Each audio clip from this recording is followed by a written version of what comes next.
Recorded Books presents The Duke Has Done It Again by Jane Ashford. Narrated by Rosalind Landor. Chapter 1. Sir Gavin Keithley stood at the top of a swell of ground and looked down over Yerndon Manor, house, stables, outbuildings, and a bit of fenced pasture in the midst of lands that flowed out over the Yorkshire moors. The place had a grim look. Dark and weathered and overgrown, it had been untended for years. The former owner had willed the manor to a distant cousin, who had received it with indifference and left it to rot. The waste and arrogance of it made Gavin grit his teeth. Estates, and the people on them, should be cared for by those who knew how. He felt this as strongly as anything in his life. He looked at the landscape stretching out all around the dip in which the manor lay. Some said the moor was lonely or barren, even frightening, but he didn't see it. He'd lived here all his 26 years. He'd run free on his pony as a boy, camped out under the stars as a stripling, done his duty to his heritage as a man. Gavin loved this country in all seasons. Now, in late March, it was stirring. Not the sweeping purple bloom of the heather that came with summer, but smaller wakenings. Secret flowers and hidden dens, asphodel near the bogs, bracken on the slopes, juniper and cloudberry, nesting birds and wild ponies. He didn't see how anyone could call it empty and bleak. He and this land belonged to each other. No outsider would ever understand that sort of bond. That was why willing Yerndon to some sneering southerner had been such a calculated insult. And then there it was. A luxurious travelling coach was driving slowly up the bumpy lane. As Gavin's mother had heard, the fellow was arriving today, the absentee owner deigning to show interest at last. This was not the sort of vehicle they usually saw in this area, where one might break an axle on a stone. There was a crest on the door panel. A liveried coachman drove with a man sitting beside him. Did the usurper think he needed a guard in Yorkshire? Well, maybe he wasn't far wrong. Gavin had to admit he had a fine team of horses, though. The vehicle stopped before the house, and a richly dressed lady got down and went in. The carriage continued to the stables. Gavin watched and waited. He'd been here all morning. A bit longer wouldn't hurt.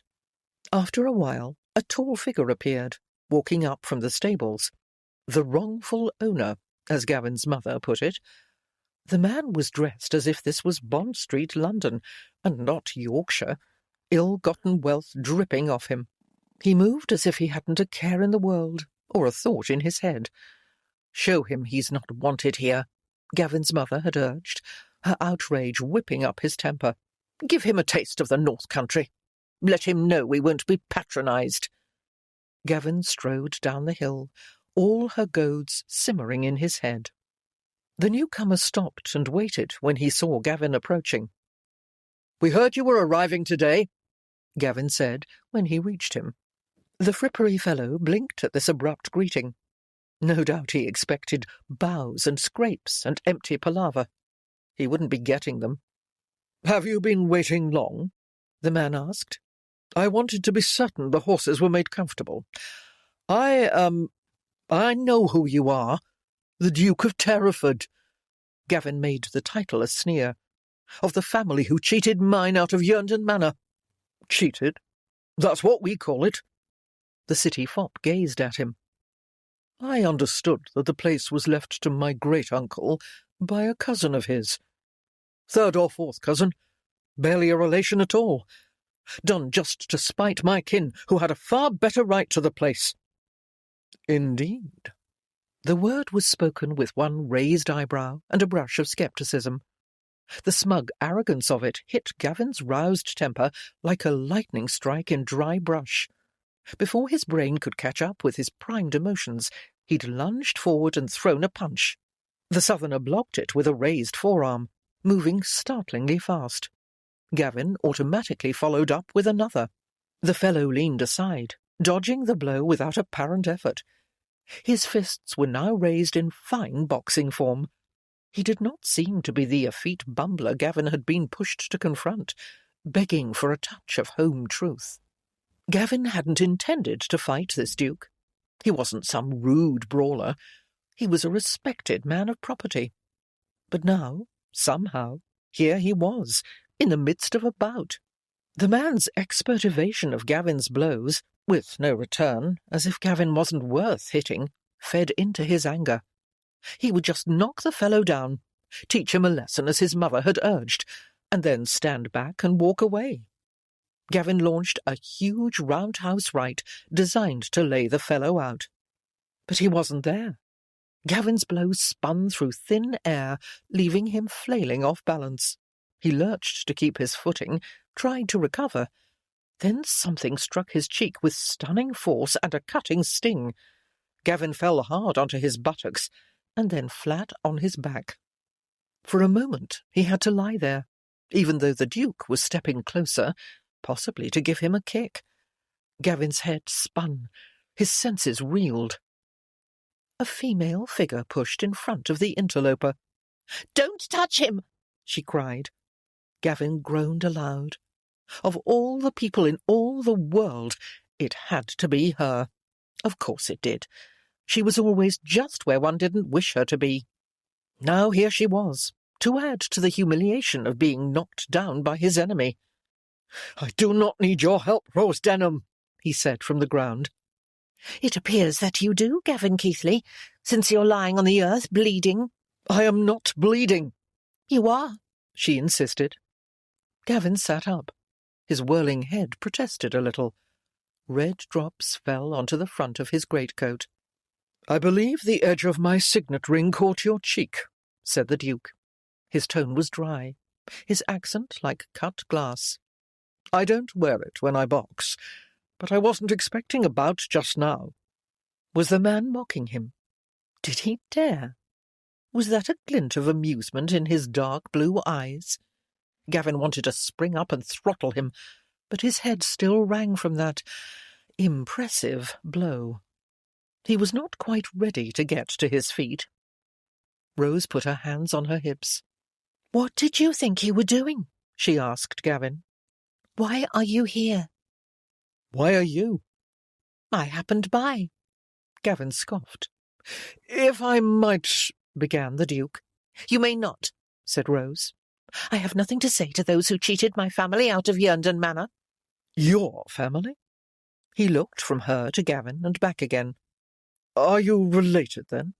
You do seem to have a good deal in common." "No," exclaimed Gavin. Rose said it at the same moment. They could agree on that, if nothing else. He had to stand up. He couldn't sit here looking up at the two of them like a small child. "Ah." The Duke adjusted his fancy overcoat. Feared he'd mussed it with a little action, Gavin assumed. "So if I understand you, both of your unrelated families believe they have some claim to Yerndon Manor?" "Hers doesn't," snapped Gavin, lurching to his feet and swaying a little, once erect. "His doesn't," said Rose simultaneously, predictably. And then, like any two members of their families when they happened to meet, he and Rose descended into the morass of cousins and intermarriages and promised legacies and sly betrayals. It had been going on all Gavin's life, the never-ending dispute, though the wrangling had been growing worse in recent years, it seemed. The Denhams never gave an inch. They just spoke louder and poured on more acid. The Duke cleared his throat. "Excuse me." Gavin did not jump. He hadn't forgotten the fellow was there. Of course he hadn't. Rose had just distracted him. "I cannot apologize for defending myself," Terraford went on. "But if you and your friend would care to start again, you might come up to the house and—" "She is not my friend," said Gavin. Rose crossed her arms and frowned at them both. "You and your adversary, then," the Duke added. He was amused. Gavin couldn't help seeing it, and that made everything worse. He'd lost his temper, which he'd been trying not to do lately. He'd been knocked flat. Rose Denham had come to stand over him like a dog defending a bone, and now this Londoner was laughing at him. He clenched his teeth. "Or just you, if you like," the Duke continued, looking at him. "We should see to that cut on your cheek." "I'm not leaving him here in your clutches," Rose declared. Clutches? Gavin nearly groaned again. He'd stumbled into... No, admit it. He'd instigated a Cheltenham tragedy. "Go away, Rose. No one wants you here." "I don't take orders from you, and I think you require the presence of a responsible adult." "I'm older than you." "Only chronologically." Rose was 3 years younger than Gavin. They'd known each other all their lives. As children, before they were dragged fully into the feud that consumed their families, they'd roamed the moors as part of a gang of carefree youngsters and shared a host of adventures. "You never can control your temper," she said, which goaded Gavin, as she'd no doubt meant to do. "And you always can, which is by far more infuriating." "Only to someone who is always infuriated." Gavin wrestled with his irritation. He'd been trying to learn how to master his anger, which came so hot and fast. Today had not been a success in that regard. "Remember that time you fell in the bog and shouted at the loose boulder that dumped you in? For 10 minutes at least." "I did not shout at a boulder." That was ridiculous. "Yes, you did. And after you crawled out of the muck, you tried to blame me for pushing you, when I'd been feet away." Gavin didn't recall this particular incident, but she was probably right. Rose had a memory like the proverbial elephant. It was one of her many annoying traits. "You smeared mud on my face," she added. "You Denholms certainly know how to hold a grudge." "A statement of fact is not a grudge," Rose replied with a raised chin, and the family dispute started up all over again. It pulled one in like a raging whirlpool. They went at it hammer and tongs. At some point, Gavin realised that the Duke was gone. He and Rose stood alone in the space before the manor house, visible from its windows, arguing like fishwives. This was outside of enough, and all Rose's fault. "You've made us look like fools," he said. "I have?" But she glanced uneasily at the building. "If you hadn't barged in—" "Or you hadn't." "What are you even doing here?" he asked her again. "You didn't happen by—" "My father wanted to know—" She closed her lips on the rest of that sentence. She'd been pushed to come by the older generation, Gavin concluded, as he had. "And I'm not the one who attacked a stranger," Rose added. "Like some sort of rural footpad." Gavin's temper flared again. But damnably she was right. He hadn't behaved well. Even though his cause was just, he should not have thrown that punch. He'd just been so agitated about the fellow's arrival, and his condescension. Gavin wrestled with his annoyance, and managed to pull it back a bit. "I suppose you brought a horse," he said. "Of course I brought a horse." She indicated her riding habit, as if he was an idiot. "I will escort you to it." "It's more likely I will have to help you onto yours. There's blood all over your coat." "It's nothing." "Not to your laundress." His mother would see the stain, Gavin realised, and she would require the whole story, and she would call him an idiot straight out. Not for fighting, for losing. "I'm leaving," Gavin said. He stalked away. Rose followed. They didn't speak again, but separated, returned to their mounts, and rode off in different directions. Inside the Yerndon Manor House, after abandoning his 2 unexpected visitors to their wrangling, the Duke of Terraford found old furniture, faded wallpaper, the smell of mould and other hallmarks of his great-uncle's neglect of the many ducal properties. Like the others, this place was in a shameful state. He'd been doing his best to mend matters since he'd inherited the title and properties a year ago. It was a monumental work. He found his beautiful, golden-haired wife sitting on a sofa in the front parlour. She was ending a talk with a skinny woman of 50 or so. "Thank you, Mrs. Gorn," she said as he entered. With a curt nod and a sidelong look at him, the woman went out. Terraford sat beside his Duchess and met her celestial blue eyes. "The housekeeper," she said. "Or caretaker, rather, I would say. Defensive and resentful. Can't be expected to keep a place up without help or money. Cannot take responsibility for the state of the linens. Might have been given more warning about our visit, though I wrote her 3 weeks ago. She is not well suited to her position, I think. As usual, your great-uncle Percival let a place go to rack and ruin." Though he nodded, the Duke said, "Not quite as usual. Apparently, on this last estate we need to restore. We are the villains of the piece." "What do you mean?" He told her what had just occurred. From their extended and practised argument, I gathered that the gentleman and lady are scions of prominent local families. Both the Keithleys and the Denholms apparently see themselves as the leaders of society hereabouts. Their estates border Yerndon, and both families claim they were cheated out of it. "But I have seen the records," said the Duchess.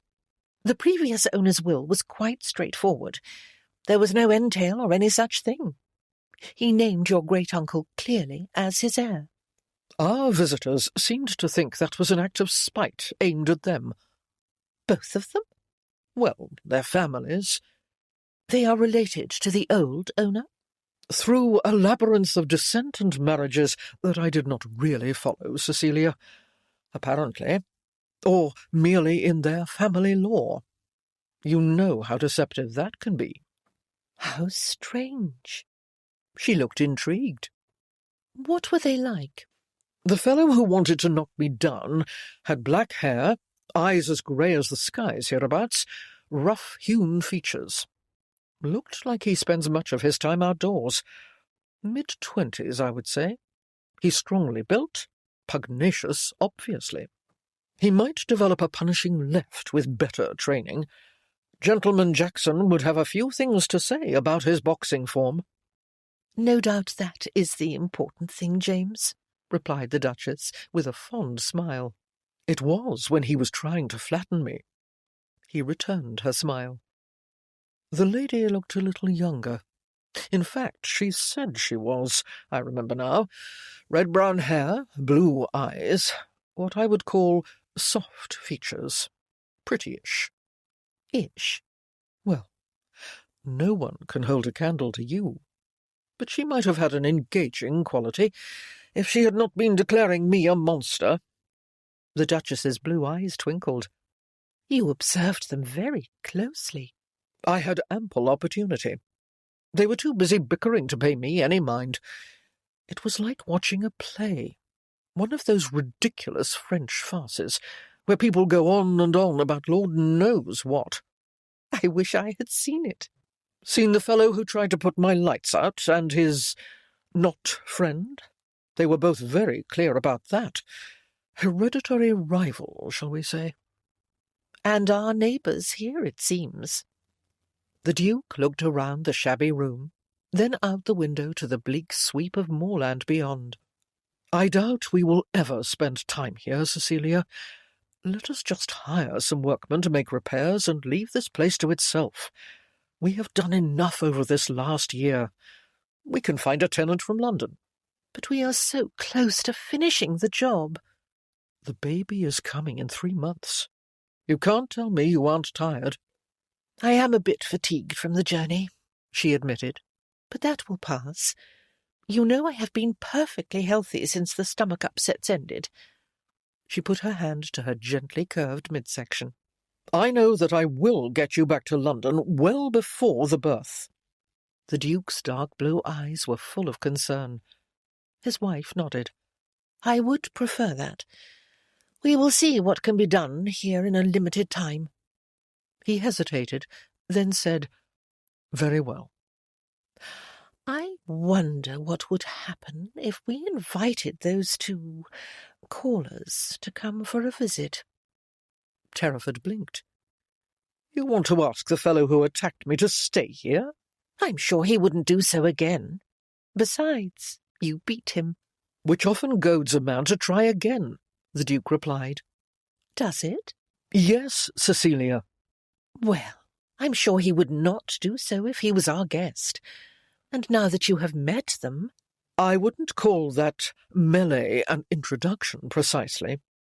And they seemed interesting, the Duchess continued, without acknowledging his objection. They will provide some diversion as we set things to rights. A sudden gleam lit her eyes. Indeed, as they seem to have such an interest in Yerndon, they can help us. That is a rather outrageous idea. I know. Her eyes gleamed. And yet, curiously appealing, isn't it? We had travellers in Essex, a hermit in Cornwall, and international intrigue in Leicestershire and London. You're saying we've become accustomed to an excessive level of excitement? She replied with a musical laugh. That is one way to put it. The Duke opened his lips to protest. You know it will amuse you, said Cecilia. He couldn't deny it. The pair's bickering had been entertaining. I doubt that they will come. When they each discover that their rival has been invited? Of course they will. He frowned, reconsidering. You don't think that attitude will make for a good deal of unpleasantness? If it does, we will send them away. But wouldn't it be splendid if we could end this neighbourhood feud as well as restoring Yerndon? The Duke gazed at her with fond resignation. You would think of that. I did, she answered, with a saucy smile. He conceded with raised hands. At least it's not matchmaking. Hoofbeats sounded outside. They turned to the windows. There are the coaches with the servants and household things. The Duchess started to rise. They had learned their lesson at other ducal properties, and now provided their own help and amenities. The bare necessities, at least. I'll see to them, said the Duke, waving her back. The Duchess nodded. I'll write the invitations. You expect to find usable pen and ink in this place? I will make do. He looked back over his shoulder with a grin that made him look quite boyish. Of course you will. Chapter 2. Rose Denham sat at a small table beside the hearth in her bedchamber and opened a thick tome of 18th-century sermons. She'd appropriated the book from her parents' library some years ago. It had not been missed. It never would be, as none of the Denhams cared for such reading matter. She placed a sheet of thick parchment paper on the page and arranged the wildflower she'd gathered on the moor upon it, spreading the pink blossom and gently flattening the leaves. Careful not to disturb the delicate petals, she laid another piece of parchment over the plant. Holding both papers steady, she slowly closed the book. She set it near the fire, but not too close. It should be warm, not hot. Then she put 3 other heavy volumes on top of the sermons, all of them equally unlikely to be wanted by anyone here in her parents' house. The stack would remain in place for 10 days or so, until the flower was thoroughly dried and she could transfer the specimen to one of her notebooks. She looked over at the row of such records on a bookshelf in the corner. Its presence made her room a bit cramped, but her parents had refused her request for a workroom, scoffing at the idea that her collecting was worth the space.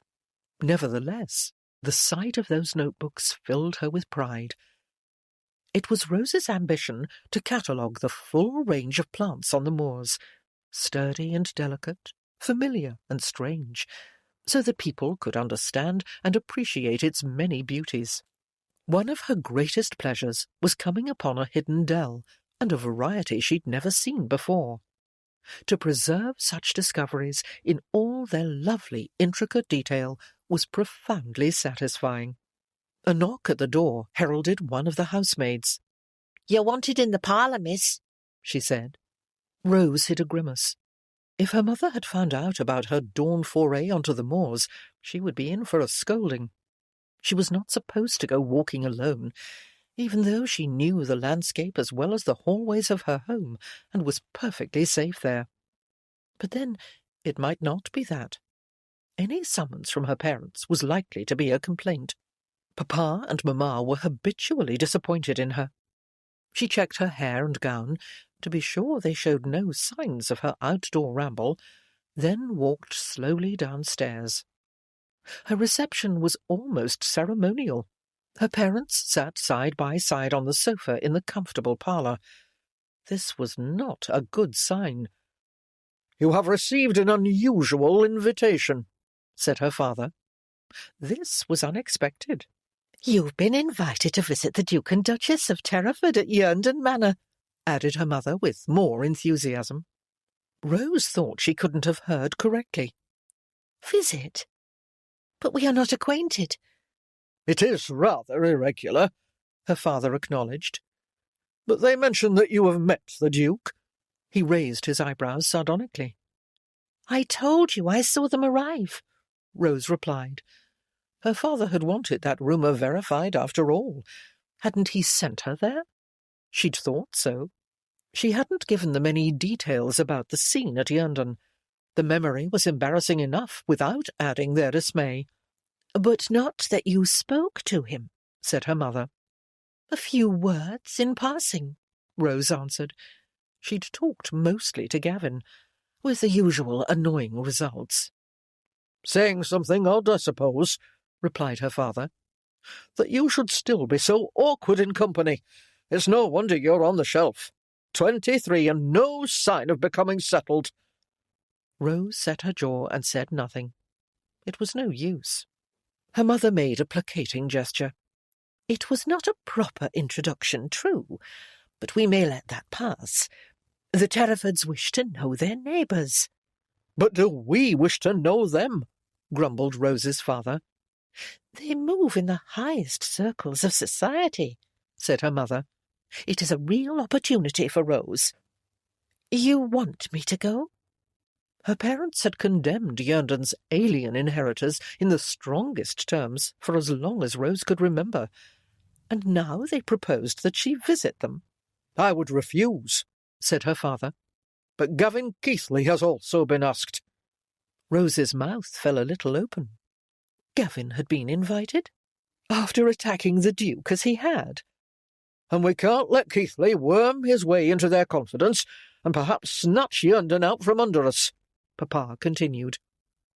"Gavin? Worm?" If there was anyone on earth less likely to be ingratiating, Rose couldn't imagine them. "Why else would he be going?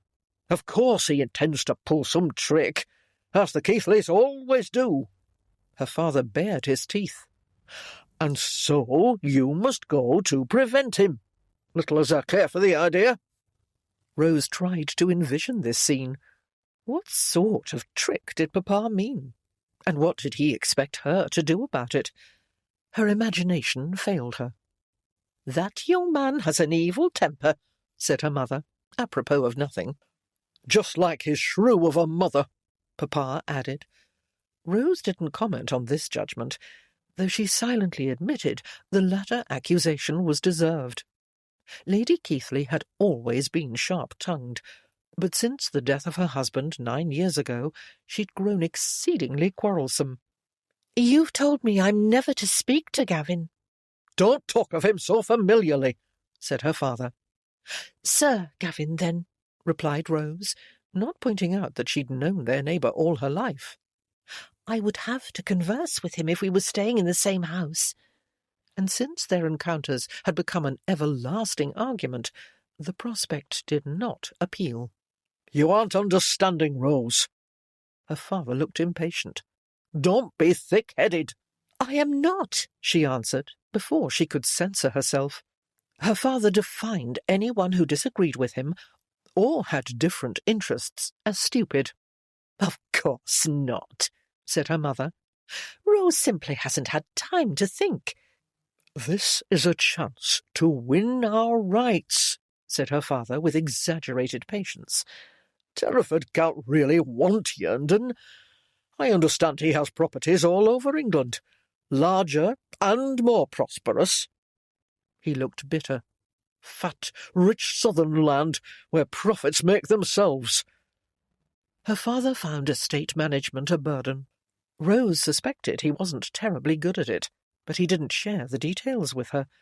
You must concentrate on the Duchess. Make friends. Friends? You are capable of making friends, I suppose.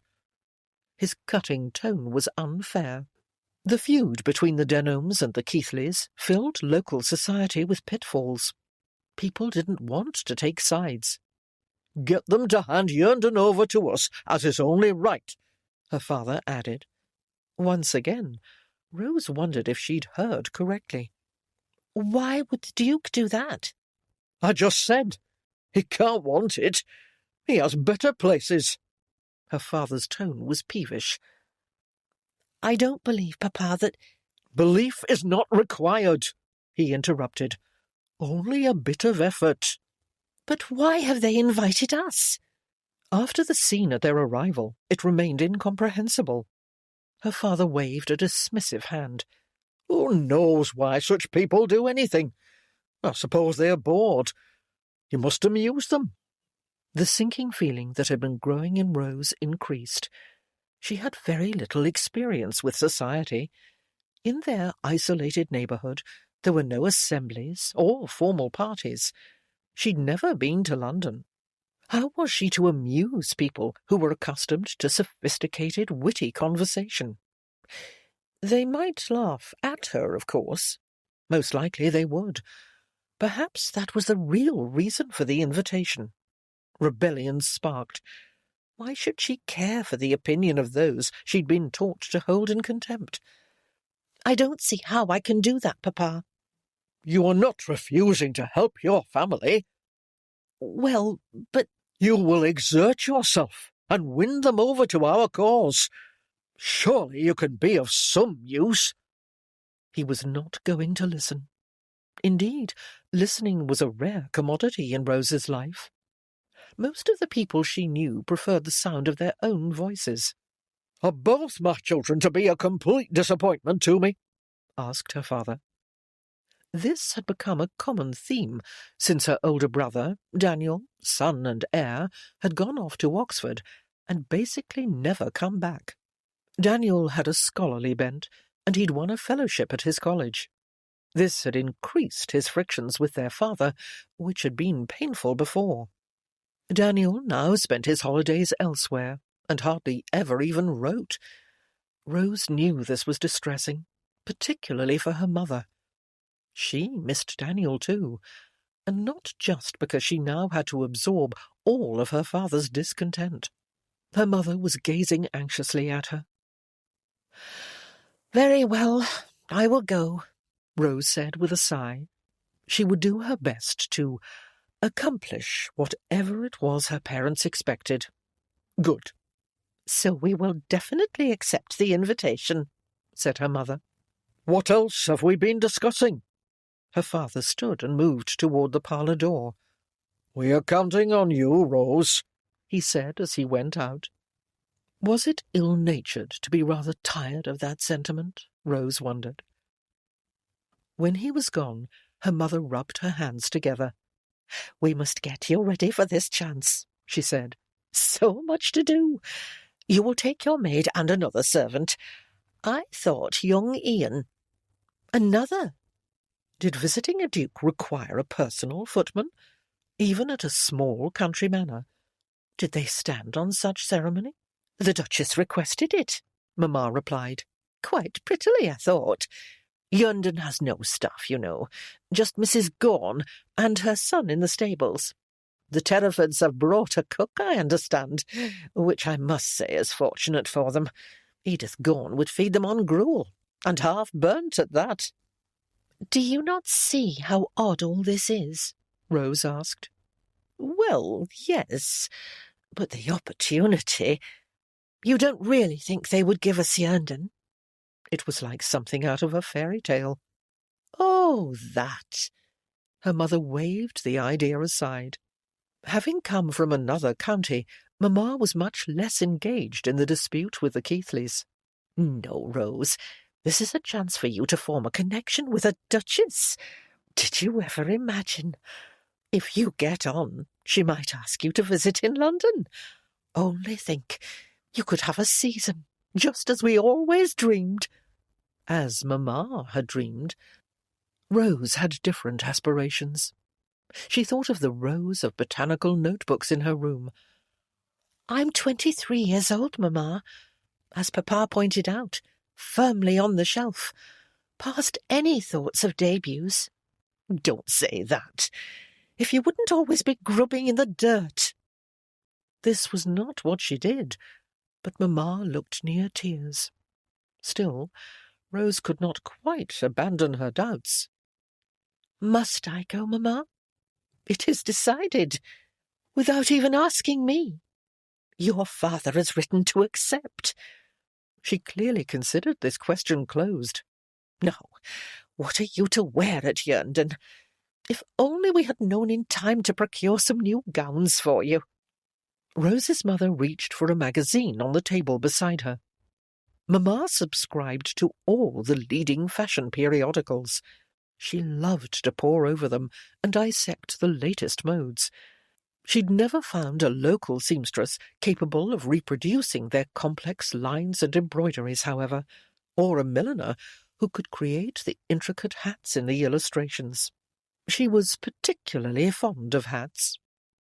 Now she looked Rose up and down with a critical eye, comparing her to one of the illustrations. You have a good figure, and you are pretty enough, particularly when you smile. You must take care to smile at Yerndon. Rose sighed. Even Mamma did not seem to realize how irritating this admonition was.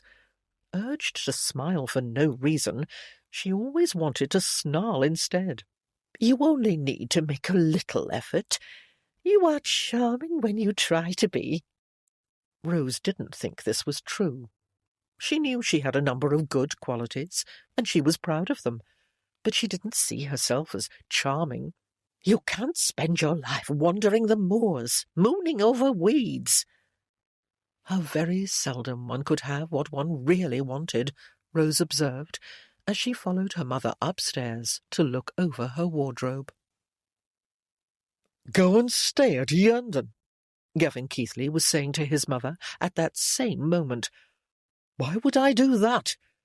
He didn't care to spend time with the supercilious Duke, and he had plenty to occupy him on his own estate. To advance our position, replied his mother, and prevent that milksop Rose Denham from coaxing some advantage out of the Terefords. Gavin snorted. Rose might coax a moorland thrush to her hand. He'd seen her do it, but she didn't bother much with people. She'd be a social disaster, and after the scene he'd enacted at Yerndon, he didn't want to subordinate himself as a guest. Why have they invited the two of us? It made no sense. The invitation said they wished to become acquainted with their nearest neighbours, and hoped we would pardon this unorthodox step. His mother sneered. Unorthodox! What a ridiculous word! I hope you punch the fellow again. As a visitor in his house, impossible, Gavin protested. He'd had to tell his mother about the fight. She'd launched him at Yerndon, and had been waiting to hear the result when he came back, spotting the cut on his cheek immediately. He'd shaded the truth a bit to avoid a great fuss. If she heard that the effete southerner had knocked him down... Gavin shook his head. You will convince them that Yerndon is rightfully ours, and tell them their infamy is well known in this area. They will never be received. A duke and duchess, Mamma. Many of our neighbours will fall over themselves to host them. His mother's face reddened, and she scowled. As she did when faced with a truth she didn't wish to accept, she raised her voice. Yerndon killed your father! She had begun saying this not long after his father's death. Papa had been out tracing the boundary between their land and Yerndon's to make some legal point. He'd fallen from his horse, perhaps due to a sudden illness, and not been found for hours. Far too late to help, if help had in fact been possible. In the sudden shock of grief, His mother had put all the blame on the Denholms. She often said the dispute had ruined her life. "You will go there and wrest our land away from these pirates." Gavin had never been afraid of his mother, despite the intensity of her rages. He had a hot temper himself, and knew how one could be carried away by anger. He opposed her when necessary, even though Mamma would not give up or be swayed from a position she'd taken, no matter what arguments one mustered. When a matter wasn't critical, it was easier to go along. And he supposed this visit wasn't critical, only inexplicable and irritating. He would make it brief. "Very well," he said. "I will go." "You will expose their crimes and shame them into making amends." That seemed doubtful, but he could state his family's case. These strangers seemed to know nothing about it. His mother bared her teeth. "Show them we are not some paltry family to be lorded over." She huffed. "Descending like monarchs, despising all they see, laughing at the ignorant rustics." Gavin felt irritation spark in him. The Keithleys were an ancient line, not to be discounted. He recalled the Duke's too handsome countenance, and the way the man had walked away from them at Yerndon, in contempt. "You will wipe their sneering smiles off their faces." Was this invitation part of a plan to complete Gavin's humiliation? Some townsman's sneaking jest? Was he to be presented to his household as an uncouth bumpkin, like a dancing bear? "We will show them all," growled his mother. He would show them, Gavin decided. He would prove that he was a civilized man and not a crude brawler. He would make this Duke swallow his condescension, and then he would return home and forget the fellow existed. Sir Gavin Keithley and Miss Rose Denholm arrived at Yerndon Manor 2 days later, within minutes of each other. Gavin was on horseback beside a small carriage, and Rose rode in one. Though this arrival was more sedate than their previous visit, it was not harmonious. They eyed each other warily as they approached the front door, and there was fierce, silent jostling among their servitors, with an audible clashing of trunks. Keithley and Denholm's servants generally took on the loyalties of their respective families, and the feud extended through the ranks of both households. They took offence at slights, real or imagined, and stood ready to defend their employers' interests at every turn. Toes were stepped on, elbows were bumped, disparaging comments were muttered. Rose had brought her maid, Sue, and Ian, a youthful footman in training. Gavin was accompanied by Phelps, a taciturn fellow who could act as his valet, though that was not Phelps's job, and Gavin had little use for such service, and a housemaid chosen by his mother. "Edith Gaunt is useless," Lady Keithley had said. "Housekeeper, poof! Yerndon must be filthy. You will take your own linens." In the front hall they were greeted by the Duke and Duchess, and offered words of welcome.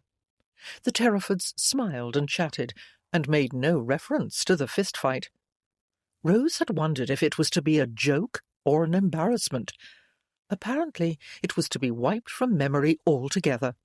Their host's fashionable dress and polished manners were intimidating. It was odd, Rose thought, that she had never been inside Yerndon before. Her family talked about the place constantly. It was a motif of their lives, but none of them had ever visited. Disagreements and the previous owner's reclusiveness had kept them away. She realized that she had been imagining a dwelling out of a fairy tale. It was just a house, though, stone-built, 4 square, and shabbily furnished. It smelled of beeswax, and had obviously received a thorough scrubbing recently. Greetings completed, they were taken upstairs to settle, in bedchambers just a few doors apart. It was so strange that she would be sleeping close to Gavin Keithley. Rose removed her bonnet, gloves, and cloak, and contemplated her reflection, in a somewhat cloudy mirror set above a dressing-table. Her auburn hair was flattened, She fluffed the ringlets Mamma had crimped around her face just an hour ago. Her high-necked, long-sleeved gown had been designed for warmth as much as fashion. Or more so, really. She'd always enjoyed wearing the cosy garnet wool. But her mother's laments had convinced Rose that all her clothes were dowdy and likely to be viewed with contempt by a duchess. It was true that the Terrafords were exquisitely dressed, in clothing far too fashionable for the neighbourhood, and so good-looking they were like a pair of lovely porcelain figurines. A neighbour, who had relatives in London, had spread the news that they were leaders of the haute ton, absolutely top of the trees, as he put it. Gazing at herself in the mirror, Rose shook her head. These were the people she was expected to charm. She hadn't the first idea what to say to them. Beguiling conversation was just another item on the list of things she never thought of or cared about. Fashion, society, flirtation. She frowned at her reflection. She hadn't had the chance to sample those things, not with the way things were in this neighbourhood. She might have grown adept in other circumstances. Who could say? But her life had left her ill-suited for the mission she'd been given. Rose sighed and wondered if she should have fought harder to refuse the invitation. But her parents would have nagged and complained and criticised until she gave in. She would make this visit brief, Rose told herself, and having done her duty, however clumsily, she would go home. There was a soft knock at the door, and Sue came in to unpack her trunk. Gavin threw his greatcoat, hat, and gloves over an armchair in his assigned bedchamber and went to stand at the window and gaze out at the moor. He was keeping a close watch on his temper. It was rather like riding an untrained, headstrong horse who continually fought the reins and was always ready to turn and bite. Gavin smiled slightly at the comparison. He was a superb rider. He would not be overborne. The door opened and Phelps came in. "Am I to stow away your clothes?" the man asked, with absolutely no enthusiasm. "I'll do it," Gavin replied. "You chat with young Gorn in the stables, and any of the other servants who seem likely. Find out the lay of the land." "To what end?" Phelps asked. "So that I know what I'm dealing with." Phelps frowned, as if he didn't quite understand this. Well, Gavin didn't either. He'd brought the man, a gamekeeper rather than a personal servant, because he wanted the feeling of having an ally at his back, someone who could handle himself in the event of trouble. Not that there was going to be any. Gavin would play the vapid chatterer, however the role might gall. "Just see what information you can pick up about these Terrafords," he said. Phelps nodded and went out. Rose donned her best gown for dinner to make a strong start, before the inevitable disappointments of her other clothes. It was another conservative garment, this one of fine striped cambric. Neither the custom nor the weather encouraged low-cut gowns in Yorkshire in March. She draped a cashmere shawl over her arms for greater warmth, and took a breath. "You look fine as a fivepence, miss," said her maid. Rose smiled at her, opened her bedchamber door, and went out with a slightly lighter heart. There was a bright fire in the dining parlour. Rose appreciated the heat, even as she wondered about the state of the chimneys. Had anyone looked at them during the years of neglect? Mrs. Gorn was not known for competence. The chimneys were probably in dire need of cleaning, choked with soot, and in danger of catching fire. Rose started to mention it, and then decided this was not the sort of sparkling remark she was expected to provide on this visit. Ian and the housemaid Gavin had brought along were serving the meal. Rose didn't recognise the girl. She must be new to the Keighley staff. She saw Ian bump the maid's elbow, trying to make her spill a pitcher of gravy. The girl gave the young footman a glittering, defiant glance and trod on his toe. Ian bared his teeth and pushed her away with one broad shoulder. The maid only just caught her balance. Going out of the room, the two jostled in the doorway. She'd have to speak to Ian and Sue, Rose decided. This sort of thing was unnecessary, and might lead to catastrophe. "This is a very good dinner," said Gavin. He sounded rudely surprised. "We brought our cook and some supplies," said the Duchess. "We have fine foodstuffs here in Yorkshire." If this was her competition, she might actually manage to appear charming, Rose thought. "Of course," replied the Duchess. "We didn't know the local merchants. Perhaps you can recommend the best ones?" Gavin frowned. Rose knew that these wouldn't be right at the top of his mind, as his mother oversaw the household purchases. She spoke, listing the purveyors her family used. "Berwick overcharges," grumbled Gavin. "He has the best quality," replied Rose. "One has to pay for that." They fell into a dispute. The usual wrangling over next to nothing, Rose thought. Must he contradict everything she said? She struggled to bring it to a close. "You've known each other for a long time," commented the Duke. "Most of your lives?" "How do you know that?" Gavin asked. He seemed poised to take every remark as an insult. "There was mention of an incident at a bog, an offending boulder." The Duke smiled. He'd heard that, Rose thought. And what else? She couldn't remember all they'd said on that first visit, as the Duke stood by. It might have been anything. When a Denham and a Keighley argued, they didn't hold back. Memories and insults far older than she was just came tripping out, like old songs learned in childhood. Under the gaze of these polished newcomers, it was embarrassing. Was the Duke mocking them? It didn't quite seem so, but Gavin was gritting his teeth. He was going to lose his temper. Couldn't he see that would just make matters worse? "You should have the chimneys cleaned," she said. Everyone looked at her. Rose pressed on. "I dare say it's been years. You wouldn't want the soot that's built up to catch fire." "A good point," said the Duchess. She was smiling, as if she understood Rose's diversionary tactic. "We will see to that. Perhaps you know of someone?" Rose did. She said so. She ignored the fact that Gavin Keighley was glowering at her. For no reason whatsoever. She was used to that. At least he wasn't about to throw a punch. "We mean to put Yernden in order," the Duchess continued.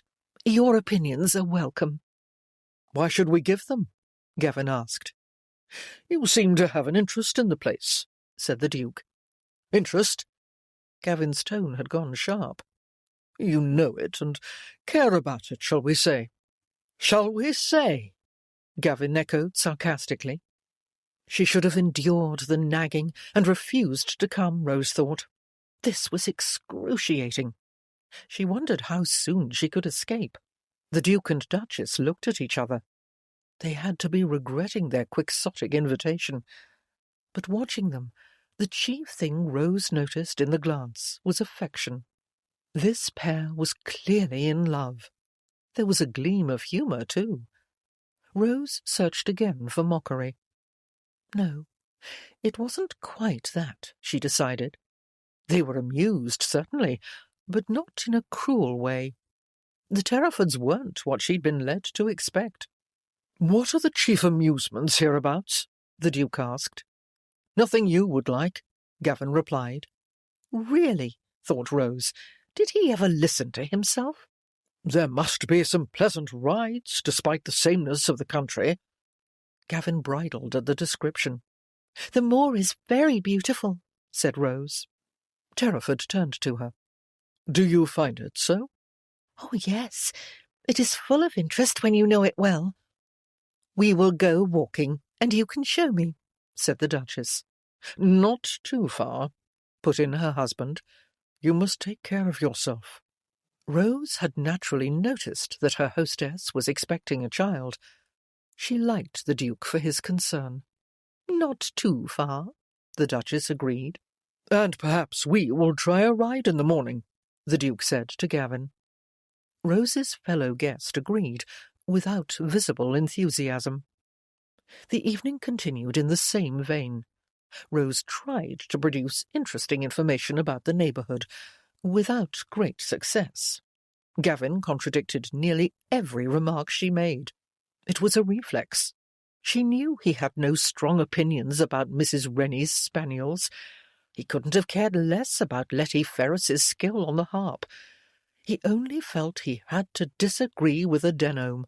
It was ridiculous, and certainly anything but charming. When, at last, the socializing was over, and Rose could withdraw from her trial, she left the front parlour in a rush, picked up a lit candle at the foot of the stairs, and hurried up. She was free. But somehow she found herself walking upstairs beside Gavin. Was there no end to her bad luck? He looked relieved as well as dour. Must he always look dour? Suddenly, Rose was fed up. In the middle of the staircase, she paused one step above him, so that their eyes were on a level, and blocked his way. "We must stop arguing in front of the Terrafords," she said. "We're making a spectacle of ourselves, and it's extremely uncomfortable." "I don't argue." "Gavin, you tear at me every time we see each other," which had not been often before this, as she had been forbidden to speak to him. And now they would be forced to converse for the length of this stay at Yundon. Had that not occurred to her parents? "Well, you are wrong-headed," he said. "Fuzzy-minded." She was not. In fact, she was one of the few people who could hold their own against him. Rose suspected that this irritated him the most. "And you are always right." "Not always. But I know this visit is a mistake." "Perhaps you should go home." If he did, she could. What a relief! She would find some excuse that was not horridly rude. "And leave the field to you." He shook his head. "There is no field. This is not a military campaign." "It is a contest, and the Keithleys will be represented." "It is not a contest." "No? What do you think it is?" "A penance." "For what?" "Not being able to resist my family's orders," said Rose bitterly. There was an arrested look in his grey eyes at this. But he said, "Ridiculous." "You are arguing again." "No, I am not. I am merely expressing an opinion. I suppose I have the right to do that." "You certainly have a great many of them." "And you do not?" Rose wasn't sure whether she had opinions, or simply too many admonitions crammed in her head. "Do you want to keep on amusing the Duke with our wrangling?" "What?" Gavin stiffened, his eyes snapping. "The Duchess, too. They find us curious, I think." "They can take their—" "Not in a malicious way, it seems to me. The Duchess is rather charming." "She's all right," he replied grudgingly. "And the Duke seems a pleasant enough man." "He is an affected, supercilious fop." Rose thought they both knew this description wasn't accurate, but she said only, "Whom we do not wish to entertain with our endless disputes, because it is embarrassing." Gavin gritted his teeth. It took him a moment to say, "I suppose not." Was it so very hard to agree with her? "I don't. So I suggest, I propose for your consideration, that we pretend to get along in order to stop amusing them." For the first time in this conversation, the first time in ages, actually, Gavin really looked at her. His gaze was riveting. Rose found she couldn't look away. They had been comrades once, ranging across the moors with their youthful gang, and even after that, there'd been a few months, when Rose was 16, that she'd thought— a load of twaddle, Rose told herself. "Pretend," he repeated, as if he'd never heard the word before. "Yes. You will not disagree with everything I say." "I don't—" He stopped. He almost, very nearly, but not quite, smiled. Nor will you, with everything I say. It was true that she didn't do this, but there was no sense saying so. Rose nodded. We make a treaty, he said slowly. Give the illusion of amity. Yes. For some reason, Rose found the phrase disheartening. The wavering light of their candles played across the strong planes of his face. Finally, he nodded. Very well. I agree. I suppose it will be difficult for you, said Rose, the words slipping out. For me? You are so accustomed to saying whatever you like, and to getting your own way.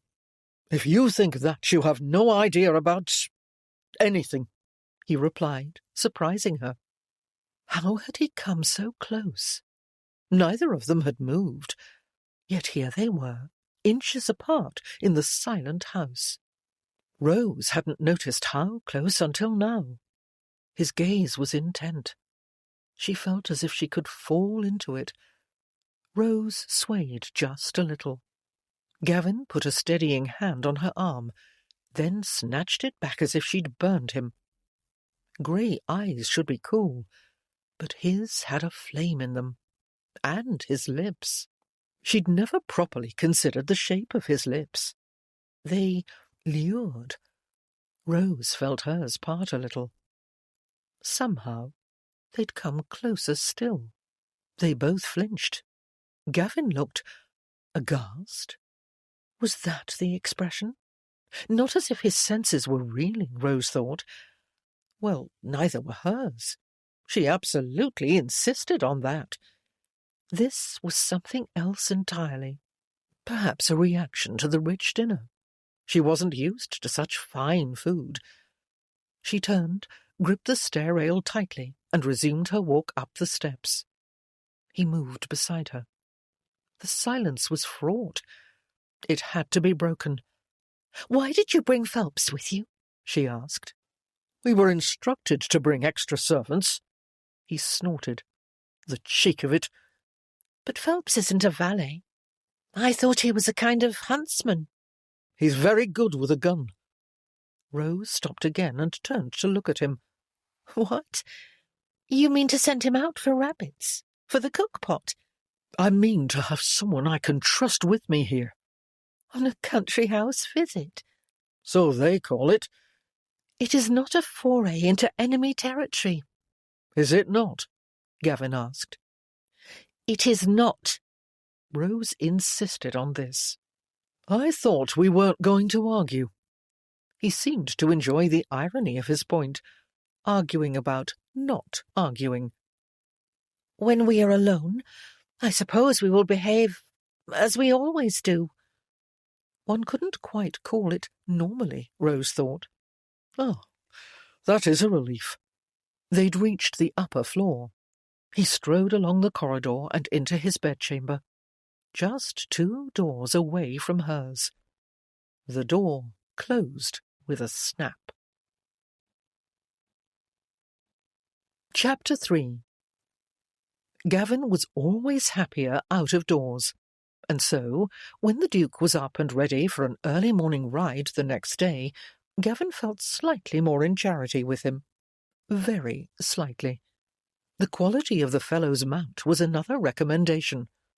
Grooms had brought Terraford's riding stock up to Yorkshire in easy stages, it appeared, and the animals were among the finest Gavin had ever seen. He had to admire the ease with which the Duke sat on the spirited mount, too. He was obviously at home in the saddle.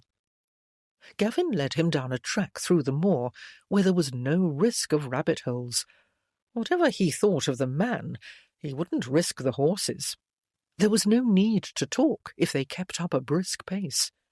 But Gavin found that the absence of conversation left him free to think about his encounter on the stairs last night. The flash of... He decided to call it intense awareness. That was a tolerable label, unlike some others that did not apply. He wouldn't think about those. It had been surprise, mainly. He'd been taken unaware. Suddenly, there had been Rose, inches away, and so softly pretty. Some sort of startlement in her blue eyes. She'd swayed. He'd reached out instinctively. And then they'd come to their senses and shaken off whatever. It had been very strange. In recent years, he hadn't thought of Rose as Rose, the girl who'd roamed the moors with him and lent her vivid imagination to their group's adventures. They'd grown up. She was a Denholm, as he was a Keighley, members of families who were fiercely at odds. He seldom saw her. When they did meet, they exchanged barbs in passing. Many of them were remarks they'd more or less inherited from their elders, Gavin realised now. His mother was very free with those. But last night, there Rose was, as lovely as her name. "It's an odd landscape," said the Duke at his side. "Eh?" Gavin's mind swam back from far away. "It's as if a great dun carpet had been thrown over uneven ground. If you look more closely, you'll see a marvellous design worked into that carpet. Not that an outsider would ever understand the moors." The Duke looked startled. Clearly, he had thought Gavin was a brutish dolt, and would not be capable of extending his comparison. "Design?" he asked. "And in June?" Gavin's voice broke off. He wasn't here to describe a sea of blossom, the lazy hum of bees, moorland ponies outlined by a crimson sunset. He'd been sent to gain an advantage, not teach the Duke of Terraford to love the moors. Better that he didn't, actually. Aversion would keep him away. "It's not your kind of country, I suppose," he said instead. "You won't spend much time here. At Yundon, I mean." "Probably not," the Duke replied. That was honest, at least. There was no affection in his tone for the place Gavin loved. "You mainly raise sheep here?" Terraford asked. "For the wool?" "Aye," replied Gavin. "Best quality. They must be a hardy breed. They're fine for those who tend their lands. As Yundon has not been tended," the Duke said. "It has not." This could be his opening. Gavin searched for the right phrase. "I should find a responsible tenant. Perhaps you know of someone?" Gavin's temper rose. "Are you mocking me?" "No," Terraford smiled. "Perhaps teasing a bit. I beg your pardon. I had no right." Wrestling down his irritation, Gavin said nothing. "So, the tangle over this property began several generations ago. I didn't quite understand the debate between you and Miss Denholm when I arrived." Here was his chance. Tell the Duke the whole story, his mother had commanded. Make him see the justice of their claim and the Denholm's deception. Talk him around, as if Gavin had any skill at such things. He liked to do, not debate. He pushed aside his doubts. "It was 1715 or thereabouts," he began. The tale was very familiar, at least. It was like a fairy story, though real, of course. "Laura Keighley, my several times great-aunt, went down to London and contracted a grand match. The son of a duke, Lord Edwin Cantrell." "Edwin," said Terraford. He shook his head. "I don't recall any mention of him, but I believe there are a number of sons in that generation of Cantrells." "He was a younger one," Gavin replied. "I don't think the Keithleys understood how insignificant that made him." Gavin's mother had much to say about their stupidity. The Duke gave him a wry glance. Gavin ignored it. "The family expected every kind of benefit from the marriage. The touch of nobility," he sneered. "The land around Yundon was given as her dowry." "All of it?" asked the Duke. This was a tricky point. Gavin had hoped it wouldn't be raised. "A large part of the acreage," he answered. "I seemed to hear that some of it came from the Denholm family." The fellow had sharp ears, damn him. "Laura died young," Gavin continued. And Cantrell married again, Dora Denholm.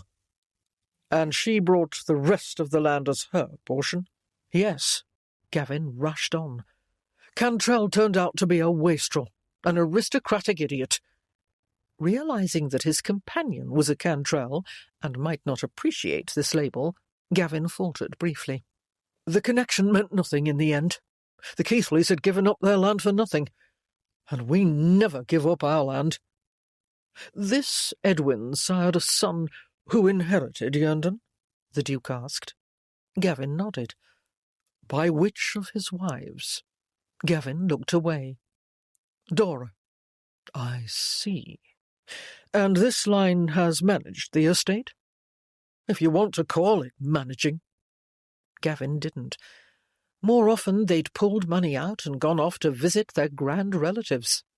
And it endured up until the last Cantrell, who willed it to the previous Duke, my predecessor. A man who cared nothing about the place and left it to rot, Gavin replied contemptuously. He never even came here.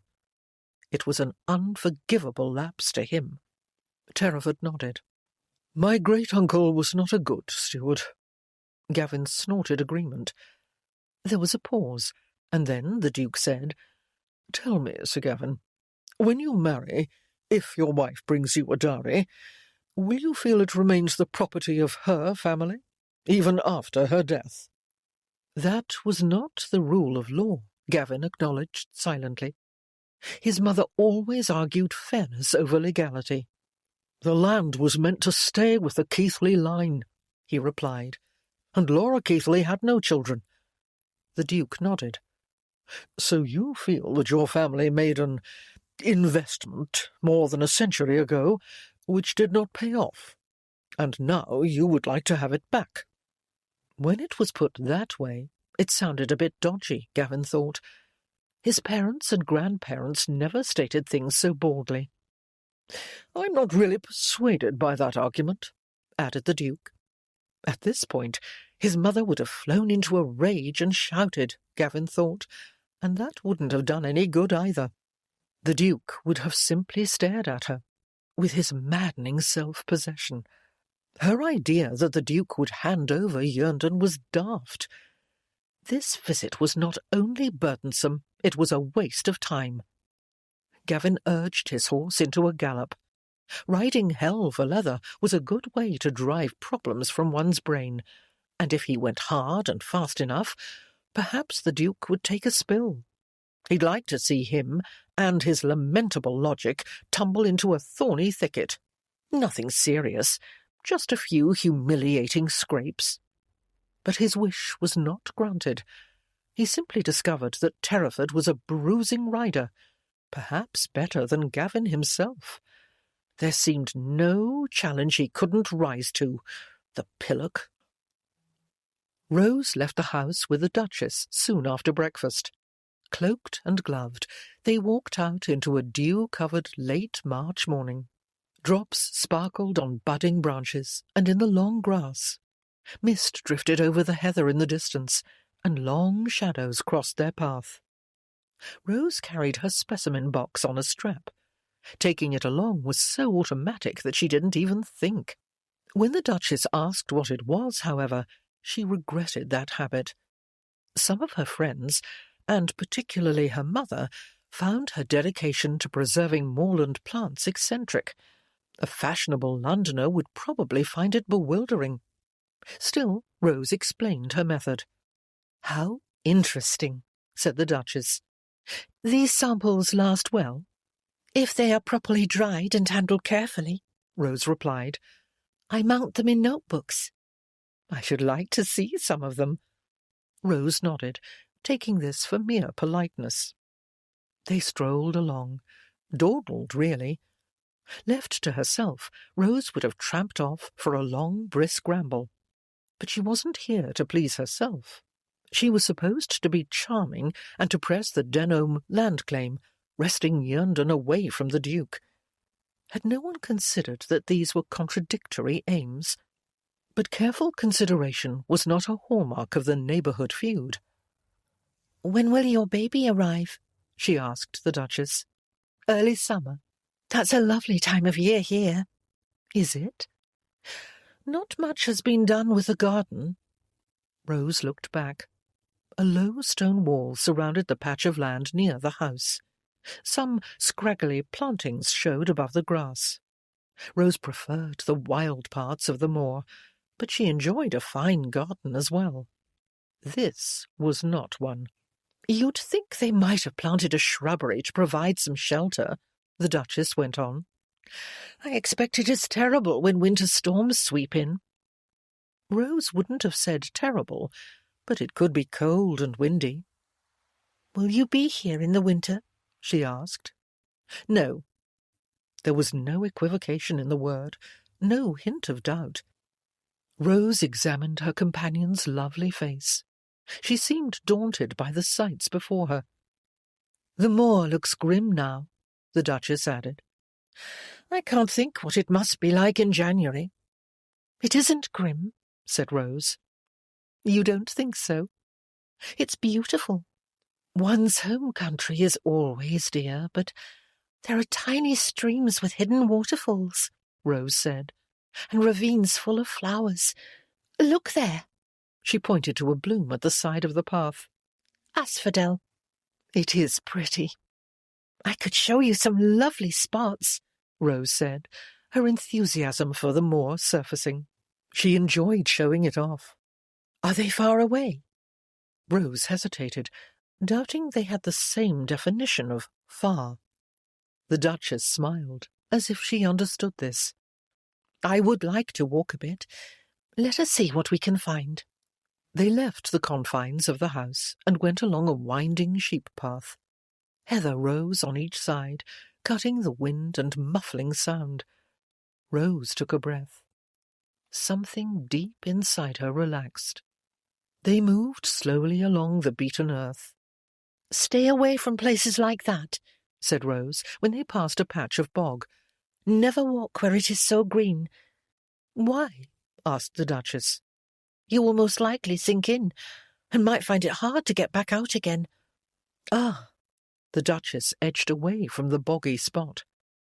That is cloudberry, Rose said as they moved on. When they're ripe, you can use them in jam and juice. Liqueurs, too. You know this place in your very bones. Surprised and flattered, Rose smiled at her. You know, that's the first time I've seen you really smile. The Duchess smiled back. It was a kind smile. She was a pleasant woman, Rose thought, not some rapacious interloper. Not pretentious either, despite her beauty and status. The things Rose's parents had been saying about the Terrafords weren't true. Rose gazed over the moor as they walked along.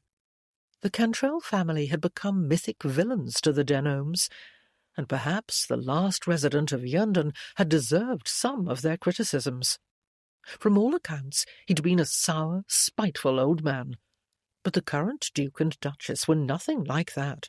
They were treating her well, and the feel of their household was warm and accepting. The pair obviously loved each other. Their servants seemed contented as well as efficient, which was always a sign.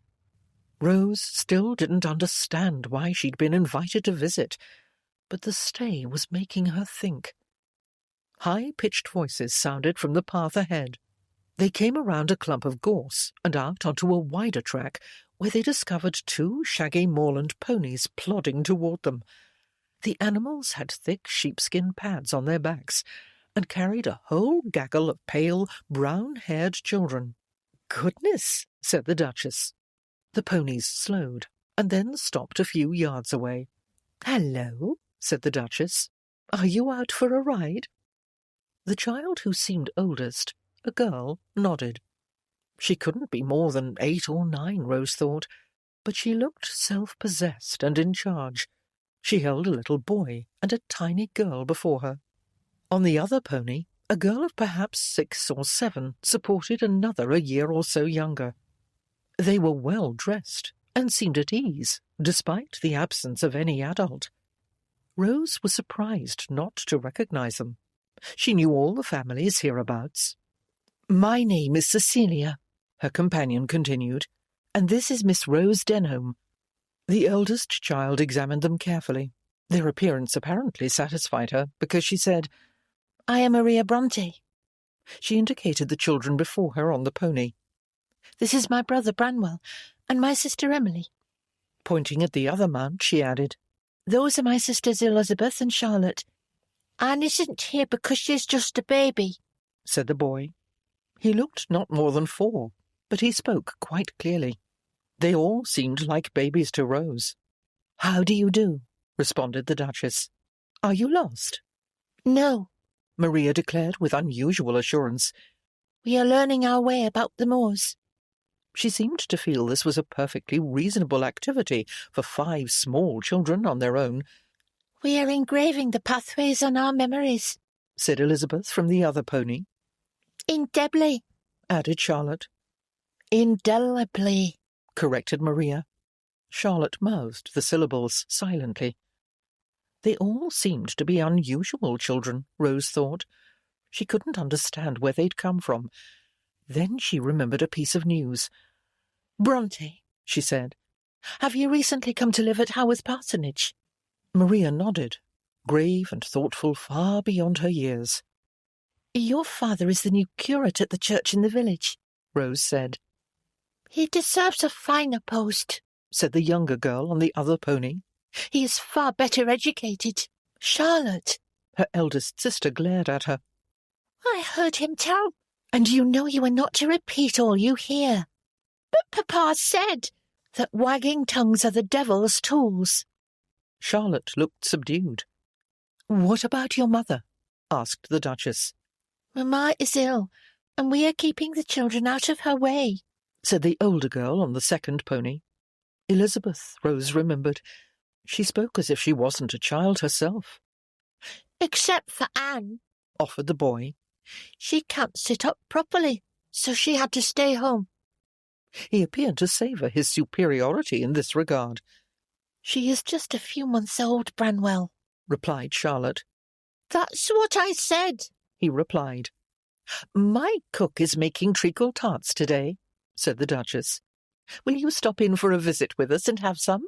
"No, thank you," said Maria without hesitation. Branwell turned in his seat to glare up at her. "Why not? What is treacle tart?" asked the tiny Emily before him. "A sweet," answered her brother. "You've never had one. Why can't we, Maria?" They were all thin and delicate-looking, ethereal as elves, Rose thought. One wanted to give them any number of treats. "Greed is a sin, Branwell," said Maria. The boy made a rude noise. "Branwell, what would Papa say if we indulged ourselves?" "Piggishly," said Elizabeth. "We needn't tell him," suggested the little boy. Rose wondered what it was like to be the only son among so many sisters.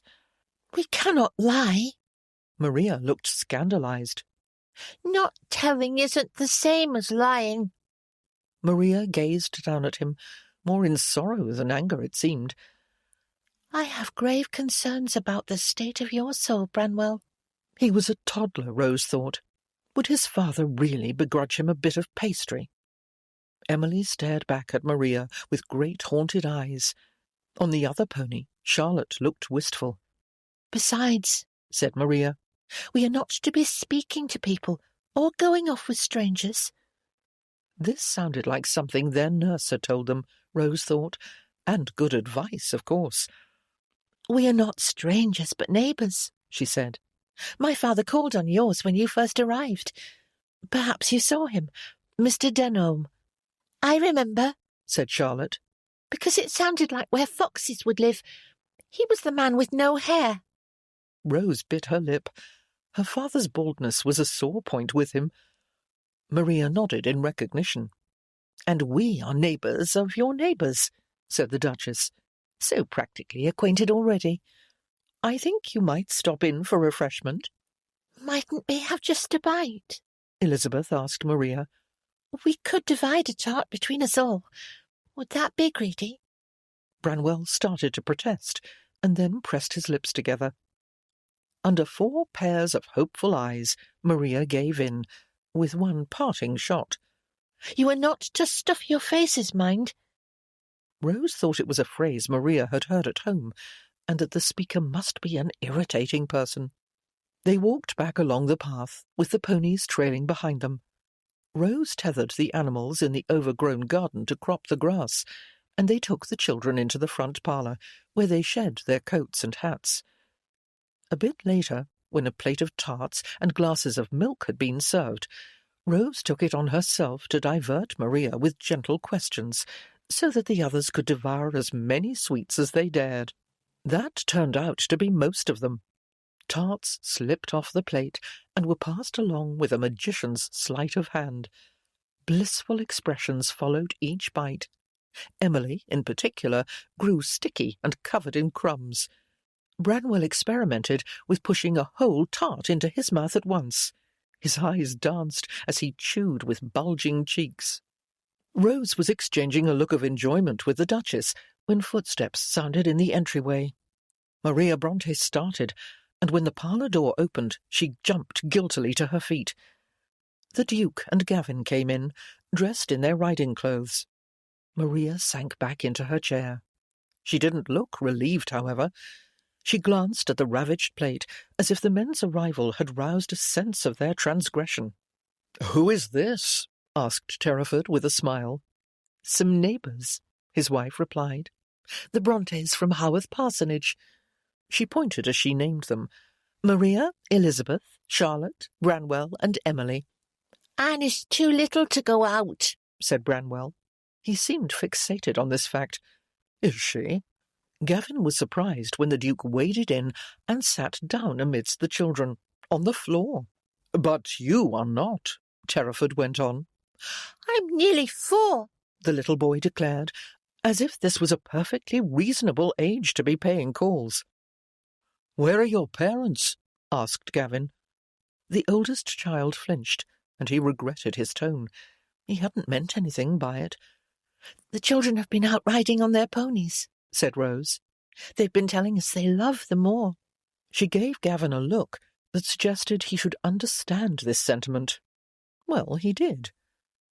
"It's glorious!" exclaimed the smallest girl, flinging out her arms with a surprising wealth of emotion. Gavin wondered that a child so small knew the word. She had something sticky smeared on her chin, and were those crumbs in her hair? He met young Emily's eyes and discovered an ardent spirit behind them. "Bronte," he said, "your family arrived here recently. I have met your father." He had called on the new curate, as was polite. The children all looked at him. They showed a range of expressions, from apprehensive to mulish to prepared to judge. That didn't seem possible. "He is a learned man, I believe," Gavin added.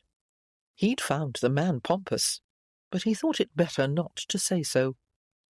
"Papa studied at St. John's College, Cambridge," said the eldest child. "He has been a school examiner." That one was Maria, Gavin recalled.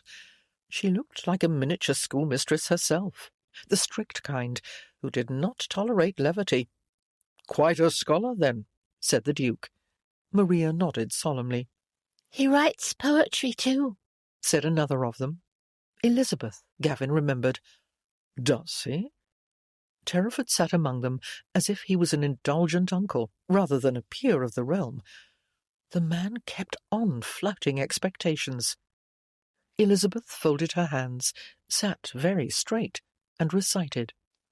"The sun shines bright, the morning's fair, the gossamers float on the air, the dew gems twinkle in the glare, the spider's loom is closely plied with artful care, even in my room."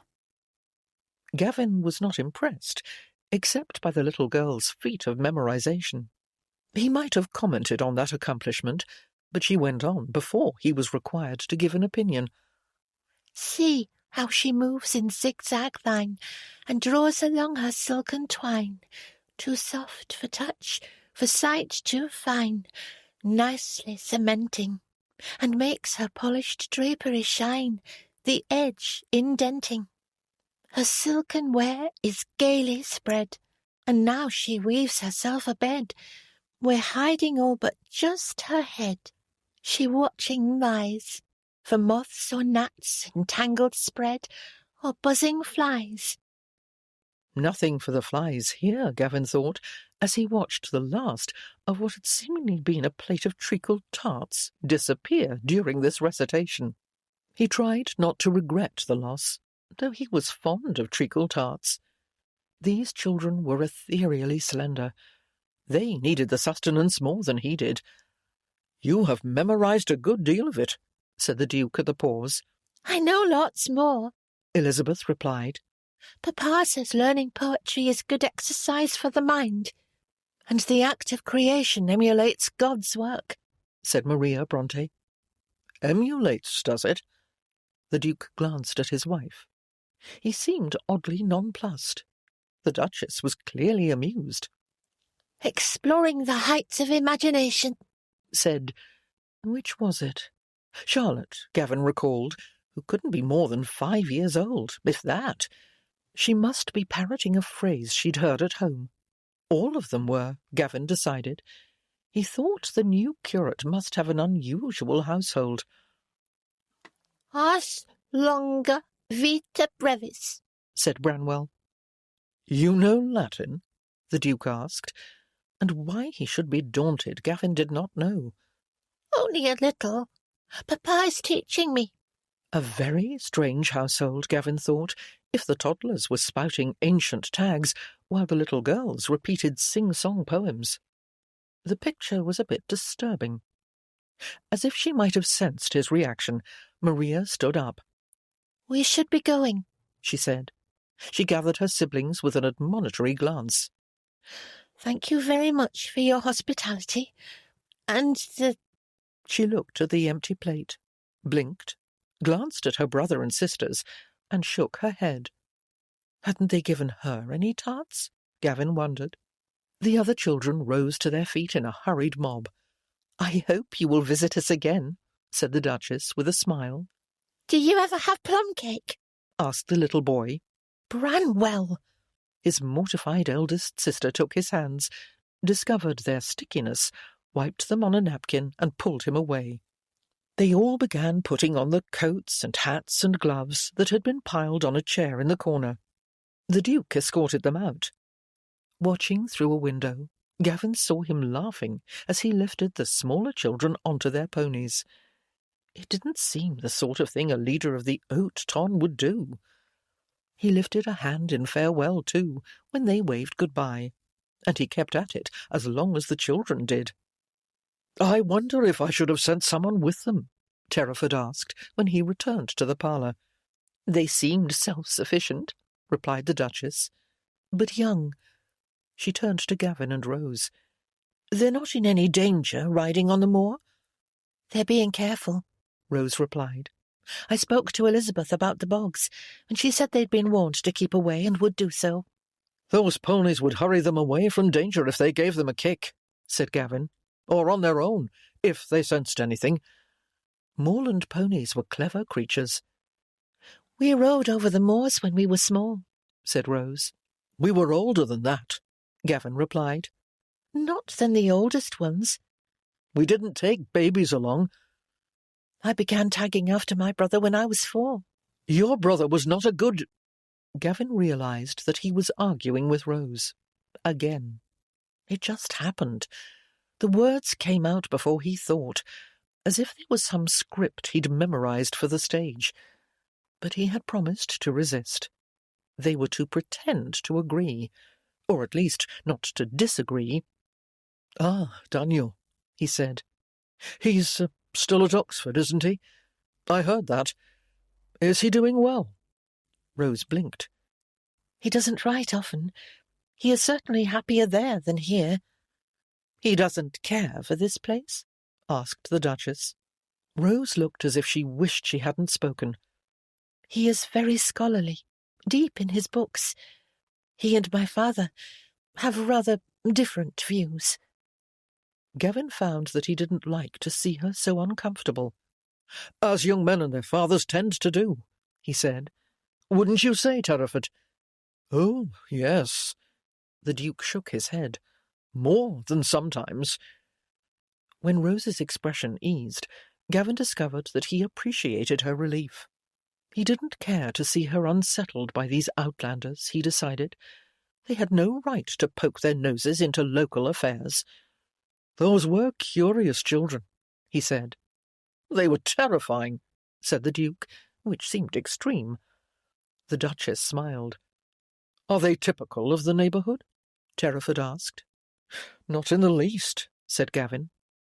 "Our youngsters are more likely to be pelting along the moor tracks, waving sticks as sabres and covered in mud." "Or lying in ambush behind a crag and jumping out with a great shriek," said Rose. Gavin remembered that occasion. His mount had leaped straight up, all 4 feet leaving the ground. He hadn't fallen off, though. "You screamed like a banshee," he told her. "I certainly did." She looked amused by the memory. Rose was always rather pretty, Gavin noted, but when she smiled, it made a man wish she would smile more often. "The oldest, Maria, was unusually assured for her age," said the Duchess. "Spookily so," said Gavin. "Did you think that as well?" The Duke looked relieved.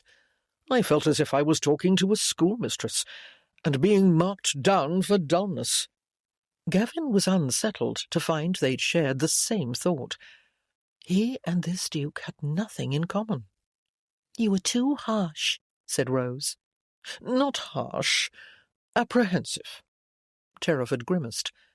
"I am making a study of the young, since we will soon have one of our own, and more often than not, I find myself quaking in my boots." Terraford kept being not what he expected, Gavin thought. He wished the fellow would stop it. It was confusing. "I suspect Maria's parents rely on her too much," said the Duchess. "They said their mother is ill," replied Rose. "It must be serious. Perhaps we will call and see if there is anything we can do." "That would be kind," said Rose.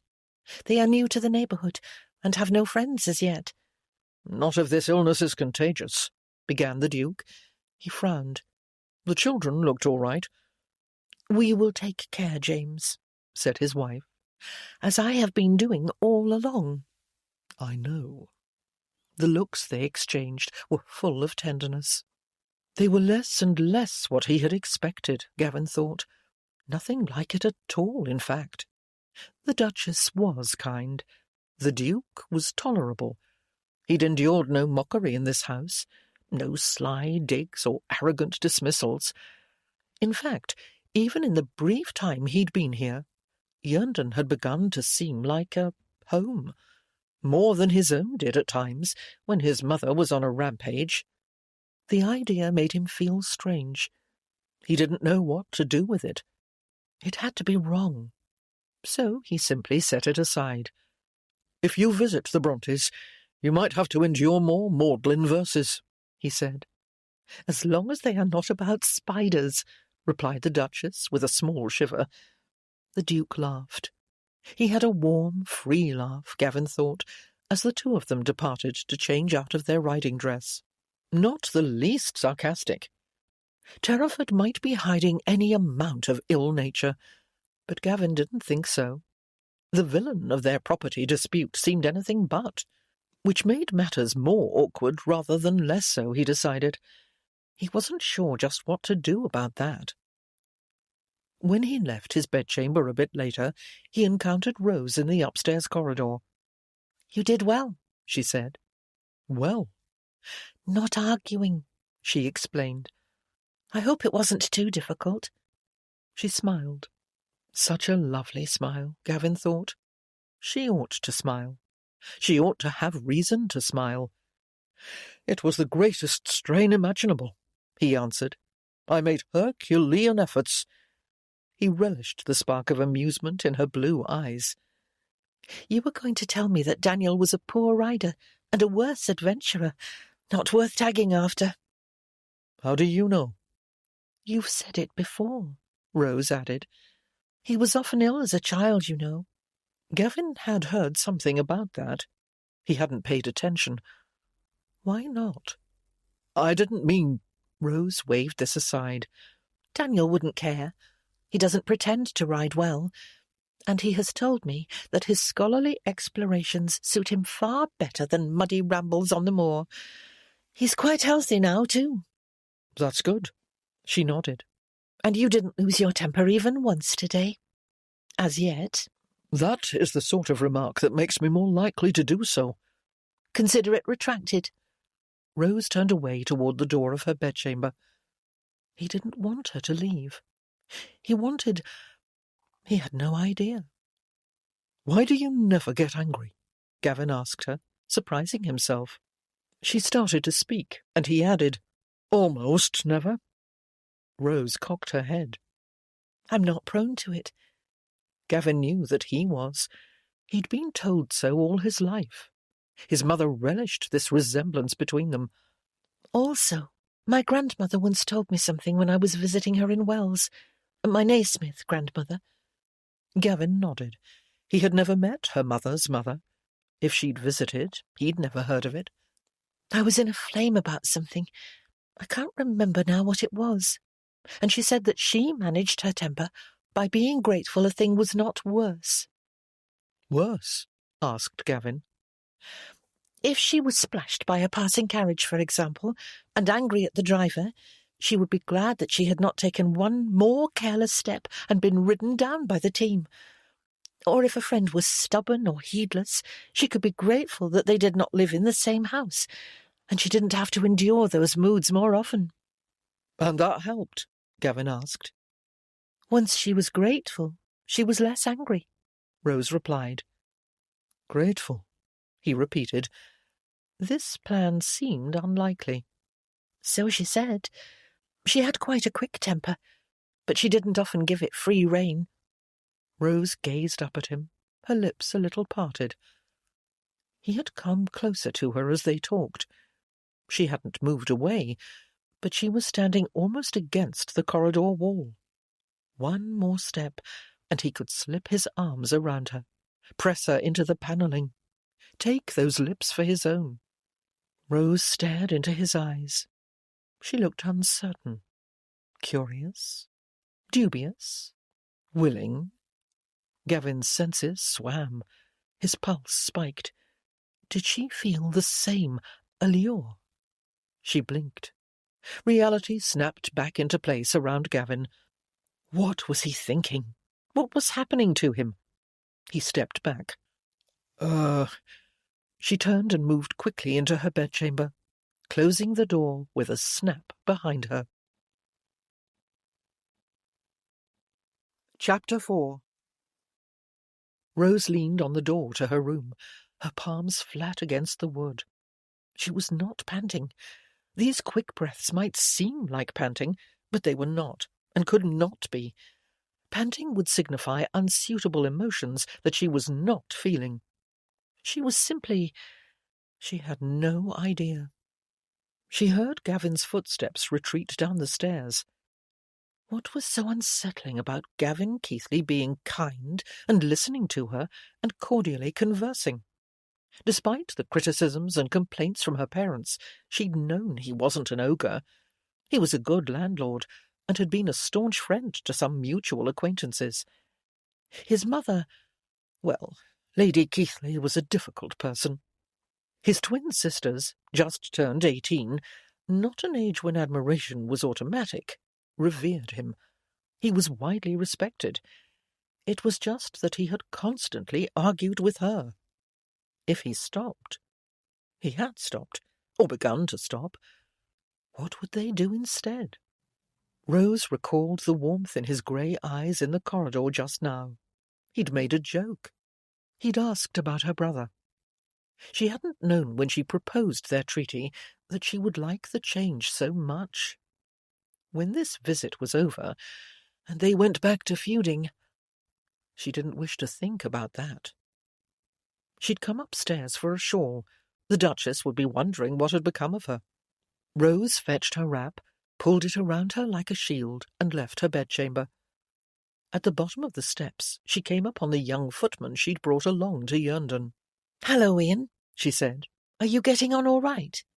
Rose was aware of the rivalry between her servants and Gavin's.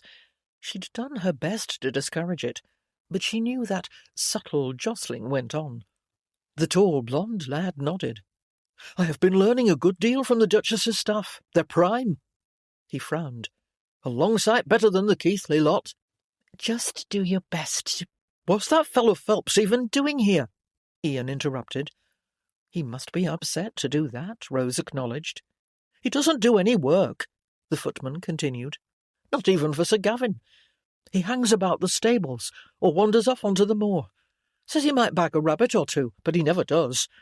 What's he up to?" Rose didn't know, and repeating Gavin's remarks about the man would only inflame matters. "Just ignore him," she said, "and get along with everyone else." To her surprise, Ian blushed crimson. "But there's the other one," he said. "Other? "That flibberty-gibbet maid that came along." With Sir Gavin, you mean?" Ian nodded. "I hadn't seen her before. What is her name?" "Lucy Trent," the footman replied in a constrained tone. Rose didn't know any local family by that name. "Has she made difficulties for you?" "Not to say difficulties, beyond a few silly tricks. It's just—" Ian shuffled his feet. "I've never seen anyone like her before. She's full of daft notions, grand as you please, for all she's only a housemaid." "What sort of notions?" This didn't sound like the kind of servant Lady Keithley would hire. "Speeches out of Shakespeare. They go on and on. You can't understand half of it." He shook his head, looking puzzled, and perhaps a bit admiring. "I don't know how she remembers it all. Definitely not Lady Keithley's sort of servant." Rose wondered if Gavin's mother had sent the girl here to be rid of her. "Well, just let her be." "Oh, I'll let her be. But what will she do, eh? Pester the life out of me, belike." Ian turned and made his distracted way to the kitchen door. More uncharacteristic behaviour. His reaction was so striking that Rose consulted her maid as she was dressing for dinner that evening. "Is Ian having some trouble here?" "Oh, him," replied Sue. She shook her head as she fastened Rose's auburn hair into a knot on top of her head, letting curls fall at the sides. "He's all right. He's just never been anywhere but home." Neither had Sue, Rose noted, though she was taking the tone of a world traveller. "He said something about the housemaid, Lucy Trent." Sue grinned. "Lucy's an odd one, no mistake. She could talk the birds out of the trees." She held out Rose's pearl earrings, and Rose put them on. "She's taken to teasing Ian. He's an easy mark, miss, and nobody else pays much heed to Lucy, which she don't like. If she's bothering him, I could speak to Sir Gavin." Rose didn't really want to undertake that conversation, but she would if there was unpleasantness in the household. "No need. Lucy's not bothering exactly. More confusing, young Ian." Sue's grin widened. "She's a pretty lass, you see, and not one Ian has known all his life." "Ah, yes, miss." Sue straightened the folds of a sleeve. "This blue becomes you. It's a fine gown." Rose surveyed her reflection in the dressing-table mirror. She did look rather well.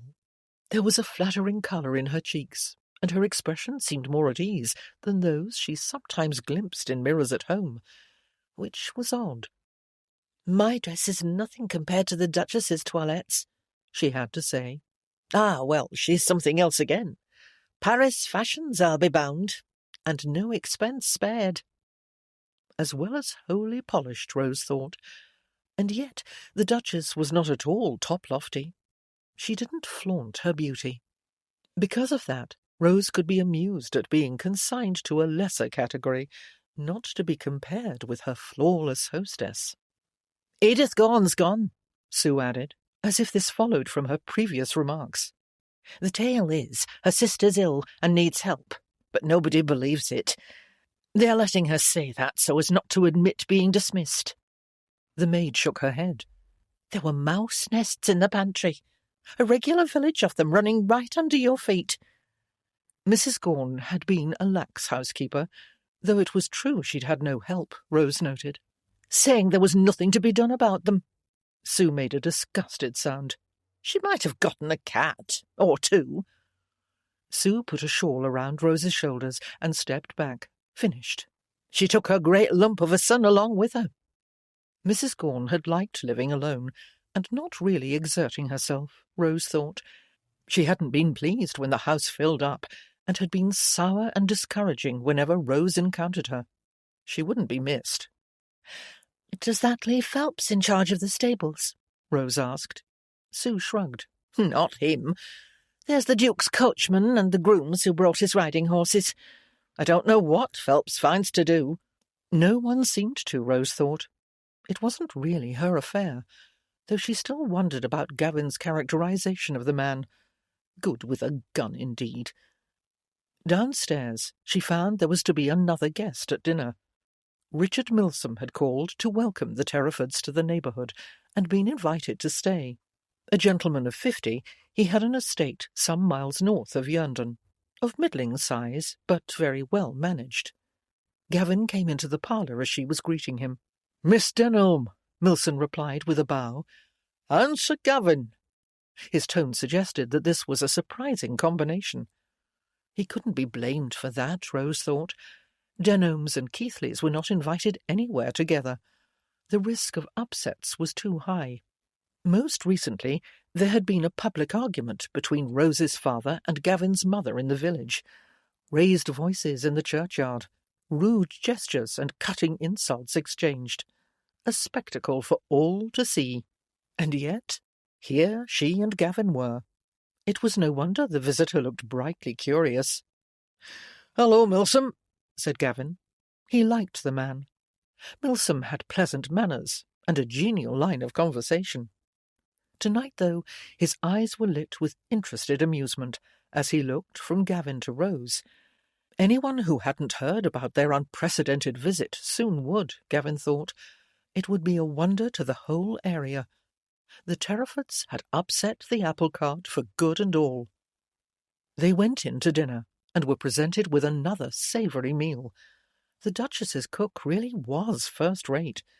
Milsom complimented the food, and Gavin agreed. The group chatted about the weather and the market for wool, and all the while Milsom observed the scene like someone waiting for a play to begin. Finally, it seemed he didn't wish to wait any longer. "I hope your parents are well," he said to Rose. "Very well, thank you," she replied. "And your mother, Keithley?" "Also well." Mention of both naturally recalled the shouting match in the churchyard. Gavin frowned at him. The Terrafords knew nothing about that. He hoped Milsom would refrain from mentioning it. Milsom gave a half-shrug, half-smile, as if he could barely resist. "All pleased about this visit, are they?" "How could it be otherwise?" asked Gavin.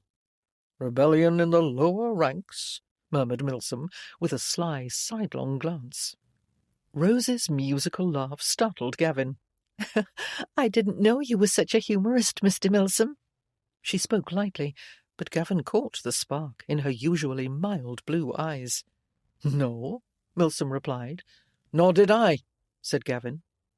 His tone was a bit too sharp. Rose did irony better. He tended more toward smouldering ire, which was less effective. Rose could carry the flag on this sally. He felt an odd flash of happiness. It was the first time he and Rose had made common cause since they'd stood side by side defending a moorland redoubt as children. He'd forgotten the pleasure of it. "Who doesn't appreciate a good joke?" Milsom seemed to imply that they didn't. "Indeed," said Rose. "Good ones are a rare treat." Gavin gave her a silent bravo, and when she looked at him, a private wink. The Duchess, who clearly missed no nuance, changed the subject. "I understand you were a friend of Charlton Cantrell's, Mr. Milsom." The guest turned to her with a smile, relinquishing his probe without obvious regret. "Friend is probably too strong a word. I did spend an evening with him now and then in his last years. Gavin realised that Milsom was the only one among them who'd known the former owner of Yerndon. Charlton Cantrell had died when Gavin was 10 years old, and the man had not been fond of youngsters. He'd called their group vermin once when he ordered them off his property. "How did you meet?" their hostess asked. "I understood that he was rather a recluse." "At the village blacksmith's," answered Milsom. He enjoyed the group's surprised reaction before going on. "By chance, each of our horses had thrown a shoe while we were out riding. We talked as we waited for repairs. He seemed an interesting old fellow, and I was new to this neighbourhood, and so we scraped an acquaintance." Interesting. Gavin had only heard Cantrell described as spiteful and venomous. "In a chat on the street or over a glass of wine," replied Milsom. "We had no issues to resolve, and so he was amiable enough. He could be quite crusty when provoked." "Most people can, I suppose," said the Duke. "And Cantrell endured quite a bit of it," said the guest, with another of his sidelong glances at Gavin and Rose. Gavin felt his temper rising. "He did some provoking himself." "It's a trial having hostile neighbours," replied Milsom. "Or sneaking, vengeful—" Gavin stopped and gritted his teeth. He did not want to descend into that old argument in front of the Terrafords. He was here to win them over. And more, he had an agreement with Rose. He would not break his word. He wrestled with a spate of angry objections. What had Rose said about her grandmother's methods? The idea seemed silly, but he had no other. So, how could this situation be worse? Well, Milsom could be staying here with them, a constant irritation. But he was not. He'd be leaving soon, while the moon still lighted his path home. He could have told the story of the churchyard altercation, made a real drama of it, but he had not, though it had clearly been tempting. Gavin could have railed at him here at the dinner table, a travesty of hospitality. That would have been well worse. But he had managed not to let fly. A satisfying success. Surprisingly, Gavin felt his temper begin to subside. "You live near Haworth, Mr. Milsom," said Rose. "Have you met the Brontes?" She was following the Duchess's example in turning the subject, Gavin noted. "The new curate?" Milsom nodded. "Yes, he seems an odd mixture of stiff manners and over-sensitivity." "How so?" asked the Duke. "Well, I called on him because, as you say, I live nearby. The family has just arrived in the neighbourhood, you know, and I thought to help make them welcome. But Bronte didn't appreciate my visit in the least. I caught him in the throes of creation, he said, writing a poem. He made me feel like a dashed inconvenience." Milsom frowned. "Throes? What sort of word is that? And he's the curate of St. Michael's. A reverend is meant to be available to his parishioners, isn't he?" It was a fair point, Gavin thought. "I begged his pardon," Milsom continued, "though it went against the grain. I started to leave, and then he sat me down and told me how very ill his wife is, unable to rise from her bed, the poor lady. And what was he to do? Apparently they have a packet of children." "6," said Rose. "We met most of them on the moor." "6? Good Lord!" Milsom shook his head. "I suggested he get some relative to come and help, and he liked the idea. Said he'd ask his wife's sister. I felt as if I was the parson making sick visits." "Perhaps not the time for poetic composition," murmured Rose very softly. The Duchess heard. Gavin saw her throw Rose a speaking look. He didn't think the others noticed. After the meal, they moved from the dining-room to the front parlour. Milsom didn't stay long, as he had a distance to ride before the moon set. When he had gone, the Duchess declared she was tired, and the Duke gave her an arm up to bed. Rose followed. Gavin, not quite ready to retire, stayed on, considering the evening. It had been quite pleasant, one of the most enjoyable he could recall. The Terrafords were very good at setting a festive mood and encouraging conversation. But Rose had done her part too. He was feeling mellow, not a familiar state. He liked it, he realized. Upstairs, Rose had removed her ornaments and started to unbutton her gown when she realized that she'd left her book in the parlour earlier in the day. She was not sleepy and wanted to read. Before she put on her nightdress, she must slip downstairs to fetch it. The hallway was silent, the stairs empty. The parlour was dim and quiet, still warmed by the dying fire. Rose was walking across to the table where her book lay, when a voice from the shadows made her start. "I beg your pardon," said Gavin. "I thought you hadn't seen me, and I wanted to let you know I was here." She turned, lifted her candlestick, and found his dark figure in a chair by the hearth. "Why are you sitting in the dark?" "I don't know. I felt like putting out the candles." "Is something wrong?" "No, it just seemed peaceful." Rose stared. This was not a Gavin sort of word. And he sprawled, looking utterly relaxed in a not Gavin sort of way. There was her book. She picked it up. She should hurry off now. Her mother would disapprove of these circumstances. Alone with a man in the dimness, no trace of a chaperone, with Gavin Keithley of all people. But she was curious. "We got on well when we were young, Rose, didn't we?" Her fingers tightened on the book as her heart sped up. She started to say that they had, casually, as he'd sounded, but she couldn't get the words out. She'd been ambushed by a memory. On a hot summer's day when she was 16, Rose had been out on the moors alone. She was not supposed to tramp those beloved paths on her own, an unaccompanied young lady. That had been forbidden for a while. Not quite since she'd been told at 12 that she was too old to roam on her pony with the gang of local children, but soon after.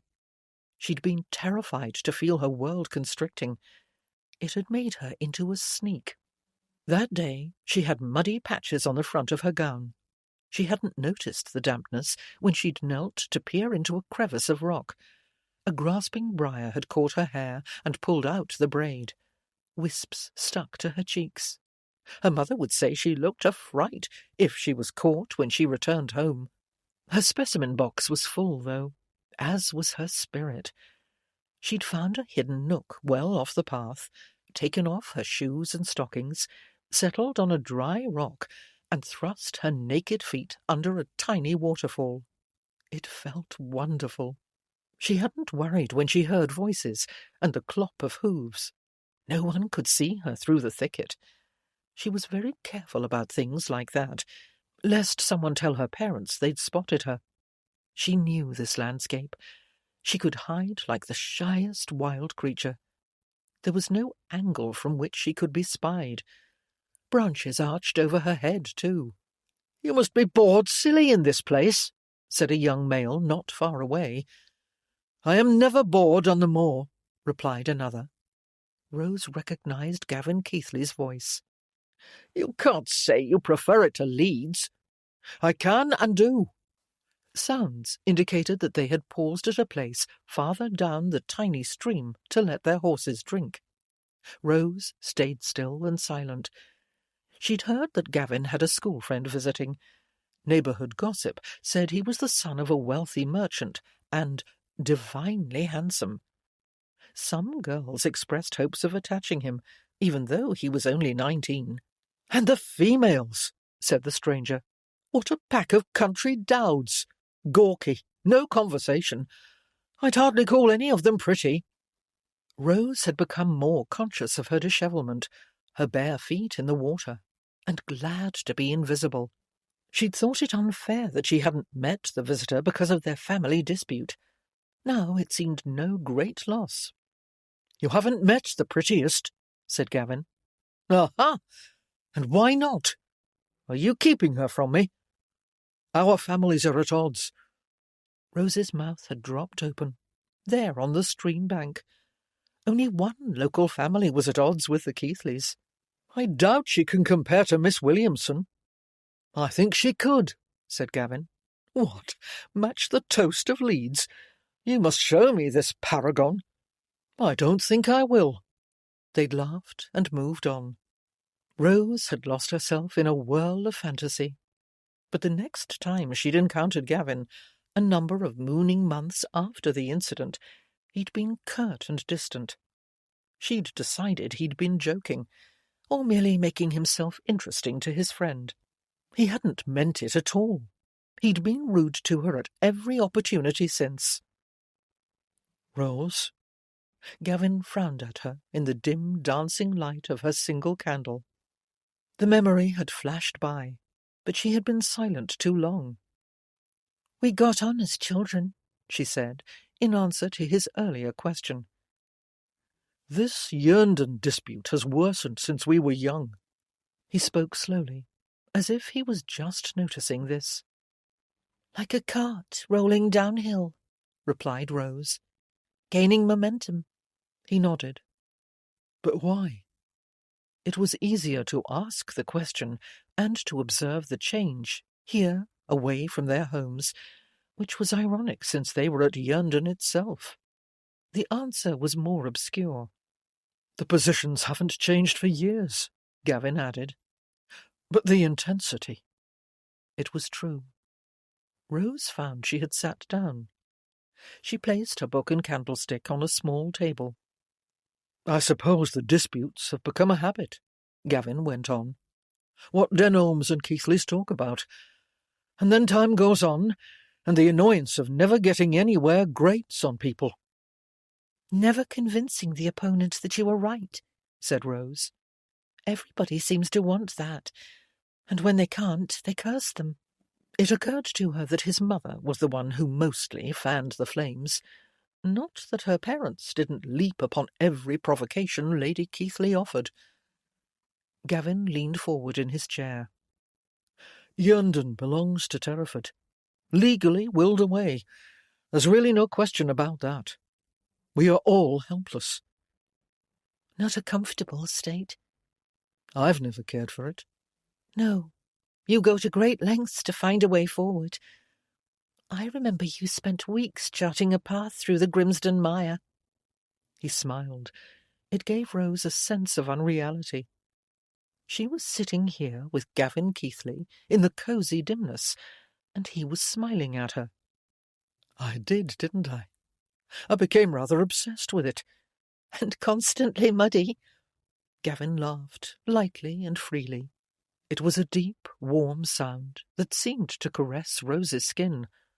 The focus of a 14-year-old boy. "You managed it, though." Their little gang had used that secret path to astonish several adult moorland residents. I did. Gavin's smile faded. He looked puzzled. But to keep on doing a useless thing, like flogging this property dispute, more and more fiercely, that is stupidity. "Like shouting at someone who doesn't speak English," Rose agreed. "Thinking that higher volume will get your meaning across." He looked at her. I'd forgotten how quick you are, Rose. She didn't feel quick. Quite the opposite. The atmosphere in the room seemed thick and dizzying. It seems that being away from home changes one's perspective. Gavin gazed at the coals of the fire. Rose watched the strong planes of his face. She'd known the boy. She didn't really know the man. Yet the one was the foundation for the other. What I've always hated was the neglect, he said contemplatively. That was the real sticking point for me. A fine old place, falling into ruin right next door to me. Nothing I could do. It drove me mad. "But the Duke is remedying that," said Rose. Yes. "What issue does that leave?" What indeed? He paused again, for several long moments. Do you remember our last summer holiday out on the moors? Of course she did. It was after she'd been warned it was time to become a young lady, and she'd clung to every moment of that precious time. "I'd been told I couldn't go out with the group any more when the summer ended." I was off to school then. We built the castle. They and their friends had chosen a hillock and shifted an impressive number of stones into a wall around the top with a sort of platform in the middle. "Our last-ditch redoubt," said Gavin. It had felt that way to Rose, the collapse of her life for freedom. They'd all spun tales of heroism for each other. They'd hurled spears over the wall at imaginary invaders. Romans, Saxons, Picts, Danes, depending on the story. They'd triumphed again and again, until the holiday ended and they'd separated for what turned out to be the last time. "It must be there still," said Gavin. His eyes lit. "We should go and see." "But Gavin," he turned to look at her. "we've been sent here to battle each other," said Rose. The memory of that youthful fortress had brought it back. Had he forgotten they were opponents? "You can't tell me you weren't ordered to make your family's case to Terraford, against mine, and to win." His gaze was steady. "I certainly was," Rose added. "My parents expect unreasonable things." "Single combat warriors," he said, "sent out to resolve the war. But if it is left to us—" "Us."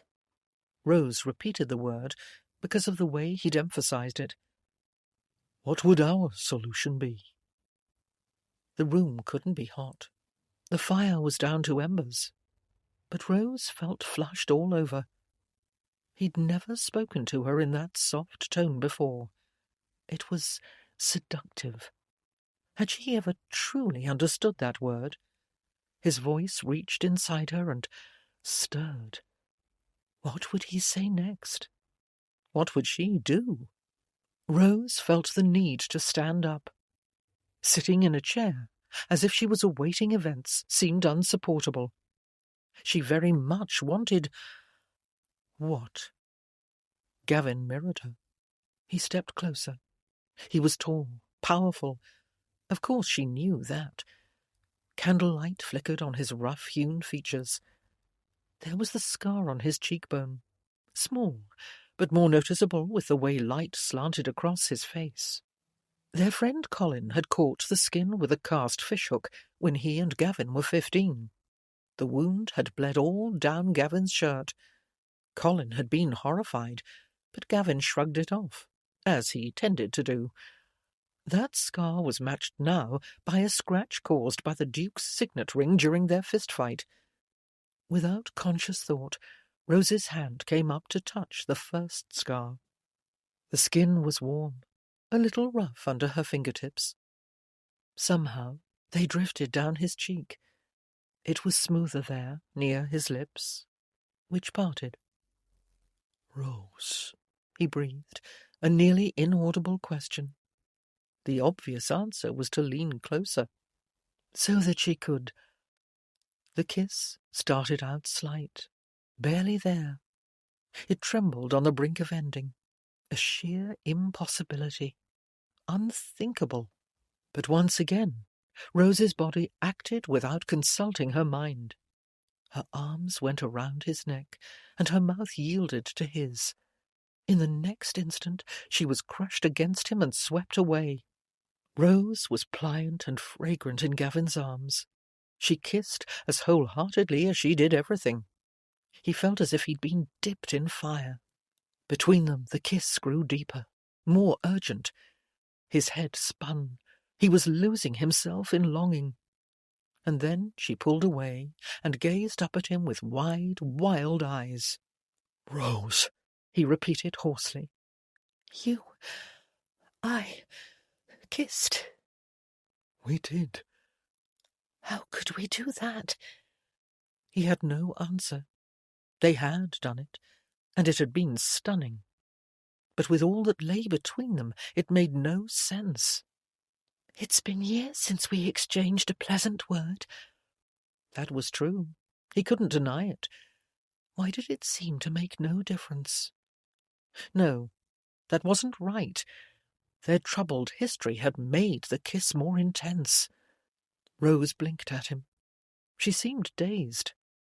She pushed at his chest. Gavin took a reluctant step away from her. "We were pretending to get along," he began. "And were carried away by the pretence?" she asked sceptically. "Are we complete fools?" Gavin struggled with a muddle of emotion. His youth, the recent past, the astonishing present, whirled together in a great snarl. Memory, enmity, desire. He could make no sense of it. "I suppose circumstances—" He trailed off, not knowing how to finish that sentence. "Circumstances?" "A dark room. No one about." This sounded idiotic. "Do you kiss any woman you find alone in a dark room?" Her voice had sharpened. "No, of course not. I haven't been in—" "I hadn't thought that the chaperones were right about such things." She'd gone acerbic. "But perhaps they are." "You kissed me," Gavin said, and immediately knew it was a mistake. "You're saying I thrust myself on you?"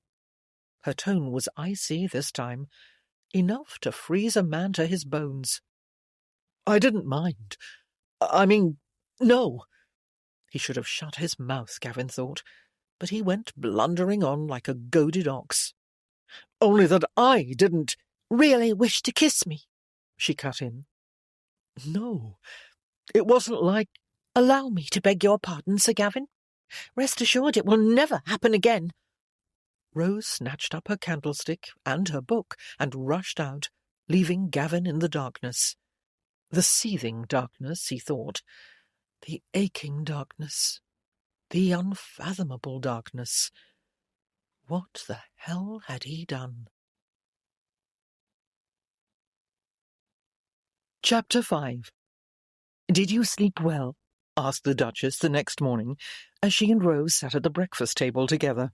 The gentlemen had gone out riding early, which was becoming their habit. Aware that she looked heavy-eyed, Rose offered a stunning understatement. "I was a little restless."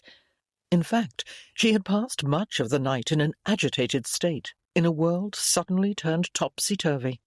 She had kissed Sir Gavin Keithley, and she had liked it very much, which was a vast and desperate problem.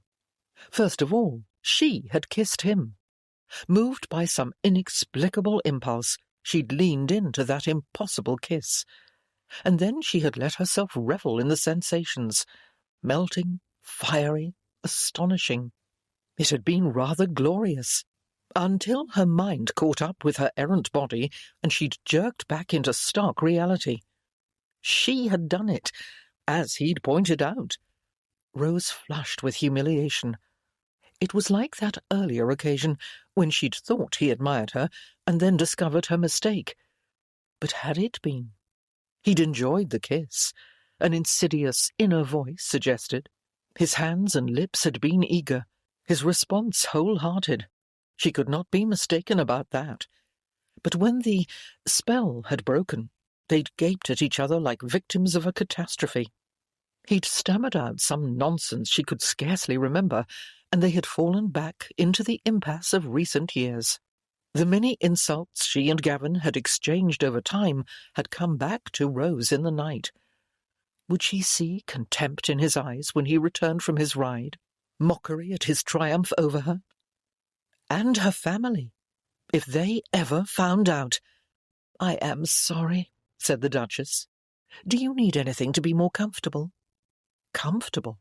What was she talking about? Rose wondered if she would ever be comfortable again. But the Duchess knew nothing of kisses. She was talking about Yerndon's accommodations. For now, Rose had noticed that their lovely hostess was keenly observant. She was intelligent, too. She worked things out. If Rose wasn't careful, she would deduce more than she should. "No, thank you," said Rose. "I'm sure I'll sleep better tonight." "Well, you need only ask." "Thank you." Rose had begun to like this woman, who was supposed to be her enemy. "I am going over the house this morning to see what needs to be done. Would you care to come along? You know the place better than I do." "Actually, this visit is the first time I've been inside." "What?" Mr. Cantrell didn't receive our families. Yours and Sir Gavin's? Yes. The sound of his name did not send a delicious shiver through her. It was a shudder, Rose decided. That must be what it was. It was a wave of regret. That she could never kiss him again. No. I must say, I don't understand the basis of this feud. Can you explain it more clearly? This was the opportunity she had been sent here to find. Rose wrenched her thoughts away from incendiary kisses. It began many years ago with Mr. Cantrell's great-grandfather. Or was it great-great? One of them. He'd married a Keighley and a Denholm. Both. One after the other.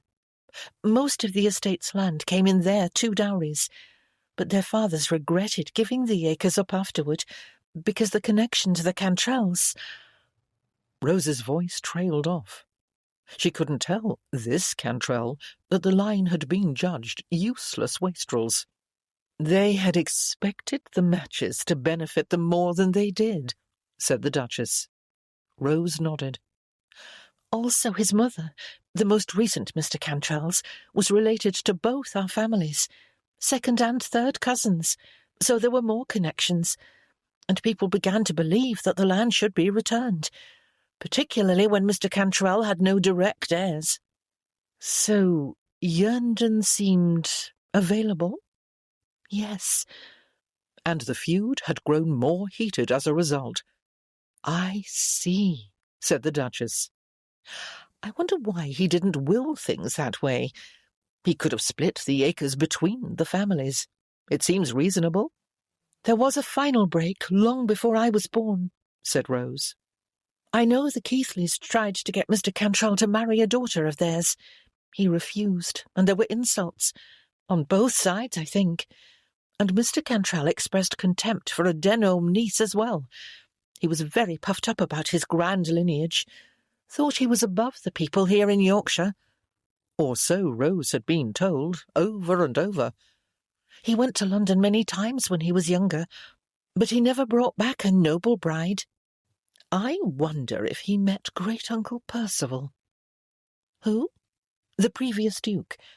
The Duchess shrugged. If he had, I don't think he would have left Yerndon to him. When Rose looked inquiring, she added, Percival was not a likeable man. There seemed nothing to say about that. Perhaps Mr. Cantrell enjoyed playing people off against each other over his will, her hostess continued. Some older people are like that. They enjoy the power. Rose was doubtful.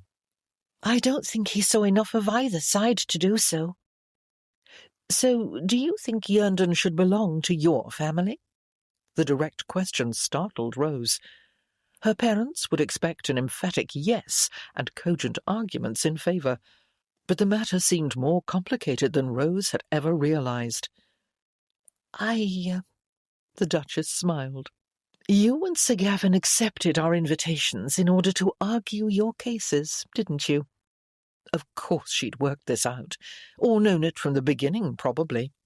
It might even be the reason she'd invited them. Rose was beginning to realise that her hostess's motto might be, let's see what happens. It was a fascinating approach to life. What is your opinion on the matter? She asked. No one had ever asked for Rose's personal view. She was young and female, and expected to be biddable. Everyone just told her what to think and what to do. She didn't always obey, of course. Now she took a moment to gather her thoughts. I'm weary of the fighting, she replied. I wish it would just stop. The Duchess nodded encouragingly. Yerndon should be cared for, Rose continued, working out her position as she spoke. Everyone hated to see it neglected, and it shouldn't be. But you are here to remedy that. People needn't be so grasping. The Duchess cocked her head, waited.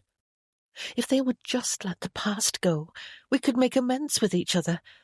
We could have good neighbours in the house here, exchange visits and be a normal neighbourhood. A pleasant picture. We must see what we can do. The Duchess spoke as if it was a task that could be ticked off a list, simply and efficiently.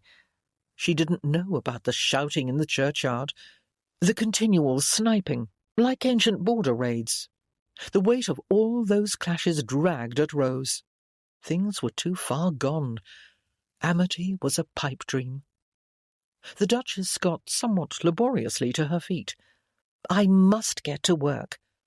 She picked up a small notebook and pencil that lay beside her plate. Are you coming along? She would be happy to help this cordially reasonable woman, Rose thought. Her attitude and her peaceful household were a balm. She stood, and they set off on their tour of the house.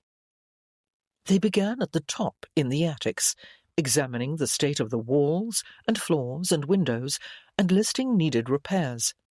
As they moved through the rooms, Rose was more and more impressed with the Duchess. She was clearly an exceedingly capable person. She was not some lazy aristocrat who left responsibilities to others. No problem seemed to daunt her.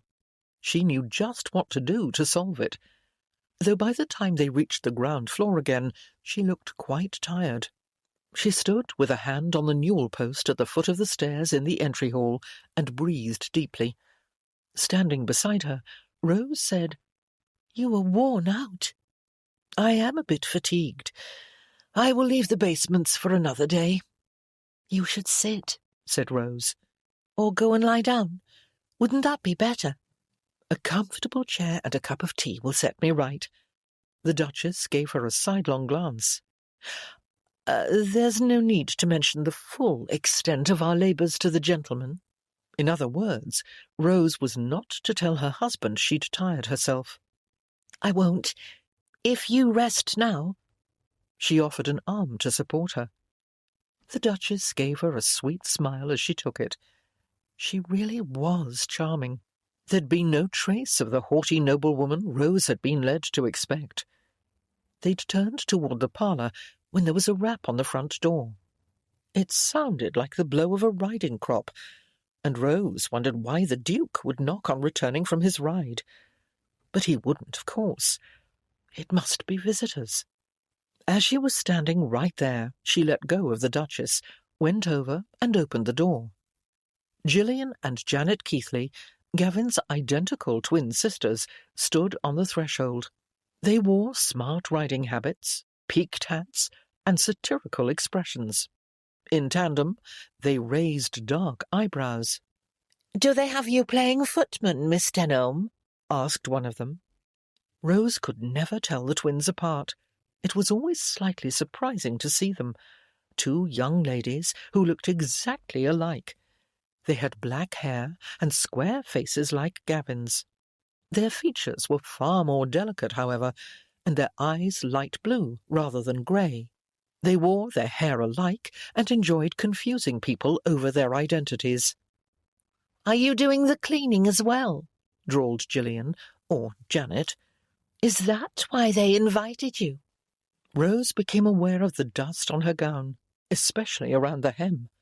She'd done some stooping and crawling during their inspection, as her companion couldn't.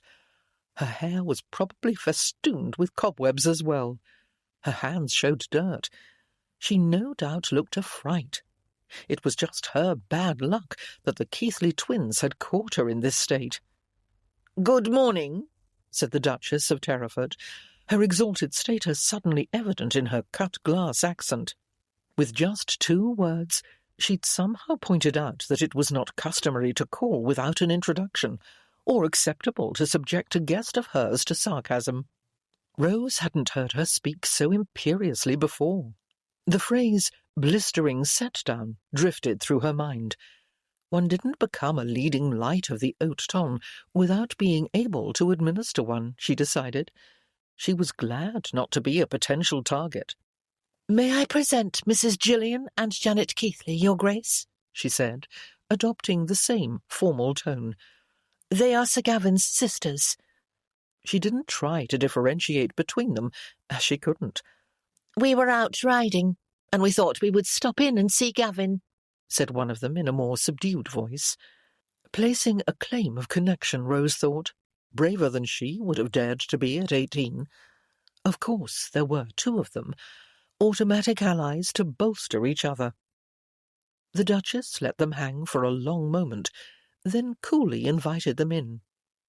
Thus it was that when Gavin walked into Yerndon's parlour a bit later, he found his sisters sitting there and the atmosphere fraught.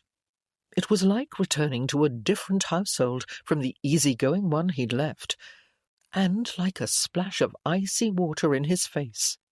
The fact that he had kissed Rose in this parlour in the dimness of evening was one thing when he considered just the two of them, unsettling enough, but it was quite another in the harsh light of sisters, not to mention his mother, whose outrage would be epic.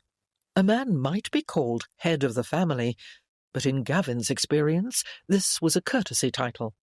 He lived with 3 females who liked authority as little as he did, including his.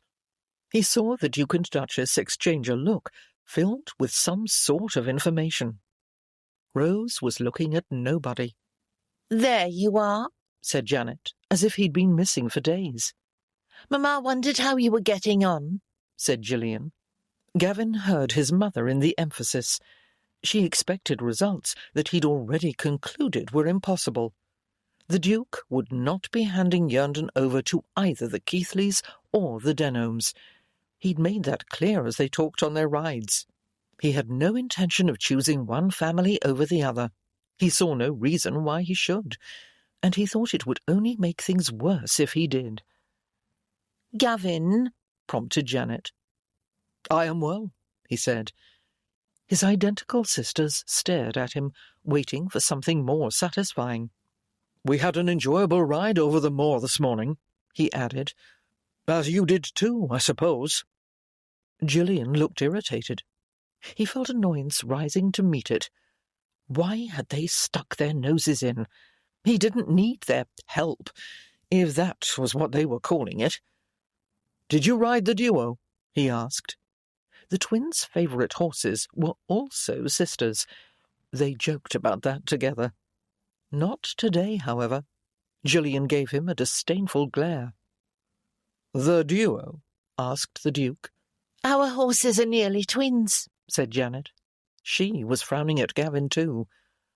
The urge to tell his sisters just to go away was rising. Gavin struggled to subdue it. It wouldn't do. He didn't want to drag argument into the Terrafords' formerly serene parlour. Yerndon had come to feel like a refuge. He remembered his new exercise. What could be worse than this, he asked himself. He might have missed a jump out on the moor and hurt himself, or his mount, but he was too good a rider for that. He might have returned to find Rose and his sisters shouting at each other like their parents in the churchyard. But Rose was still and silent. That wasn't actually better. "It's a fine morning to be out," Gavin added doggedly. "Not at all dusty," said Janet, flicking a scornful glance at Rose. Rose did have quite a bit of dust on her dress, Gavin saw. Why? Had there been some sort of tussle before he arrived? He imagined his sisters and Rose grappling on the floor as he and the Duke had done at their first encounter. No, of course that hadn't happened. Was he going mad? "It was kind of you to call," said the Duchess. Gavin nearly jumped. He hadn't realised their lovely hostess could speak with such steely dismissal. "Indeed," said the Duke, "but we mustn't keep you from your ride any longer." He had it too. Imperious didn't begin to describe that tone. Gavin realised then how kind the Terrafords had been to him and Rose, because they wanted to be, not because they couldn't be otherwise. His sisters rose together as if drawn up by strings. Gavin wondered if the Duke could teach him to enforce social obedience in a few words. He envied the skill. "Have you heard about the Milsoms' ball?" Gillian asked as they moved toward the door. She was not much daunted, Gavin noted, more annoyed. His sisters did not take reprimands well. He could see thoughts of revenge simmering in their blue eyes. Then her actual words caught up with him. Ball? He asked incredulously. Well, a dancing party.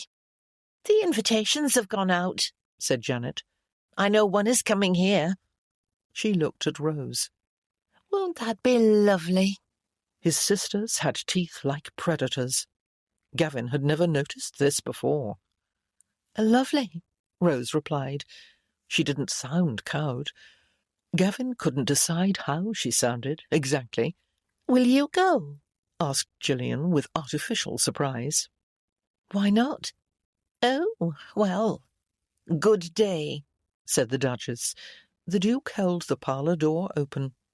Gillian and Janet departed without an escort, another sign of disapproval. The door closed behind them with a definitive click. Dancing party? Gavin couldn't help but exclaim. What can Milsom be about? No one does such things here. I expect Mr. Milsom decided that our mutual visit changed things, said Rose. For the better? Asked the Duchess. Rose shrugged. She was angry, Gavin realised. Rose didn't often get angry, and she didn't show it in the way he was accustomed to at home, so it was hard to spot. But there it was. His sisters had managed the thing. Our presence here certainly roused his curiosity, Rose said. And he'd talked about it, Gavin thought. Made a good story of their conversation, he supposed. Now everyone wished to see them appearing together, like a carnival attraction. I must go and shake out my dusty gown. Rose stood, caught up her shawl, and went out. Oh, yes, she was angry. Gavin found he was on his feet. I must just... I have a... He strode out without a vestige of an excuse. He had to speak to Rose, though he didn't know what he was going to say. He'd been trained to insult Denholmes. Snide comments tripped off his tongue. Other sorts of conversation didn't come easily, but that was ridiculous. He was a civilized man. He could converse. He spoke with friends, with near strangers, such as the Duke and Duchess. He didn't deride them any longer. But Rose had moved into a unique category, a Denholme he'd promised to treat politely, a Denholme he had passionately kissed. What were they to say? They had found plenty to talk about as children, years ago. They couldn't do the same now. Could they? He strode after her in determined confusion. The Terrafords remained in the parlour, side by side before the crackling fire. It would be something to see them dance together, said the Duchess. But what sort of something? Don't sneer, James. I wasn't. I've given that up, especially in this case. This? They're so thoroughly accustomed to sneering at each other. She smiled. I dare say they'd be well matched on the dance floor. And elsewhere, my dear matchmaker? That remains to be seen. I haven't made up my mind. Her husband said nothing more. He merely looked at her until she turned to meet his eyes. Then he added, I've learned my lesson, you know. Lesson? I don't command, or assume, or scold. But I have to say, my darling Cecilia, that you look very tired. I'm all right. Tired. The Duchess sighed. I went over the house this morning. He frowned. Crawling into attic corners and shoving furniture about? No. Miss Denholme did that. Thus the dust, he replied. Yes, but even so, it was more taxing than usual. Just standing on my feet too long seems a big task these days. She shook her head. You should have let me do that. I am capable. His smile was wry. You have taught me all about making lists. Her answering smile was warmer. I know. Cecilia. She made an impatient gesture. I have always been able to work as long as I wished. Was hardly ever fatigued. You have an important new job. She put a hand on her rounded midsection. Yes, Perhaps I need to learn a lesson too. The Duke watched her with tender concern. I think when you are more rested, in a few days, we should start back to London, by slow stages. Oh, not just yet. This place isn't in bad shape. I can find an agent to manage any repairs without difficulty. I know, but I think we can make other things right. The Duke raised dark brows. What things would those be? Those that are burdening our guests. Burdening? Such as sly young sisters? They did have the manners of hissing cats. But this feud, James, it's too bad. Something should be done. He frowned. I want to take care of you. If you need to be elsewhere, London and its neighbours can go hang. I will change my ways, the Duchess promised. I'll put all the work off on you, just as you once thought to do with me. They exchanged a reminiscent smile. I'll hold you to that, said the Duke. I want to see you lolling on sofas and nibbling delicacies. You can wave a languid white hand, give orders and send me to fetch and carry. Or the slightly bewildered young footman, she replied. Or him, the Duke agreed with another fond smile. She wrinkled her nose at this picture. It sounds very dull. I will do my best to amuse you, along with our oddly assorted guests. The Duke glanced out the window. Do you think they're coming back any time soon? I think they've stomped off to their separate corners to revive their spirits. Boxing language, Cecilia? I picked it up somewhere, from some sporting fellow. Do you want luncheon? I'm a bit hungry. The Duke rose. I will hunt down sustenance and bring it to you. Pickles, she answered. Can you be sure there are pickles? If I have to ride to Leeds to procure them, he said, with an elegant bow, I am at your command, as I am at your feet. You might rub them while I eat, teased the Duchess. Yes, my lady, he said, with a matching twinkle in his dark blue eyes. Outside, in a corner of the garden, Rose brushed the last of the dust from her skirt. There was not really so much.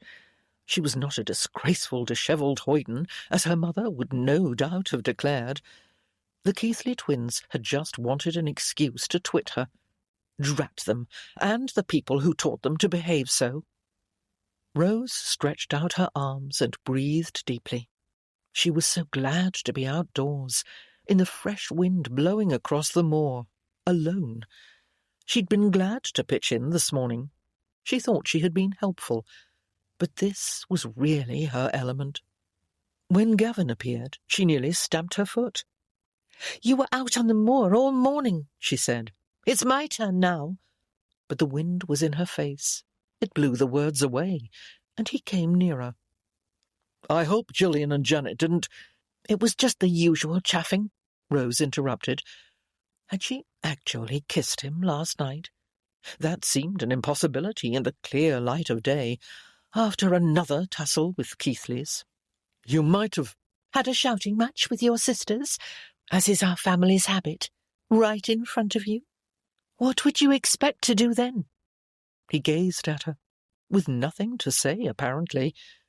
That ought to be satisfying, but Rose didn't find it so. We could have berated each other as our parents did, she went on. That would have made an edifying spectacle for the Terrafords. That isn't what I was going to say. No? What were you proposing that I might have done? He looked pained. I don't know. But after last night— We wake in the morning and find that nothing has changed, said Rose. The twins had made her feel that even more strongly. Something has changed, he said. He stepped closer.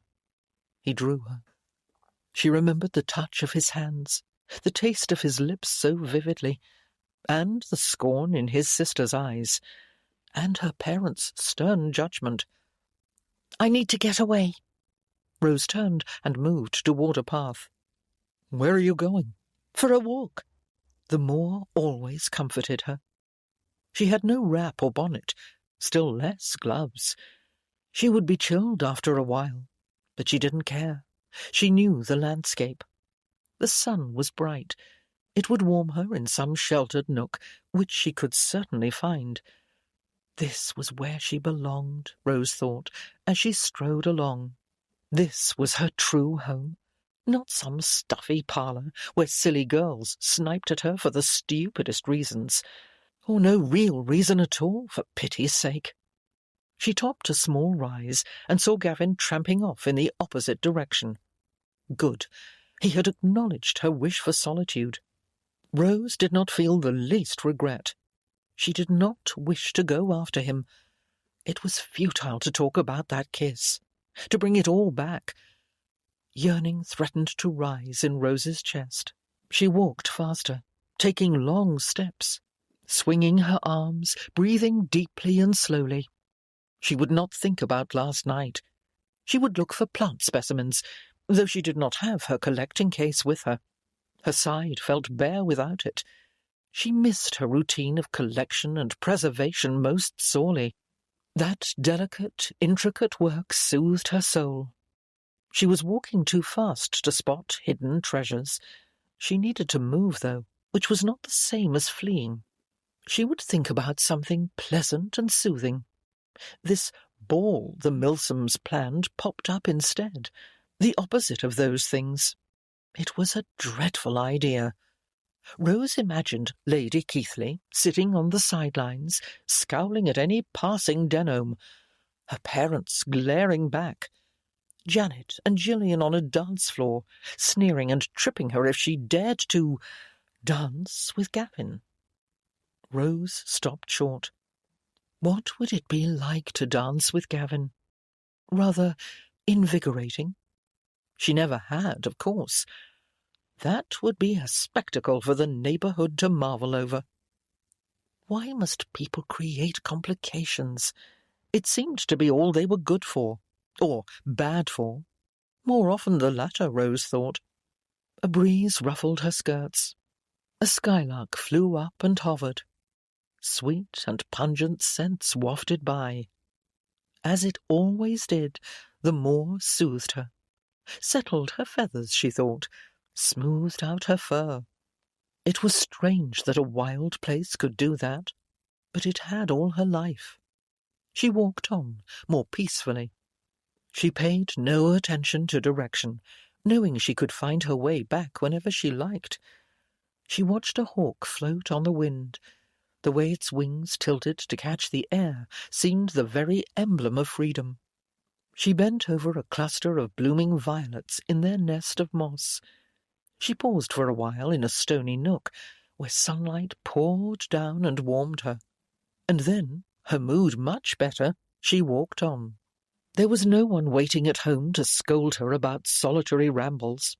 Unless the Duchess disapproved. Let her try. But from what she'd observed so far, Rose didn't think she would. When Rose found that her feet had led her to the hill where her childhood gang had built the castle, she was not really surprised. They'd been talking about it. When she had no other destination in mind, memory had drawn her there. Rose looked up the tumbled slope. She hadn't climbed it in years. She hesitated, smiled to herself, and tied a knot in her skirt and petticoat to hold them out of the way. Using her hands to steady her steps, she ascended the hill, went over the low wall, and surveyed their old construction. Stone didn't change. Their ring wall was intact, as was the uneven platform in the middle of that circle. Sprigs of green poked through the joints. She could remember their excitement as they gathered rocks and piled them. The memory made her sad, a little, but she was also happy to see the place. They'd had such fun here. "Is it still the same?" called a deep voice. Rose turned, and there was Gavin, clambering up the other side of the hill. Their reminiscences had led him here as well. Inclinations drew you along on the moors. She knew that, and the fort was as much his as hers. She could hardly order him off. She didn't really want to. She untied her skirt and let it fall. He stepped over a last rock and joined her. "It is," he said. "Look, there's Alan's cannon emplacement." He stood tall beside her, his black hair tossed by the wind. He looked like he belonged to the moor. Rose's anger had blown away with the wind, yet her pulse sped up. "Do you suppose the spears we threw are lying out there on the ground?" Gavin gestured at the surrounding heath. "The wood would have decayed by this time." "Yes. How can it have been 10 years?" "Day by day," Rose replied. He turned to her, his grey eyes penetrating. "You say that as if they dragged. How can you think so in a place like this?" He gestured at the landscape again. "Any day on the moor is wonderful, but I have too few of those. Young ladies are not to wander alone, or older ladies. No ladies at all." That had sounded daft. Rose pressed her lips together. "But you know the land so well. You are quite safe." Rose appreciated the sentiment, even though it was not the point. He had no idea what it was like to be hampered by the conventions put on females. "Surely no one would accost you." She could evade anyone who dared try, Rose knew. She was aware of every movement on the moor, and she could fade onto next to invisible sheep paths and be gone in a moment. But her parents cared more about appearances than actual dangers. Or that wasn't fair. They wanted her safe as well as respectable, but most especially the latter. "You always could slip away, like magic." Gavin bent closer, as if he was afraid she would vanish right now. She was in danger, Rose realized. She had somehow ventured into uncharted waters, and now she was right on the edge of kissing Gavin Keithley again. She mustn't want to do that. She mustn't recall the delicious shock that had coursed through her when they touched. But she was, so clearly that she was trembling. It would be some sort of poetic completion to step into his arms right here, where they'd been comrades long ago. "What are you doing up there?" called a childish voice. Rose jumped and turned to find the Bronte children gathered at the bottom of the hill. Aware of every movement on the moor indeed, she thought. Gavin had seized every bit of her attention. A wolf might have leaped on her. If there were wolves left in this country, her mind automatically corrected. There were not. 5 pairs of childish eyes gazed up at them. Once again, the children rode 2 shaggy moorland ponies equipped with thick sheepskin pads. Maria held Branwell and Emily before her. Elizabeth and Charlotte sat together on the other mount. They were warmly dressed, as Rose was not. That was the reason for the goosebumps on her arms, she told herself, not wild arousal. Not the fact that she had been about to thrust herself on Gavin Keithley again. She should be thankful for the interruption. Rose tried, and failed. Gavin growled. The sound reached down into Rose and summoned. She felt like a plucked harp-string. "Why are people always where you don't want them to be?" he muttered. "Because that is the nature of people," Rose replied, without thinking. Their eyes met. Rose felt she was gazing at a kindred spirit down to their very depths. "Is it an ancient tomb?" called Charlotte Bronte. Kindred, Rose thought. All of their kindred stood between them in oppositional lines. She looked away. Gavin moved over to the edge of the slope. "Come and see," he said in a resigned tone. The children hopped off the ponies and swarmed up the low hill. "Be careful climbing," Gavin added. "Some of the rocks will tilt under you." He wondered if he should go down to help, but the 2 oldest were boosting the smaller ones over the obstacles and holding them steady. A moment later, they poured over the edge like a troop of invaders. but they had to be welcomed rather than repelled, and he had to stop thinking of Rose in his arms, arched up against him in eager demand, as if that was possible when she stood right there, wind-blown and delectable. "What is this place?" asked Elizabeth Bronte. "Is it a relic of former dwellers in this land?" Small children did not speak this way, Gavin thought. Only these did, apparently. "No," replied Rose. "We built it with our friends when we were a bit older than you." "Built it?" Branwell looked around in delight. "Like a fort?" He picked up a stick and began to brandish it like a sword. Charlotte found another and fenced with him on the rocky platform. Emily danced around them, shrieking with joy.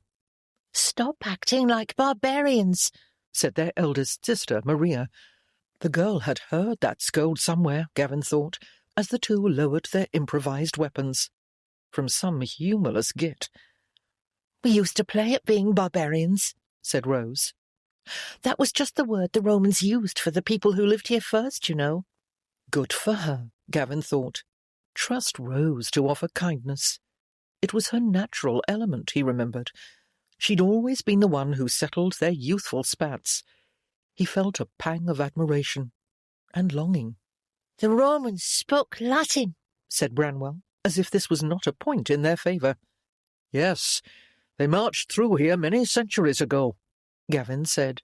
"You can see the ruins of their camps, and the wall they put right across England up north a ways. We pretended to fight them off." And then sometimes they had played at being a legion besieged by the blue-painted Picts. "Ha!" Branwell waved his stick at the ring wall. "Take that, Romans!" "We're through," began Rose, then broke off, pressing her lips together. Gavin met her rueful gaze. With a nod, he agreed that introducing the idea of spears was not advisable, particularly with these children. They'd fill the air with missiles. Rose smiled, and Gavin was literally warmed by it. She set his blood alight.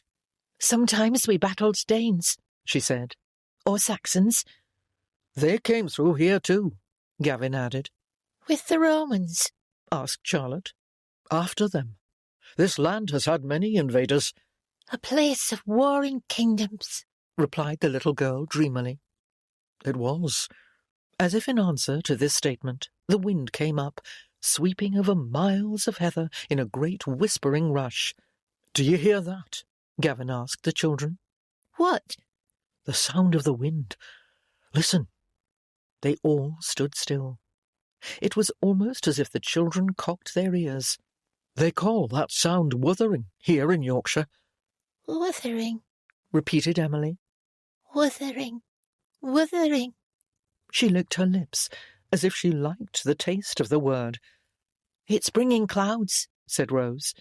She pointed at the horizon. "We should go." There was no other choice, Gavin thought.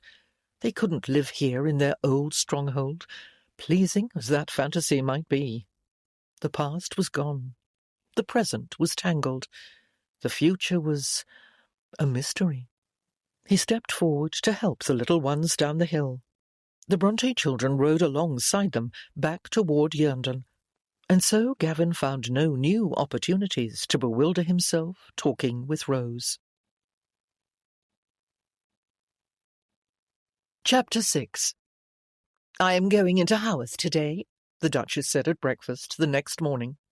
Everyone was present. There had been no early ride, as the Duke said he had things to do.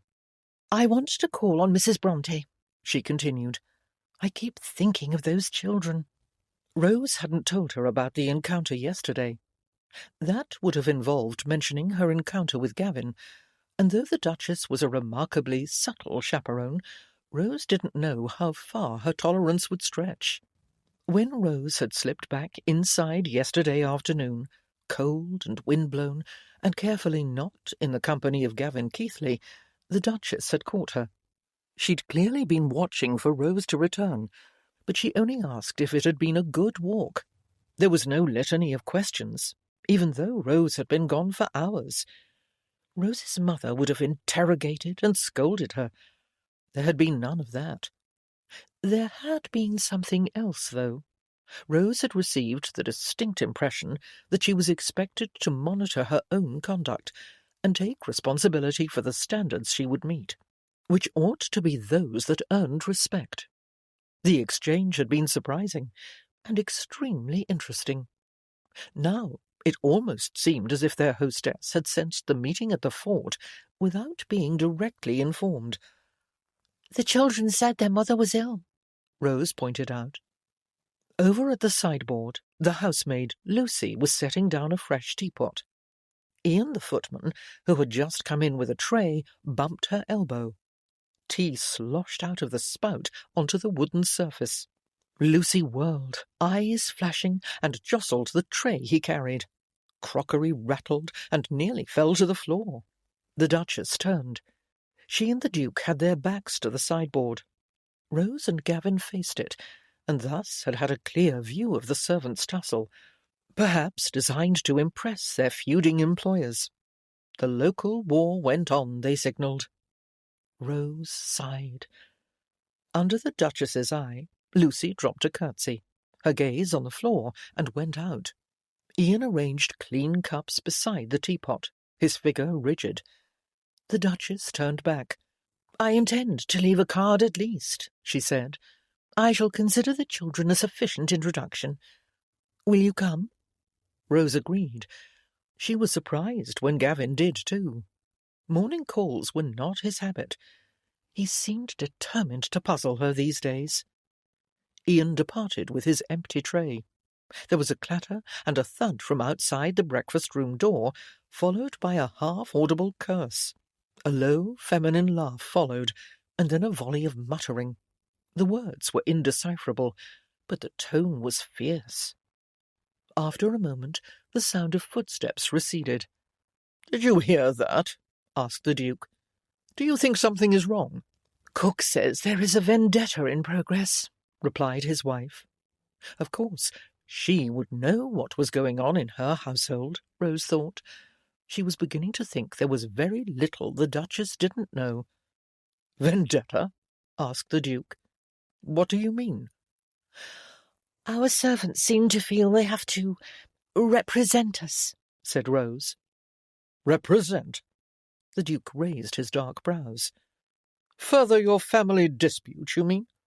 Rose nodded, ashamed that it had spilled over into the Duchess's harmonious household. "Cook is not particularly concerned," the Duchess said. "No broken china, so far.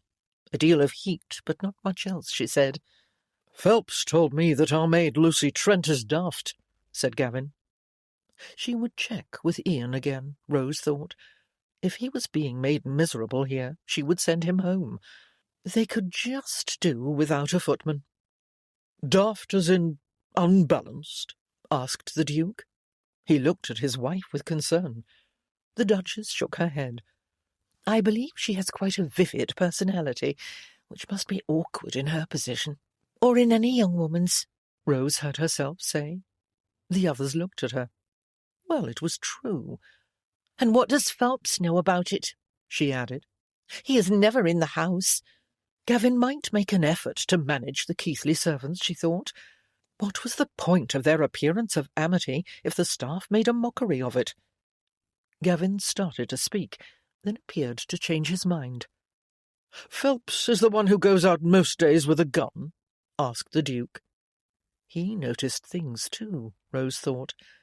Really, nothing got past the Terrafords. "After rabbits, I expect," Gavin answered. "And yet we haven't seen any on the table." Rose thought Phelps was just sloping off, so he didn't have to do any work. "Hunting is not an exact—" Gavin began. "Yet Phelps is said to be so expert," Rose interrupted. He frowned at her. The Duke looked at them, then over at his wife. "We aren't worried?" he asked her. "No." "That's good." They smiled at each other. Both seemed amused, and very much in harmony. Rose felt her irritation, automatic over any matter involving Keithleys and Denhams, or their households, fade away. The Terrafords' home was so unlike her own. There was no simmering rancour or constant flow of criticism. Instead, she felt warmth and acceptance and equity. The Duke and Duchess might have disagreements. They must, on occasion. Everyone did. But they seemed so ready to understand and make allowances. She wanted to live like this, Rose thought, not always mired in suspicion and disputes, not worrying about hostile encounters and malicious whispers. It was too bad she saw no way such a change could befall her. Later that morning, the Terraford's elegant coach was brought up from the stables. The Duke handed his wife carefully in, Rose joined her, and the men mounted up to ride beside them. They made a small cavalcade to the little village of Haworth 6 miles away. Once there, the Duke left them to meet with a builder who lived at the edge of the hamlet. The rest of them were directed to the parsonage, a rectangular grey brick house with 5 windows above and 4 below, the front door in the centre. The unadorned building had a chimney at each end and a graveyard next door. Though she loved the moor, Rose had to admit that this residence was rather bleak. Gavin dismounted and handed the women out of the carriage. His fingers were firm on Rose's, seemingly reluctant to let go. They knocked. After a short wait, the door opened, and they were greeted by a female servant with a broad Yorkshire accent. She shook her head when the Duchess asked for Mrs. Bronte. "Too ill for visiting," she declared. A small head appeared, peering around the servant's broad hip. "It's the Duchess," exclaimed Charlotte Bronte. "And Miss Denham, and Sir Gavin." "A duchess, for truth?" The servant stared. "I reckon they made that up." She shook her head at the visitors. "They do make things up." Several small Brontes jostled for position in the doorway. "Stop that," said Maria's voice from the rear. "Behave properly." "What is this noise?" demanded a man's voice. "Now you've disturbed the Reverend," said the maid. She looked concerned.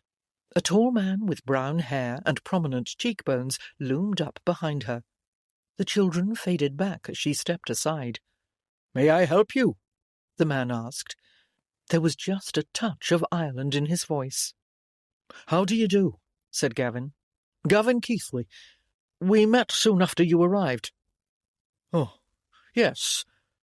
Gavin didn't think the man actually remembered that brief ceremonial visit. He introduced the Duchess, whose title brought raised eyebrows, and Rose. "We met your charming children walking on the moor," said the Duchess. "I had thought to call on your wife." "She is too ill to receive you."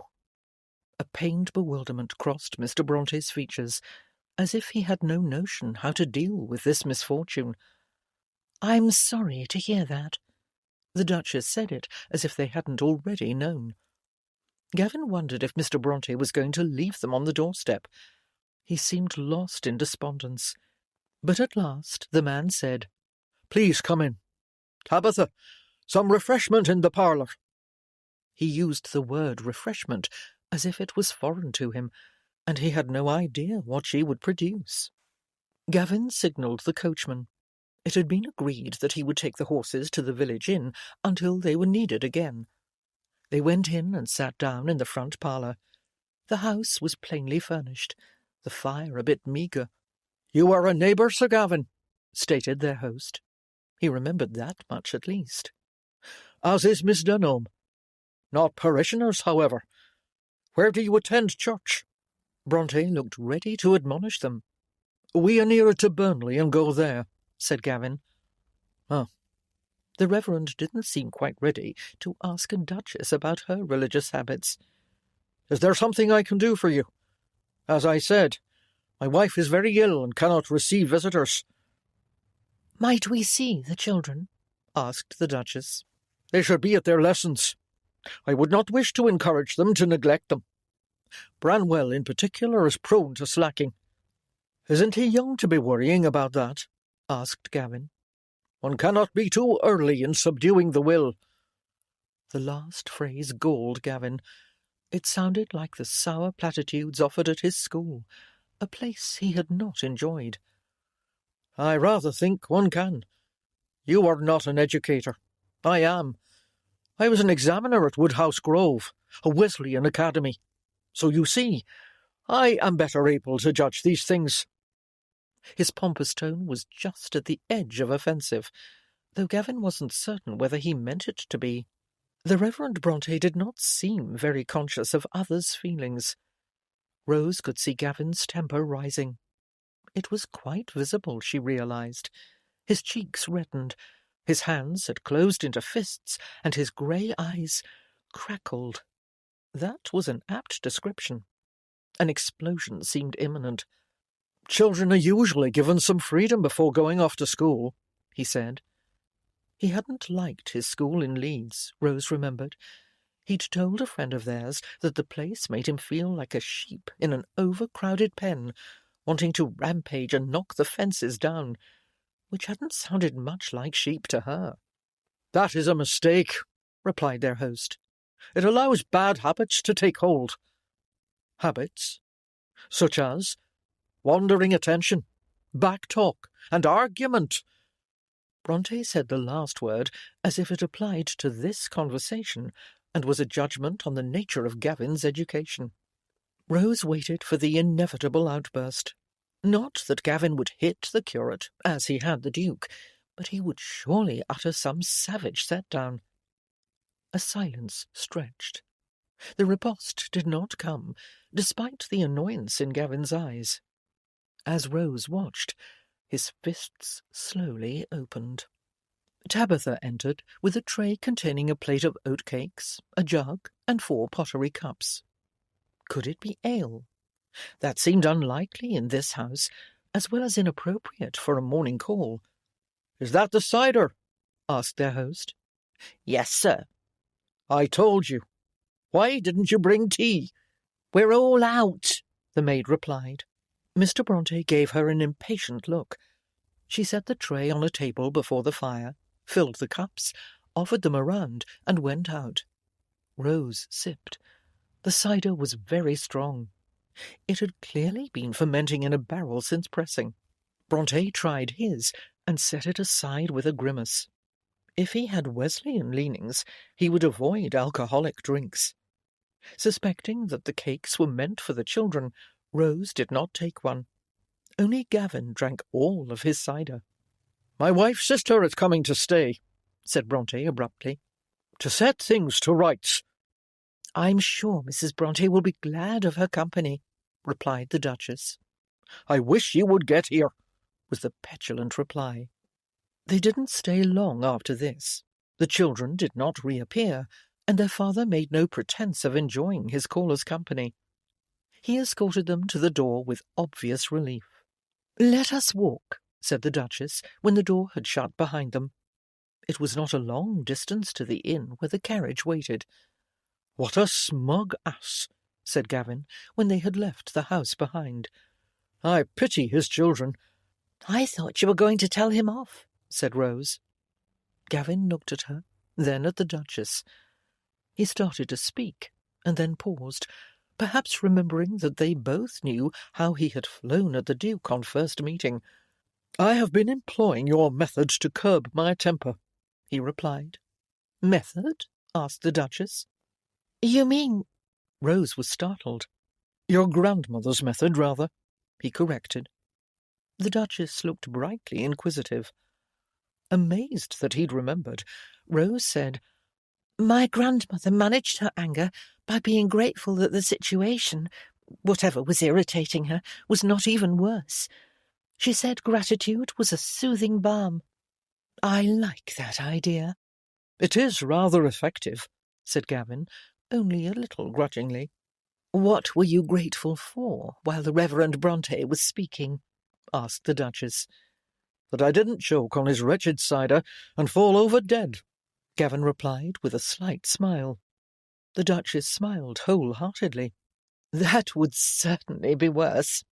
"But insufficient," he added, "even though it would relieve me of the necessity of listening to him.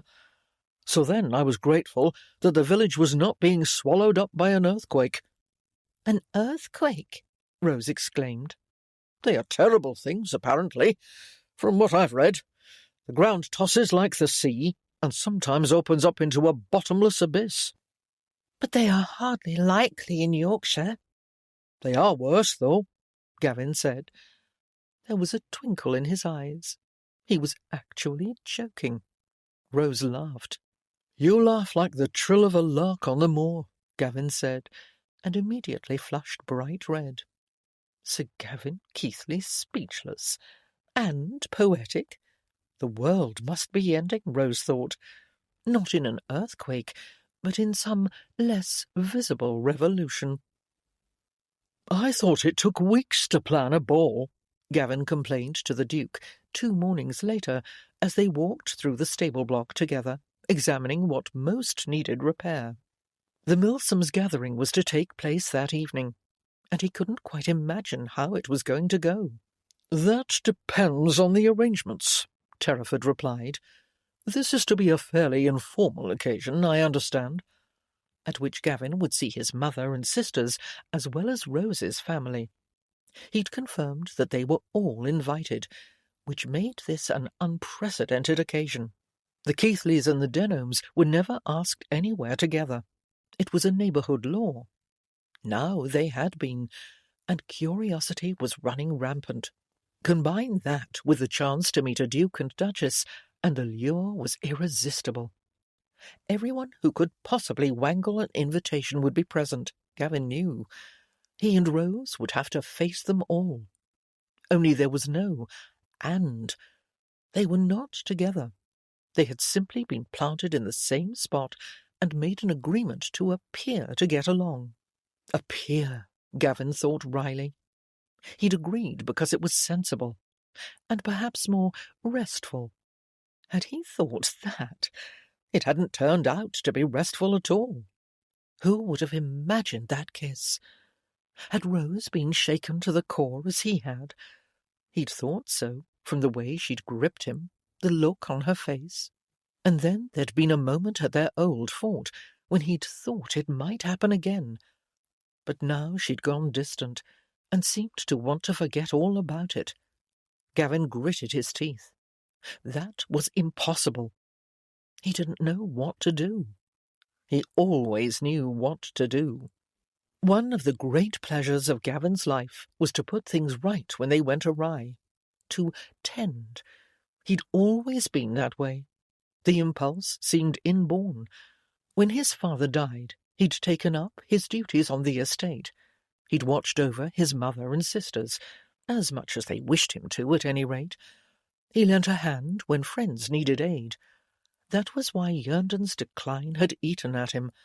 A nagging problem that he could not solve nearly drove him mad. And now Rose had become another. No, she wasn't a problem. She was an old friend, an extremely attractive young lady, an interesting person, labelled a foe of his family.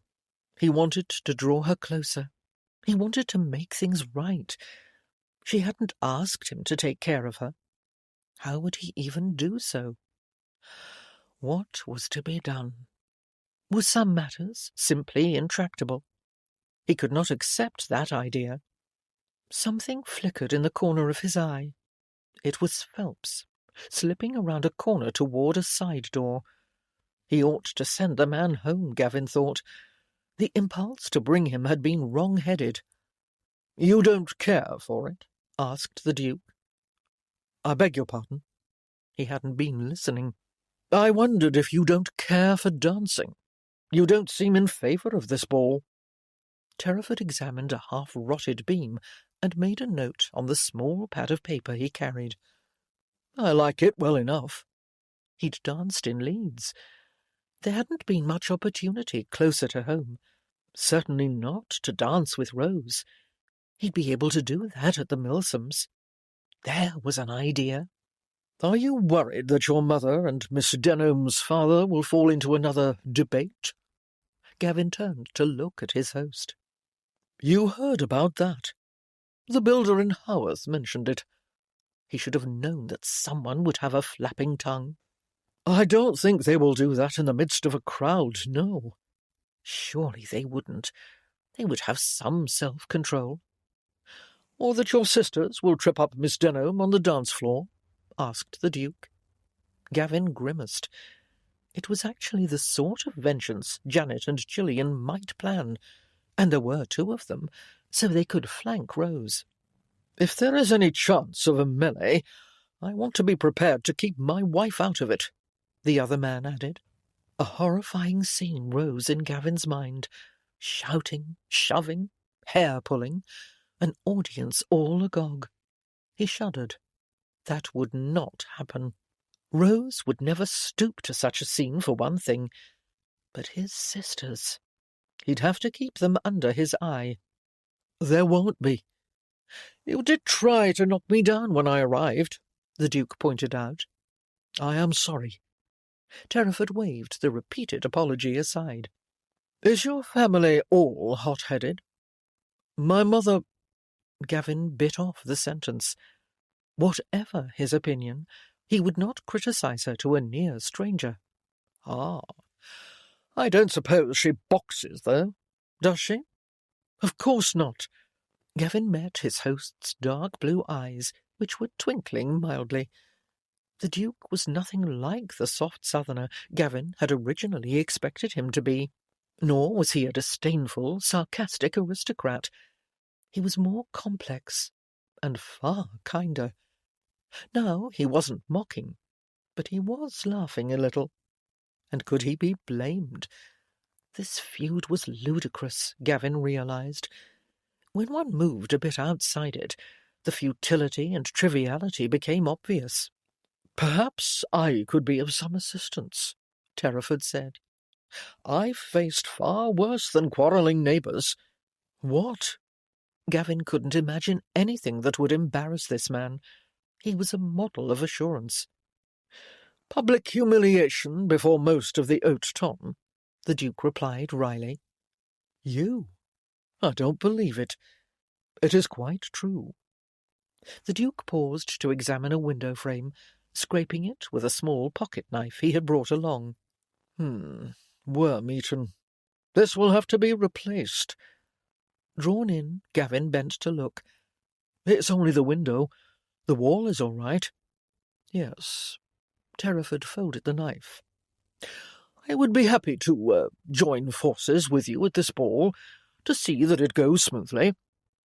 "Why would you help, after the way I greeted you?" "Well, I like you," said the Duke. He smiled. "Despite the circumstances of our first meeting, perhaps even because of them, but chiefly I want to keep my wife calm and safe." Gavin understood that very well. It was a strong motive. He nodded. "Thank you. I would appreciate your advice." "I don't know that I have advice. More a plan of campaign." Gavin looked inquiring. Terraford proceeded to explain as they went on evaluating the state of the stables. Rose had been watching out the parlour window for the gentleman's return. When she saw them approaching the house, she rose, smiled at the Duchess, as if she was just stepping out for a moment, and went into the entryway. She put her hand on the stair banister, as if she was about to go up, and waited for the door to open. "Oh, hello," said the Duke when they came in. "Hello," Rose replied. "The Duchess is sitting in the parlour." Terraford turned in that direction, as she had known he would. When Gavin made to follow, Rose grasped his arm and pulled him across into the dining-room. "What's wrong?" he asked, as she shut the door behind them. "Nothing is wrong. I simply wished to talk to you. We must discuss this supposed ball." "Supposed?" "It is far too grand a word." Rose brushed this irrelevance aside. "You know it will be difficult. We must have a plan." "The Duke has offered—" "I have been thinking," Rose interrupted. She'd been doing little else. "We will have to dance together. Once. Early in the evening. The first dance would be best. Exhibit ourselves and get it over with." "Will it be such a trial?" She gazed up at him in exasperation. That is not the point. Everyone will be watching us, like hawks, to see what we will do, how we will act, just waiting for a reason to stoop and sink in their talons. You are exaggerating. How can you say so? After all these years of feuding, we must establish the tone, show people that there is nothing to see, at once, before anything unfortunate can happen. Rose hoped he was actually listening. Unfortunate. There is no need to growl at me, or pretend that you don't know what I mean. She wrinkled her nose. The scene in the churchyard. We must present the neighbourhood with a perfectly commonplace country dance. As if we were actors on the stage? Gavin asked. Exactly. We will smile and converse. The picture of amiability, and then we need not bother for the rest of the evening. So I am a bother to get over with as quickly as possible? Why are you being obtuse? This has nothing to do with you, or me. Dancing together has nothing to do with either of us. In this case, no. It is about preventing some sort of social debacle. A melee, he murmured. Rose had a sudden horrible vision. Her father and Gavin's mother faced off and shouting, his sisters and her mother staring daggers at each other, the twins doing something outrageous that she couldn't even imagine. If only our families will restrain themselves. As they never do. That is singularly unhelpful. What do you expect? They never listen. Rose's heart sank. It was true that her parents paid no heed to her opinions. She wasn't meant to have any. But this was action, not argument. We can set an example. That is my point. Oh, is that it? He was behaving as he used to, contradicting whatever she said. He wore the mulish, offended expression that was so familiar. She'd thought they would work together, but the kind or complimentary things he'd said to her, the kiss, were another illusion, broken when the outside world intruded. Underneath, things were just the same. She swallowed painful disappointment. It had been foolish to think years of acrimony could disappear, and she was not a fool. Did you say something about the Duke? Oh, am I allowed to speak now? You have been speaking all along. There is never any stopping you. Never? Really? His eyes were blazing. Why are you angry? You know everyone will be looking at us. We must make a plan. Which you have done, it seems. You don't appear to need anything from me. Beyond your agreement. I would like to know that you will do your part. I agree, he replied in a cold, clipped tone, and he turned and walked out. Rose stood in the entryway alone. She had thought it was a good idea. She'd even imagined that they would conspire together to make the ball not a disaster, at least. Perhaps she was a fool after all. Gavin strode down a lane that led away from Yerndon. He hadn't even taken off his coat before Rose pounced. A bother to get over with, he muttered as he moved out onto the moor. Was that how she saw this whole visit? A trial? A strain? A performance? Had she decided their kiss was a mistake? Perhaps it was time to end this farce and go back to his regular life. Oddly, the thought of his old routines did not comfort him. Living outside them at Yerndon had revealed certain flaws. There was the good.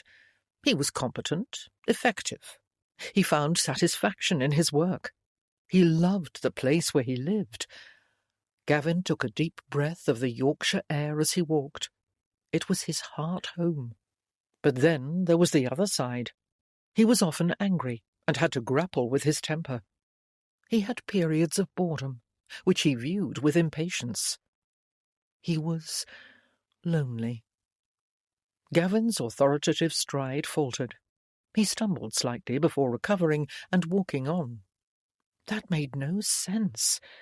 He had his mother and sisters at home, people he liked in the neighbourhood. He thought most of them liked him as well, setting aside the Denholms. Moreover, he enjoyed being alone, as he was now, out of doors. It was one of his chief pleasures. How could all that add up to lonely? And yet he felt it now as a deep pang. Being at Yundon, with Rose, yes, mostly it was Rose, had exposed some primal need. Not just the physical yearning, though that was strong. It had made him see a void at the centre of his perfectly adequate life. Rose had done that somehow. Rose, to whom he was a bother to be gotten over with. Gavin gritted his teeth, and fought his temper, and hurt. She had hurt him with her cool proposal that they perform for the neighbourhood. She had not sounded like someone who cared. With a pain in the region of his heart, Gavin asked himself what would be worse than this hopeless longing. He couldn't think of anything. He stopped and looked about him. His feet had brought him back to their old childhood fort, the place where she had nearly kissed him again, or so he had thought. He didn't know the truth of anything any more. There was someone up there, atop the tumbled stones. Two someones, actually. Gavin moved closer and stationed himself quietly behind a gorse bush. A young woman was perched on the highest boulder. It was the housemaid, Lucy Trent, Gavin realised, and the young footman, who had come to Yundon with Rose, stood before her, gazing up at her face. She waved her arms in a grand gesture.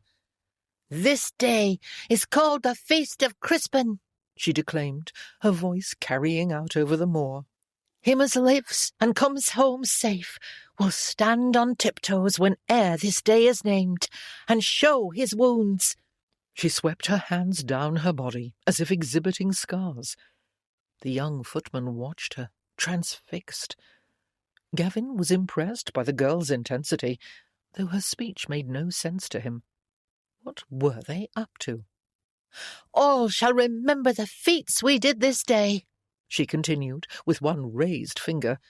"with drinking and tales, right till the end of the world."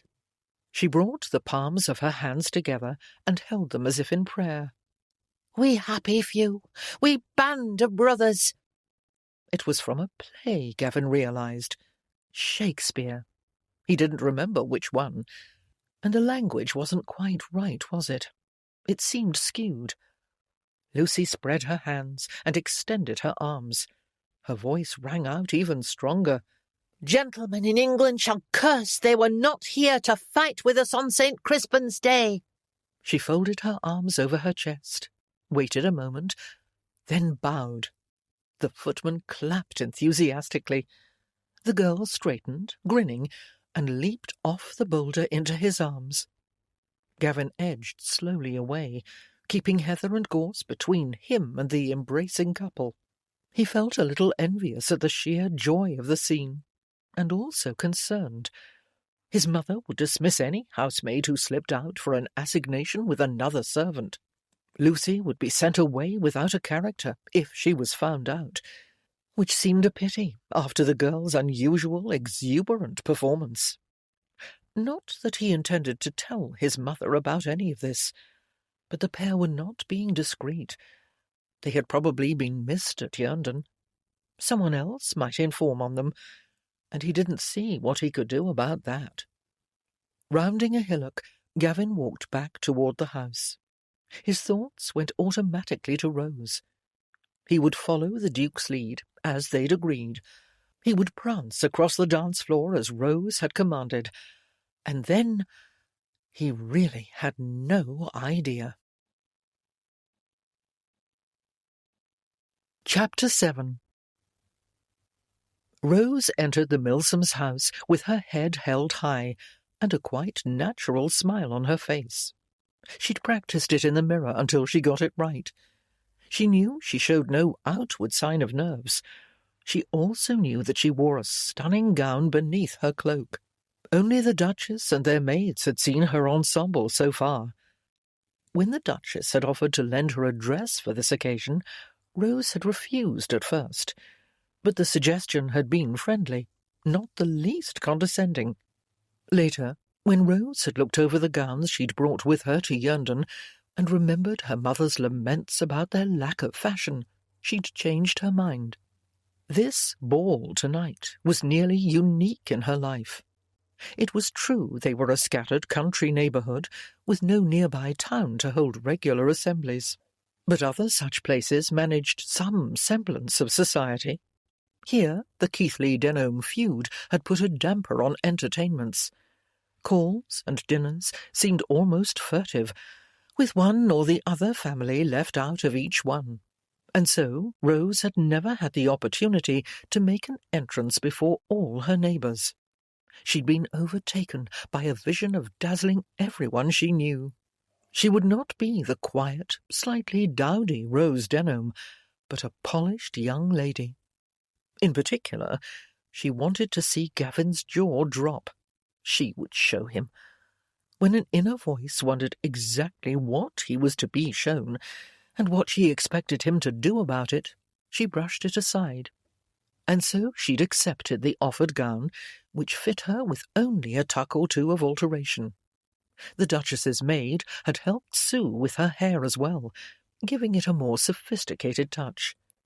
Rose hadn't quite recognised herself as she put on her cloak in her bedchamber. She'd ridden in the carriage muffled up in it to preserve the surprise. She and the Duchess took off their wraps in a room set aside for the ladies. A long mirror stood in the corner for last-minute adjustments. "You look lovely," said the Duchess. Rose examined her reflection. The dress was made of silk, in a shimmering golden amber shade. It was exquisitely cut, and adorned with 3 complementary colours of braided ribbon. The amber enhanced her auburn hair, and seemed to make her skin glow. Her blue eyes looked back at her with sly wonder. Even beside the beautiful Duchess, she looked very well indeed.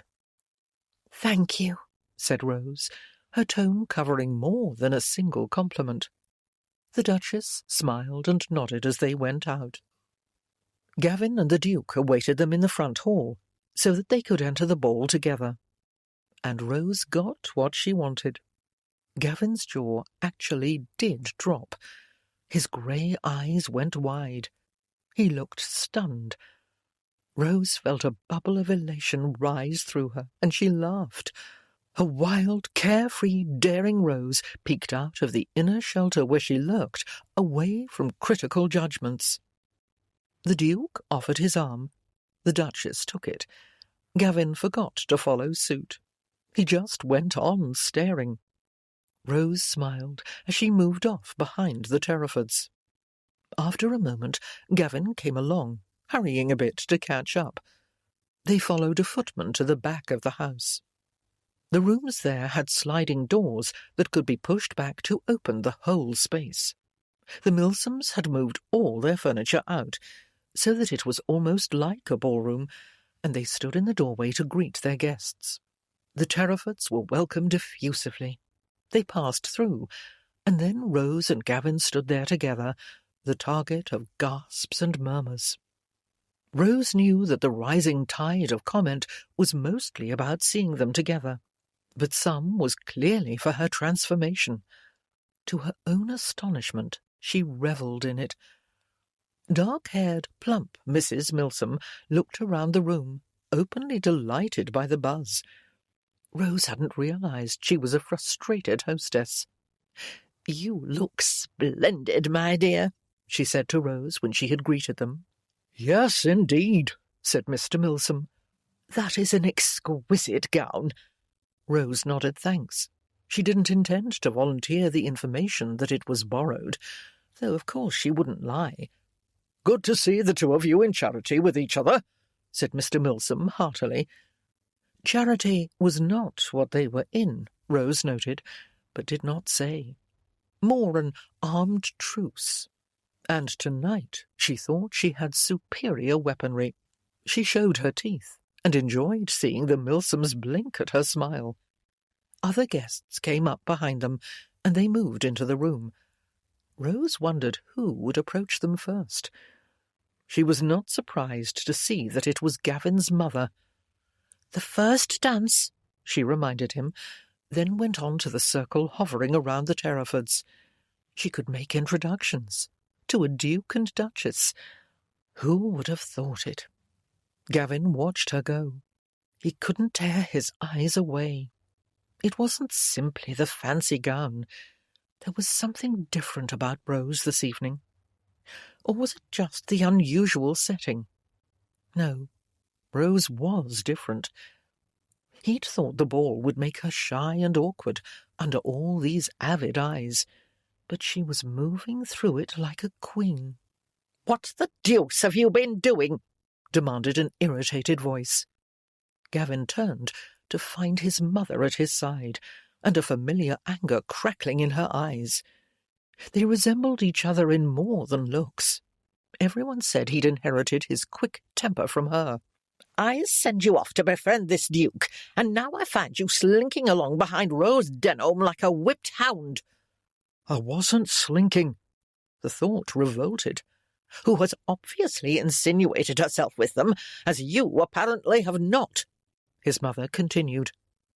She hasn't been "Wearing one of the Duchess's gowns." Oh. That explained the dress, which hadn't seemed like Rose's customary style. "She didn't get a garment like that around here." His mother surveyed the crowd. "My God, the room reeks of envy. And what have you done? Let her steal a march on you, that's what." I don't know what you mean. He didn't appreciate being spoken to in this way. "Then you're a dunce, Gavin. But you aren't. We both know that. So how did that milksop Rose Denholm get the better of you?" His anger was rising to match hers, a familiar sensation. But he couldn't let it. The idea was to prevent arguments tonight, though he hadn't realized they would rise between him and his mother. What could be worse? He murmured. "I beg your pardon?" He hadn't meant to say it aloud. There's a way to control your temper, he began. "Control my temper?" She glared in astonishment. What was he thinking? His mother enjoyed her fearsome reputation.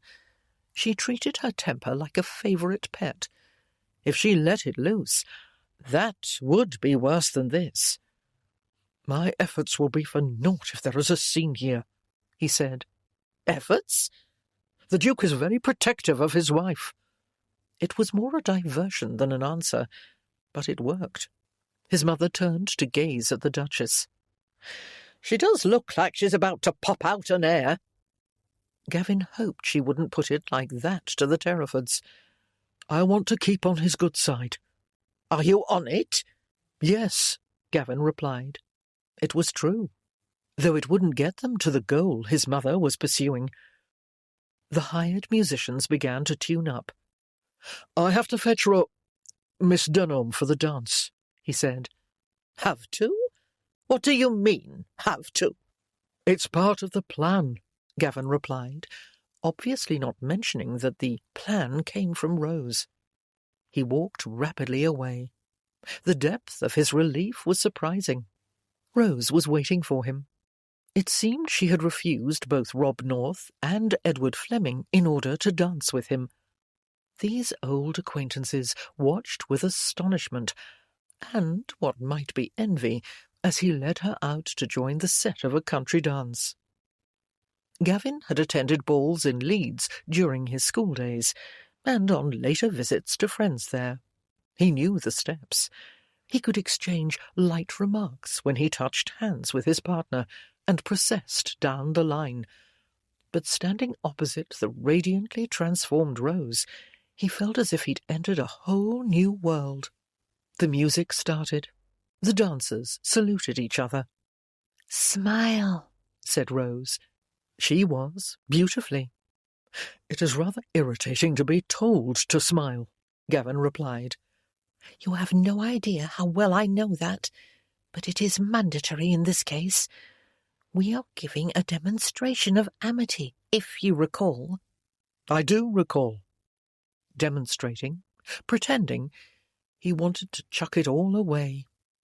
So smile. Grudgingly, he did so. They moved apart, turned, and came together again. Not as if you want to bite something, Rose said as they circled around each other. I beg your pardon? Not as if you'd been stuffed and mounted on a wall either. A laugh burst from Gavin. That's better. She nodded up at him, smiling. Trophy heads don't smile, he pointed out as they skipped hand in hand down the row. They're dead. You aren't. And you have stopped smiling. The other dancers aren't grinning like lunatics. They do not have all eyes focused on them. You actually look happy here in centre stage. Rose met his eyes. Hers were glowing. I am. Really dancing, rather than just being taught the steps to a pianoforte, is invigorating. Is it? Yes. Moving in time with all these others. I had no notion. Rose was resplendent, Gavin noted. He'd always thought her pretty, but he would not have described her as vibrantly beautiful until tonight. Animation illuminated her. That's better, she said. You finally look as if you're enjoying yourself. I am. He was. Her joy was contagious. It's great fun, isn't it? She beamed. Was this her natural state? And why had he never seen it before? But he had, Gavin realised, years ago, when they and their friends had careened over the moors together. She'd been filled with a similar light in those days, and then it had dimmed. That wasn't right. You're frowning, she said. What's the matter? Gavin restored his smile. Rose was happy now. That was the important thing. As the dance drew them apart and brought them together, Gavin realised that he was enjoying himself more than he ever had at any other ball. He could go on dancing with her and appreciating her pleasure forever. But he couldn't, of course. The set ended, the couples dispersed, and Rose was surrounded by a clamour of eager partners. He hadn't been the only one to appreciate her loveliness and her scintillating glow. Gavin was startled by a fierce desire to pull her away from them, to threaten fellows he'd known all his life, and to claim her for himself. The strength of it shook him. He couldn't do that. He couldn't stand in a corner and glower at them either, as he'd heard Lord Byron had been wont to do. A gentleman would dance with other ladies. It was rude to leave those who wished to dance without partners. There was his pact with the Duke as well. He'd promised aid. Feeling disgruntled, Gavin went off to do his duty. Rose's father caught up with her after the third set. Her latest dance partner, an old friend from childhood days, had gone to fetch her a glass of lemonade. Rose was wondering where Mrs. Milsom had managed to procure lemons when Papa came to stand beside her. You are creating quite a sensation, he said. He seemed more surprised than disapproving, which was a change. Your mother says the Duchess must have provided your finery. It seemed an odd word. Rose brushed a hand down the silk of her gown and said merely, "Yes." You look very well. Thank you, Papa. And clearly you are doing well too. Have you spoken to the Duchess about passing Yerndon over to us? Rose didn't want to talk about this, ever, but particularly here in public, where his reaction would be seen. But she couldn't allow him to harbour unrealistic expectations. The Terrafords are not inclined to do that. The Duke's reluctant, eh? Keithley's probably working on him, telling his lies. Get the Duchess to cajole her husband. He'll want to coddle her in her condition. Rose had been having such a delightful time. Now she felt a familiar gloom try to descend.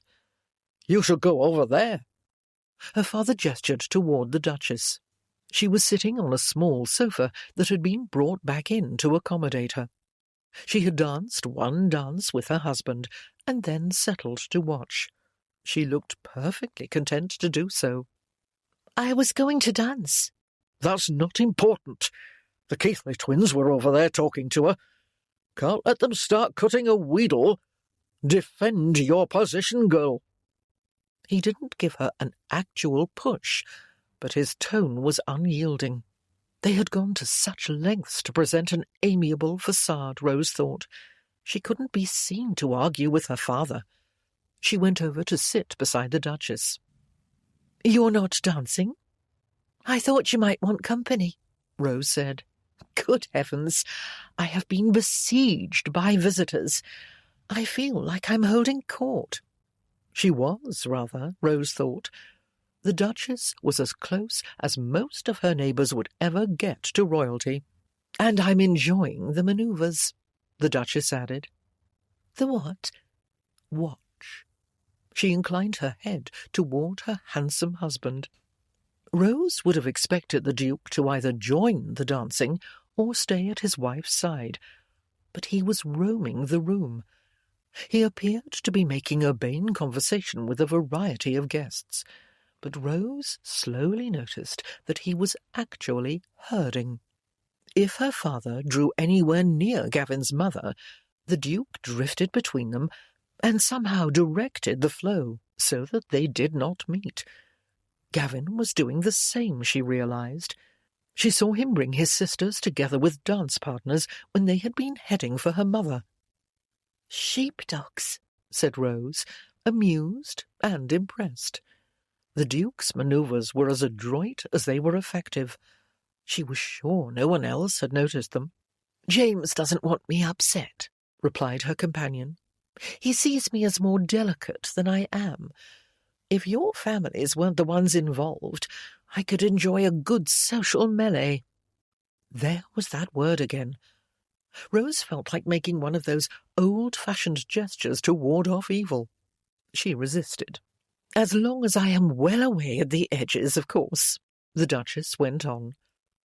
A new set was forming. Edward Fleming approached the sofa and requested a dance. Rose couldn't help looking for her father. He was deep in conversation with Mr. Milsom. "Go and dance, Rose," said the Duchess. "You were clearly enjoying it." "I was, and I am very happily settled here." She gestured as if she was indeed a monarch. Rose stood and went, and for the rest of the evening she evaded her father, using the Duke as a roving shield. And she danced, growing giddy with freedom. She was returning from the retiring room after the supper interval when Gavin slipped from a doorway to her side. "May I have another dance?" he asked. "Do you really want one?" Rose asked. She'd had 2 glasses of champagne. "Really?" he answered, his grey eyes gleaming. She wondered how much he'd drunk. Not that he seemed the least tipsy. They joined the set forming up. The other dancers acknowledged them with nods, and much less curiosity than they'd exhibited at the beginning of the evening. Rose's plan had worked. Their presence here together was becoming less marked. The musicians struck up. Rose and Gavin moved through the figures of the dance, circling, touching hands, separating, coming together. The figures included one where Gavin put his arm around her waist and swung her in a giddy arc, the skirts of her amber silk gown fluttering behind them. Each time they spun, Rose grew more aware of the strength of his muscular frame, the intensity of their unison. It was as if he helped her fly. She forgot her own command to smile as they danced. This was too astonishing for practised grins. For a time, she noticed nothing in the world but him. Rose was breathless when the music ended, her senses whirling as if they still spun together. That had been like nothing she'd done before. When Gavin looked down at her with an arrested expression, she knew he had felt it too. Their gaze held as the other couples dispersed, and the sound of chatter replaced the music. They were left alone in the centre of the room, briefly, too long, before they recovered themselves and moved away. Rose took a deep breath and steadied. She caught her father's glare and decided it would be best not to talk to Papa again this evening. She didn't dare look for Lady Keighley. Fortunately, an old friend approached to ask for the next dance, and she was glad to accept. The event was winding down, carriages being called for to take best advantage of the moonlight, when Rose found herself standing with a group of young people. Directly across, Gavin gazed at her with compelling grey eyes. Rob North and Edward Fleming stood beside her. The four of them were the last unmarried remnants of their childhood gang. The others had settled down and started families, and seemed to belong to a different category these days. The rest of this present group were from a younger cohort. She didn't know them well. Gavin's twin sisters, Gillian and Janet, who came to join them just then, clearly did. They leaned close to one of the girls, murmuring and glancing at Rose. She had been feeling like a social success, and not simply due to her borrowed finery, a new position for her. Now she felt a tremor of unease. "Remember when we built our castle and repelled waves of invaders?" asked Rob North. Rose smiled and nodded. Castle? Repeated Rob's sister Bella. What do you mean? Rob and Edward told the tale. Rose thought Bella North was more interested in charming Edward Fleming than in their bygone exploits.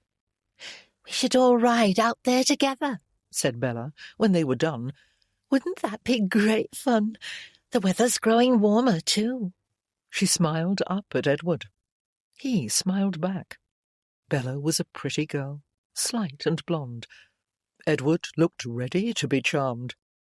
"Could we even find it now?" he asked the group. We went there a few days ago, Rose said, thinking to be helpful to this budding romance. Did you? Asked Gillian Keighley. Really? Wondered her twin sister, as if finishing the same sentence. Who is we? They inquired in unison. Their identical gazes were sharp, and Rose regretted her words. Had she thought that one evening of dancing erased years of strife? No, she'd simply abandoned thought and let herself enjoy one evening of careless gaiety. Suddenly she felt tired. "A foray from Yerndon," said Gavin to his sisters, allowing them to think that the Terrafords might have been along. The twins didn't look convinced. Rob looked from Rose to Gavin. "What's the place like now?" "Still much the same." Gavin made an equivocal gesture. "A bit overgrown." "Oh, I must see it," declared Bella. "Won't you take me?" She spoke to her brother, but included Edward with a flirtatious sidelong glance. "Would you show us the way, Gavin?" asked Rob. "Yes, Gavin," said Gillian. "Will you?" Her emphasis implied more than geographical guidance. She sounded almost threatening. "If you like," Gavin said to Rob. Bella clapped her hands. "When shall we go? Tomorrow?" "We could," her brother agreed. "Who's in?" Eager voices responded. The Keighley twins were particularly vociferous, determined to be part of the expedition. Bella looked thrilled. It might have been the sort of plan that young people with leisure time made in other places, Rose thought. Neighbourhoods not shadowed by rancour. But then Rob gave Gavin one sidelong glance, Rose another. He looked as if second thoughts were occurring to him. She wouldn't go, Rose decided. Gavin had agreed to show the way. She hadn't. It didn't matter. She preferred walking on the moor to riding, appreciating each detail of the landscape rather than covering distance. She said nothing as the arrangements were discussed. They'd barely finished when the Duke and Duchess approached, arm in arm. "The carriage is ready," said Terraford. The pair smiled and made their farewells to the group.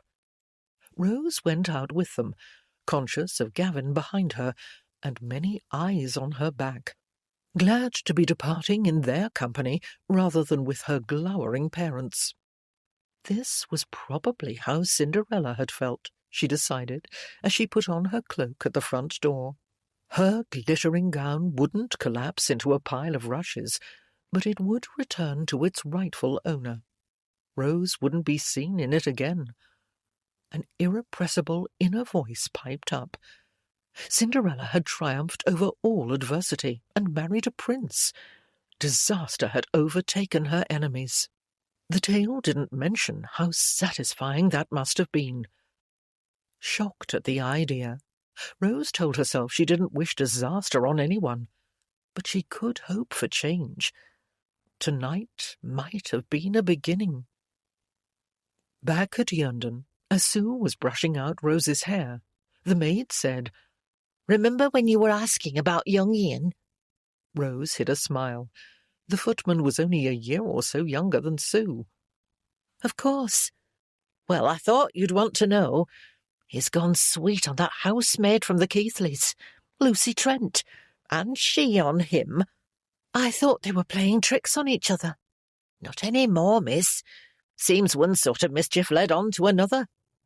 Lucy's taken to saying they're like Romeo and Jeanette, from enemy clans and all. Doomed. She's mooning about the place like a lost sheep. If a sheep could chatter like a magpie, that is." Sue gestured with the hairbrush. Rose thought the garbled Shakespearean reference was more apt for her and Sir Gavin. Except, no, it wasn't.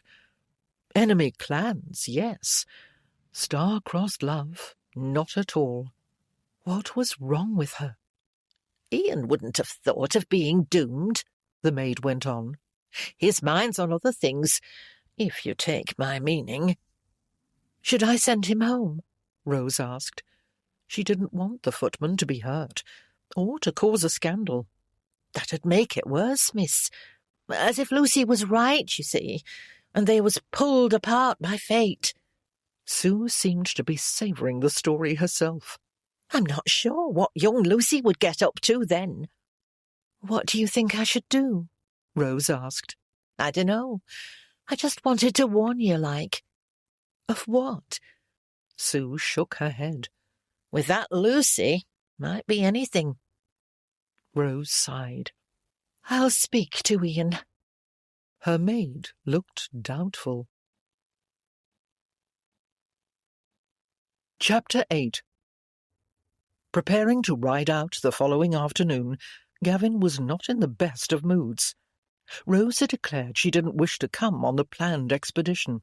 She'd walked away from him to go down to the kitchen and speak to a servant, and then she had disappeared onto the moors on foot so that he couldn't try to persuade her. It was no good searching for her, even if he'd had the time. She could evade him. That had been established years ago. Rose would not be found if she didn't want to be. He had to go without her. He had no choice in the matter. He didn't like having no choice. "No one likes it," pointed out an acerbic voice in his head. "Do you suppose Rose does?" "She'd had her way," he retorted silently. "She'd gone off." "Yes, to wander alone after she'd danced so joyously at the Milsoms," responded the irritating voice.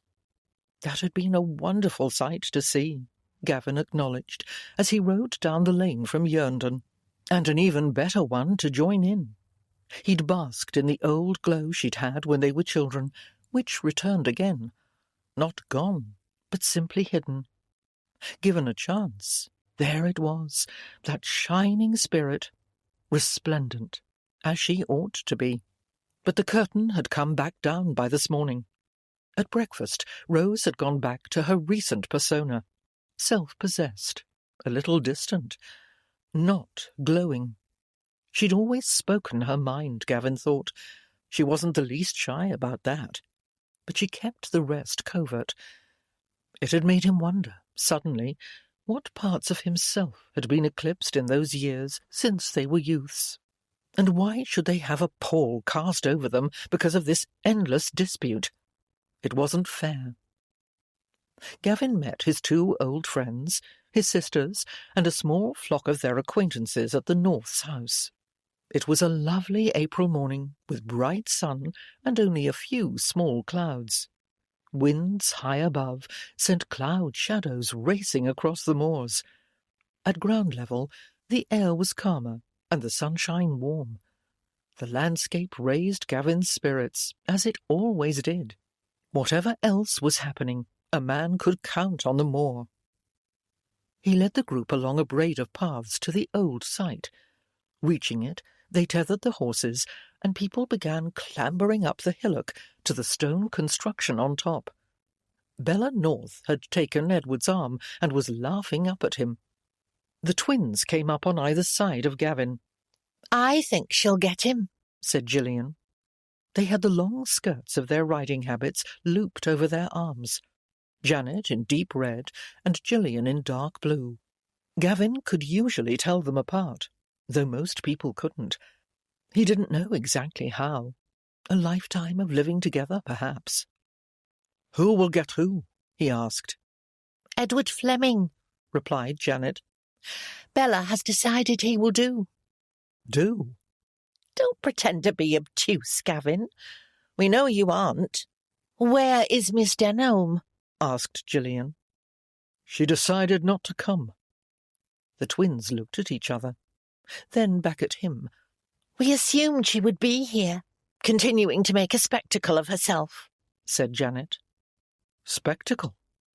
Gavin felt a stir of annoyance. "Oh, it was obvious you enjoyed it," said Gillian. "All the gentlemen did." "Sad to be so blatant," said Janet. "To feel the need to be," said Gillian. Gavin set his jaw. "Are you going up the hill?" he asked. "Or do you prefer petty sniping down here?" "Petty," said Gillian. "Sniping," said Janet. "When did you become such a bore, Gavin?" "Since he went off to visit with the nobility," said Gillian. "I suppose he's above our touch now. Hobnobbing with a duke, the man you used to call a soft, sneering southerner." "An interloper and usurper," said Janet. "I hadn't met him then," said Gavin. "I knew nothing about him." "Charmed, are you?" asked Gillian. "Most of the neighbourhood seems to be. "But we expected better of you." "Did you?" Gavin gazed at them. They were repeating phrases they'd heard and expressing attitudes that had been drilled into them. He'd done the same once. His sisters looked at him. "Why don't you get angry?" asked Janet. She sounded genuinely curious now, rather than just mocking. "What has happened to you?" wondered Gillian in the same tone. "Do you want me to rail at you?" Gavin looked from one twin to the other. They gazed back, narrow-eyed. "It shows that you care," said Gillian. Mamma says that passionate souls who feel deeply cannot restrain their emotion," added Janet. Part of that was true, Gavin thought, and part of it wasn't. One part gave his mother license to rage. "Don't tell me you're becoming one of the muted people," said Gillian. "Like Rose Denholm," added Janet. "She isn't muted," said Gavin.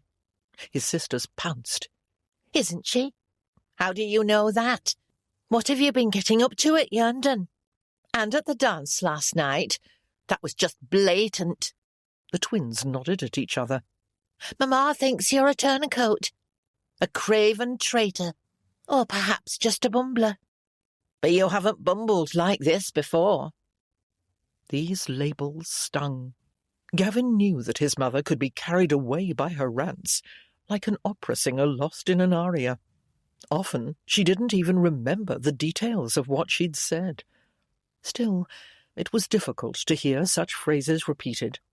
She and the twins were his family. "That's nonsense," he said, biting off the word. "Shall we tell Mamma you said so?" asked Gillian. She grinned at Janet. The girls waited for his response with bright eyes, enjoying the battle. Gavin confronted his temper toe to toe. He could give it free rein. The twins would join him in a shouting match. They had been angling for one. His friends up the hill had seen it before, the Keithleys in full voice. Like a pack of hounds baying, Gavin thought. A short laugh burst out of him at the picture that conveyed.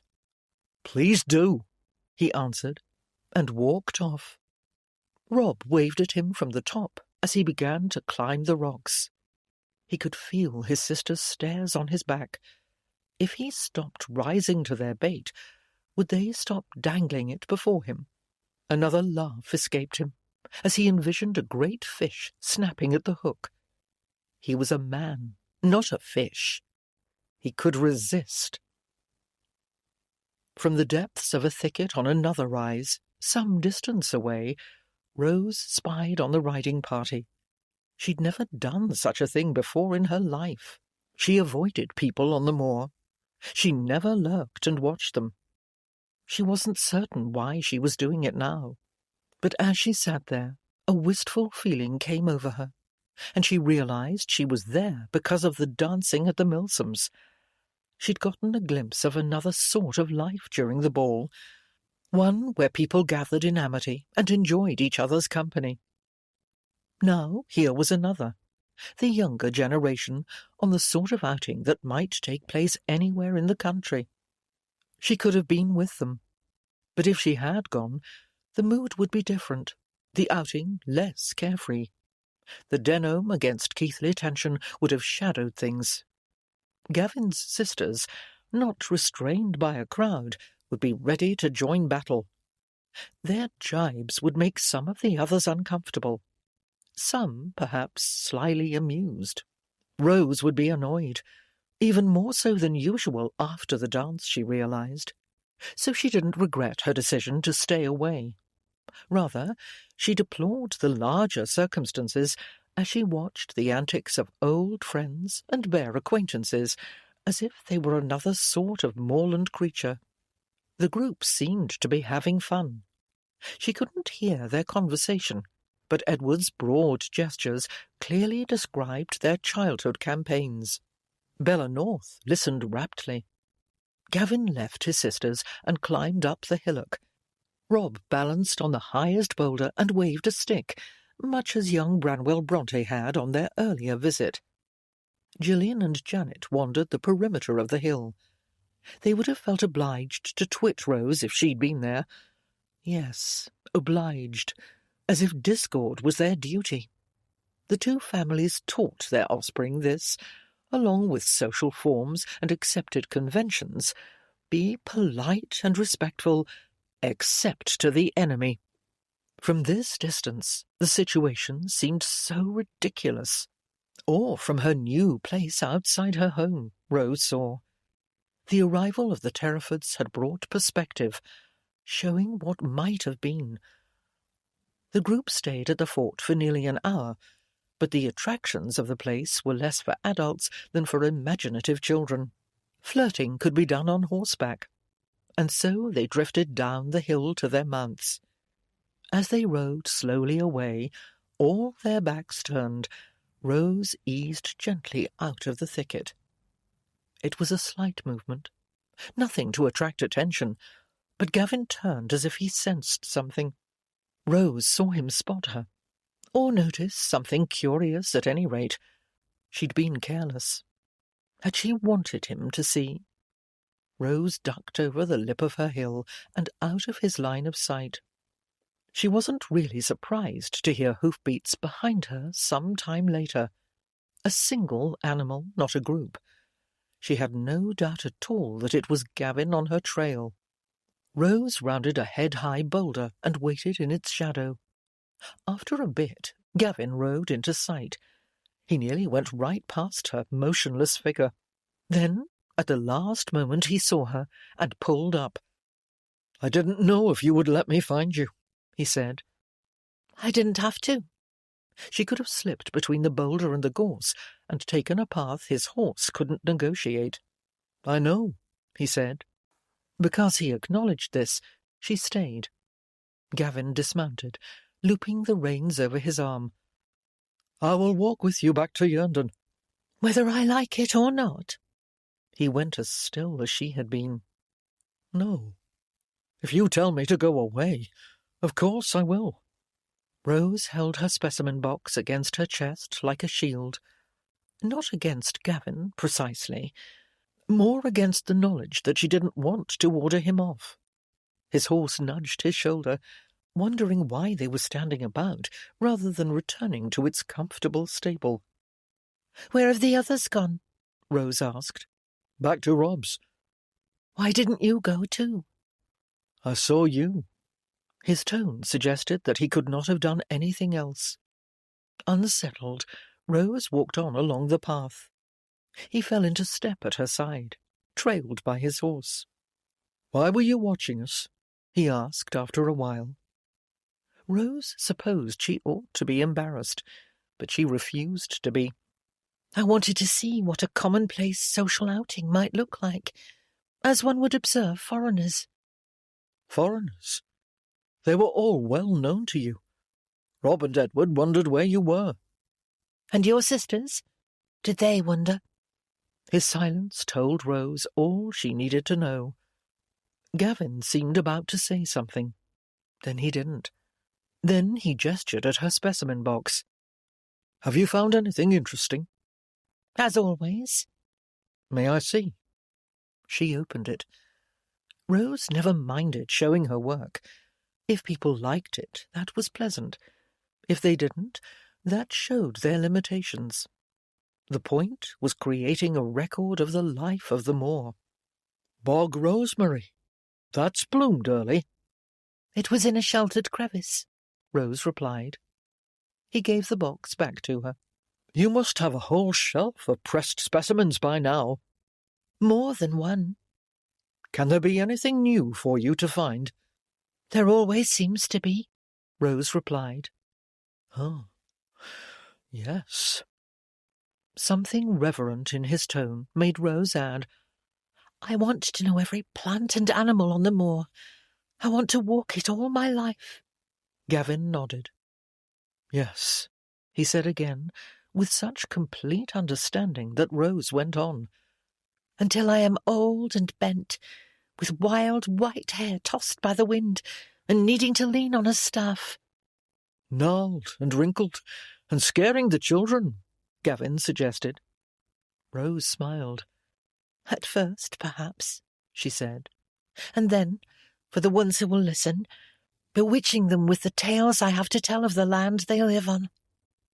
An ancient sage, regaling them with reality, not fairy stories. "Oh, I think the things I collect are the fairies." Gavin stopped and looked down at her. "People feel something magical, and so they imagine otherworldly beings. But what could be more magical than this?" Rose gestured at the landscape around them. I want to leave my bones here, declared Gavin. The sentiment and the way he spoke it were so exactly what Rose felt. She realized that he had tears in his eyes. The sight was so surprising, so touching, that she was transfixed. He blinked, embarrassed perhaps. One tear escaped and ran down his cheek. Her hand came up of its own accord to catch it. And then they flew together into an incendiary kiss, without either of them seeming to decide to do so. They were drawn together like lodestone and iron, like complementary halves of some native mystery. Rose's specimen box slipped to the ground. Her fingers twined in the hair at the nape of his neck as she gave up her lips to him. Gavin held her like a treasure, as she deserved to be held, even as his body went up in flames. His hands slipped beneath her cloak and ran up her sides. She shivered and pressed closer. They fitted perfectly, as if crafted to be together. The kiss went on, tender, passionate, complicated, like no other in his life before. And then the softness went out of Rose. Her palms were on his chest, pushing him away. He stepped back, frustrated and bereft. Rose moved away from him. "That was a mad thing to do," She shook her head as if to clear it. Again? Again, said Gavin with a different emphasis. Couldn't they do it again? Obviously not, she replied, not pretending to misunderstand. Why? Don't pretend to be naive. With the way things stand between us. Not us. Our families. We are not separate from our families, Gavin. Perhaps we could be. Maybe that's the answer. You and I. Rose gazed at him from an intolerable distance. Together, Gavin finished. Her lovely lips turned down. Like wars, ended by the union of two noble houses? She asked sceptically. That seems rather grandiose and impossible. You were too pessimistic. You have your head in the clouds. Would you take me home to your mother? Rose asked. She despises me. Not that. She does, Gavin. And my father would knock you down if he knew what we had just done. He might try. And what? You would fight him? As you did the Duke? I would best your father. Gavin let slip, which was a daft response, he knew. That would solve nothing whatsoever. She bent to pick up her specimen box. A gust of wind ruffled her hair. Gavin's horse nudged him again. The wind tossed its mane. There's weather coming in. Rose nodded without looking at him. They could agree on the forecast at least. How could they be so in harmony on the land and so divided in every other way, Gavin wondered. A flicker of movement caught in the corner of his eye. Gavin turned and discovered that Phelps was standing on a rise some yards away, motionless. A shotgun cracked open over his arm. The man's gaze was piercing even at this distance. Meeting it, Gavin was certain that Phelps had moved just now so that Gavin would spot him and realize that Phelps had seen everything, including the kiss. Every line of the man's frame declared as much. What he thought about it, well, that was unknown. When it was obvious that he'd been seen, Phelps ducked down and disappeared behind a clump of heather. Rose looked back from farther along the path. What is it? She hadn't seen Phelps, which was unlike her. Usually she was aware of the least flicker of movement on the moor. She must be preoccupied by what had passed between them. Gavin was glad of that, since he was in a muddle of emotion himself. He wouldn't have wanted to be in that state alone. He moved to her side, and they walked quickly along the ways they both knew well. Phelps, Gavin was thinking. Technically, the man worked for him now, but he had been employed by the Keithleys for many years, and for much of that time he'd seen Gavin's father or mother as the one in authority. He was all too likely to tell Mamma what he'd seen. In fact, Gavin only just now remembered that his mother had suggested bringing the man, as she had assigned him Lucy Trent. Phelps might have been ordered to report to her. No, of course he had been. That was probably where he went when he disappeared for long periods. And though Phelps had no knowledge of what went on inside Yerndon, now he had some explosive news to impart. If Phelps was on his way to Keithley Manor now, there was nothing Gavin could do. But somehow he thought he wasn't. Gavin was in charge of the estate. Phelps wouldn't want to antagonize him openly and perhaps risk his position. So why had he shown himself? Gavin didn't know what Phelps thought. The man was an enigmatic character, competent, but not given to conversation. He might enjoy stirring up trouble, but he would most likely keep his mouth shut about this incident if Gavin commanded it. He would have to find out as soon as he could find Phelps, which was often not an easy task. "What is it?" Rose repeated. He'd been silent too long. I was just thinking. That never does much good. He'd expected her to ask what he was thinking about, but Rose didn't do the expected. Why do you say so? Actions change things, not thoughts. Gavin looked at her. Rose was marching straight ahead, her expression a bit grim. It was true. They had to do something, not just go round and round considering the difficulties of their situation. But what? At dinner that evening, Gavin sipped his wine and watched Rose tell her story of the day. She noticed things on the moor that he didn't, and vice versa. That was what made life interesting, Gavin thought. There was no spice in simply having one's observations and opinions echoed back. Why talk at all if that was the case? She made a graceful gesture. The Rose who sat at the Terrafords' opulent dining table was not the Rose who moved unerringly across the landscape, the intrepid one he'd recognized from their youth. This present Rose was more circumscribed, controlled. Yet neither was she the young woman he'd seen when some neighbourhood encounter threatened a family confrontation. That Rose drew back like a wary wild creature, willing itself unseen. He'd overlooked her at times, Gavin acknowledged, but often it was because she wished it. She had a number of ways to disappear. But this Rose tonight was newer. She was assured, interesting, warmly responsive. A Rose drawn out by the Terrafords' welcoming household, modelled on the Duchess, or merely encouraged into existence. She spoke and moved with an air of amused exploration, as if she was surprised at herself.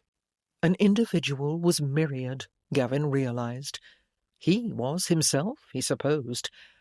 It was true that he felt like a different man at this relaxed table. Not the Gavin he'd worn out in a familiar rut.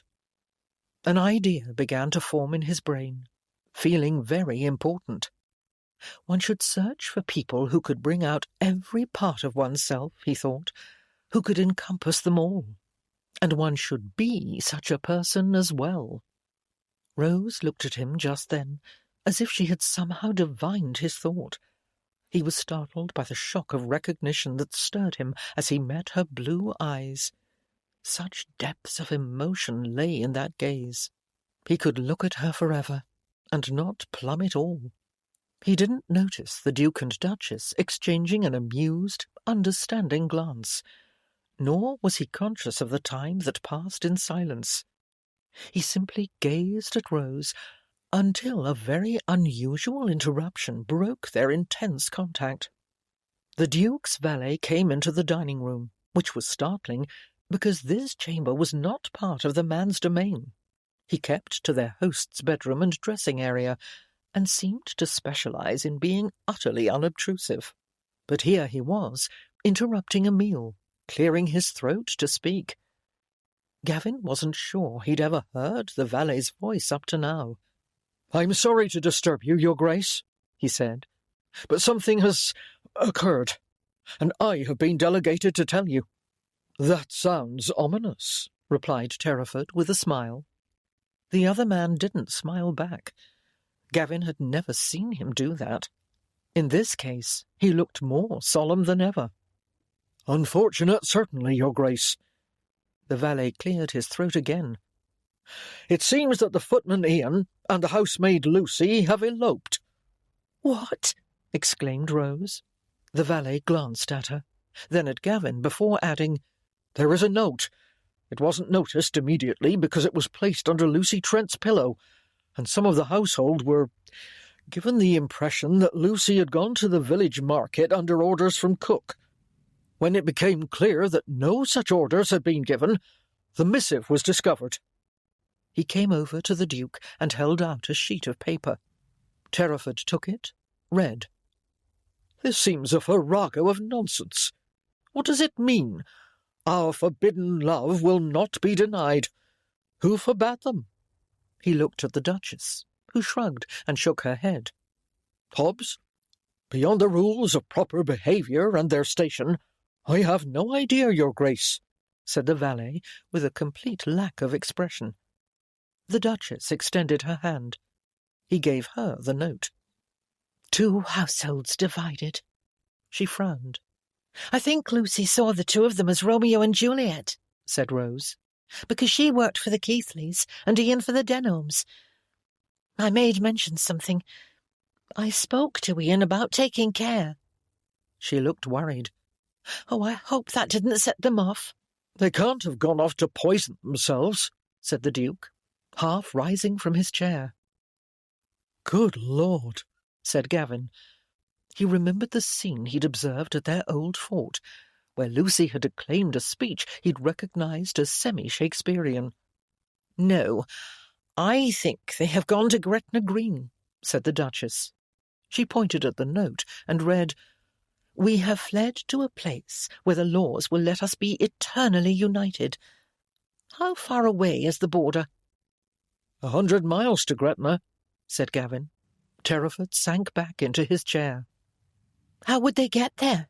asked Rose. They must have found horses somewhere, said the Duke. None of ours, Your Grace, the valet put in. I inquired before I came in. No, they wouldn't have been allowed to take them. Terraford looked at his wife.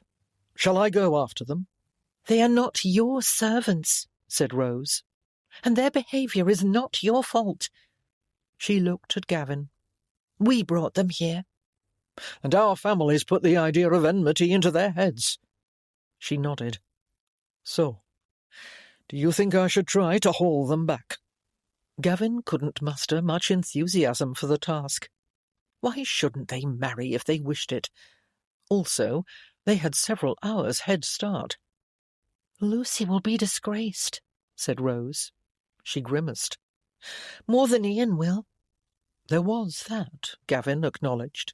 Once she's married, much will be forgiven, said the Duchess. It's the way of these things. Perhaps, said Rose. She looked uncertain. If they wish to be together, should we separate them because of a feud in which they have no part? Asked Gavin. The words seemed to echo in the room, or perhaps just inside his head. No, Rose was staring as if he'd shouted.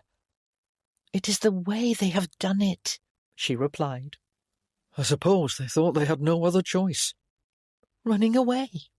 Rose's voice trembled. Leaving everything behind, causing a scandal. It was as if the others in the room had dropped away. Gavin was conscious only of her.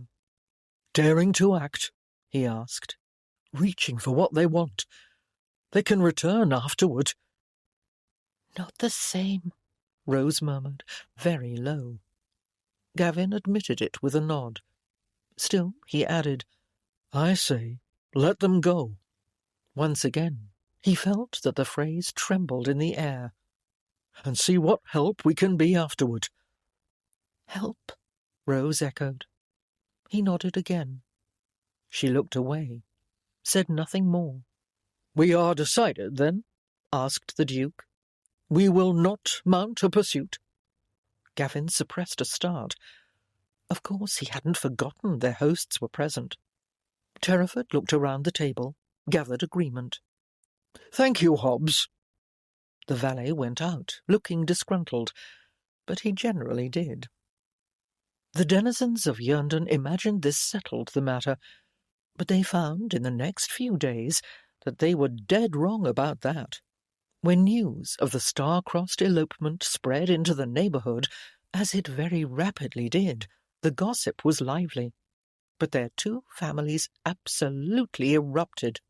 A parade of messengers brought scribbled notes across the moor, a new one arriving almost before one read the previous missive. Anyone looking at them would have concluded that young Ian and Lucy had committed high treason, Gavin thought. He was berated and belittled, since, for reasons his mother could not fathom, he had missed clear signs of betrayal and perfidy unfolding right under his nose. His mother actually wrote the word perfidy, without the slightest sense of the ridiculous it seemed. On the contrary, she appeared to relish the opportunity for an all-out tirade, to accuse him of blind idiocy.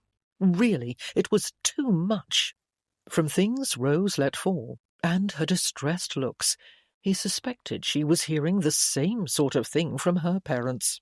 They avoided discussing the family communications. Indeed, Gavin avoided everyone for a while after one arrived, taking the time to master his annoyance. Their neighbours plunged into the vortex of chatter with the air of enthusiastic playgoers. Truth, and even the vestige of plausibility, flew out the window. The whole situation seemed worse rather than better since he and Rose had embarked on this visit. Things were getting out of hand. Their noble hosts kindly said nothing about the blizzard of paper showering the house. As the furor refused to die down, Gavin became conscious of a desire not to return to his childhood home, which belonged to him now. Never? Surely not never.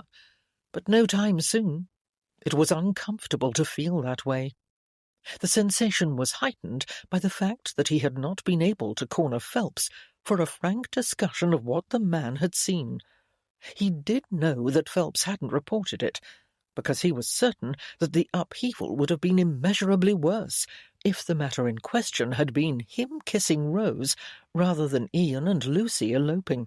If the former news got out, Gavin winced at the scenes that rose in his mind. A carriage arriving to haul Rose away, with shouting, possibly firearms, his mother and sisters railing at him, hanging on his sleeves in a torrent of words, fists shaken, absurd, insulting accusations flying.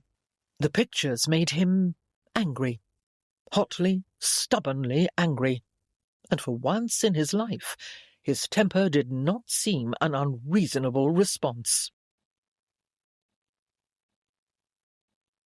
Chapter 9.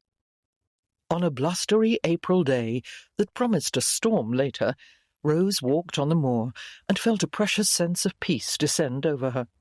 No scolding note could reach her ear. No chorus of parental blame marred the spreading landscape. She didn't have to be embarrassed before the Terrafords. Tactful and kind as they were, she might continue wondering if she could have prevented the elopement. But it truly seemed that efforts to separate Ian and Lucy would have hastened matters rather than discouraged their flight. They'd succumbed to their emotions, seized life with both hands. Rose wondered how that might feel. The thought of running away had begun to seem more attractive, though impossible, of course. She rounded a turn in the path and discovered Gavin crouched behind a stand of gorse and gazing over the top of a rise. Rose knew there was a fox den on the other side, and so she wasn't surprised when he signalled for silence. Quietly, she joined him and looked down on a trio of fox kits tumbling over each other with mock ferocity, their small russet bodies rounded and healthy. Their mother was keeping them well fed. There were plenty of mice to be caught out here. The wind was in Rose's face, so no human scent alerted the kits.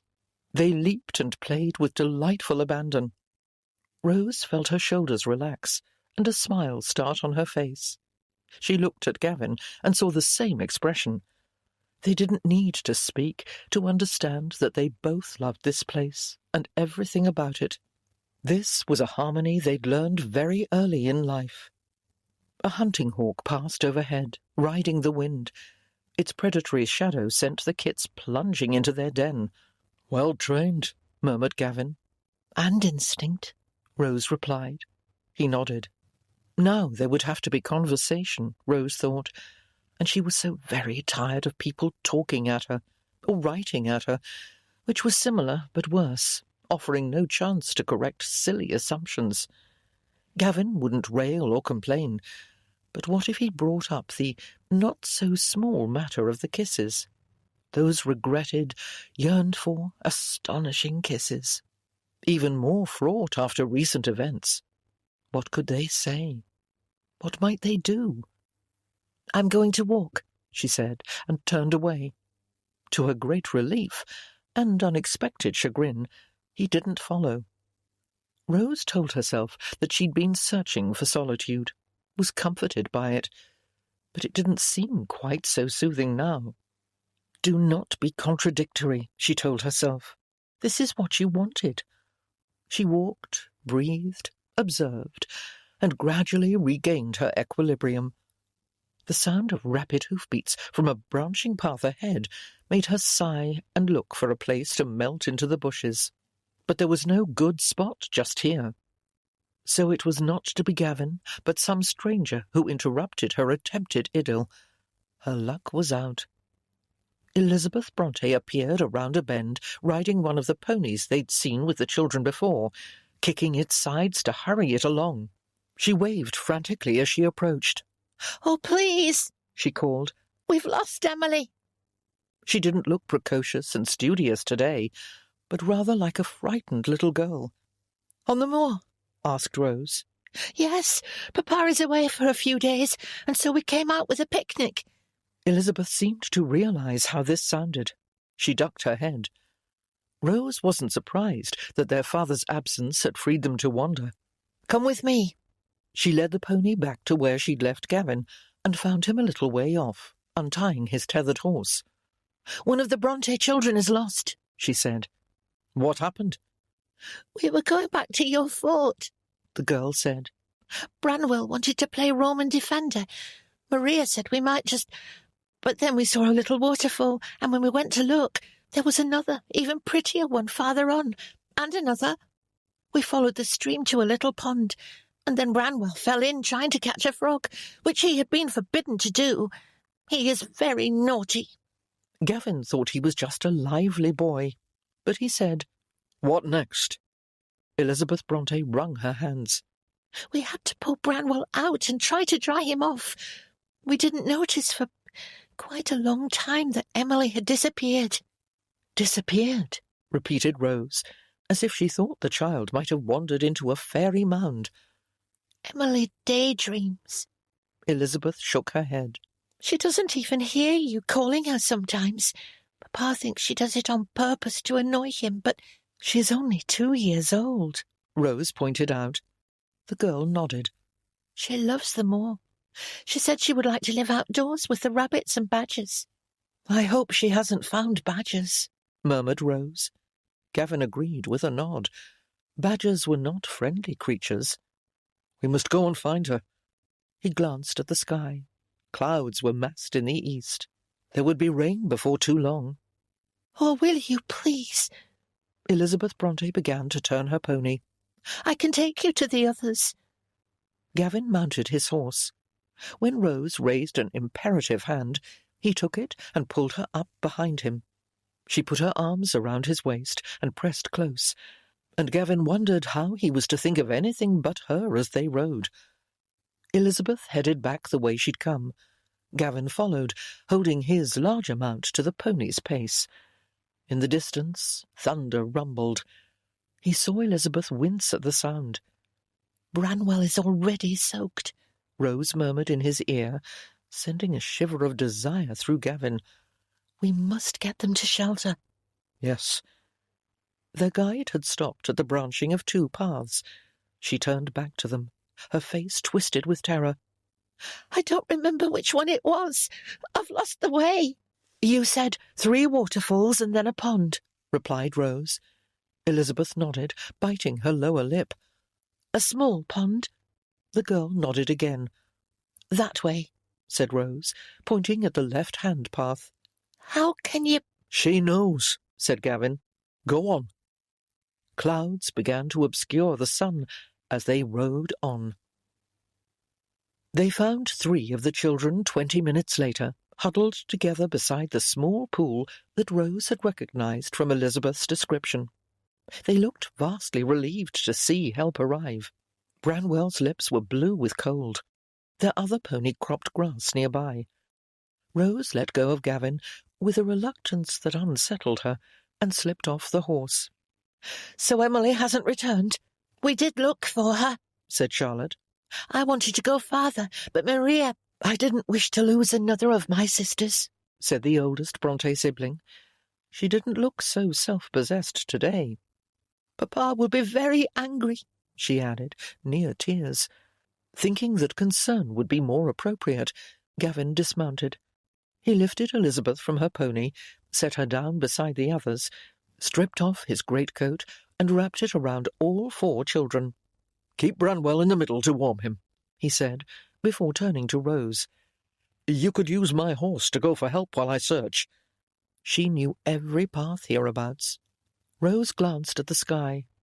The storm will hit before I could get back, and certainly before I could fetch anyone. Gavin scanned the horizon. She was right, and she was more likely to know where they could shelter the children out here. We both will look, Rose said. She can't have gone too far. She's so small. We should walk around this place in circles. He considered, then nodded. I will go out 50 yards or so and move inward. You can start close by. Rose agreed. She left her specimen box next to the children and then began to search. The wind tore at Rose's bonnet and cloak as she pushed through the heather. She gathered the folds of cloth close to keep them from catching on the brambles. Far-off rumbles of thunder and the heavy dampness of the air promised a tempest in a while. She moved as quickly as she could, while peering under every bush and behind every stone. She feared to find Emily had fallen and hit her head. Otherwise, the girl should have heard her family calling and responded by this time, no matter how dreamy she was. Except, if she was in the wrong direction, this wind would carry voices away. Perhaps Emily was forlornly calling for help into its teeth.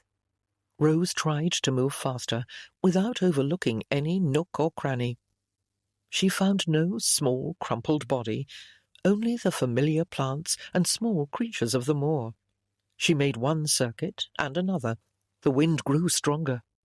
On the third pass, when she scanned upward as well as down, a flutter of movement caught her eye. There, 30 feet up on top of a slender tor, was something. Rose moved sideways, walked closer. It was Emily. The tiny girl held her arms out like wings and faced the wind, which tossed her hair in wild tendrils. She looked far too close to the edge of the tor. How had she gotten up there? Rose didn't call out for fear of startling the little girl and making her fall. Instead, she walked around the crag, searching for a way up. The other side was less steep. A tumble of stone formed a rough sort of stair up the side. Very rough. Rose took off her cloak and placed it on a boulder where she would easily find it again. She weighted it down with another stone so the wind would not take it. She pulled up her skirts and tied them in a knot to free her feet for climbing. And then she began. It wasn't easy. The wind had grown so strong that it almost seemed it might sweep her off the tor. Rocks turned under her sturdy shoes and threatened to trip her. Rose bent and used her hands to steady her steps. She kept her eyes on the path before her, resisting the temptation to peer up at Emily and make sure she was still all right. It was fortunate that she did, because 3/4 of the way up, a whole slab of stone teetered under Rose. She had to lunge forward, grabbing a bush with both hands and jerking herself forward to keep from being dumped into thin air. The slab fell back with a weighty thump. Rose rested a moment on the other side, shaking. After taking several deep breaths, she went on.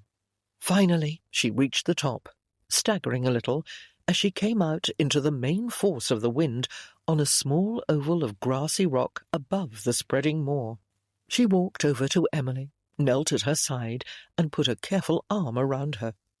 The child wasn't quite as near the edge as it had seemed from below, but close enough. "Isn't it glorious?" Emily declared. She faced the coming storm, her arms extended, her expression entranced. Her bonnet dangled from its ribbons. Her hair was a tangled mess. She had no gloves. Rose took one of her hands. It was icy, but Emily looked ecstatic. "A storm is coming," Rose replied. "We must go down." This isolated height would draw the lightning. "I want to see it." Thunder growled, and Emily smiled beatifically. Rose wondered how she was to coax this fey child off the tor. It would be best to carry her, but could she manage that with the shifting stones? She didn't think so. She stood, keeping a hand on Emily's shoulder, and turned in a careful circle. The greater height let her see Gavin in the distance. She began to wave her free arm. It was useless to call in this gale. After several moments he noticed her and raised a hand. Rose beckoned urgently. At once he moved toward them. It didn't take him long to reach the foot of the tor. He came up it with agile strength, and soon his head appeared at the edge of the crag, followed by the rest of him. "We need to carry her down," Rose nearly shouted over the wind. Gavin nodded and lifted Emily as if she weighed nothing at all. The little girl squirmed in his grasp. "I want to watch the storm," she insisted. "Not from up here," Gavin replied. He looked at Rose, then quickly away. Her skirts were still tied up, Rose realized, and her mud-spattered stockings were visible to an utterly scandalous height. Thunder rumbled, closer. A drop of rain spotted the stone at their feet. They needed to leave this height at once, Rose thought, and she couldn't unknot her skirts until she'd descended. She made a shooing gesture at Gavin. He turned, holding the reluctant Emily, and started down. As always, it was more difficult going down than ascending. It was harder to see where to place her feet.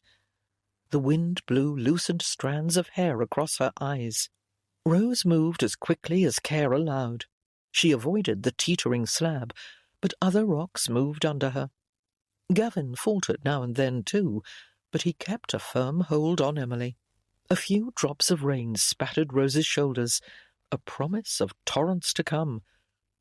Rose was panting a little when she reached the bottom at last. She untied her skirts and retrieved her cloak, Gavin right behind her, and then they ran back toward the other children. They burst out of the heather by the little pool, side by side. The children jumped up, happy to see Emily restored. Maria held out her arms, and Gavin handed the younger sister over. Maria dropped her as a bolt of lightning crashed to earth not 5 yards away, a lance of searing light and heat. A bush burst into flame. Rose cried out and ducked. The children shrieked. The horses plunged and squealed, yanking at their reins. They'd been tied up to a stand of heather, as there were no trees nearby. The slender branches broke under their panic, and the 3 animals raced away. "Damn it!" shouted Gavin. Thunder clapped. The children screamed again. "Hey-ho!" shouted Emily from beside the pool. In the silence that followed the strike, Rose's ears rang. The power of the storm was awe-inspiring and frightening. "We must get to shelter," said Gavin. Rose was roused from her shock by the sight of a curtain of rain sweeping toward them from far across the moor. "Where shall we go?" he asked, deferring to her knowledge of the place. Rose turned in a circle, taking into account the direction of the wind and reviewing her internal map. "This way," she herded the children before her and headed for a place she recalled from her walks. The Brontes were chilled and dazed, except for Emily, who danced excitedly around the others. Branwell was shuddering with cold. Gavin finally picked him up and carried him. Rain spit at them intermittently. The wind nearly blew Gavin's greatcoat out of Maria's hands. He stopped to put it back on, then lifted Branwell again, pulling the garment around the boy. Rose took a cloth bag from Elizabeth and carried it along. They made it just before the storm really let loose over their heads. It was not a real cave that Rose brought them to, but rather a large horizontal crevice that ran across a low cliff facing away from the wind. The opening was head-height at the front, tapering down to nothing 10 feet in. She set down the cloth bag and her specimen box and helped each child up over a 2-foot lip of stone into the recess. It didn't keep out all the wind, but it sheltered them from the torrent of rain that now began to pound over the moor. Gavin set Branwell down. He'd had to bend his head to fit in the crevice. He removed his greatcoat and gave it back to Maria for the children to wrap around themselves. Then he gazed out at the pelting rain. "That will not end soon. We need a fire." "There is some wood at the end," Rose said, pointing to the pile in a dim corner. "People use this place sometimes, so they leave it here. Shepherds and travellers. Do you have a flint and steel?" Yes, but no tinder, he replied. And that wood looks a bit damp. Elizabeth stepped forward and took a small notebook from her coat pocket. You can use this for tinder. Not your stories, Elizabeth, exclaimed Charlotte. We can't burn those, said Gavin, touching Rose's heart. I don't mind, Elizabeth replied. It is for the greater good. The children are freezing. She spoke as if she wasn't a child herself, and visibly shivering with cold. It is your duty, said Maria, with a nod of approval. Yes, said Elizabeth. She thrust the notebook at Rose. Rose accepted it reluctantly. They really did need a fire. Branwell especially had to be warmed and his wet clothes dried.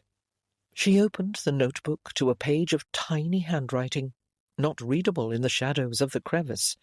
She hesitated, then sighed and tore out the page. Ignoring a small wince from its owner, Rose began to tear the paper into thin strips. She gestured at the wood. Gavin went to fetch some. Rose made a large, loose nest of paper towards the front of their shelter. Gavin set small sticks in a pyramid over it, and after several tries, he ignited the strips with his fire striker. The flames faltered, then caught and crackled with welcome heat. Gavin carefully fed larger pieces of wood to the fire. "Sit between the fire and the back wall," Rose said to the children. "The rock will reflect heat. Branwell must take off his wet clothes, and we will hang them on sticks to dry." The little boy drew his sodden garments closer. "You can wear Sir Gavin's coat," Rose added. "Here, I will hold it up while you undress. Do you need one of your sisters to help you?"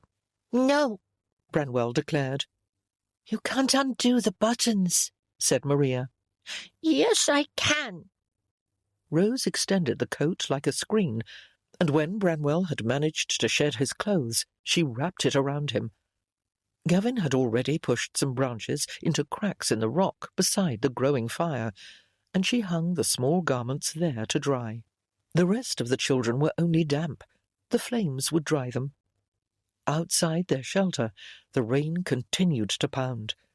Rose folded her cloak into a long pad for them to sit on. "What will happen to our ponies?" asked Charlotte, looking worried. "They will return to their stable," replied Rose.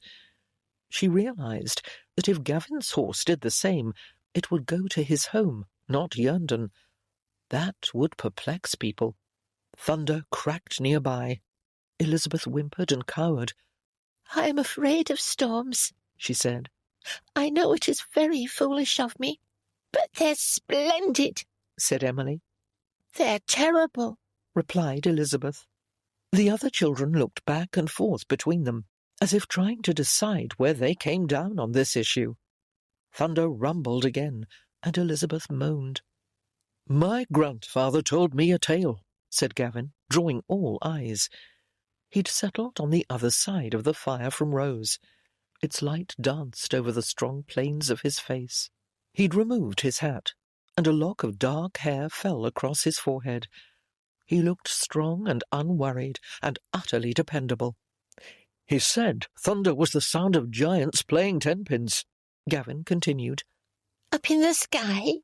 Emily half rose as if to go and look. Maria restrained her. "Yes." Thunder growled, and Gavin held up a hand. "There, you see? All knocked down. I expect that giant is winning." This didn't explain the lightning, Rose noted, but she didn't say so. "Giants, like in Jack and the Beanstalk?" asked Charlotte. "He fell down and broke his head," said Branwell with grisly satisfaction. He looked very small, swathed in the folds of Gavin's greatcoat.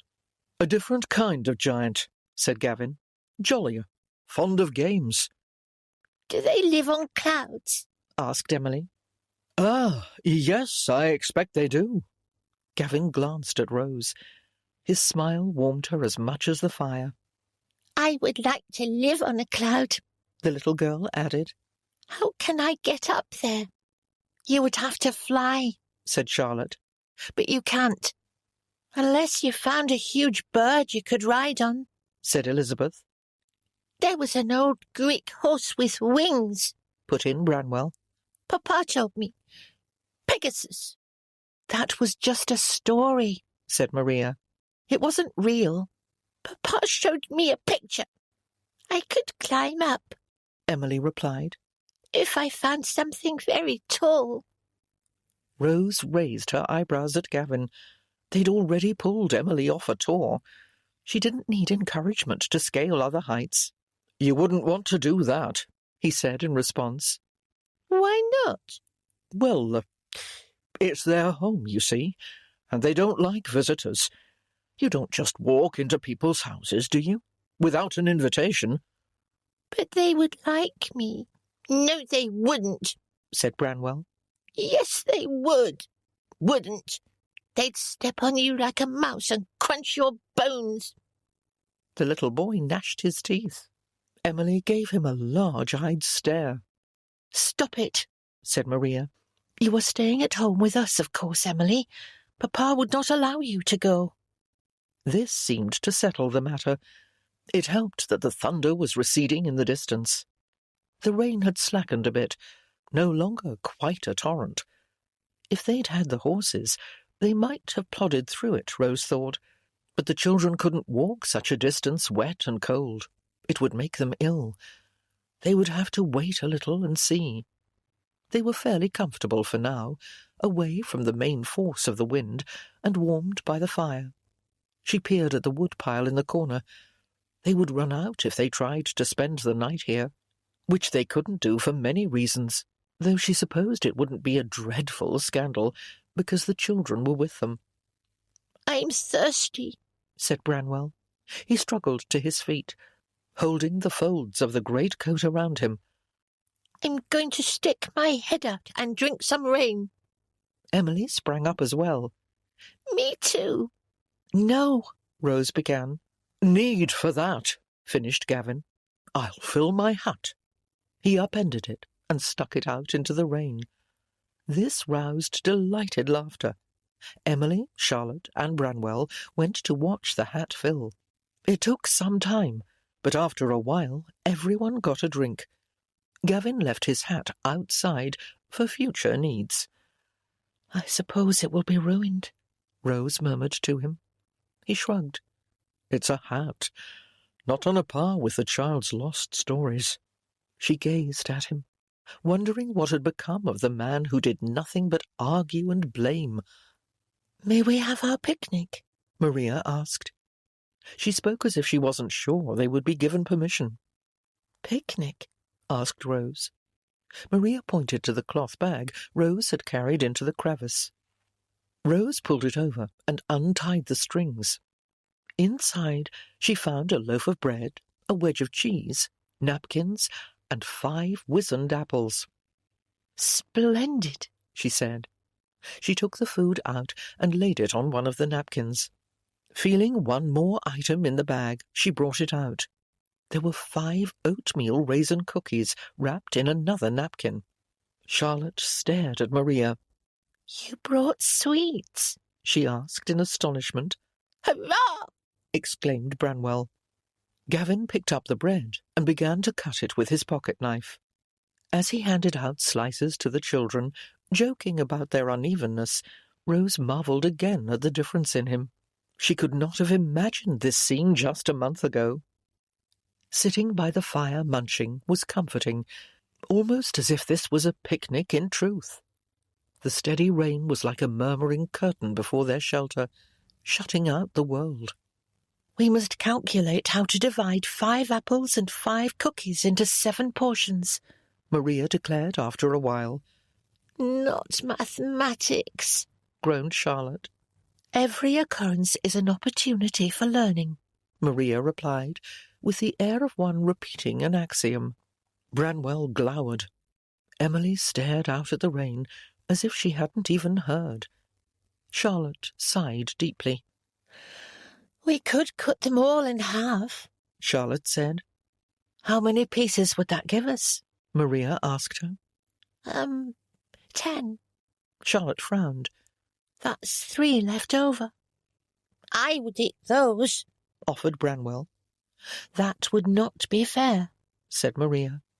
Rose started to say that she did not require any, but she happened to meet Gavin's gaze just then, and was caught by the twinkling fascination she saw there. If we divide each apple and each cookie into thirds, we will have 15 pieces of fruit and of sweets, said Elizabeth. Each of us may eat 2 of both. The single piece left over should go to you for your successful calculations, said Maria.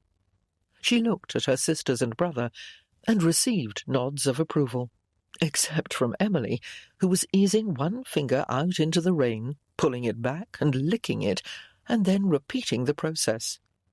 The proposed dissections were accordingly done by Gavin, closely supervised by Charlotte and Branwell. Maria doled out the servings, and everyone ate their dessert. They had another round of drinks from Gavin's hat as well. Branwell's clothes dried out, and he resumed them behind the greatcoat screen. Maria had to assist him this time. Putting on was more challenging than taking off. The oldest Bronte child was looking anxious about the situation, and she seemed more so when Elizabeth bent to whisper to her a bit later. They frowned at each other, looked around the shelter, looked at the rain, and grimaced. Rose was about to ask what was wrong when Gavin stood up. "I believe we need to extend our domain," he said. "My coat will be required again." The children had all been wrapped up in it once more. They shifted and handed it over. Gavin walked along the crevice to the far end. He had already moved all the wood to a spot nearer the fire. Now he bent to pick up a handful of the small stones that littered the floor here. He pushed the collar of his coat into a narrow crack in the ceiling and wedged it tight with pebbles. Extending this process to the shoulders and lapels, he created a barrier, the greatcoat hanging like a curtain across the end of the space. "This will be our privy," he said, pulling it back, gesturing at the other side, letting it fall, and smiling as if nothing could be more commonplace. Elizabeth burst into tears. For the rest of her life, Rose would count that moment as the one when she knew she was in love with Gavin Keithley. Her view of him had been changing, true. He had revealed unsuspected depths and facets. His kisses had made her dizzy with desire. But this act of considerate tenderness, done without anyone asking, conquered her. He came back to the fire, and Elizabeth slipped off to be the first to take advantage of the new arrangement. The hiss of the rain covered any sounds from their improvised facilities. "How did you know?" Rose murmured. "I am nearly 10 years older than my sisters," Gavin said. "I have some idea of how to care for children." And others as well, Rose noted. Care was what he did, though she hadn't seen it properly for years. Their family's dispute had distorted her perceptions, and all their interactions. Rose sat quite still, grappling with a whirl of emotion. Why had she listened to all that spite when she'd been acquainted with him as a child? She'd known he wasn't some cardboard demon. She should have objected, despite the battles that would have filled her home if she had. But one took on opinions from parents, until the time came to decide for oneself. Perhaps it should have been sooner, but at least it had finally arrived. The other children made use of the rustic privy in turn, then settled back on top of Rose's cloak. They looked quite contented. Charlotte began to create a tiny cairn with pebbles. Gavin came to sit beside Rose. "We're running low on wood," he said quietly. Rose nodded. "And the rain doesn't seem likely to stop." No. The violent storm had passed, but the rain remained steady and heavy. The day was dark, and would soon descend into night. "How far do you make it to Yerndon?" Gavin asked. "Or some other nearer house?" "With the way we rode, 5 miles to Yerndon, and no one nearer than that, unless perhaps a shepherd's hut." Gavin nodded agreement. "I thought so too. A shepherd would have no mounts for the children. No. I could walk to Yundon in an hour or so. Rose supposed she ought to urge him to go, but she had to tell the truth. Not in this. She gestured at the rain. It would be difficult to find your way. We are off the pathways, and it would be even harder to get back here in the dark. Yes. The Terrafords may send out searchers eventually. Phelps might find us. He knows the moors. Gavin gave Rose an odd look. But the Duchess is so sensible, Rose added. She may just assume we took shelter somewhere. They must be looking for the children, Gavin said. I'm sure they're growing frantic. But Haworth is even farther off. We rode away from there. Gavin looked out at the rain. I will leave at first light and fetch help. Rose nodded. It was the sensible plan. The weather might have cleared by then, and so they would spend the night in this place together. Chapter 10. Sitting by the side of their small fire, leaning back against the slanting stone of the crevice, Gavin felt an odd combination of contentment and restlessness. The shelter had grown fairly warm. The back reflected the heat of the flames as they had planned. The children were sitting, or lying, between him and Rose at the other end of the row. Emily had collapsed into sleep like a worn-out puppy or kitten. She'd shown no sign of guilt for causing this misadventure. Indeed, she and Branwell seemed to be having a splendid time. The older girls were more concerned. It occurred to Gavin that groups like this had sat together, perhaps in this very spot, out of the rain, across years and years of history. Hundreds, thousands of years, if he remembered correctly. There were remains of ancient people on the moor. He and his friends had tried to dig into a barrow once, until Alan scared them off with tales of ghost wights, whatever a wight might be. Sheltering here, making fire, caring for children, these things had happened over and over. Gavin felt as if he was staring down a bottomless well into the depths of time. It was disorienting. His gaze caught on Rose as she bent to add a bit of wood to the flames. His mother and sisters always sneered at her. The dull and dowdy Rose Denham, the eccentric collector of plants, the awkward outsider. But she wasn't like that at all. He'd known that once upon a time, and yet had lost track of it under his mother's incessant criticism. Now he was recovering the lost knowledge of his past. Rose was quick, smarter than any of them, Gavin thought. She was also lovely and passionate. When he'd held her in his arms, heat ran through him, as if the fire had suddenly roared up. Rose was delectable, and he wanted her, more than he could remember wanting anything else in his life. She looked up at him, as if his thought had reached her. Their eyes locked. She received his gaze freely and fully. She even gave a small nod, agreeing to what? They were here, together, in the night, with 5 small children in their care. A man could not explode, Gavin told himself. He was not a cannonball or an incendiary bomb.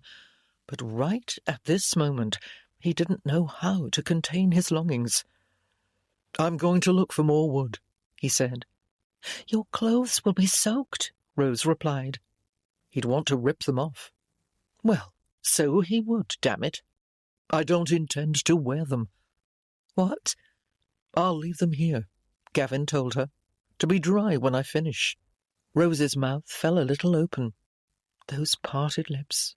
When she moistened the lower one with the tip of her tongue, Gavin sprang to his feet. "I can help," declared Branwell, starting to remove his small coat. "No," Gavin replied. "You must stay here and watch over the ladies." His eldest sister, Maria, looked indignant. "You won't be able to see much in the dark," Rose said, her voice a little choked. "Neither will you," quipped Gavin, pleased to have flustered her. He rose and walked behind his hanging greatcoat, tearing at his neckcloth as he moved.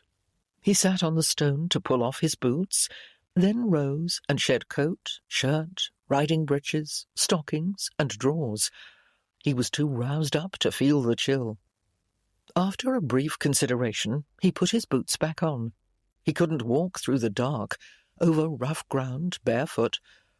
Then he paused a moment to smile at the picture he must make, naked except for his footwear. He stepped down from the crevice into the rain. The cold droplets pelting his body tamped down the inner fire. It was a bracing sensation. Gavin laughed quietly.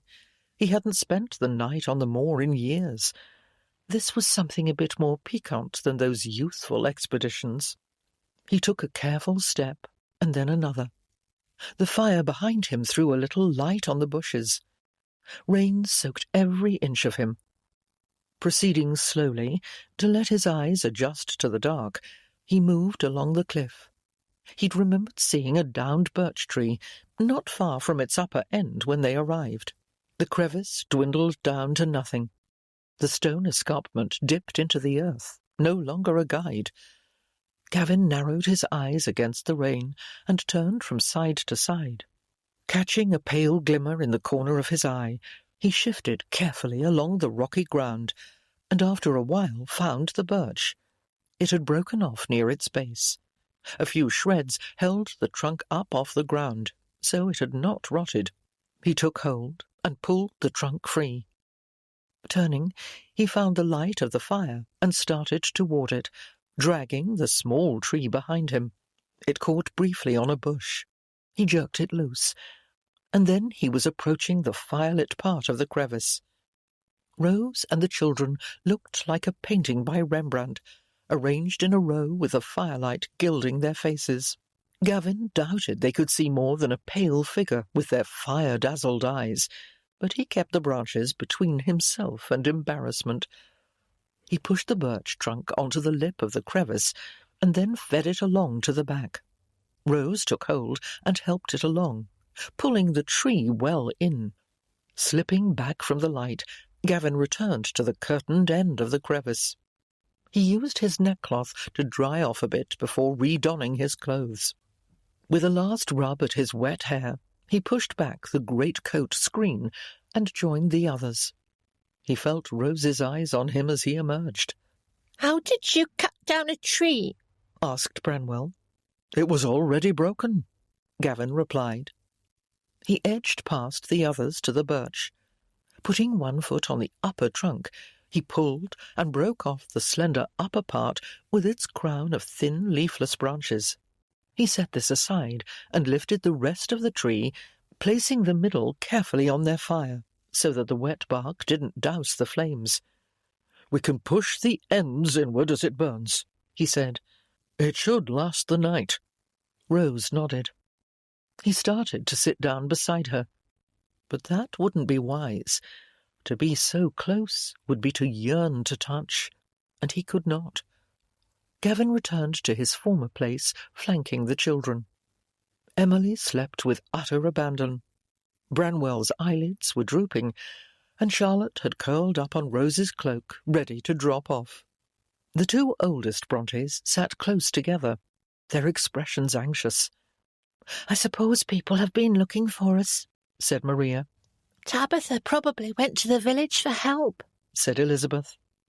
"I hope worry does not make Mamma worse." Her sister winced. "Perhaps they didn't tell her," Elizabeth added. Neither girl looked convinced of that. "Papa will say I have been wickedly heedless," said Maria. Her shoulders drooped. "And I was. I know that Emily is likely to wander off in a daydream. Branwell fell in the stream," said Elizabeth. "That too," Maria answered. She took it as another criticism, though Gavin thought it had been meant to excuse her. "No harm has been done," said Rose. "We will see you safely home." "I failed in my duty to watch over the children," replied Maria. Too heavy a duty for a child of her years, Gavin thought. "This is really no great matter," he said. "My friends and I had many more serious mishaps when we were young. Youngsters here range over the moor. I will tell your father so. He saw Rose looking at him and gave her a half shrug. It was true that children this age did not go wandering, and they might have been hurt if they'd been caught out alone in the storm, but he wanted to lift some of the weight from the little girl's spirit.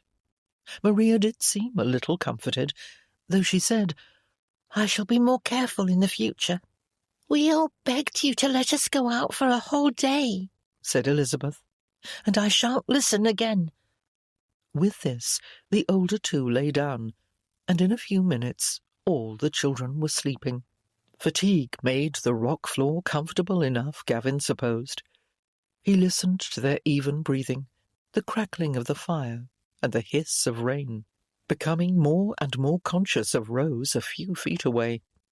Their silence seemed to make her more present rather than less. "I've never been out on the moor all night," she said softly after a while. "I used to envy you and the other boys when you did it." She wouldn't have been allowed, Gavin thought. He remembered how it had been. The scattering of girls in their group of youthful adventurers had disappeared one by one as they passed into their teens.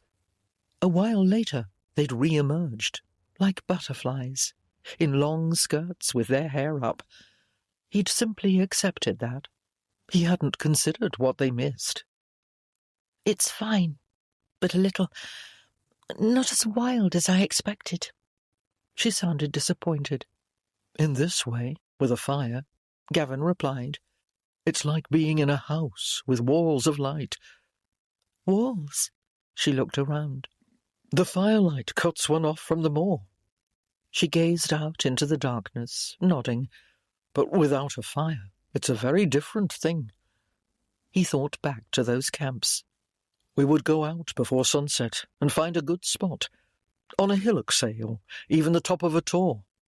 Wrap in a blanket and let the darkness fall. Your eyes become accustomed after a while, and you can see a good deal by starlight. The animals out about their business. Owls hunting. "But what about—" Rose gestured at the rain. "Well, we didn't venture out in any storms.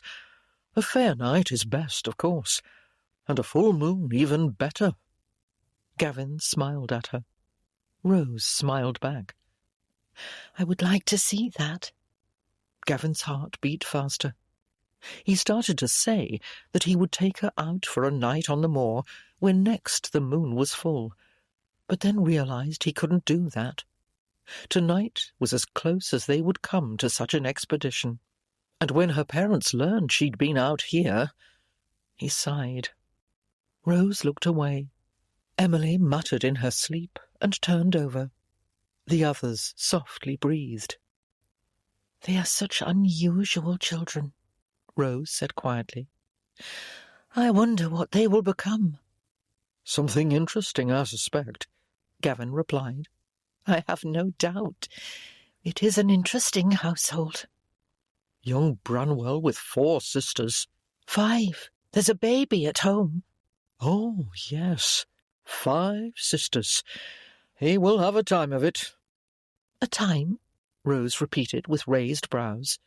"Some sort of time. I can't quite imagine. 2 sisters are enough for me." Rose started to speak, then appeared to change her mind. Noticing that the birch trunk was burned through, Gavin pushed at the end nearest him, moving another section into the flames. Emily suddenly sat up. "Scratching at the windows," she said. Her eyes were open but vacant. Gavin didn't think she was fully awake. "In," she said. "let me in." "It's all right," Gavin said, keeping his voice low but decisive. "We are keeping watch. You are quite safe." Emily let out a deep sigh and sank back down. Her eyes closed. She might never have moved. They were silent for a while after that. She had never felt safer, Rose realized. What an odd thing that was. She was miles from home, with 5 children in her charge and no means of transporting them. She ached a bit from sitting so long on stone. She was hungry. Their shared picnic seemed a long time ago. And yet she wasn't worried. Indeed, she was elated because of Gavin Keithley. She glanced at him and found him looking back. His eyes seemed full of messages. She could imagine some of them, but she couldn't be sure. They had things to say, she thought. Not here and now, but soon. It needed to be soon. Until then she had better look away. "I think the rain is less," she said. "Maybe a little. It could clear off by morning." Rose leaned back against the wall. Maria stirred, stretched, and rose to go behind the greatcoat screen. When she returned, she seemed disinclined to sleep again. No, now was not the time for important conversations, Rose thought. She smiled at Maria to reassure her.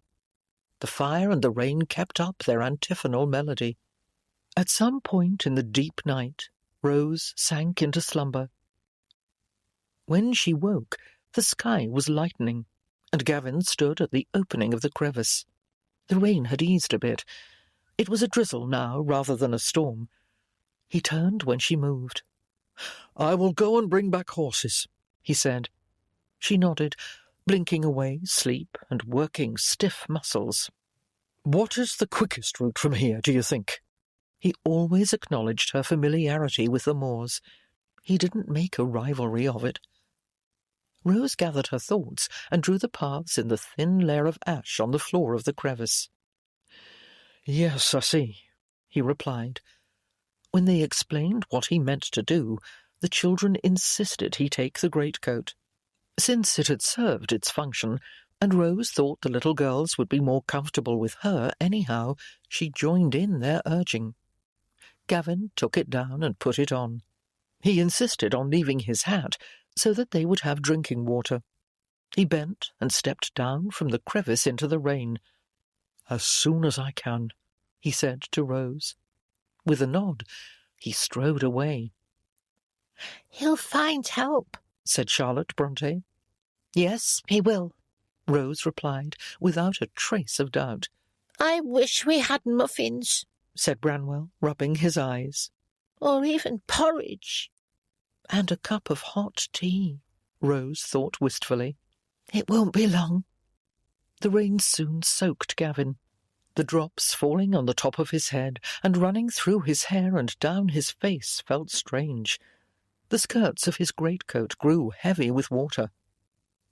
Yerndon was closest, and he moved along the route Rose had outlined as quickly as he could. In daylight, he could find his way without trouble. As she'd said, it would have been another story at night. Terraford would let him have horses. The children would have to ride in the rain, which was not ideal, but no vehicle could reach them where they were. He would ask the Duchess for heavy cloaks as well. Gavin strode along at his best pace, and at last Yerndon loomed up through the rain.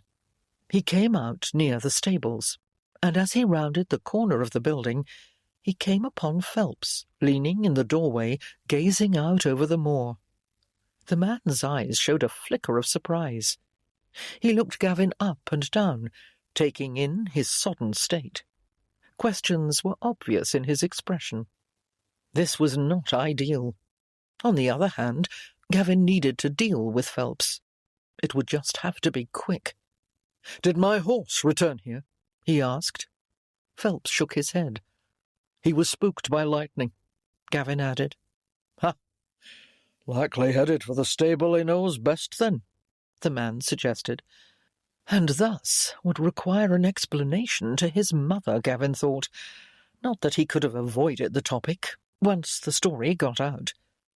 "Miss Denham's not with you?" Phelps asked. She obviously wasn't. And she was. It was too bad Phelps had caught sight of that kiss. "When you both went missing, I wondered if you might have run off together, like Lucy Trent and that young footman." This was open insolence. "What did you say?" "After what I seen the other day," Phelps added. "which was none of your affair," replied Gavin. It weren't what you'd call private. I would call it exactly that. Phelps shrugged. It's no matter to me, he said. But her ladyship does ask for news, likes to hear all that's going on in the neighbourhood. I didn't take you for a talebearer, said Gavin coldly. He fixed the man with a hard gaze. The thing is, I'm no manner of use here, Phelps replied. It'd be best if I go along home and see to my proper work. And keep your mouth shut. If I was back there, I'd be too busy to be talking. Gavin nodded. It was a clumsy attempt at blackmail, but he was glad for Phelps to go. Fine, but before you leave, we must ride out and fetch the Bronte children. They were lost in the storm, and I sheltered with them last night. Ready 4 horses. I must speak to the Duke. He turned his back on Phelps and went to the house. Gavin found the Terrafords together in the parlour. The Duchess exclaimed over his drenched state. "What has happened?" she asked. "We thought you and Miss Denno must have gone to a neighbour in the storm." "We were about to send out inquiries," said the Duke. He told them the story. "I hoped you might lend some cloaks to keep the rain off the children." "Of course." The Duke rose. "I'll see to it. And of course you must take any of the horses." "Change into dry clothes before you go out again," the Duchess said to Gavin. "You mustn't make yourself ill." Though he was driven to rush, Gavin took her advice. He also pulled out a thick wool cloak that shed water fairly well. He could shelter the 2 smallest Brontes under it if they rode before him. Downstairs he found 4 more heavy cloaks waiting. The Duke wore one of them. "You needn't come," Gavin told him. "I wish to." In the stable, Phelps and the grooms had horses ready. Since Terraford would be along, Gavin told Phelps to remain behind. "You can pack up your things and be off as soon as you like," he told him in a low voice. They mounted up and rode out into the rain, which continued at a lesser rate. Gavin's cloak helped, but didn't keep off all the damp. The journey was quicker on horseback, with the landmarks Gavin had noted as he walked. They reached the crevice before noon. The children jumped up and cheered when they appeared at its front edge. One by one they were lifted to the saddles. Gavin took Branwell and Emily, wrapping his cloak around them. They peeked out of the folds like baby birds in the nest. The Duke took Charlotte. Maria rode on her own. Rose doused the fire with water from Gavin's never-to-be-the-same hat. Then she donned her own wool cloak, mounted from the lip of rock, and set Elizabeth before her. They rode first to Haworth Parsonage, where they found the Bronte household frantic with worry. The ponies had indeed returned there, without their riders, and the servants had been out searching the area all night. They greeted the children with glad cries of relief and carried them off in a cacophony of chatter, as all the young ones tried to recount their adventure at once. Of course, they would tell the whole tale. Now that the children were home and safe, Gavin realized the story couldn't be kept secret, and it would likely be garbled as it spread. He and Rose would certainly feature in the explosion of gossip that followed.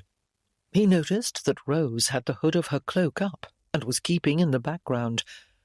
How could he shield her from what was to come? Just now, he couldn't think of a way. The 3 of them rode back to Yerndon, where Gavin discovered that Phelps had gone. The Duchess had hot drinks to welcome them, along with a crackling fire. Rose disappeared into her bedchamber almost at once. A few minutes later, the Duchess went upstairs as well. Gavin clasped his hands around his warm cup and wished he was back in the shelter on the moor. Rose wasn't surprised when the Duchess arrived at her bedroom door. Now that the excitement was over and the children safe, there were other things to deal with. She'd been out all night with a man. They hadn't been alone, but her confidence in that protection was waning. Word was no doubt flying around the neighbourhood. It might already have reached her parents. On top of Ian's elopement, this was more excitement than this place had seen in years. The Duchess came in. "I don't see what else I could have done," Rose said, before her hostess could speak. "I went out walking, alone." Just looking for a bit of peace, Rose added silently, and with a strong sense of irony. "I encountered Sir Gavin, briefly." And did not kiss him again, she added silently. She wouldn't be granted any credit for that. "I was going on my way, alone, when Elizabeth Bronte came riding up and said Emily was missing and begged for help." The Duchess sat down in the armchair by the fire. She said nothing. "I suppose I could have let Gavin go with her and come back to fetch the others, but we wouldn't have known where they were." And without Rose, Elizabeth wouldn't have found her way back to her siblings. Also, it wouldn't have felt right to send the girl off alone with Gavin.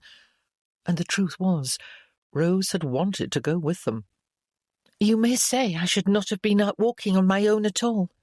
Her mother certainly would have. Rose sat on the bed, reaction to the end of the adventure washing over her. "But I was. And so you were in place to do a good deed," the Duchess said. "And now I will pay for it," Rose replied. She was relieved not to be scolded, but she felt very tired suddenly. "There will be talk." A humourless laugh escaped Rose. "But I think Maria Bronte is of an age and level of understanding to assure people that there was no impropriety. We will simply be surprised that anyone might imagine there had been." The Duchess raised her golden eyebrows and looked haughtily astonished. Rose laughed again, more naturally. She was filled with gratitude for this unusual woman. If only the Duchess was the chief authority in her life.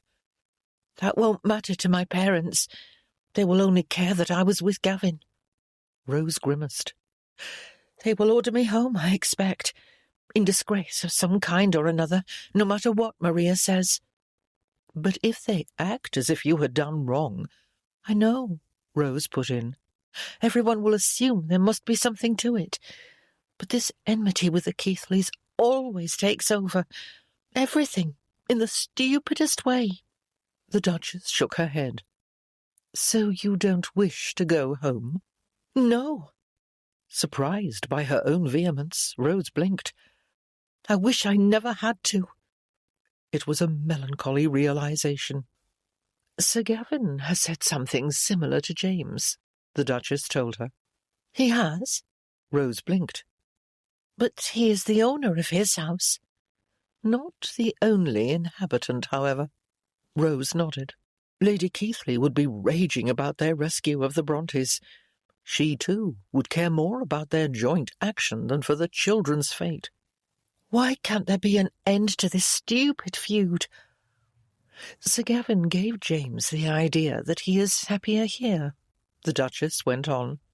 "Because you make a real home," Rose replied, with sincere admiration. Her hostess smiled. "Thank you. I believe your presence has been important to Sir Gavin's feelings." "Mine?" "Yes." "He said that?" "It is my observation." The Duchess's blue eyes twinkled. "I am rather good at noticing things." It was almost as if she knew about the kisses, which she couldn't, of course. "It seems to me that you are fond of each other."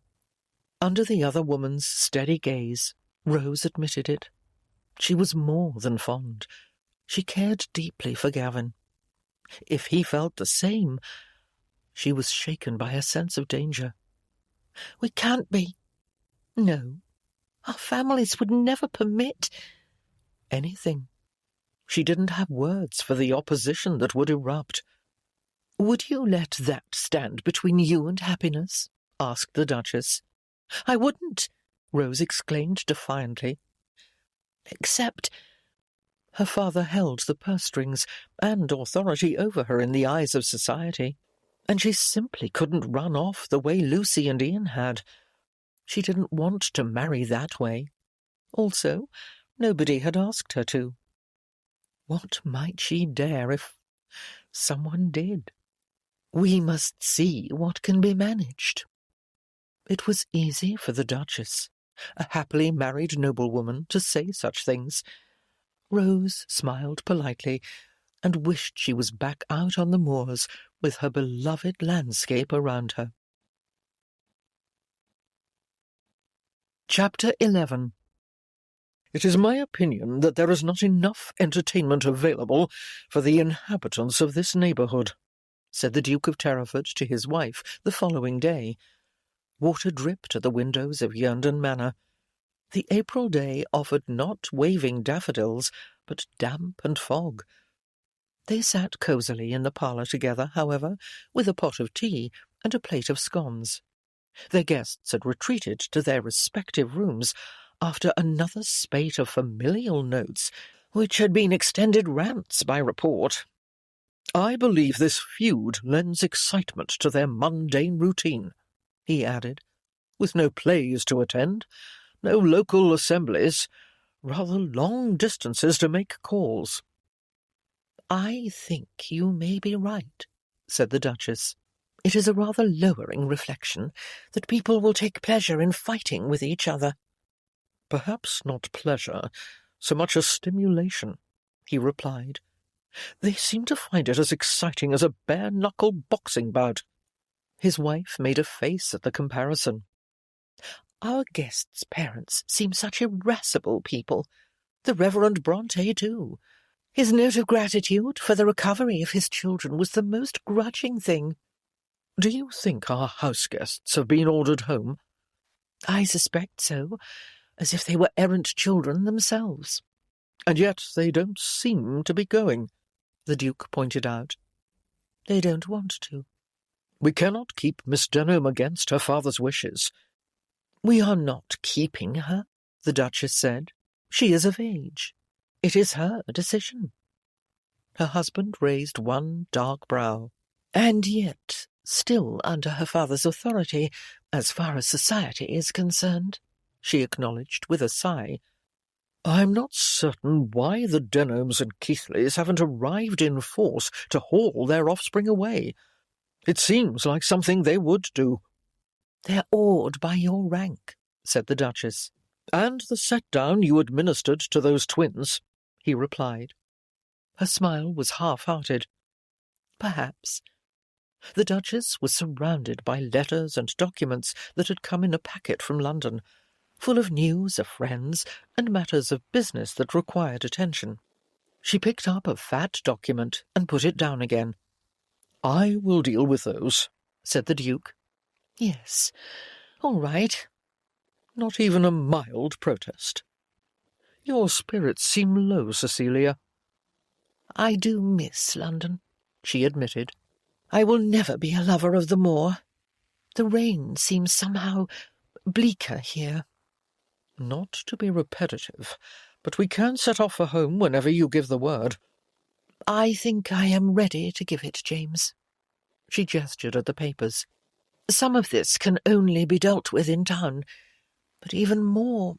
Friends, shops, a softer springtime. Yes. And I would very much like to settle you in Terraford House with the doctor nearby. I feel quite well. Which is splendid, though you have admitted that you are more tired than you are accustomed to being. Yes. And a long journey by coach. She acknowledged the point with a nod. Shall I make the arrangements? He asked hopefully. I would like that. The Duchess looked regretful. But how can we leave our new friends caught in their dilemma? Dilemma?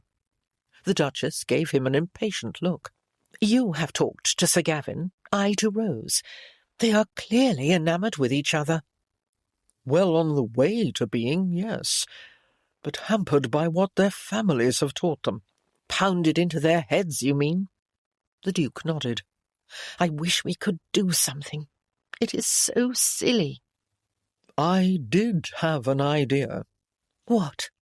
He explained. He was barely halfway through his plan when the Duchess began to smile. "Amused?" he said. "That is outrageous, James."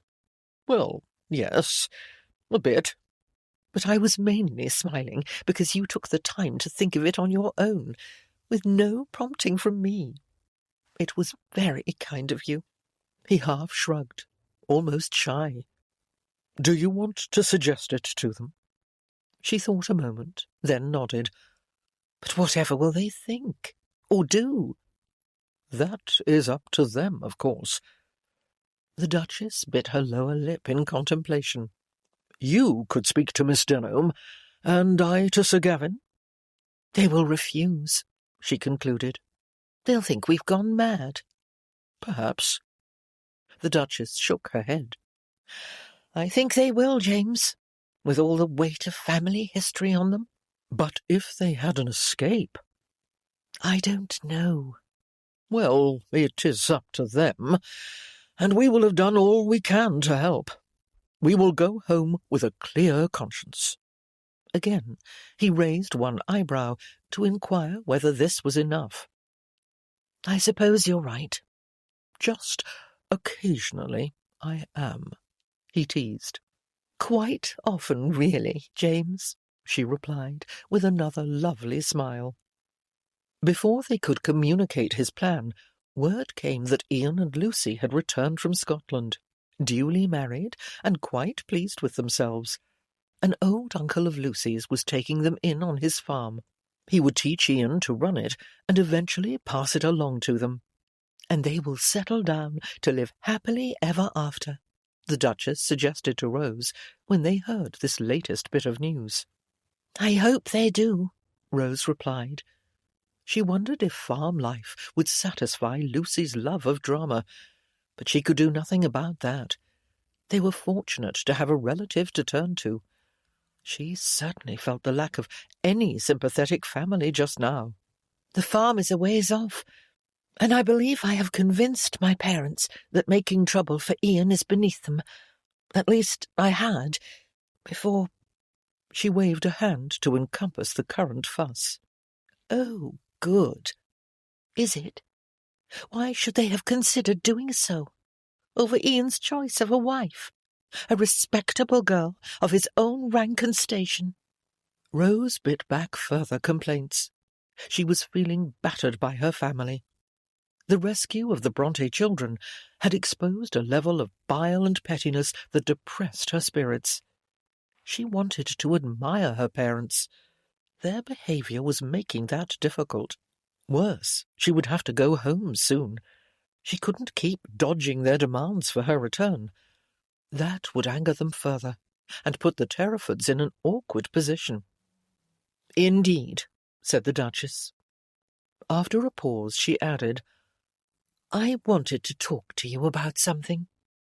Her tone made Rose perk up her ears. "It is time for us to go back to London. We want to be home well before the child is born." "Of course." Rose hoped she hid the way her heart sank at the idea of losing her new friend Cecilia. Naturally, they wanted to be at home for the birth, and naturally, they wanted to leave this contentious place. Who wouldn't? "We have mainly set Yernden to rights. You have done very well." They would find a tenant from town, Rose supposed. Some stranger would come to live in this house, where she had been so surprisingly happy.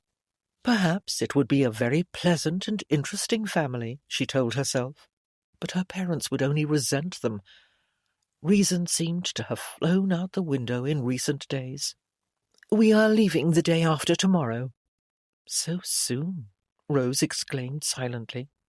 She nodded. "I have enjoyed my visit with you very much. Thank you for inviting me." She would have to begin packing her things.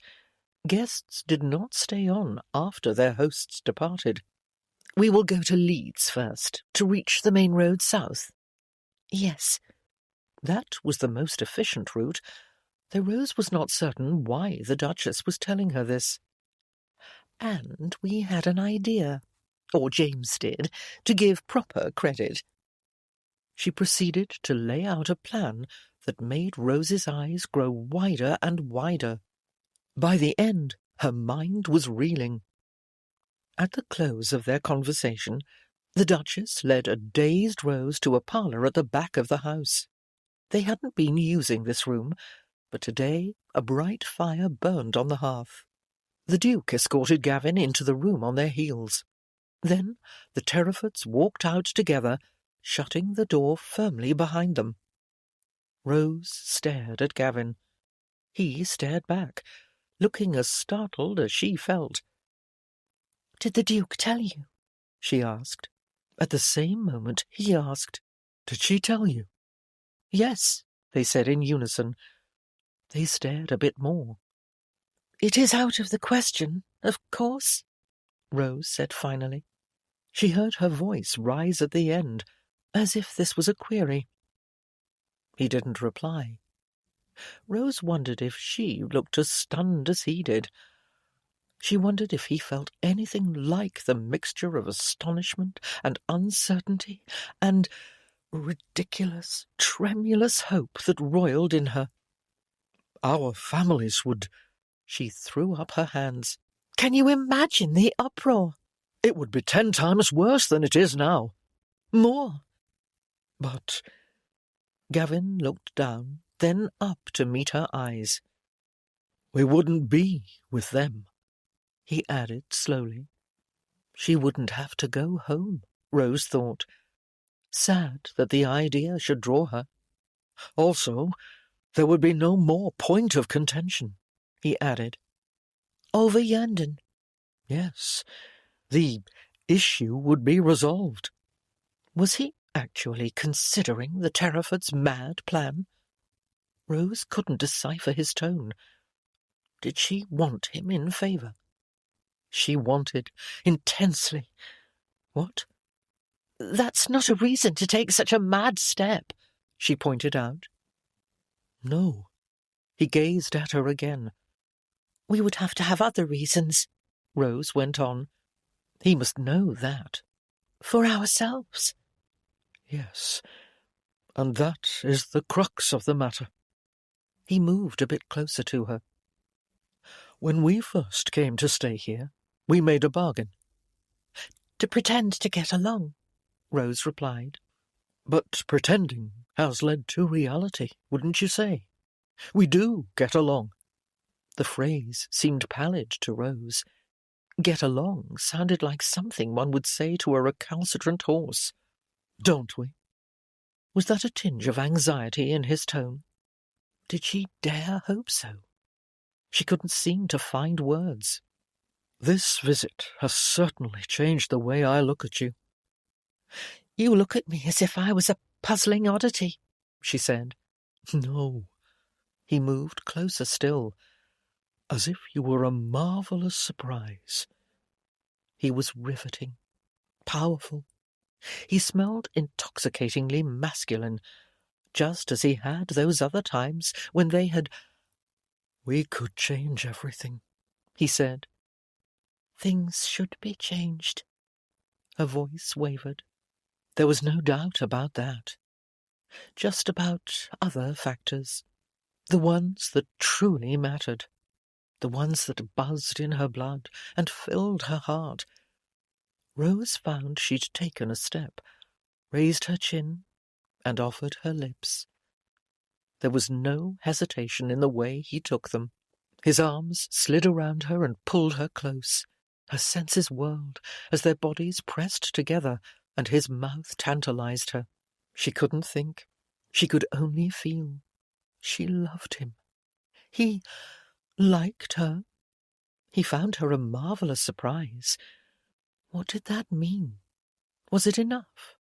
He certainly liked kissing her. She had no doubt about that. And she felt she belonged in his arms. Could she throw caution to the winds, take what she wanted, and leave the future to unravel itself? Gavin looked shaken when they separated. Rose, he murmured.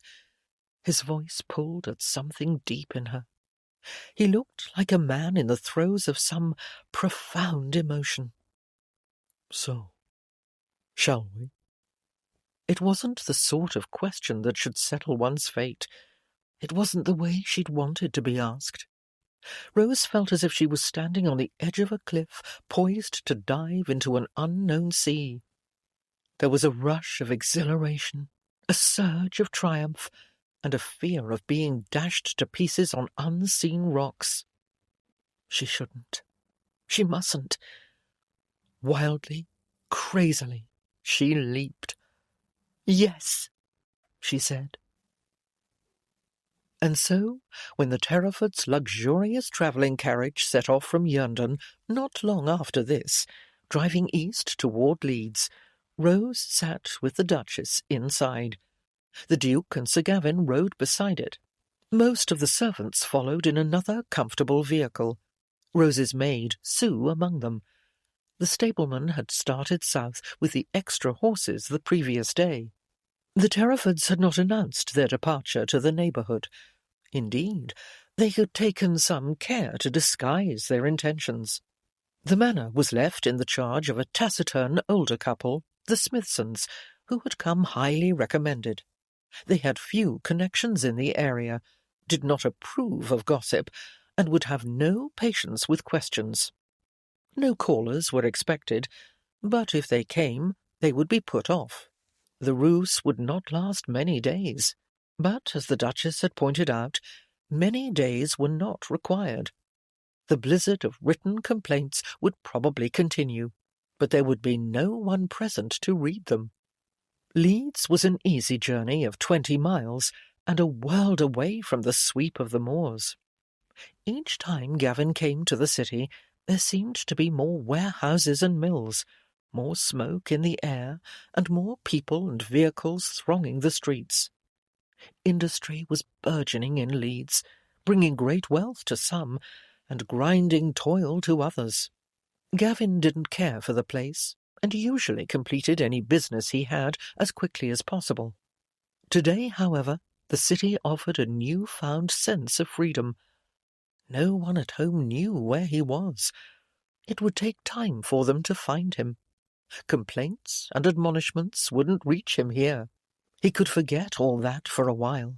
It was a great relief. They found 3 rooms awaiting them at the town's finest hotel, along with accommodations for the servants. A groom had galloped off as soon as the decision was made and alerted the hostelry to his employer's arrival. He'd also carried letters that went off south by fast courier. Gavin had nothing to do except to hazard his whole future on a lunatic roll of fate's dice. They settled in their chambers. They shared a cordial dinner in the hotel's dining room. It was like being in a dream, Gavin thought. He moved through familiar actions automatically, his mind floating, disconnected. He didn't want to draw back, but he felt almost as if he was 2 people, a determined daredevil and an aghast man of property lured into a high-stakes gamble. In the morning, the Terrafords were fully occupied with letters to write and a business appointment. They urged Rose and Gavin to go out together and enjoy the city. As it was a sunny April day, and they had nothing else to occupy them, they took this advice, and at 10 set out walking in the busy streets. Rose had been to Leeds numerous times, accompanying her mother. But Mamma came for one reason only. She loved to shop. She could spend hours in pursuit of the perfect length of cloth, or hat, or shoes. She enjoyed examining every possible choice of whatever item she was seeking. She insisted on visiting all the most exclusive shops before settling on her purchase, often back at the first place they'd tried, and discovery of a new emporium delighted Mamma as much as undiscovered countries did a bold explorer. Rose did not share this zest. She was more likely to settle on the first thing that was good enough and bring the shopping expedition to a close. This had led to friction with her mother on almost every trip. Rose's walks through the streets of Leeds had been punctuated by a stream of complaints about her sulky attitude that spoiled her mother's enjoyment and took the fun out of everything. Thus, for the first few minutes in the bustling throng, Rose felt stiff and uneasy. But no complaints came. Gavin's comments were soothing. Gradually, she absorbed the difference and began to relax and look around as herself, not the eternally disappointing daughter. "It's interesting," she said over the surrounding babble of voices. "It's almost like being on the moor." Gavin looked down at her in surprise. "Not the scene, but the situation. None of these people care about me or think I ought to have a better attitude." She gestured at the bustling townspeople. "No more than if they were stands of gorse and heather." He laughed at the comparison. A better attitude. "Mamma adores shopping. That I do not is just another example of my failure to meet her standards." "That's ridiculous. Shopping is a chore to be gotten through. I detest standing about while people look over all the offerings in a place." "So do I." Gavin smiled down at her. "We will do none. We must avoid the areas where our neighbours would be likely to do business or shop anyway." "Yes, it would be harder to dodge them here than in the heather." Gavin laughed again, and Rose felt her spirits lift. They strolled away from the main thoroughfares into smaller avenues. The crowds grew less and changed a bit in character. Around the next corner they came upon a small square that held rows of market stalls. Stopping at the edge, they looked over it. "We used to go to a place like this on our days off when I was at school," said Gavin. "There was a fellow who sold really splendid hot pies." "Did your school keep you hungry?" Rose asked. "They fed us well, but I was always hungry at that age." "You grew several inches while you were away." He looked startled, and Rose flushed. Yes, she had noticed, even though Gavin had become a forbidden connection by that time. They walked through the aisles on their way across the square. Some of the stalls offered early vegetables or household necessities. Others had handcrafts. There was a tinsmith repairing worn pans. A flash of colour caught Rose's eye, and she turned to discover a row of lovely hand-woven scarves tied around a rod and stirring in the breeze. "How beautiful!" She was drawn irresistibly closer. The hues were soft but striking. Sage green, pale pink, amber gold. The threads were exceedingly fine, so that the scarves were almost filmy, and the weave was perfect. "I make all my own dyes," said the old woman who sat behind the display. "Beetroot for the pink?" asked Rose. "Yes, miss. You're one who knows, I see." Rose ran her fingers over the one in shadings of green. The cloth was beautifully soft. "You should buy it," Gavin said. "Take several of them. The Duchess might like one." The old woman perked up. Rose longed to buy. She might be no enthusiastic shopper, but beauty like this captivated her. She had no money, however. Her father had an unalterable position on this issue. He provided for all her needs. He had even ordered her specimen box when she requested it, and fresh notebooks whenever one was full, but he did not give her coin. They had accounts in the village to cover household requirements, and all bills went to him as part of his system to monitor expenditure. Rose drew back her hand, conscious of Gavin's gaze. It was too humiliating to admit this. "I have scarves," she muttered to the cobblestones. "The green would become you right well, miss," said the old woman hopefully. Rose started to turn away. "Do you like that green one best?" Gavin asked her. "The pink is pretty too." He reached into his pocket. "You can't buy them," said Rose. "Of course I can." "It isn't—" "The least improper," he interrupted, under the circumstances. They brought their strange situation out in the open. Rose felt her cheeks heat up. The green, Gavin said to the vendor, and the pink, that heathery one too. Looking very pleased, the old woman untied these 3 scarves from the display rod and folded them. When she named a price, Gavin didn't bargain very hard, and Rose was glad. This vendor was an artist, and deserved a generous payment for her work. The old woman brought out a piece of paper and started to wrap up the scarves. Gavin reached over and picked up the green one. "You must put this one on," he said to Rose. He draped it around her neck and tied it over her cloak. When his fingertips brushed her skin, Rose trembled. "There," said the old woman. "Didn't I say it would look well?" "Lovely," said Gavin, his voice uneven. Rose met his grey eyes as she touched the soft fabric. Was that tenderness she saw there? At least it wasn't pity. She was certain of that.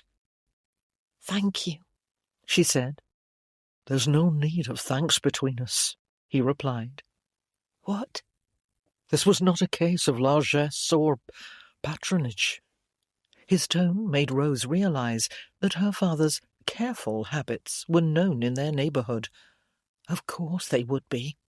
People talked about that sort of thing, and Gavin had remembered, in that brief bit of silence, that she was kept penniless. The surprising part was his response.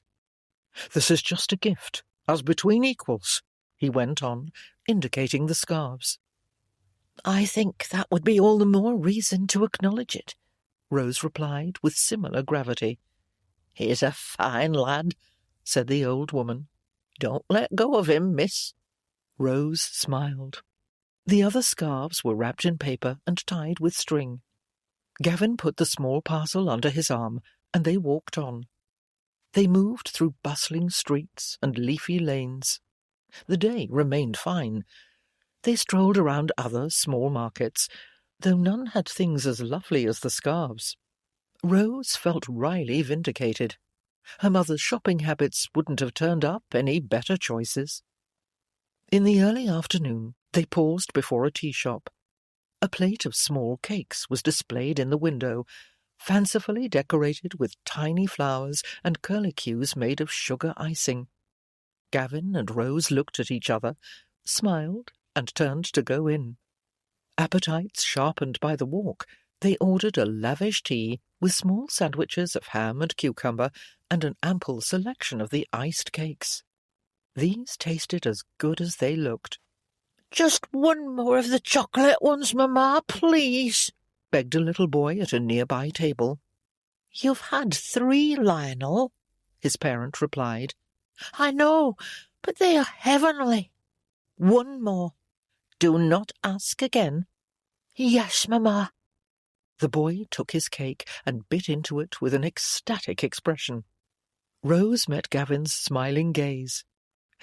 "Do you remember how Edward would bring cake from home out onto the moor?" she asked.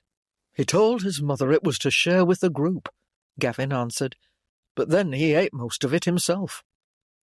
Edward had been pudgy as a boy, though he had grown out of that.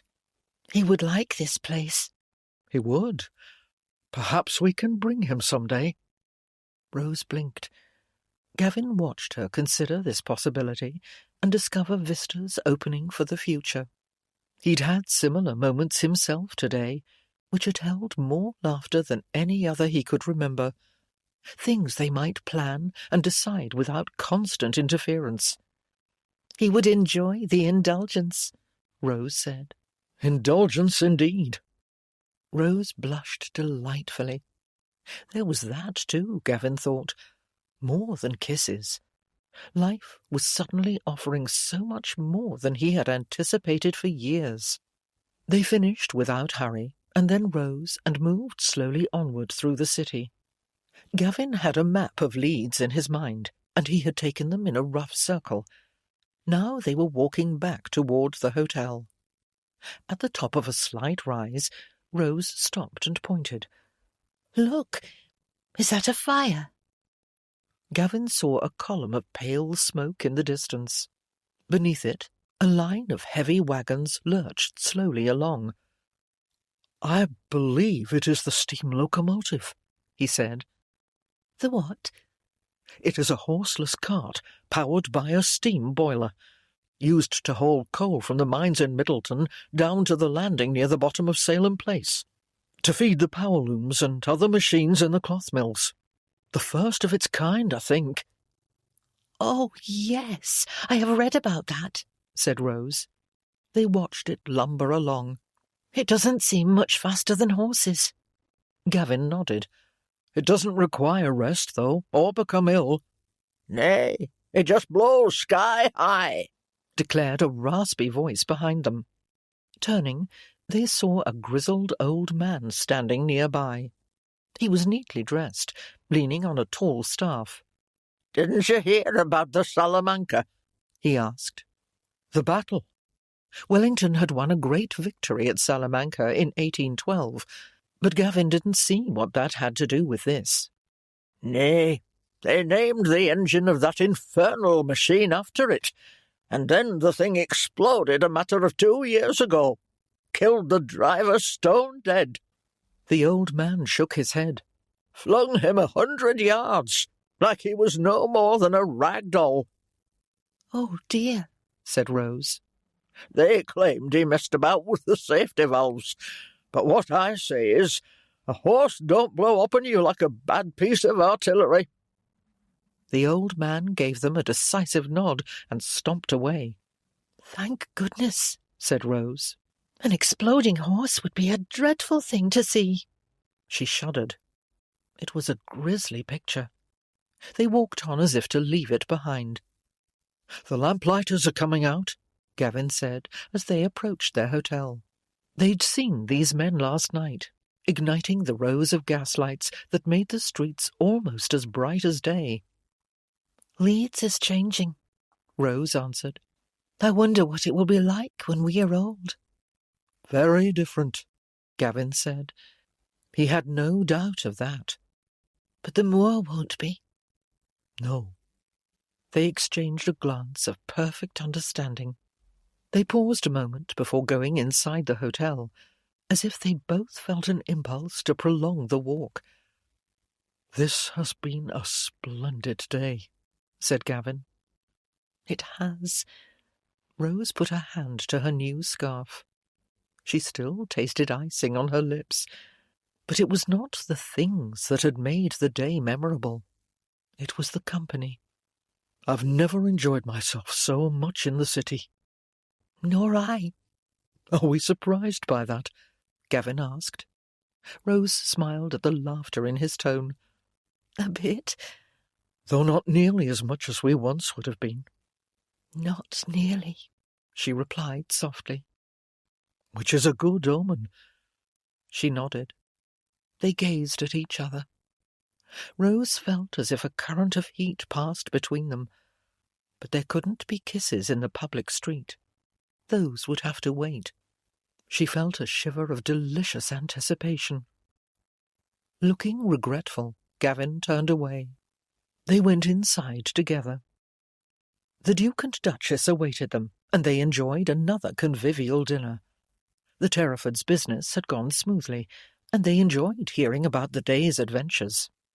When they separated to go to their beds, the Duke said, "My courier should return tomorrow." Rose went very still. She looked at Gavin. He couldn't tell if she was more startled or excited. He smiled. After their day together, he was certain they had made the right choice. Her answering smile was a tremulous agreement.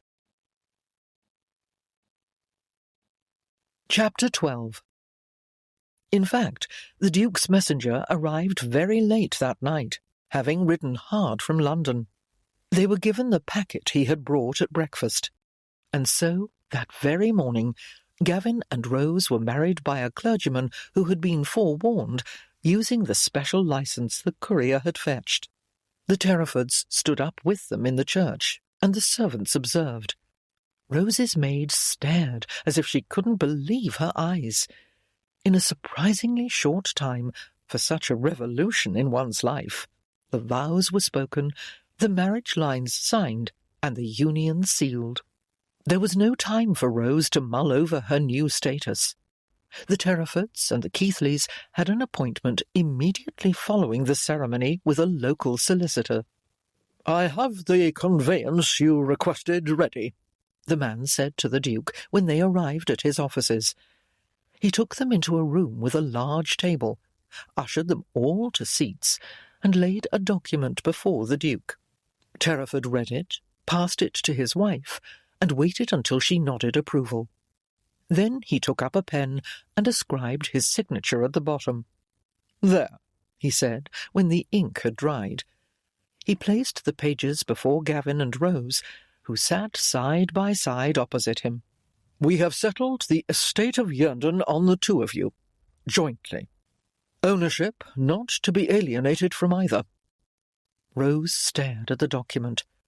She had known it was coming, as part of the plan, but the reality was still astonishing. "You have done what your families wanted," said the Duchess with a smile. "Yerndon now belongs to the Keithleys and the Denholms." "Not exactly what they wanted," murmured Gavin. Rose nodded. Their families wanted sole possession. And, strictly speaking, she was no longer a Denholm, but she'd been one all her life up to now. Surely this would end the silly war. Strangely, she felt as if a rug had been pulled out from under her. The dispute that had shadowed her whole life was gone. "You're sure you wish to do this?" she asked the Terrafords. Both she and Gavin had asked before. It was such a generous act. "We have many properties to manage," replied the Duchess, as she had before. "We would never use Yerndon. I see your love for the moor, but I cannot really share it." "But the money," said Rose. "You might have sold the place, or earned rent." Gavin nodded. "I consider it an investment in amity and friendship," said the Duke. "Things I have learned a great deal about in the last year." He looked at the Duchess, tenderly amused. His expression made Gavin remember their first meeting. He'd thought that Terraford sneered, that he was effete and incompetent. He couldn't have been more wrong. The world turned upside down since then. "And there is some reason to argue that it should return to your family holdings," the Duke added. "Both of them, that is." "As you have repeatedly heard," murmured Rose. The four of them smiled at each other. "We know you will do well by Yerndon because you care for it," said the Duchess. "You are a fine estate manager," her husband said to Gavin. "Thank you," Gavin replied. He desired no greater compliment. "Also, should an opportunity arise, you can do a service to someone else, in some different form. My wife has made me a great believer in roving kindness." The Duchess laughed at the phrase. "Yes, indeed," said Rose. "We certainly will." Gavin pushed the document toward her. "You can keep this safe." "I?" She seemed stunned, and Gavin had some idea why. Her father would not even have thought to let her read such a paper. Gavin had quite a different philosophy. He nodded. Rose picked up the pages as if they were terribly fragile. She put them into an envelope the solicitor provided and held it to her chest. They returned to the hotel, but the rush of events did not slow. The Terrafords were ready to go now that the business was concluded. They were packed, and their luggage was brought down and loaded. After final farewells, they and most of their servants set off for London. Gavin watched the carriages drive off down the busy street, then turned to Rose, his wife. She gazed up at him. Her maid and two of the Terraford servants, who had elected to stay in Yorkshire for a time to help out, stood beside her. Those three seemed to be anticipating the next act in this headlong drama with relish. But events seemed to have skidded to a halt now. Passers-by walked around them as if they were stones in a flowing stream. Carts and carriages went by in the street. "Shall we go back in?" Rose asked. They shouldn't stand here like blocks. Gavin ushered the group into the hotel. "I think we should stay here one more night," Rose said.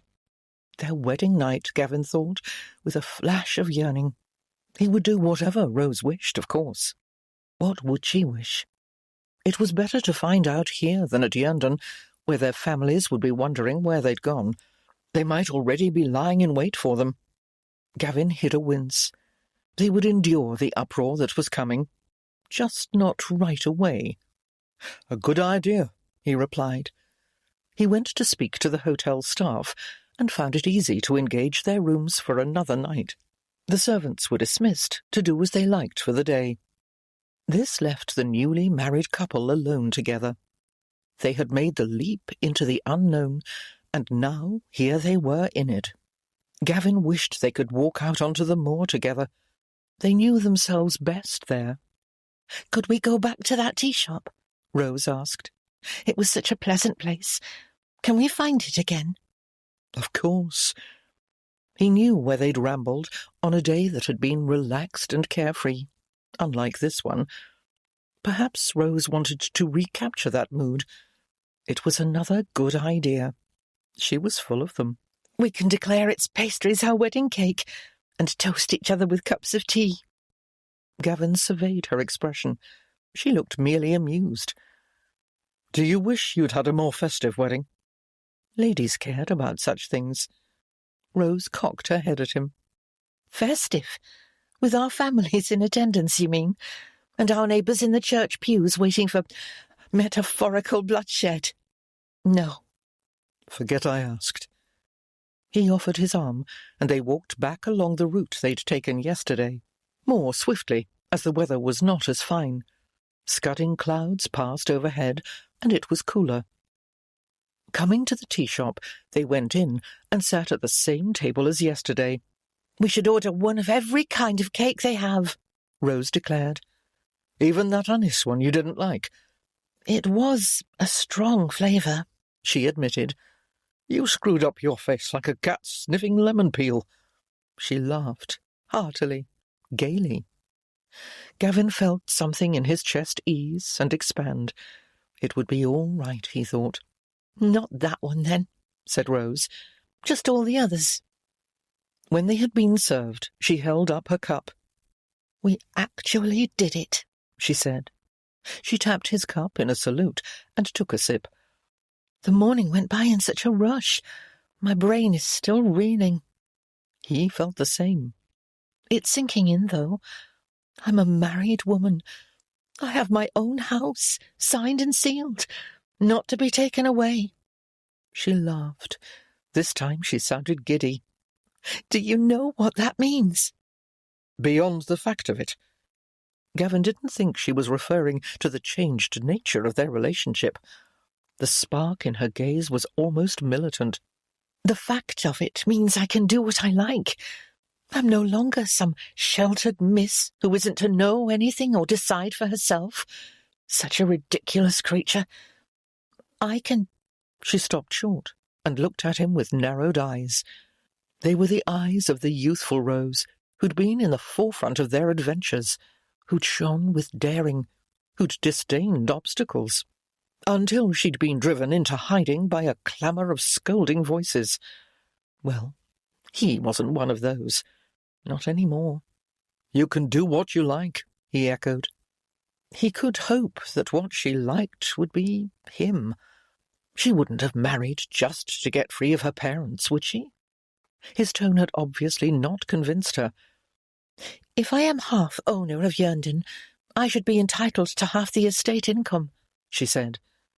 Gavin nodded. "It isn't large at present, but it will rise as the place is improved." "I have some ideas about that," Rose replied, a clear challenge. "Splendid," he answered, though he did feel he was much more skilled at estate management than she could be. Her father would not have brought her into the process. And even if he had, Denholm wasn't very good at it. Much of the income will need to go back into the land for a while, he said. He wished this didn't sound like bargaining. You will be in charge of the household accounts, of course. Of course, she repeated, as if she'd expected this. Gavin saw the flicker of surprise in her eyes, however. Also, I shall walk on the moors. Every day, I imagine. On my own. Gavin nodded. She was a creature of the moor. I am telling you about it, she went on, not asking permission. Why would you? I shall want a room of my own at Yerndon, for mounting specimens and keeping my record books. Any room you like. The front parlour? The dining room? Both of them, perhaps. If you wish. This was easy, as he knew she wouldn't want those. She'd prefer something more private. The corner bedchamber at the back would work well, she said.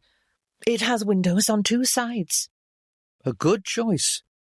And if they were speaking of bedchambers, but they weren't, not in the truly interesting sense. Could he inquire about sleeping arrangements for tonight? He couldn't decide how to frame the question in this context. It was certainly not part of any bargain. He wouldn't ever have it so. A cake? He asked instead. You liked these pink ones. He picked up the small pastry and held it out to her. Meeting his grey eyes, Rose noticed both warmth and uncertainty in those depths. He wasn't fighting her, or pointing out her flaws and shortcomings, as her parents liked to do. He'd given that up.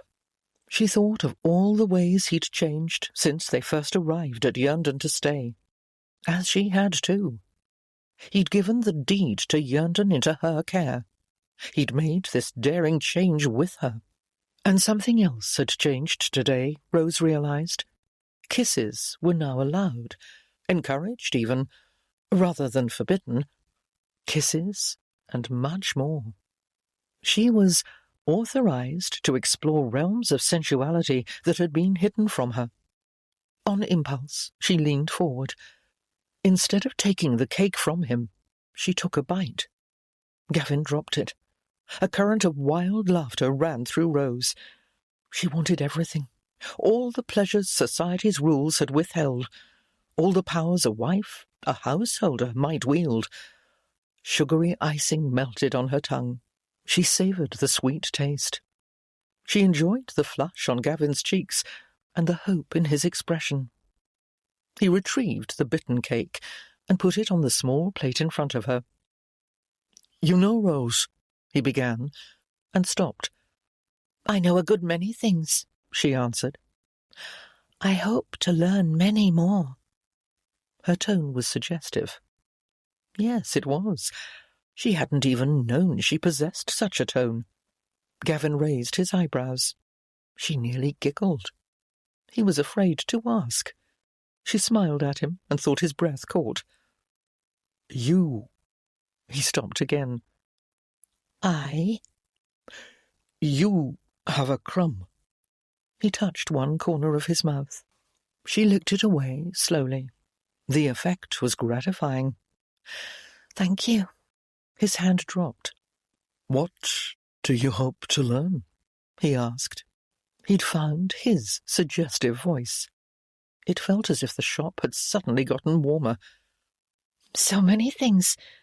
Her giddiness was overtaken by a more serious ambition.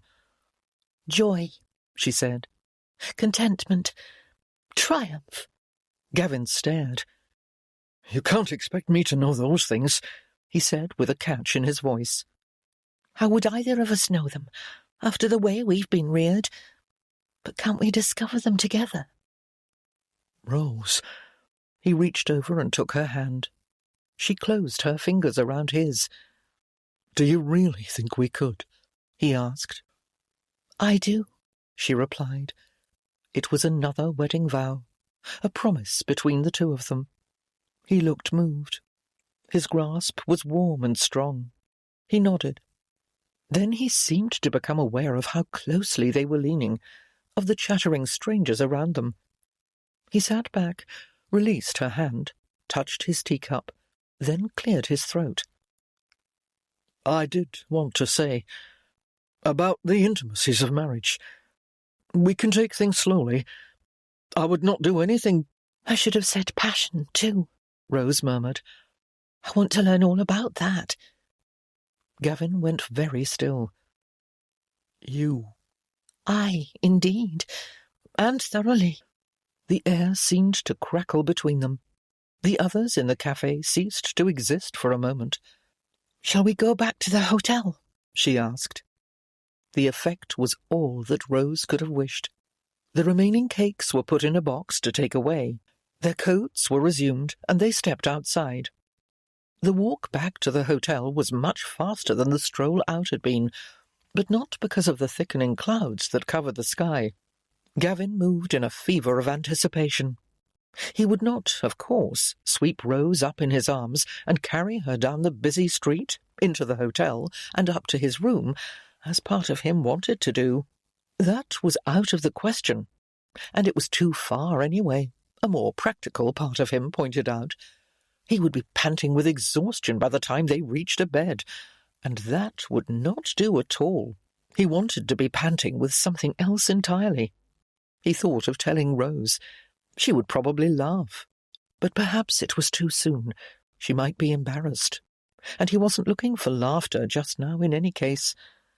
Leeds seemed frustratingly crowded suddenly, with mobs of people in his way. It felt as if the hotel continually receded into endless distance. At last they reached it, however, and went inside, where Gavin was annoyed to find Rose's maid lurking. "Oh, Sue," said Rose. "I didn't know if you might want me, miss." The girl wasn't lurking, Gavin acknowledged. That wasn't fair. But right now she was one more obstacle to be got round. "Not just now," Rose replied. Sue nodded. "Only there's a play on right nearby here. A comedy, they say. The others thought of seeing it." "Go, by all means," said Rose. "Take the evening off." "May I really, miss?" Yes, thought Gavin. Go, go. "We'll be busy enough when we return to London," said Rose. "Do you have money for a ticket?" "Yes, miss." Gavin dug in his pocket and brought out a handful of coins. "Treat yourselves to dinner, all three of you." He held them out. The maid hesitated. "To celebrate the wedding," Gavin added.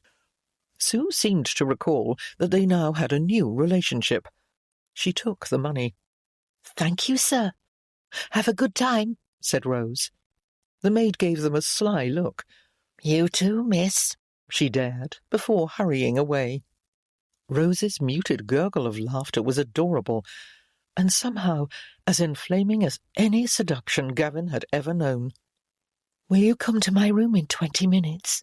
she said, a bit shyly. 20, he repeated. It was not an eternity. It just felt that way. They walked up the stairs together and then separated. In his old room, Gavin shed his greatcoat, hat and gloves, and wondered how to prepare for a wedding night that he must reach through a public hotel corridor. He decided he would dare to take off his neckcloth. Shave? Wash up, certainly. When the time had at last passed, he went and knocked at her door. Rose opened it and stepped back. She was wearing a clinging, skimpy garment of satin and lace that he would not have thought she possessed. His expression must have said as much, because she gestured at it. "The Duchess gave me this." Letting a ribbon trail through her fingers, she added, "I asked her to." A blush travelled down her cheeks, her neck, and onto the enticing curves revealed by the low bodice. "It's lovely, but—" "Breathtaking," Gavin interrupted. He stepped in and shut the door. Rose shifted under his heated gaze. "It's odd wearing so little when you're fully dressed." "That is easily remedied." He shed his coat and shoes and stockings and stood before her in breeches and open shirt. Rose took one step, another, and then was in his arms, offering her lips, twining her fingers in his hair. She was fragrant and pliant and eager. The nightgown was mere gossamer under his hands. He felt the heat of her skin as if it were bare. They kissed as they had before, and yet differently. The barriers were gone, in every sense. As a countrywoman, Rose knew the basics of mating, but it was one thing to know, and another to feel the rush of sensation that came with caresses. Longing flooded her, arched her up to meet his touch. He teased and aroused each most urgent part of her, making it obvious that he had done this before, while she had not. She didn't care. They threw off their clothes and climbed into the bed Rose had daringly turned down. She let her hands roam as well now, discovering him, exulting when she made him moan. She would learn passion by the thrilling sounds she could draw from her new husband. She would create a map of desire from his pleasure. And then Rose forgot every plan and ambition, as Gavin took her to the taut peak of longing and over it into a bright, dissolving ecstasy. When he entered her, there was a little pain, soon gone as he moved, first gently and then with an urgency that thrilled her. She held him as he found his own release, delighting in the power of giving it. They panted together. Gavin raised his head and dropped quick butterfly kisses on her cheeks, her lips, her eyelids. When she laughed, he smiled tenderly. Afterward, they lay side by side, her head on his shoulder, encircled by his arm. "Are you well?" he asked. "Very," she replied. "Happy to have begun my study of passion." He laughed. "May it be rich and satisfying," he said. "Oh, I think it will be." She rose on one elbow to kiss him. There was a rattle of rain on the window. It felt inexpressibly cosy to lie here in his arms in the inclement evening. "Do you want to go down to dinner?" Gavin asked a bit later. She didn't want to rise and dress and mingle with a dining room full of strangers. She could think of much better things to do in a bit. But she was hungry. Rose was reluctantly conceding that dinner might be in order when she remembered the box they'd brought back with them. "That is unnecessary," she answered. "We will eat cake in bed, naked and thoroughly dissipated." This time, Gavin's laughter was uproarious. Chapter 13. Gavin woke in his wife's lavender-scented bed and under the bright gaze of her blue eyes. They reached for each other at the same moment, and he fell headlong into the delights of his new marital state. "Perhaps we could stay here forever," Rose said in a dreamy voice when they had sated each other and lay languorously intertwined. "Live at the hotel," he replied, not as a question. "Send out to the tea shop and subsist on cake." "Instruct the staff here to deny our existence to any who might ask." "After we move to a suite of rooms on the very top floor." "Where we can watch the locomotive pass in the distance." "And think of nothing but—" She ran her fingers down Gavin's side, making him catch his breath. "Nothing," he murmured. "We'll send the Duchess's servants back to her in London, with a note pledging the Terefords to secrecy as to our whereabouts." "But there is your maid," said Gavin, and then cursed his literal mind. "Oh." The whimsy went out of Rose's tone. "Yes, of course. There is Sue. She will probably be knocking on the door soon, wondering when we leave for home." She sighed. "We have to go," said Gavin. "I know." The fantasy thoroughly dissipated, they rose and began to make ready. Gavin hired a post-chaise for the ride back to Yerndon. He hadn't been able to bring his own carriage, as his family would have wanted to know where he was going. They would soon find out now, and the results would descend on their heads. By 1 o'clock they were on the road west. Rose and the servants filled the chaise. Gavin rode beside it. There would be no chance for private talk until they reached Yerndon again. Rose watched the busy streets of Leeds pass by the carriage window, newly washed by the overnight rain. It was a lively scene, full of interest. The April day was temperate, with a gusty breeze. She was at once glad and sorry to leave the city. She had been very happy here. She nearly hugged the delicious memories to her. But the moors would be burgeoning with spring, and she could walk them now whenever she liked, as much as she liked. Her husband fully understood that need, as he did a number of others, she thought, with a secret smile. She had a husband. Rose contemplated this fact, turning it in her mind like a gleaming stone found in a stream-bed. She'd observed husbands often enough. She'd expected, in an abstract way, to have one at some point, though never had she imagined it would be Gavin Keithley. The Duchess seemed to find hers eminently satisfactory, but what was it like, day in and day out? The nights? Well, she had no worries about those. "Whatever will the master say?" asked Sue. Rose started, thinking her maid meant Gavin, and that she had somehow sensed Rose's sensuous thoughts. Then she realized Sue was referring to her father. He would have a great deal to say, she imagined, as would her mother. She didn't want to speculate, particularly before the two other servants, whom she barely knew. She simply shook her head. The journey was soon done. They pulled up before Yerndon in late afternoon, carried in the sparse luggage they'd taken to Leeds, and paid off the post-chaise. Sue took Rose's case upstairs, and the other two servants went to the kitchen. At long last, Rose and Gavin were alone in the front parlour. "We must let our families know what we've done," Rose said. She hadn't meant for it to sound like a transgression. "before they hear the news from someone else. My maid will tell her friends at the first opportunity." The weight of the family dispute descended on her like a heavy pall. She'd thrown it off in Leeds, but it had not gone away. Gavin nodded.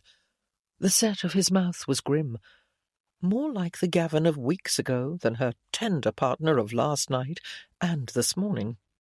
Just this morning. Yes. "I suppose we should go and see them," Rose said reluctantly. "We can write to them.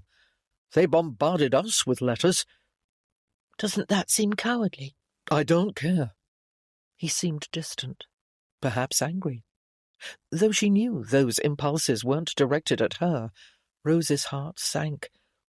Would the old frictions and habits of years and years pull them down, apart? "They'll come to see us as soon as they hear."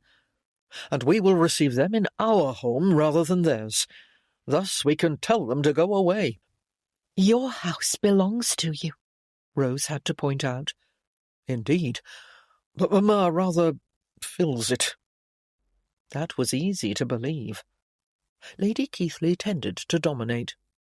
The Dowager Lady Keithley, Rose realized. That title belonged to her now, a Denholm. Gavin's mother would be enraged by that, whether she was expected to relinquish it or share it, and she was very good at being angry. Rose nearly quailed. She told herself that she had her own establishment now. Whatever anyone else thought, she owned Yerndon. Co-owned, all right, but no one could take it away. It was her bastion, her sanctuary, a place she could order just as she liked. Even Gavin could not stop her. Of course he wouldn't want to. "We'd best write the notes together and send them off," he said. It sounded like a curt command. "I think we should say—" "I can decide what to say to my parents," Rose put in. "We don't want to give the wrong impression. We must take charge, present a united front." "Front? Is that like pretending to get along?" "What's wrong with you?" Gavin asked. "You know this is a delicate matter." He said it in the impatient tone so familiar from all the years they had been snapping at each other, the voice that put her into a flame. She resisted, but the habit of argument came so easily. "Nothing whatsoever is wrong with me. I will go and compose the note." "And show it to me before it's sent off." Rose gritted her teeth. "Do you intend to do the same?" "Of course," he replied. "We will exchange copies, then?" Like warring nations drafting a treaty, Rose thought. That is what I said. Very well. She turned and walked out. Gavin remained where he was, struggling with his temper, as he had not needed to do for some time. What had happened to the sweet, confiding Rose of last night? Had regrets overwhelmed her on the ride back from Leeds? Was she wishing him at Jericho? Had they been utter fools to think that things could change between them in a few weeks? Now that they were back to the reality of their lives, was Rose sorry she'd married him? He gazed out the window at the cloud shadows passing over the moor. The April afternoon was waning to gold. As always, the sight of the country he loved held peace. Memories of their visit here at Yerndon came back to him. The honest talk, the tender kisses. They weren't the same fractious people who had first come here. They'd had reasons for their plunge into the unknown. Or had the Duke and Duchess created a fantasy world that disappeared with their departure? Gavin hadn't really understood the phrase, blood ran cold, until this moment. If Rose regretted their marriage, that was insupportable. What had gone wrong? They'd reached Yerndon. They'd faced up to the next step. He'd been thinking of what to say to his mother, and of her certain outrage. She would rail at him, at Rose too, perhaps more at her. She would be full of vitriol, as she had no right to be. His temper had flamed at the idea. He'd wanted to hit something, and so he'd snapped and growled like a baited bear. Gavin walked closer to the windows. He breathed in the sight of the sun gilding the heather. As soon as their families came into it, things tried to go bad. Ingrained opinions and insults were like a great wave, trying to sweep his feet out from under him, insisting that rage was the only thing to feel. But it wasn't. Rose had taught him that, and the Terrafords had too. He should apologize. He headed for the stairs, but before he had taken 3 steps up, Mr. Smithson rushed out of the back premises. "That daft girl has set the kitchen on fire!" he cried. The caretaker was no longer the silent, self-contained servitor. His face was covered with soot. Gavin ran back with him, and found one of the servants the Duchess had left screeching and flapping ineffectually at a row of flaming dish-towels. Somehow the drying-rack had been lowered into the edge of the coals on the hearth. He eased the girl aside, pulled the cloths off the rack, and stamped out the fire. Mr. Smithson raised the drying-rack out of danger. The room was filled with smoke. "Where is Mrs. Smithson?" Gavin asked. The older woman had seemed calmly competent. "Went to the village, didn't she?" Mr. Smithson wiped his face with one of the charred towels, which didn't do much good to either. "Had to, if there's to be any dinner tonight." Rose's maid Sue came in just then, gawked at the mess, and exclaimed, "I'll tell my lady." She ran out again before Gavin could object. A few minutes later Rose arrived, and looked at him as if the fire was his fault, or so he felt. "I didn't mean anything, my lady," said the servant responsible. Gavin ought to know her name, but he didn't. "I needed a cloth to wipe up the eggs," she added.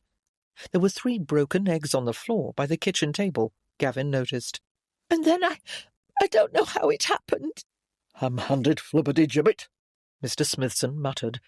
The girl burst into tears. Gavin backed away. Frantic sobs were among his mother's tactics when she wished to get her way. They usually led to outright hysteria. "Perhaps you can deal with this," he said to Rose. It was a plea, but came out surly. Why could he not speak to her as he had last night? "Certainly," Rose replied, biting off the word. "Do slope off." "I am not—" "Go." She made a shooing motion. Gavin went for a walk. He took deep breaths, filling his lungs with the bracing air of the moors. The sun was setting, the birds exchanging their last calls before settling to rest. He saw a fox slip over the rise behind the stables. "No chickens for you here," he murmured. They'd need a sturdy henhouse before they installed any, which he intended to do. He'd bring more of his horses over tomorrow, or soon, once the new situation was made clear to his family. His mind shifted to the improvements he meant to make in the acreage. Those were practical and satisfying, soothing. He knew how to do that. He was less certain how to make amends to Rose. He would, though, in a while. In Yerndon's front parlour, where she had lately sat with the Duchess and enjoyed lively, amusing conversations, Rose crossed out a sentence on the page before her and frowned at an inkblot. Sending letters to their families, rather than calling on them, was actually a good idea, she admitted. They could explain what they'd done without the constant interruptions that would certainly fill any face-to-face conversation. She could so easily imagine the horrified exclamations and disbelief, the criticism and blame, which would cause digressions and degenerate into excuses for things that hadn't even happened. Much better to tell the whole story in writing first. But every word she chose seemed fraught. She'd even wavered over using the rather than a. The door opened, and Gavin came in. "There you are." In her prickly mood, it felt like an accusation. "Where else would I be?" "Oh, well, "I am composing a letter to my parents as we agreed." She hadn't meant it to sound so militant. Gavin, her husband, frowned and came farther into the room. "It will be best to simply set out the facts," he replied. "Simply? Oh, I hadn't thought of that. It's such a simple matter after all." "I didn't mean—" "Have you made the attempt? Have you considered the reactions?" He winced, and she was glad of it. "Perhaps you would like to prepare a model if it is so simple." He took a breath, swallowed. "Pardon my poor choice of words, Rose," he said. "I seem incapable of finding the right ones, or a good way of saying them. The problem has plagued me since we returned here." It was what she had just been thinking about the letter. "Trying to put it plausibly has made me cross. What they had done was so implausible, really." "The old dispute rears up to make us so," Gavin replied. "I think it tries to, Rose." "An abstract situation cannot try." "You wouldn't think so, but when my family comes into it, it feels like a great weight pushing me to snap and snarl. Call it old habits, if you like. They rush in before one can stop them." "When we think of our families, of getting in touch or seeing them?" He nodded. Rose thought this over. "Because we weren't having such difficulties in Leeds." "When they were far away, and we didn't have to include them." "Are you saying Yerndon is tainted?" she asked sadly. "No," he said. "I won't have it," Rose declared at the same moment. "We will not allow it to be," Gavin added. He came closer and offered his hand. "We will take care that it is not." Rose grasped his fingers. "We have been different, here in this house. Things began to change here." "Yes, we have shown that we can fight off the past." "Rather than with each other." She remembered their walks in Leeds, their tender caresses. Those had felt so easy. "I thought we were done with that." He looked regretful. "I wish we were. Anger seemed to sneak up on me when we returned, and considered how to present ourselves." Rose sat straighter. "Present ourselves? As if we were criminals arguing our case." "Which we are not." "We are the opposite," Rose declared. Gavin smiled slightly. "What would the opposite of criminals be?" "Those who look to mend, instead of tearing down or tearing apart." He looked much struck. That is lovely, Rose. That is exactly what you most like to do," she finished. She knew that about him. It was part of what she adored. Yes, as you revere and preserve. She loved those labels, and that he'd seen this in her. We will work together, he added. We are together, and we won't let anything come between. She pressed his fingers as a seal to the promise. He squeezed back. They were still for a moment, determined, happy, and then the scatter of crumpled, blotted pages on the desk in front of Rose seemed to grow more visible, as if trying to intrude on their pact. "May I see what you've written?" Gavin asked. Once he would have just picked it up without permission, Rose thought. Still, she was reluctant to hand over her messy page. Usually, she wrote neatly and concisely. She never produced such wild daubs, and she was not at all satisfied with her attempt. But she let go of his hand and gave him her messy letter, watching him as he read. The lines of his face were so familiar, stark and strong, and lately she'd seen softer expressions there, tenderness in those grey eyes. It was true. They had changed. They were an island of affection in a sea of discord. He looked up. Her pulse accelerated when their eyes met. "Perhaps we could say, made the determination to marry," he asked. Would that imply a considered decision? Which it had not been, Rose thought. More of a wild leap into the unknown, hopes flailing like loose cloaks in a gale. She raised her eyebrows. "Yes, but it sounds legal," Gavin said, responding to her expression. "Legal?" "Not the right word, except that our marriage is quite legal." "Signed and sealed," Rose agreed. "Here's an idea. What if we begin our letters with a transfer of Yerndon to us? First thing, right up front, before we mention anything else. That should disarm them, eh?" As if their families would be charging in with weapons raised. Not a vision one wished to conjure on announcing a marriage. But it was a good thought. "That is the most important fact to them," Rose said. "It was the point of our visit," he replied. "At least to my mother." "And my parents," Rose said. "So, they read that first and are filled with triumph." He made a fist and shook it in the air. Then he paused, looked at his raised hand. Rose was gazing at it too. She saw him notice. A fist seemed like a symbol of their two families' enduring feud. And a bad omen? Gavin grimaced, let his fingers open and his hand drop. "We tell them about our ownership, and then perhaps congratulate them on the achievement of their lifetime aim. Make it sound as if they'd done something." "Yes, that's very good. Should we note this down?" She had the pen and ink out before her, Rose acknowledged.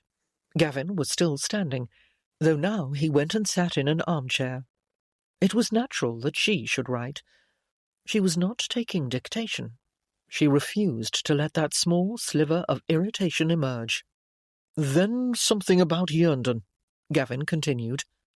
"How good to have the borders restored." "That is a bit deceptive from the Denholm side," she pointed out. "Yerndon will be no part of my brother's inheritance."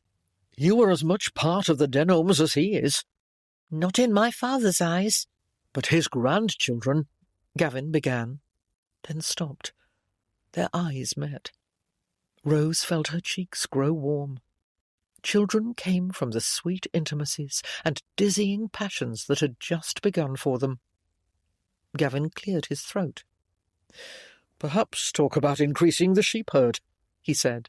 A choked laugh escaped Rose. "Lambs rather than children?" No, both, she told herself. She wanted a household full of youth and laughter. "The acres can support quite a few more," he added, as if she'd argued. "I'm sure my father will agree with you." "It would be the first time." "Well, there must be one, if things are to change." There was a short silence as they contemplated the unpleasant alternative. "So, Begin the letters with the conveyance of property and congratulations to them, Gavin said. Because they are very unlikely to congratulate us, Rose couldn't help but say. Gavin's sympathetic look comforted her. And then sheep. Rose actually wrote down the word. She omitted the hollow laugh. Followed by some sort of transition to announcing our wedding. Dinner that evening was eaten in the parlour as they continued to wrestle with recalcitrant phrases. It is difficult to explain a marriage without any reference to feelings, Rose said at one point. Our families won't care to hear about those, Gavin replied. No, they won't. She looked at her husband, then realised she'd sounded sarcastic, for no real reason. He was trying very hard, as hard as she was, and this difficult letter-writing was not a time to be speaking of love. That would come. Surely it would, when they'd dealt with their families and grown more settled. She gestured at the rising pile of blotted pages that surrounded them. Onward. They toiled on. It seemed to take forever, but at last they produced a draft that satisfied all the concerns they could raise. I think this is the best we can do, Gavin said. Rose nodded. We should each write out a clean copy. You don't want me to do yours as well? Rose held up the pen with which she'd been taking notes. She wanted to kiss him, but also to box his ears. No, she didn't. Not the second thing. It must be in my handwriting, he replied, looking puzzled. If she'd asked him to take the notes, he would have, Rose told herself. She was nearly certain he would have, but she hadn't asked. She was being unreasonable. This must stop. She pulled out fresh sheets of paper and another pen. They sat opposite each other at the table, carefully wrote the letters and sealed them, ready to be sent off first thing in the morning, before their families heard about their return, they hoped. I feel as if I've been hauling sacks of coal, said Gavin when they were done. Oh, are feelings to be mentioned now? What? She'd sounded angry, but she wasn't. Not really. Not exactly. It's been a long day, Gavin replied. You must be tired. Must I? I must be choosing the wrong words again, he said. I don't mean to offend you, Rose. You aren't. Rose bowed her head. I suppose I am practicing for the family discussions ahead. Gathering your courage and resolution, he said, as if he understood the impulse only too well. She wished she didn't need those traits to confront her parents. She wished she didn't anticipate a battle, but she did. Rose sighed again. And when I can scarcely put one thought with another. We have done our duty. He gestured at the letters. We don't have to think any more tonight. We can forget about all that. Can we? She looked at the sealed pages. You were very right. History does impinge, even when you don't want it to. Let us leave it behind. Come. He rose and went to the sofa by the fire. When he beckoned, she joined him. Let us imagine what would be worse, Gavin suggested. To keep our tempers. As you taught me. And he had taken that lesson from her, Rose thought. That had been just one of the surprising developments of the last few weeks. We could each be back home, he went on. We might not have been given Yerndon. Rose didn't want to think about that. She shook her head. I don't want to do the worse just now. Let's name the happy times we've had here instead. A new habit forming, he replied. Yes. A good idea. He acknowledged that she had them. Another change. Shifts were possible. There was the Duke, surrounded by the Bronte children, she said. Looking all at sea, said Gavin. I enjoyed seeing him at a bit of a loss. I know. Well, he's so very Gavin made a vague gesture. Polished, but not top-lofty. Assured, but not vain. You liked him in the end. I did, despite every effort to the contrary. Gavin smiled. Rose smiled back. And the Duchess? She broke off. She'd thought of the day her hostess routed the Keithley twins as a happy time, but mentioning that would spoil what they were doing. There was that time on the stairs when we made our original agreement, and I nearly kissed you, Gavin said. Did you? I thought you might have... Rose had certainly yearned toward him in that moment. It had been the beginning of everything. I came so close I shocked myself. Rose laughed. She'd felt the same. Was that actually a happy time? She asked him. Or more an unsettling one? It was the beginning of all the rest. He looked around. And then I did kiss you. For the first time, right here in this parlour. It was. Rose gazed at the pleasant room. But I believe I kissed you, actually, that time. You pointed that out. And offended you. He looked apologetic. But I couldn't just... What?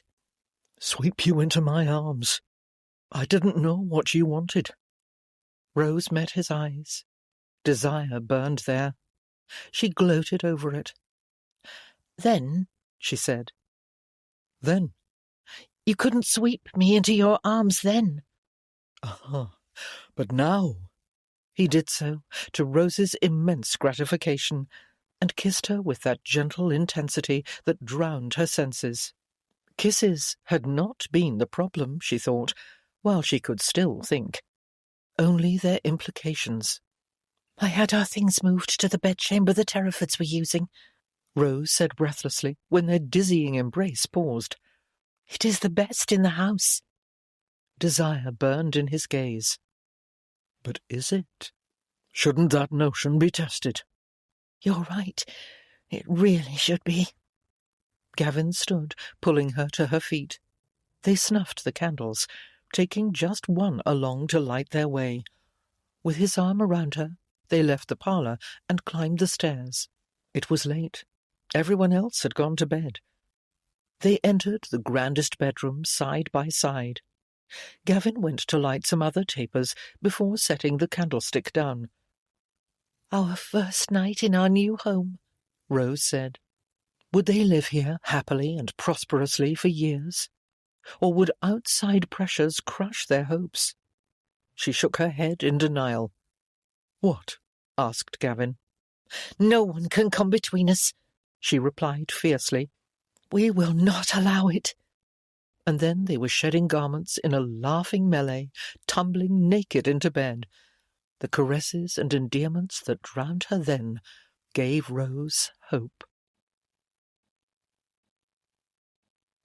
Chapter 14. Rose's parents arrived at Yerndon 2 hours after her note had been dispatched to them, which was still quite early. She was sitting in the front parlour, making a list of tasks to do, when their carriage pulled up. Gavin had gone out to ride the bounds of the estate. Each of them was beginning to put their mark on the place, Rose thought. They would change things together. Her lips still tingled from his farewell kiss. She got up when she saw the carriage and went to the front door to greet her family, watching them step down like wary scouts entering enemy territory. When her mother saw her standing in the doorway, she rushed forward to envelop Rose in a tight embrace. "Oh, my darling, what have you done?" she cried. Then she stepped back, still holding Rose's shoulders, and shook her a little. Her father, coming up behind, waved a sheet of paper. "What is this ridiculous taradiddle?" Rose assumed he was holding her note. It could be nothing else. She moved away from her mother. I explained things clearly. Clearly? There is nothing clear about this. What don't you understand? I am now the owner. How do we know you haven't been duped?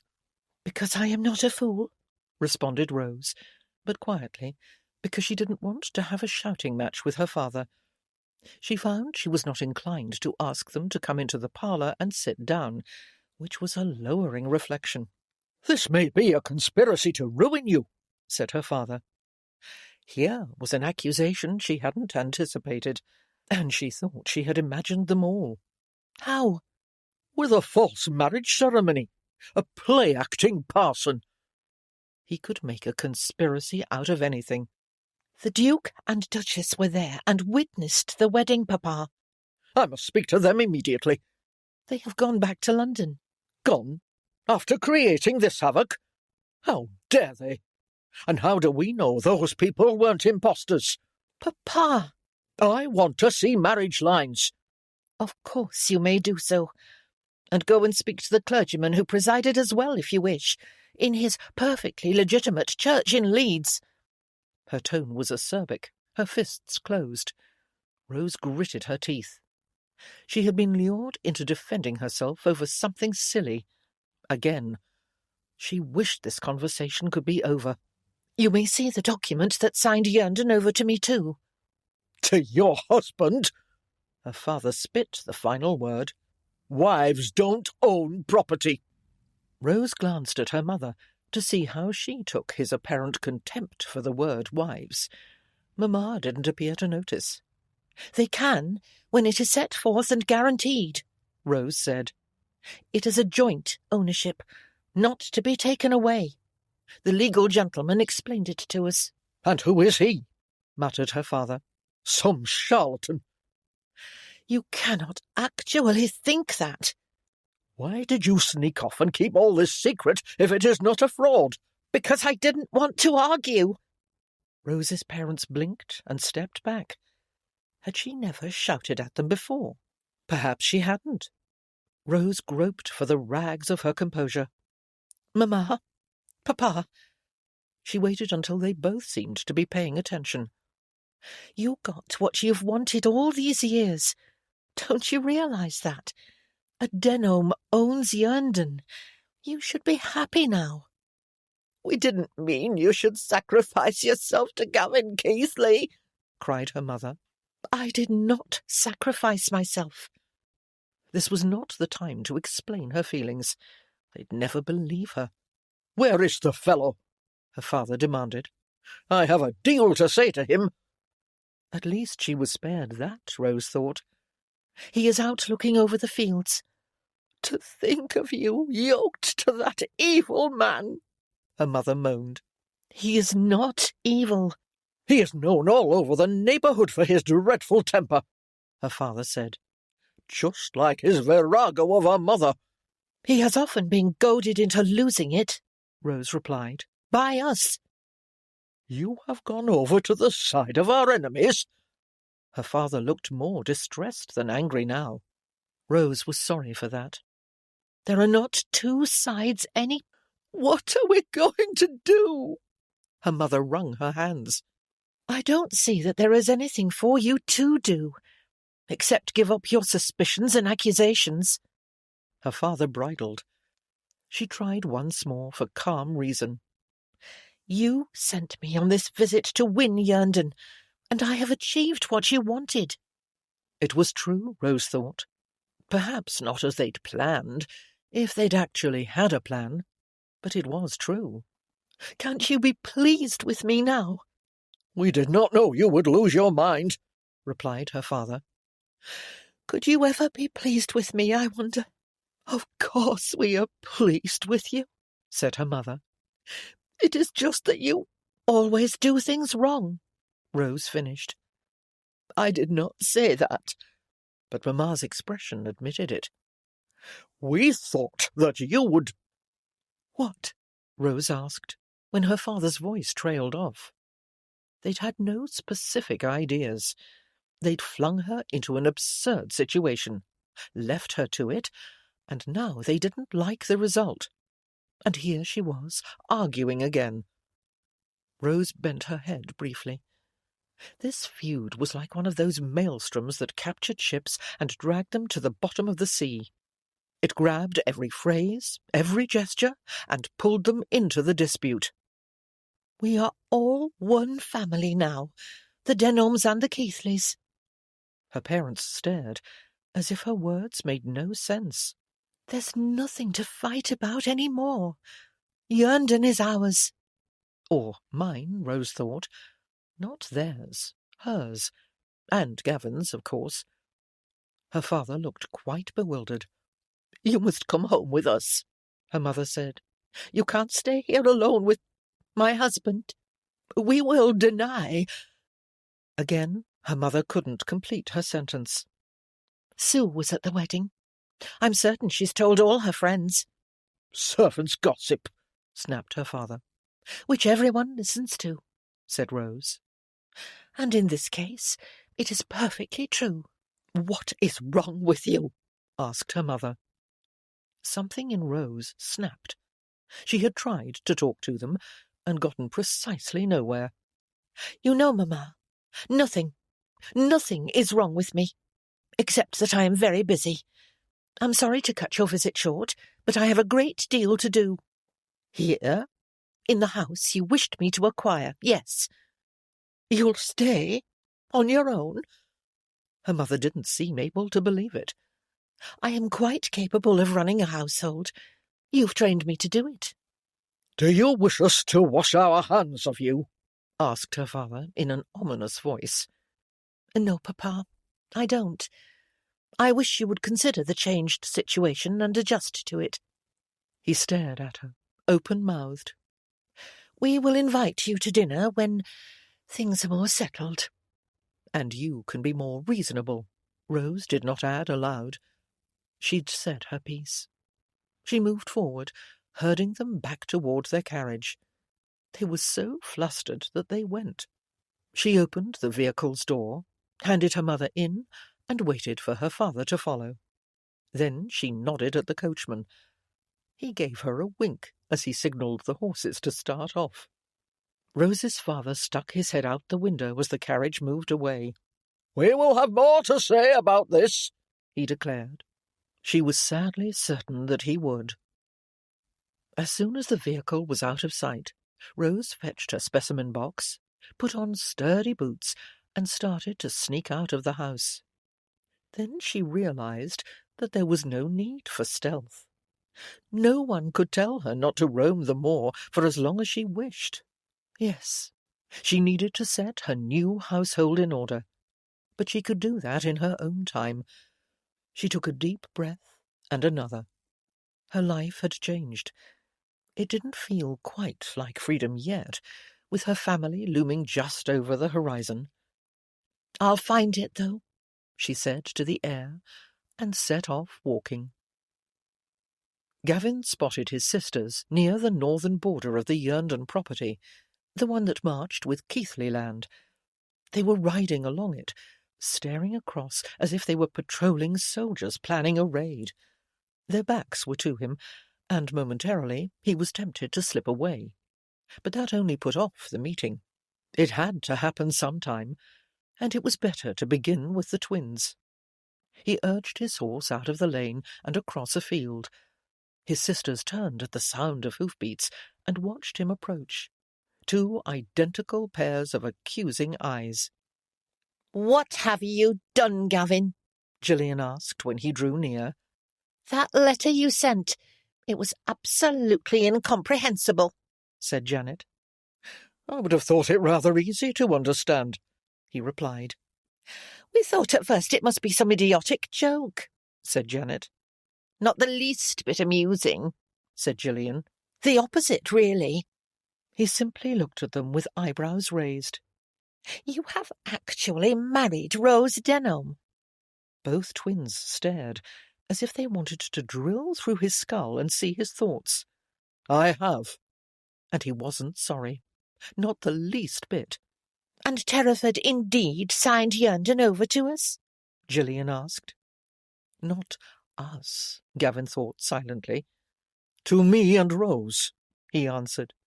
Was the marriage the Duke's price for handing it over? Wondered Janet. Gillian looked at her twin. Why should he insist on that? Or care? It really is quite outrageous. She must have cajoled him into it. But who knows by what means? Gillian said darkly. Don't be daft. His sister's antiphonal nonsense could go on and on. It was not a price. It was— And here he was, arguing a ridiculous point that had been thrown out like a lure. He'd vowed to stop that. It was an equitable solution, he finished. That's an odd thing to call a marriage, said Gillian. He'd meant the ownership of Yerndon, not the match. He had not made a marriage of convenience, no matter how convenient the union was in terms of Yerndon. He'd wanted Rose, and she'd wanted him. He'd seen it in her eyes, felt it in her whole-hearted kisses. I suppose you actually are married? Asked Janet, as if she still didn't quite believe it. Yes, replied Gavin firmly. Well, you must come home with us and explain to Mamma. She is beside herself. There is nothing to explain. Mamma does not agree, said Gillian. Not about any of it, said Janet. She smashed the best teapot. He was not in the mood for one of his mother's rants. It was always best to let her cool off for a while before trying reason. She wanted the Keithleys to own Yerndon. Her wishes have been fulfilled. Perhaps you could remind her of that. He had tried to do so in his letter. We don't want to, said the twins in unison. And she didn't mean for you to marry Rose Denholm, Gillian exclaimed. Couldn't you have found a better way than being stuck with a boring wife? Asked Janet. Rose is not boring, said Gavin. She proses on and on about plants, said Gillian. Until one is ready to scream, agreed Janet. When have you talked to her long enough to be bored? Gavin asked. You aren't really acquainted with her, only with the criticisms you've been taught, and her knowledge of what grows on the moors is fascinating. Fascinating? His sisters stared at him, then at each other. Surely he doesn't, began Gillian. Janet waved her concern aside. He is always going on about the moors. She turned back to Gavin. Mamma thinks you can have the marriage set aside, said Janet. What is it called? Not a divorce, which would be shocking. Annulment, said Gillian. That's the word. I mean, it's hardly been any time at all. We are married and will remain so, said Gavin. His tone brooked no argument. He was tired of this conversation. Your whole lives? Indeed. It was a rather satisfying idea, if they could just get past this stupid feud. Mamma won't have it. Mamma has no choice in this matter, Gavin replied. She doesn't like that. Janet looked apprehensive. You may tell her. Not me. Both twins raised hands in protest. She will insist that you end this marriage. Their mother's insistence was difficult to endure, Gavin thought. Yet he would do so. Why? He asked. What is so terrible? She's a Denholm, said Janet. He shook his head. This has to end. Oh, well, Rose might die in childbirth, said Gillian, as if in response to his statement. A horrified shock ran through Gavin. What did you say? Gillian blinked, as if startled by her own words. Women do, said Janet, automatically supporting her sister. It is a sad thing, but— Is this what we have come to? Gavin asked them. Such a depth of venomous spite. I didn't mean I wished it to happen, said Gillian in a smaller voice. Of course she did not, said Janet. You will not ever say or even think such a thing again. Gavin glared at his younger sisters. I shouldn't have said it. Gillian frowned. I don't know why I did. The twins were even more deeply enmeshed in the feud than he had been, Gavin realized. They'd been kept closer to his mother, heard more of her complaints. He should have done something about that. Come home with us, Gavin, and— My home is at Yerndon now, he interrupted. But Keithleys have lived at the manor for hundreds of years. You cannot leave Mamma all alone. added Gillian. You know she hates that. We are going to Brighton in 3 weeks, to stay with our aunt and enter society, said Janet. Gavin hadn't precisely forgotten this plan, but he'd had quite a few other things on his mind. We've started packing, Janet said. The twins stared at him with identical anxious eyes. Mamma will withdraw her permission now that this has happened, Gillian whispered. It would be good for them to get away. I'll see that she doesn't, Gavin replied, without knowing how he could fulfill that promise. Come and do so now, Gillian urged.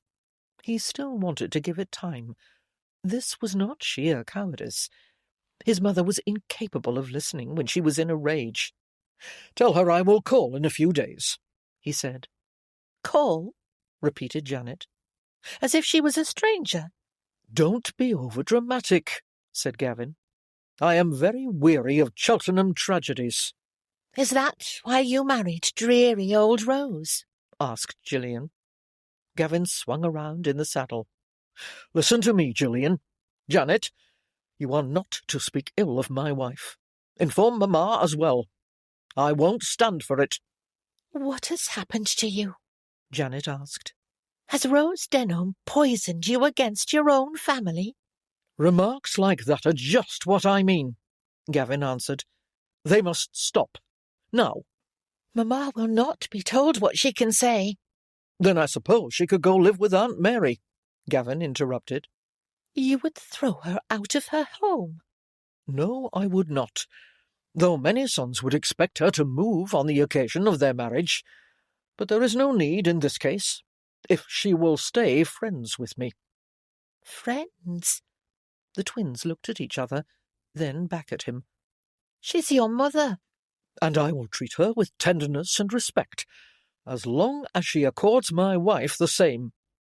I would appreciate it if you could pass along that message.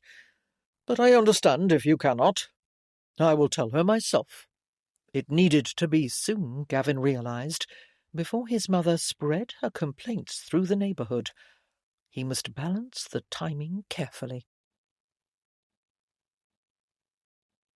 Chapter 15. Rose returned from the moor, calmer and happier, as she always did, and with a very gratifying new specimen for her collection.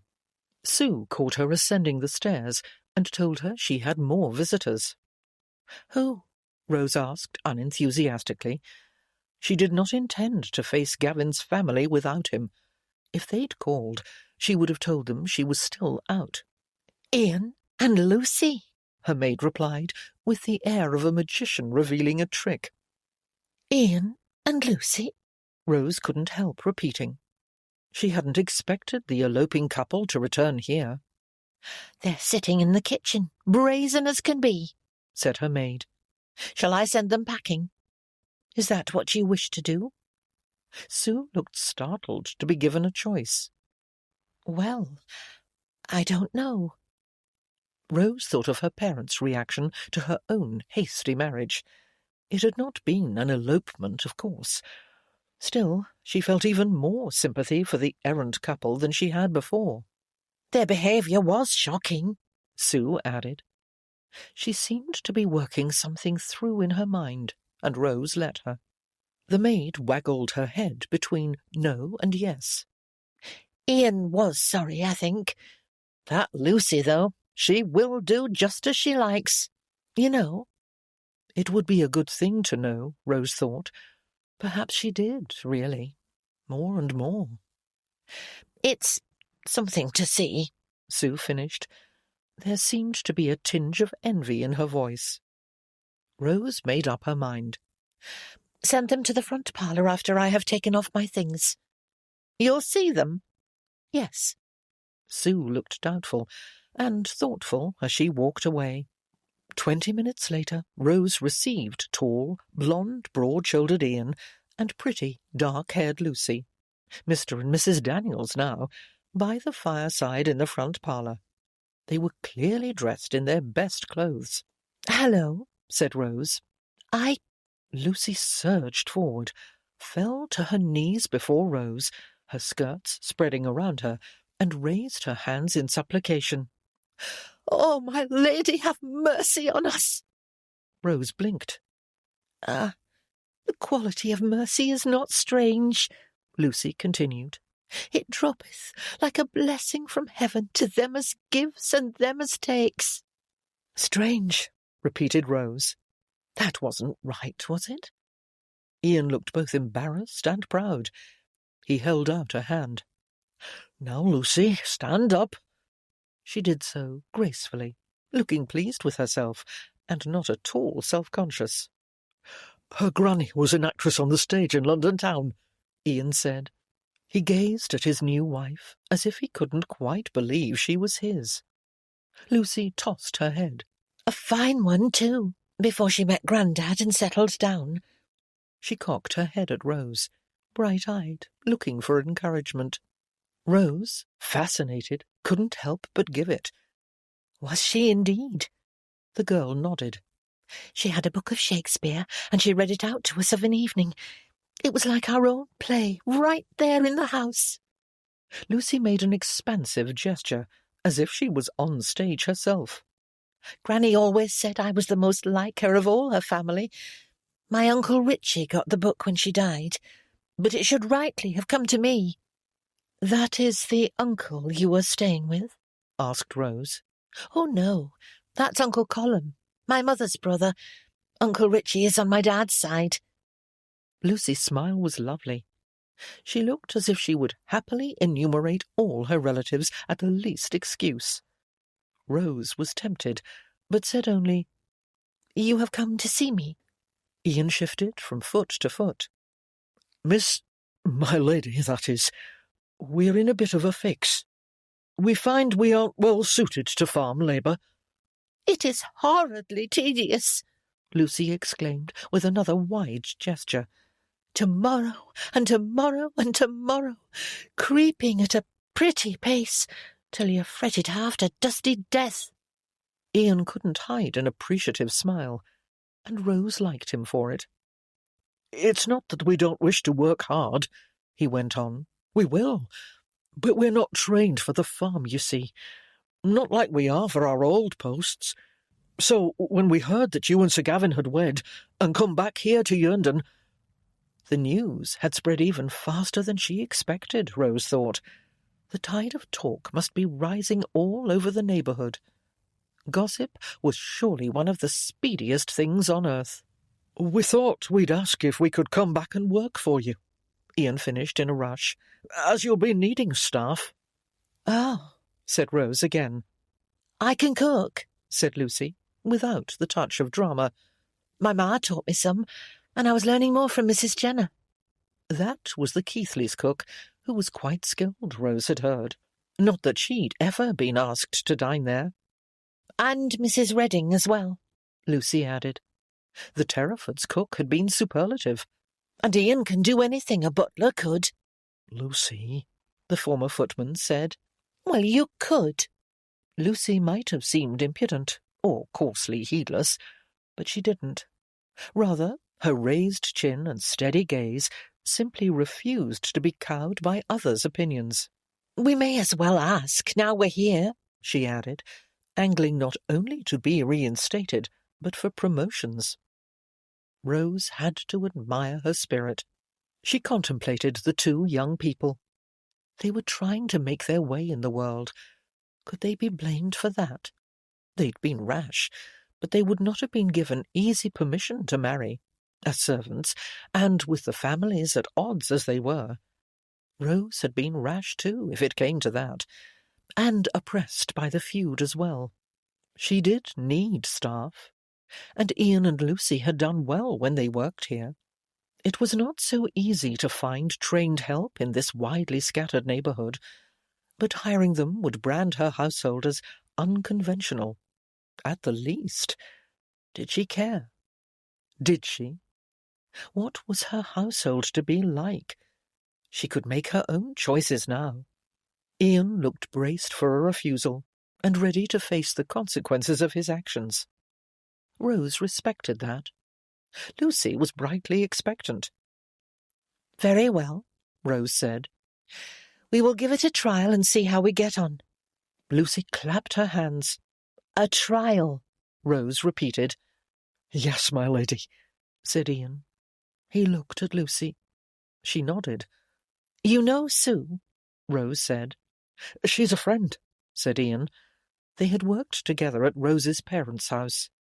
We get on well, said Lucy. Rose wondered if they really did, or if Lucy just thought so. Sue had seemed ambivalent.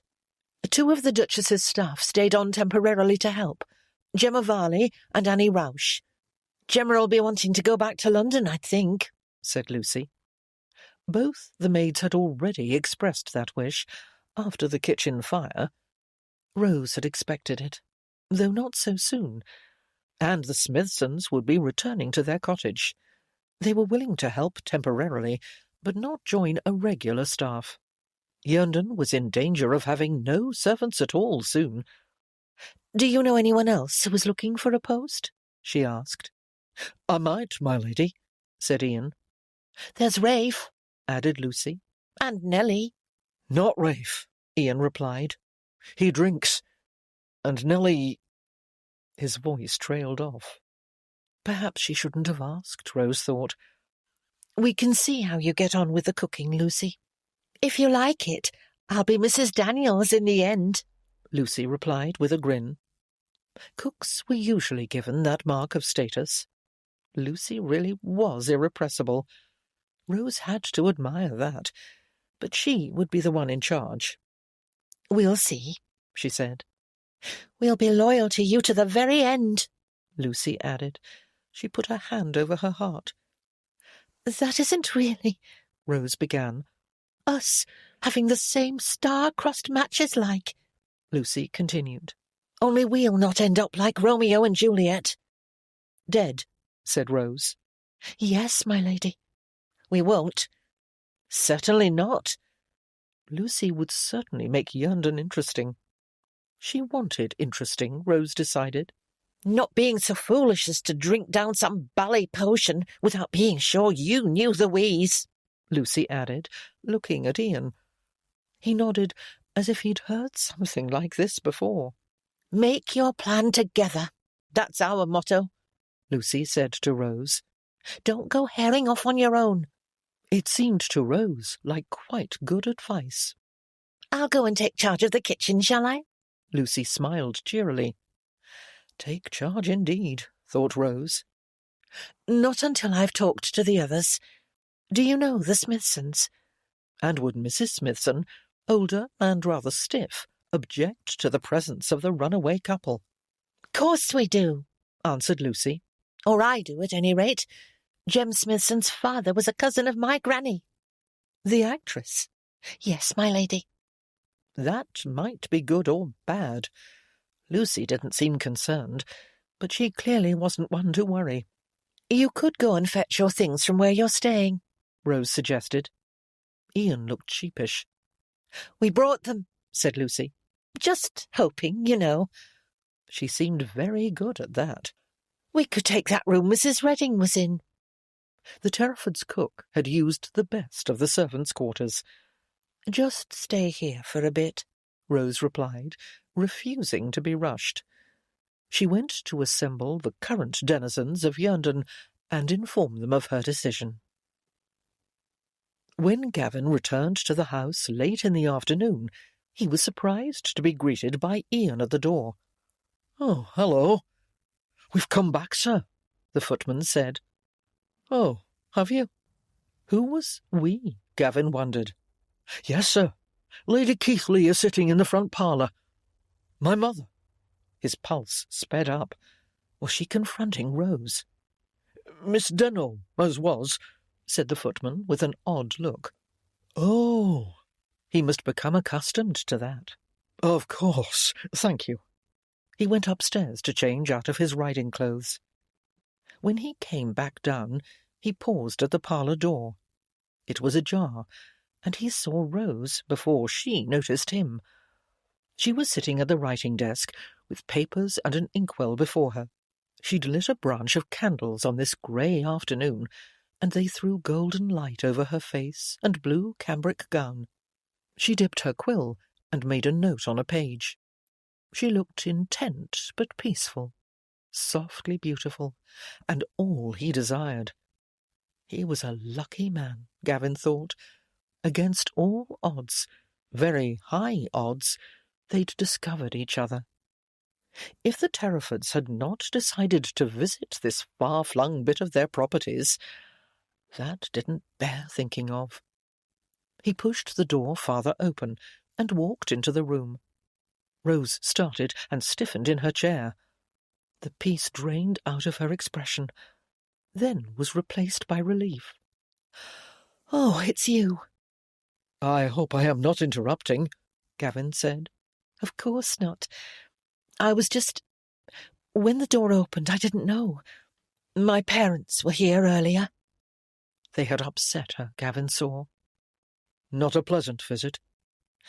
The fact that we own Yernden, as they always wanted, seemed to make no difference to them, Rose said. They were still angry and dissatisfied. They didn't listen to me. She grimaced and murmured, "They never have." I met my sisters when I was out riding. They were the same. "And your mother?" He said nothing, as the answer was obvious. "I'm a little frightened of her," Rose said. I won't let her disturb you. "How? Am I to shut myself away here and avoid seeing her? I have no wish to be a hermit like old Mr. Cantrell." Of course not. My mother will become reconciled. "Reconciled?" she interrupted. A rather sad word. Are you regretting our marriage, Rose? He asked bluntly. "No, I do not. I will not." Her expression softened. "I could not." The relief that coursed through him was profound. Neither do I. That is the important thing. "I do regret the brangling that surrounds us, and will not seem to end." We will deal with our families together. They will come round. "Do you really think so?" I do." This echo of their wedding vows seemed to reverberate in the room. Rose took a deep breath. "I am getting organised." She gestured at the pages before her, thinking what servants to hire. With that, Gavin remembered who the footman was. Was that one of the runaways at the front door? "Yes.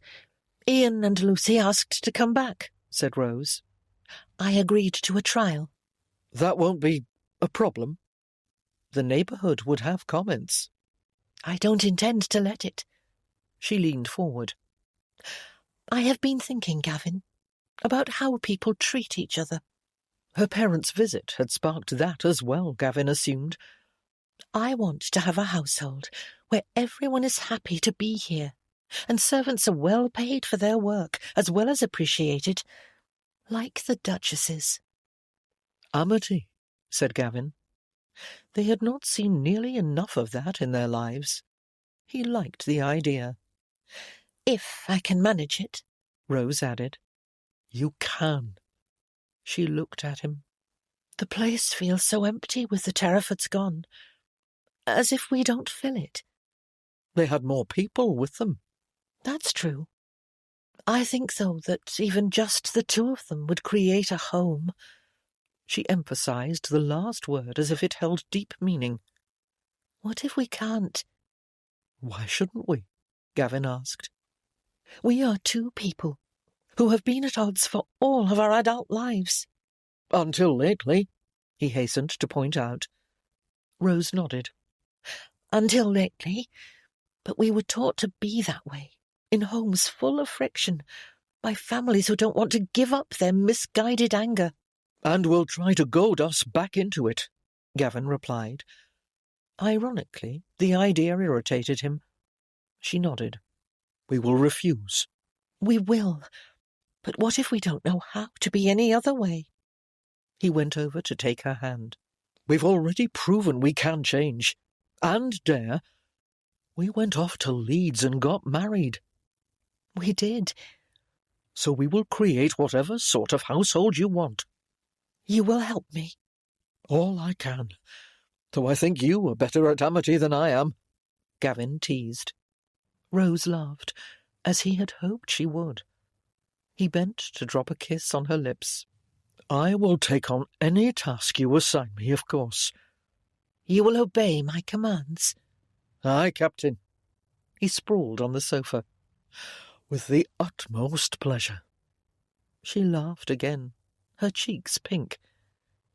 I suppose the income from Yerndon is small? For now, yes. The estate has not been kept productive. I'm sure it will be under your management, Rose said. He enjoyed her confidence. In time. But hire whomever you like. I can provide funds. It wouldn't be right to use the income from your old estate. Why not? It is my money. Indeed. Rose frowned. Well, I have never had any, she added, so quietly he barely heard. Gavin stopped. With the way things had been in the past, it was important to think before he spoke. Rose had made that point already. You should take charge of everything Yerndon yields. She blinked at him, astonished. We wouldn't have it without you, Rose. He gestured at the room. This all began with your suggestion that we make a show of getting along. I would have blundered along, sniping and complaining in the old way, and probably stamped off home in a few days after offending everyone. Your innate kindness would have emerged, she said. As it did when an opportunity came along. With the Bronte children. She left the writing desk and came to sit beside him. And at the Milsom's ball. And long ago, with the fishhook. Gavin didn't even know what she meant by the last one, but he forgot to wonder when she leaned forward and kissed him. His arms went around her, and she laced hers around his neck. Each of their kisses had been more intoxicating than the last, Gavin thought. How was that possible? He let his hands roam. Rose pressed against him, sending fire racing through his veins. His knee slipped between hers. It was late afternoon. The night was yet to come. But did they have to wait for night? Couldn't they go upstairs right now? This was their house. They could do as they liked. Who would stop them? A dark-haired girl, wearing a large apron over a plain gown, came into the room, without knocking. Anyone with the least sensibility would have withdrawn when she saw what they were doing, Gavin thought. But this girl just stood before them, grinning. She was holding a large wooden spoon, he noticed. Why? Rose pulled away from him, lamentably. What light through yon window breaks, eh? Asked the interloper. But not from upon a balcony. Bit better than that. Gavin wondered if she was touched in her upper works. What was that supposed to mean? What is it, Lucy? Asked Rose. With the name, Gavin realized this was the eloper, the footman's new wife. He recognized her now. That didn't explain the spoon, however. It's about dinner. What's it to be? Or not to be? Rose laughed. As long as it doesn't involve any slings and arrows. Gavin frowned at her. The girl's grin widened. What does it mean, slings? I always wondered about that. I think it has to do with throwing, Rose replied. Like spears, or perhaps catapults. Those siege engines that hurl rocks at castle walls. Hurl, repeated Lucy. That's a fine word. Rose looked at Gavin. He can't have meant slingshots, can he? Slingshots? What the deuce were they talking about? And why wouldn't the girl go away so that they could return to their previous pleasures? He who? Shakespeare, replied Rose. Vague recollections of declaiming actors stirred in Gavin's mind. Slingshots of outrageous fortune, said Rose, and giggled. Lucy laughed outright. She had no trace of deference. It's hard to figure what he's saying sometimes, ain't it? Like shuffling off a mort of coil. Is it wiggling out of a wound-up rope, do you think? I seen a man do that at a fun fair once. That's a good question, said Rose. She turned to Gavin. What do you think?" The girl looked at him too, with happy heedlessness. She did not intend to leave, clearly. "Did you actually work for my mother?" escaped Gavin. Mamma would never have tolerated this sort of conversation. She would have labelled it insufferable cheek and squashed this girl like a bug. "Matter of 3 months," said Lucy. "I reckon she was about to turn me off when she sent me over here." To be rid of her, Gavin was sure, and perhaps to stir up trouble for the visit. That would be like his mother. "She'd heard about Granny," the girl added. Granny? "Lucy's grandmother was an actress," said Rose, "on the London stage." The girl nodded proudly. "Before she met Lucy's grandfather and settled down," Rose went on, her eyes dancing. Gavin gave her a look. "Lady Keithley, old Lady Keithley, didn't approve," said the girl. "Turned up her nose, she did, and was glad to be shut of me. She wouldn't have taken me back. Not that I wanted to go. She's a right shrew. Not a tamed one either." Gavin suppressed a snort of laughter. He couldn't let it out. One didn't encourage such disrespectful remarks, whatever grains of truth they might contain. "Begging your pardon, sir," added Lucy. "No offence meant." She bobbed a curtsy. Intercepting a quizzical glance from Rose, Gavin shrugged. Apparently, this was a sample of the sort of household Rose wanted. It couldn't be more unlike the one he'd grown up in. As the idea sank in, Gavin realised that was a good thing. "What was it about the dinner?" Rose asked. "Right. There's a chicken Mr. Smithson fetched, if we was wishful to kill it. Only it looks like a good layer to me, my lady. So we might want to keep it for the eggs. For a bit anyways, to see how she goes." "Foxes will be after it if you put it in the stables," said Gavin. "That'd be a waste," replied Lucy. "We need a proper coop and a flock of birds." "I know," said Gavin dryly. It was a new experience, being told his business by a maid, and should have been offensive. But this girl's cheerful cheek was disarming. "Perhaps I'd better come and look over what we have." Rose gave him a wistful glance as she went out. Gavin's regret at losing her company was only mitigated by the certainty of what tonight would bring. Chapter 16. Rose was still tingling with arousal and bubbling with amusement as she went through the supplies available and plans for their dinner. It was a distracting combination, further complicated by the squawking chicken. Fortunately, Lucy seemed to know what she was doing and only needed a bit of guidance. The noise and closed doors obscured the sound of horses outside, so Rose was not prepared to find Gavin's mother in the front parlour when she returned there. She wouldn't have returned if she'd known. The older Lady Keithley was sitting on the sofa where Rose and Gavin had recently embraced. She wore her outdoor garments and a sour expression. "A fine thing," she was saying, "when my only son does not come to me. Forces me to drive through the cold to speak to him." The April day was really rather clement, Rose thought. Their visitor spotted her in the doorway. Her expression grew grimmer. She turned her head away. "I do not know why you wish to humiliate me in that way," she went on. Gavin sighed audibly. Rose had to do her duty. More, she had to support him. "May I take your bonnet and cloak?" she asked, "and offer you some refreshment?" "No," replied the older woman without looking at her. "I won't be staying long." Rose supposed she ought to urge her to stay for dinner. It would not then be the cosy meal she had anticipated.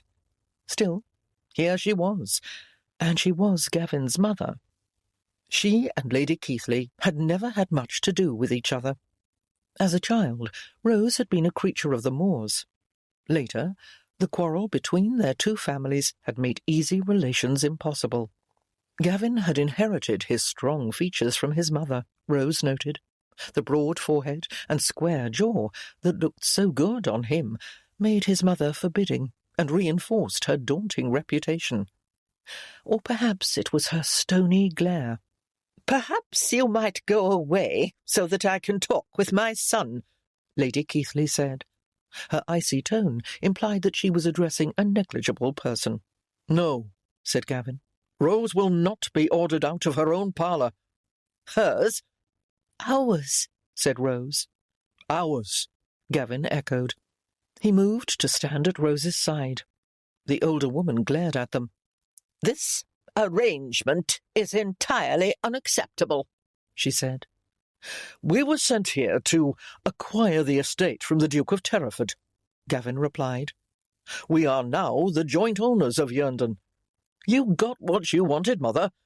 Can no one comprehend this? Joint?" Her mouth pursed up as if she'd eaten something rotten. Just like her parents, Rose thought. Nothing was ever good enough. "They're all angry because the matter was resolved by us and not in the way they decreed," she said, half to herself. Lady Keithley reared back as if she'd been slapped. "I beg your pardon." Gavin nodded thoughtfully. "Why does the method matter so much?" Rose asked. "If the outcome is favourable—" "It is not favourable for you to be married to my son." She seemed fond of those two words, Rose thought. They made Gavin sound like a possession. "I shall apply for an annulment," said Lady Keithley. "It is the only proper course of action." "You don't have the right to do that," replied Gavin. "Marriages are not set aside because you don't like them." "We will see about that." "We would oppose you, of course. You will only make a fool of yourself." "How dare you speak to me in that way?" "Like a reasonable man, trying to make a reasonable point." Lady Keithley rose with a swirl of her cloak. "I shall not stay here to be insulted." "I have not insulted you, Mother." "We would like to—" began Rose. "Insult me?" "No, I was going to say—" "Don't speak to me, you conniving little minx." "No," said Gavin. "You will not speak in that way to my wife, ever." "You would side with a Denholm over me?" "You are being ridiculous, Mother. Will you let that go?" Lady Keithley's face contorted. She bared her teeth in a rictus of rage, shook her fist at them. She made a frightening sight, and Rose couldn't help shrinking back a little. Gavin put a sustaining arm around Rose's shoulders. His mother made a low rasping sound. Then she clutched her chest and groaned, sinking to her knees. Gavin started forward and bent over her. "Mamma!" She grasped his coat lapel with one hand, crushing the fabric as if she would never let go. "Help her onto the sofa," Rose said. Old Lady Keithley shook her head emphatically. Pulling so hard on Gavin's coat that he nearly toppled into her, she struggled upright. "Home," she ordered, swaying on her feet. "Take me home, at once. I will not stay here." "You should lie down for a—" "No, no, no!" she cried, her voice rising to a shriek by the end. Supporting her tottering figure, Gavin looked at Rose. "I had better take her." "Should she be jostled in a carriage?" Rose asked. Even though it would be a strain to have Lady Keithley as a guest, she didn't want her to grow worse. His mother made a slashing gesture. "I won't stay here," she repeated. "Send word to the doctor," Gavin said. "Ask him to come to Keithley Manor as soon as may be." Rose nodded. He held out his free hand. Rose took it. His fingers were strong and warm around hers. "I'll return as soon as I can." Lady Keithley emitted a growl. The sound couldn't be called anything else. Rose squeezed her husband's hand and let go. He tightened his arm around his mother and helped her out. Her carriage was outside. The coachman had been walking the horses up and down. He pulled up when they emerged, and Gavin half heaved his mother inside. "The manor," he said to the driver, then joined her. His mother leaned back against the cushions as they drove, her head tilted back, eyes closed, jaw tight. Gavin asked what was wrong, how she felt. Was there pain? But he received only stark silence in answer.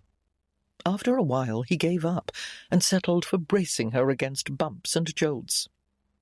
The journey seemed long, but at last they turned into the lane and stopped before the stone house where Gavin had been born and lived until recently. He sprang down and helped his mother from the carriage. She leaned heavily on him. The door was opening by the time they reached it. "My mother is ill," he said to Franks, the butler. "The doctor has been sent for." He trusted Rose for that. "We must get her up to her chamber. Summon her maid." His sisters appeared as they were making a halting progress up the stairs. "What has happened?" asked Gillian. "What's wrong?" said Janet. "Mamma is not well," Gavin began. "As if I could be," their mother croaked. "after what you have done." Gavin's sisters looked reproachfully at him. He continued helping their mother up the steps. They left her with her maid to be put to bed and gathered in the drawing-room to await the doctor. "What did you do to her?" Gillian asked Gavin. "I didn't do anything." "You married Rose Denholm," said Janet. "She's mad as fire about that." "As she often is about any number of things," Gavin replied, but he felt a stirring of guilt. "Not like this," said Gillian. "What did you say? What did Rose do? Did she insult Mamma?" "No, of course she did not. She never would." "Her father did," said Janet. "That is irrelevant." "How can you say so?" asked Gillian. "You joined up with our enemies." "They are not—" "And driven Mamma into a decline," said Janet. "You must have been an absolute beast. I've never seen her like this." Under a rising tide of guilt, Gavin groped for words to defend himself. He had spoken to her calmly. He'd wanted reconciliation. What should he— A memory surfaced from years past. "I have," he replied. "What?" His sisters gazed at him. "She took a turn when our father died," Gavin remembered. He'd been grieving himself, taking on new responsibilities, and there had been some disagreement about— He couldn't recall what exactly, but his mother had had a similar attack in the midst of their dispute, the same dreadful contorted expression and sudden collapse. She'd taken to her bed, though she'd issued a stream of orders and complaints from it that had made his tasks more difficult. The twins looked at each other. "She did?" "You were too young to recall," Gavin suggested. "The house went quiet," said Gillian. "We crept about like mice." Janet gazed at her sister. "As if all the life had gone with Papa." "Yes," replied Gavin, as Gillian nodded. His mother had been furious at her husband's loss. He remembered that quite well. When the man who'd found Papa out in the fields brought the news of his death, Mamma had almost hit him. Dr. Baring arrived and was taken straight upstairs. He spent nearly an hour with their mother before joining them in the drawing-room. "Lady Keighley is unwell," the small, plump man told them. This was obvious and unhelpful. "What is wrong?" Gavin asked. The doctor avoided his gaze. "An excess of choler." "Choler?" asked Gillian. "What do you mean?" "It is one of the bodily humours," the doctor began, "and signifies irascibility," Gavin put in. He remembered that after his father died, Mamma had risen from her bed whenever there was anything she particularly wished to do, and experienced renewed attacks when she was contradicted. He'd been young and woeful. He hadn't made the connections. "Will she be all right?" asked Janet. "I have advised her to take things more calmly," replied Dr. Baring. "But that does not seem to be her nature," said Gavin. His sisters frowned at him. The doctor avoided his eyes again. He was definitely shifty, like a man who'd received dubious instructions. "She should not be upset. You must take care not to agitate her." "Do whatever she wants, you mean?" Gavin asked. He was beginning to suspect that his mother was feigning illness. "Of course we should," said Gillian. Dr. Baring chose to address the twins.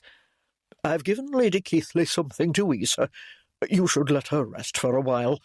I will call again tomorrow to see how she goes on."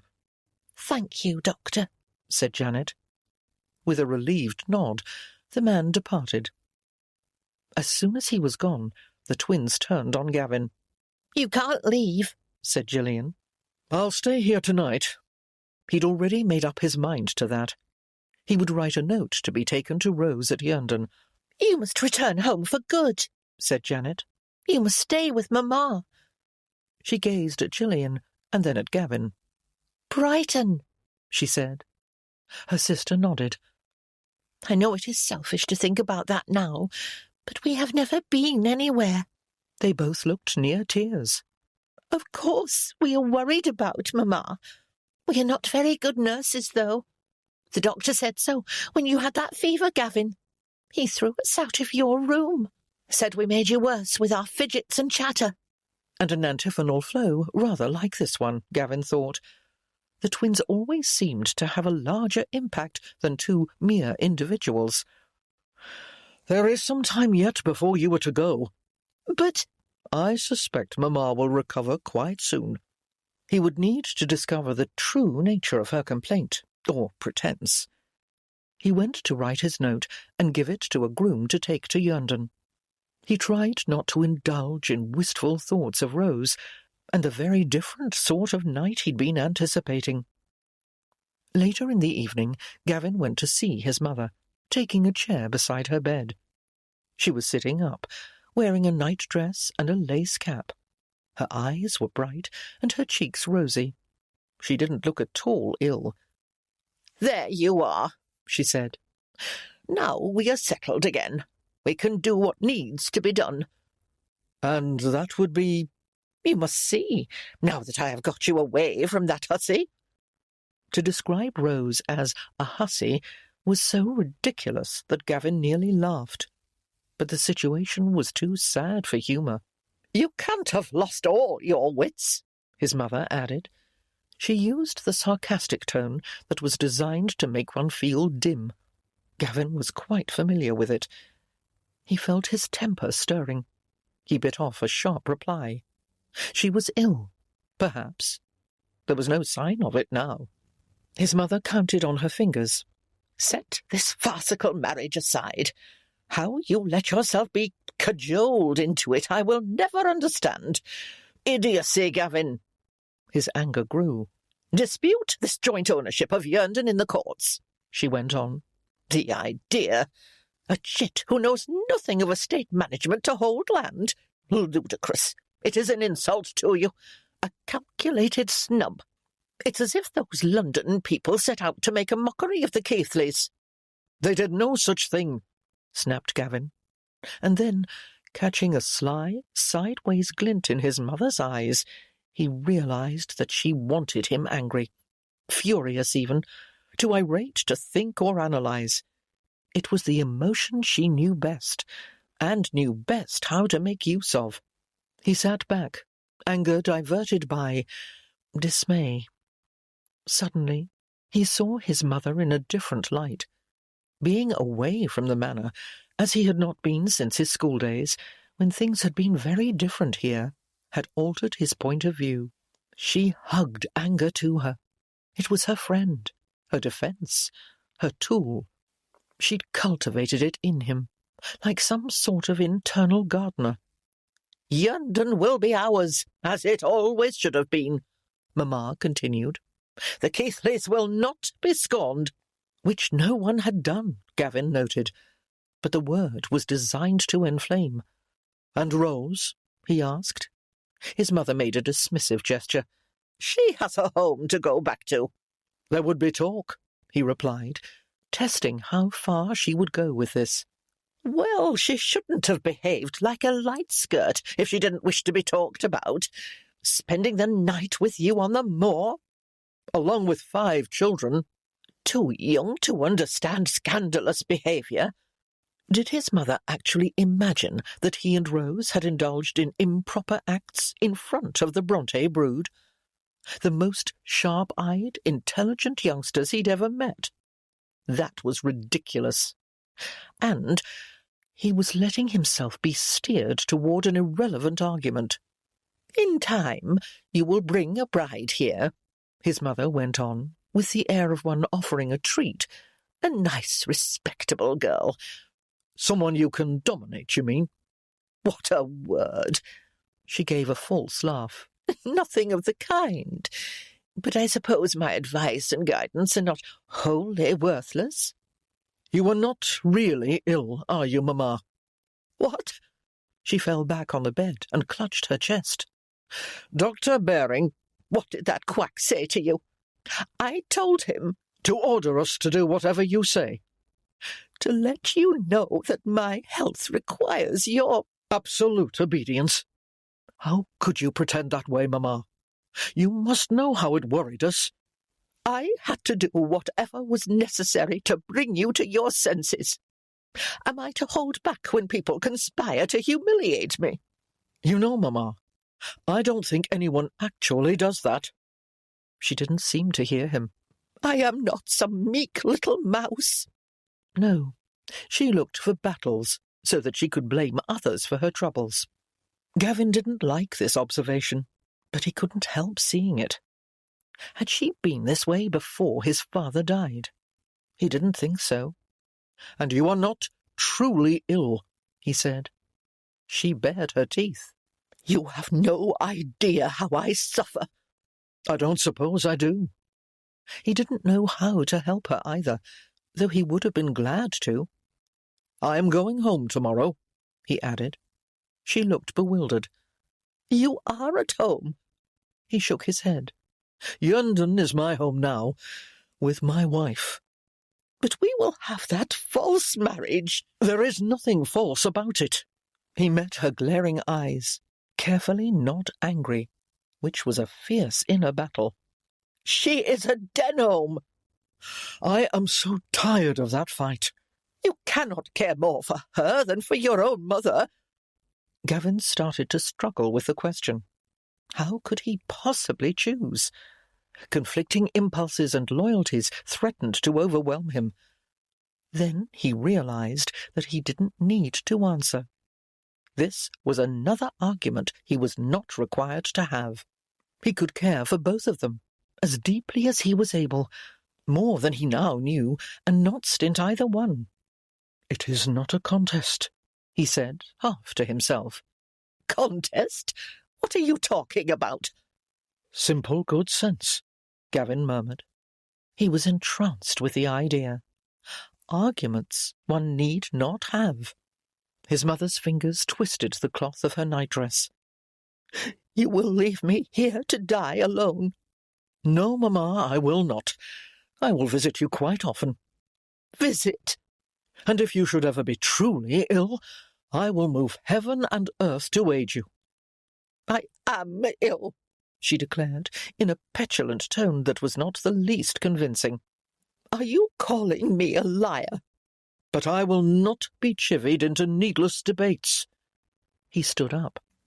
"That Denholm chit has ruined you." "Or redeemed me," Gavin said, as he went out. Chapter 17. The marriage of Sir Gavin Keithley and Miss Rose Denholm was the wonder of the neighbourhood. Over the next few days they received a stream of callers, come to view this marvel after all the years of feuding. Some were looking for tidbits of gossip, wondering how in the world it had happened. Others were merely observing social forms. Some were glad to think the long enmity was at last over, and they might look forward to a more cordial local society. Rose wished she could agree with that last group, but their families were making that impossible. They still refused to accept the change. When Rose sent for her things, her parents refused to send them, including her precious shelves of specimen books. That bit of petty spite really hurt her. They knew how much she cherished those records. Gavin sent a pair of men to retrieve his possessions, and they reported that his mother had railed at them and threatened to have them forcibly ejected. Fortunately, the manor's servants were well acquainted with the messengers and had not attacked them. Gavin's sisters had prevented their mother from firing a shotgun. "What if they will never live peaceably together?" Rose asked Gavin when they heard about this incident. "I am so weary of the fighting." He merely nodded. "At least your mother doesn't sound ill." "No, she appears to be in fine form," he answered dryly. He offered to dispatch the same men to wrest Rose's things from her old home. She refused for now, not wishing to provoke her father even more. Their work on the estate was satisfying, and their nights together were tenderly glorious. But the situation remained unhappy, and each of them found it harder because they understood the other's pain. One bright spot for Rose was setting up a room devoted to her plant collection efforts. She'd emptied the back corner bedchamber, sending the bed to the attics, and brought in a large table set up for pressing specimens, as well as oil lamps to supplement the light of the 2 windows. She would order shelves built on all the available wall space and have all the storage she could desire. It was a joy to have a room all her own, dedicated to the work she loved. She would never again have to cram items into awkward piles or squeeze out a few inches by discarding other possessions. Gavin, brought in to admire her progress, was full of admiration. When things grew particularly fraught, Rose went and sat in her room and savoured it. At breakfast, on a fine, late April morning, Rose found a folded note by her plate. When she had opened and read it, she told Gavin, "The Bronte children want to come to call." "I thought they were confined to quarters since their night on the moor." "Apparently the ban has been lifted." She held up the note. "This comes from their aunt. It seems their mother's sister has arrived to help." "Well, they are welcome to come, of course." "It will be pleasant to see them," said Rose wistfully. "Less complicated." Yes. He understood with no more words than that. It really was a miracle to be grateful for. The following afternoon, the Haworth party arrived in a hired gig from the village inn, and Rose and Gavin went to the door to greet them. The children tumbled out in a chattering mob, the older ones carrying bundles. They were followed by a dignified, dark-haired woman with a picnic hamper. Maria Bronte introduced her as their Aunt Elizabeth Branwell. "We've come to have a celebration," said Charlotte. "because that's what one does for a marriage, only we don't get invited to such things since we are too young." In their case, there hadn't been one, Rose thought, unless she counted the wedding day in Leeds. "So we will make our own," declared little Branwell, who lugged a box that seemed nearly as large as he was. "And we brought a gift too." He thrust the box at Gavin. "I am to open it?" Gavin asked. There was a chorus of assent. He did so, and drew out a man's hat. "Yours was spoiled by the rain," said Maria, "when you let us drink from it, so we bought you another. Well, Aunt Branwell did." Gavin put it on and bowed to a round of admiring applause. "We have cakes too," said the sole Bronte's son. "and surprises." They went inside and settled in the front parlour. The cakes were unpacked and added to the refreshments Rose had provided. "This is lavish," said Elizabeth Bronte. "What is lavish?" asked little Emily. "Bounteous," said Charlotte. Emily did not look enlightened. Rose marvelled again at these children's precocity. "A special treat for a special occasion," added Maria. "Not an everyday indulgence." As the children dug into the food, Rose sat down beside their aunt. "It was kind of you to bring them to visit," she said. "They very much wanted to come, and I could see no harm in it." "And you purchased the hat?" Rose wondered what the Reverend Bronte had thought about this expedition.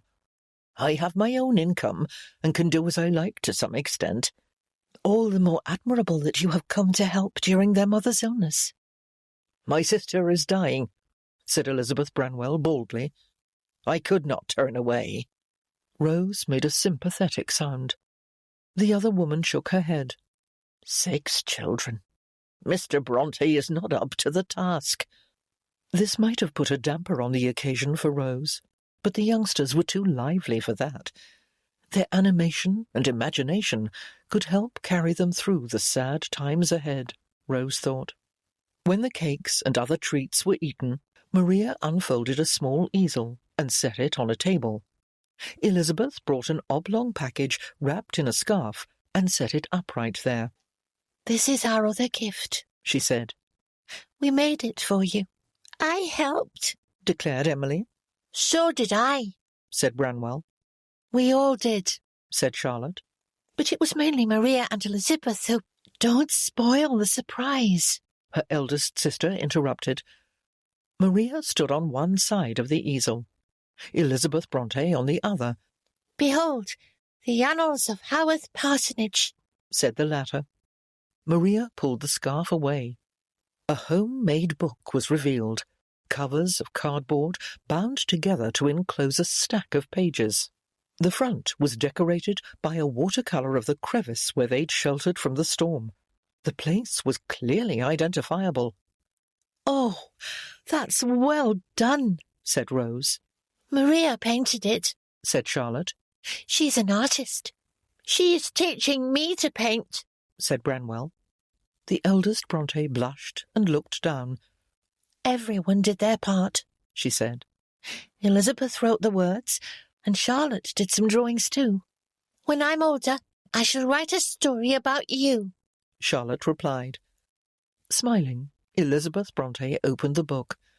The title was in large lettering that could be seen across the room. The Night on the Moor. The lettering was bordered by tiny drawings of moorland creatures, like an illuminated manuscript. Emily and Branwell made muted fanfare noises. Elizabeth turned the page. "One of us was lost," she read. This was accompanied by a drawing of a tiny figure on a tor, arms extended, hair streaming in the wind, storm clouds massed on the horizon. "That's me," said Emily. "I told Maria what it looked like." She waved her arms. "Whoosh! Whoosh!" Elizabeth turned the page. "And one was shivering," she read. Beside these words there was a sketch of a small boy being pulled from a stream by 3 girls. "The rock chipped," Branwell muttered softly, as if this was a sore point. "Wasn't my fault. No one knew what to do," Elizabeth continued. She had clearly been appointed narrator. She turned another page. "And then rescue came." Emily and Branwell provided more fanfare sounds. Rose had to suppress a laugh. This page showed 2 heroic figures on horseback, standing at the top of a rise, surrounded by beams of light. Like knights of old, and quite an enhancement of the actual circumstances, but very well executed. She met Gavin's gaze. His grey eyes were dancing. Elizabeth turned another page. "They found the youngest lostling, and guided all to shelter."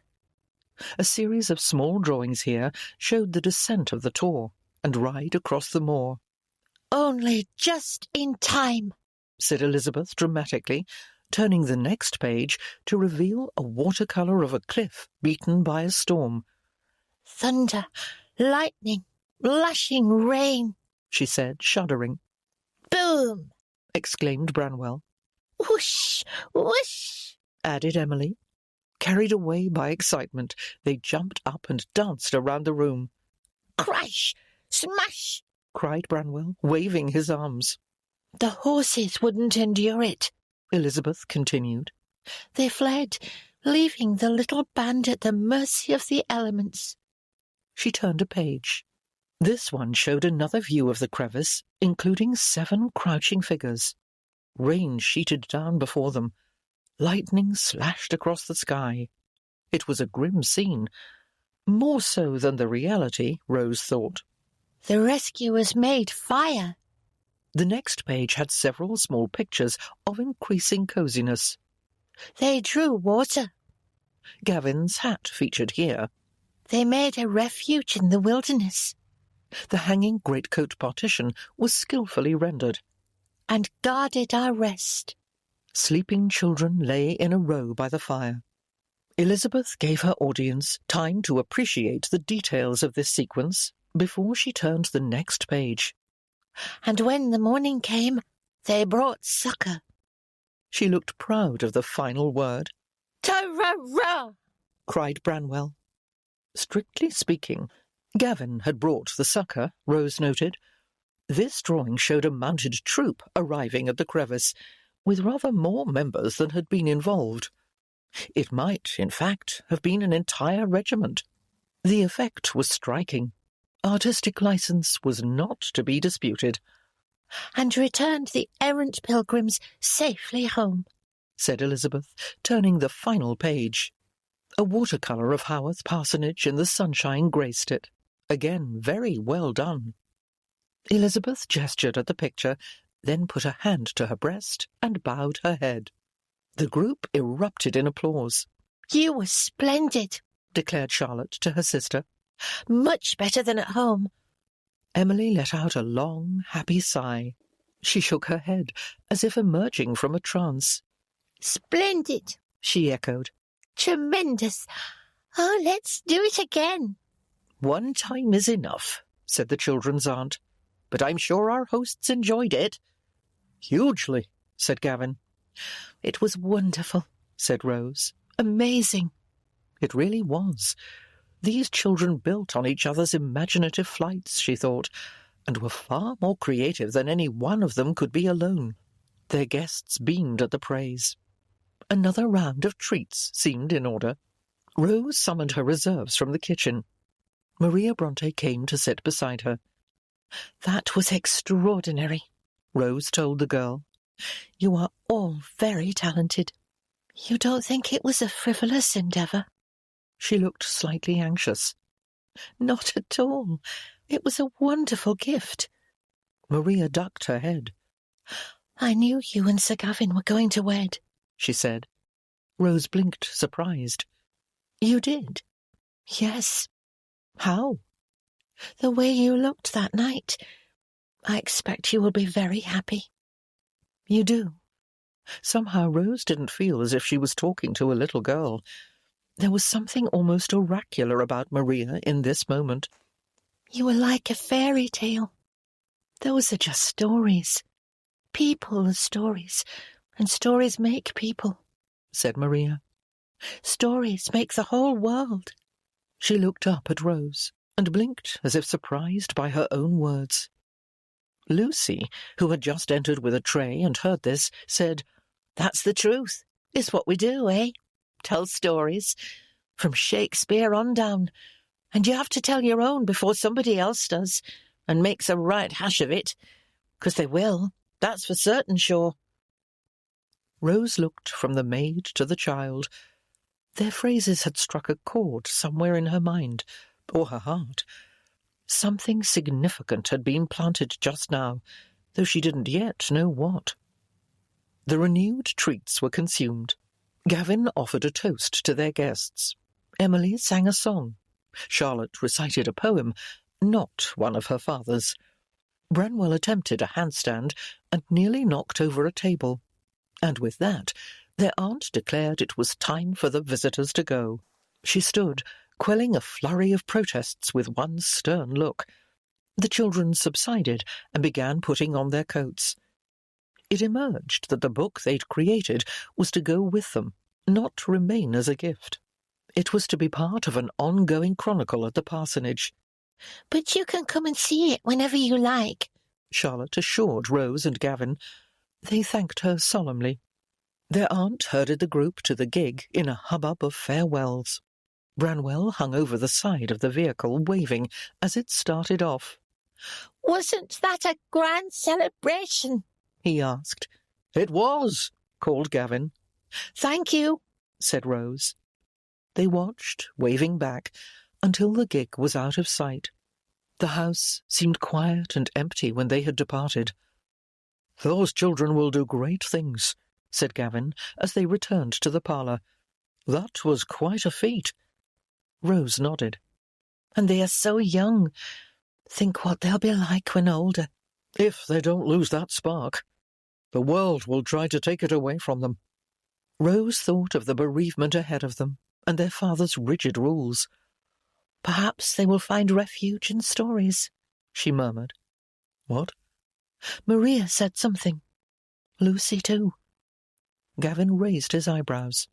I wouldn't have put those two in the same category. About stories. They set me thinking. He waited, attentive. The tales we tell, Rose continued slowly, about ourselves and each other. They shape. Rose frowned, frustrated. She was not quite catching this elusive concept. She bit her lip. We were the story of Gavin and Rose, hereditary enemies. Until we retold it, Gavin said. Yes. Amongst ourselves, at least. His expression was wry. Rose nodded. We have to do more. What do you mean? I'm not... You remember my grandmother's idea about imagining what could be worse? She was working things out as she spoke. Of course, he responded. A very useful practice, even if one's blood runs cold at the possibilities that crop up. But what if, instead of thinking what could be worse, one imagined a story that could be better? Imagined? Told? Insisted upon? I don't quite understand you, Rose. I don't either, but I might have an idea. You always have good ones.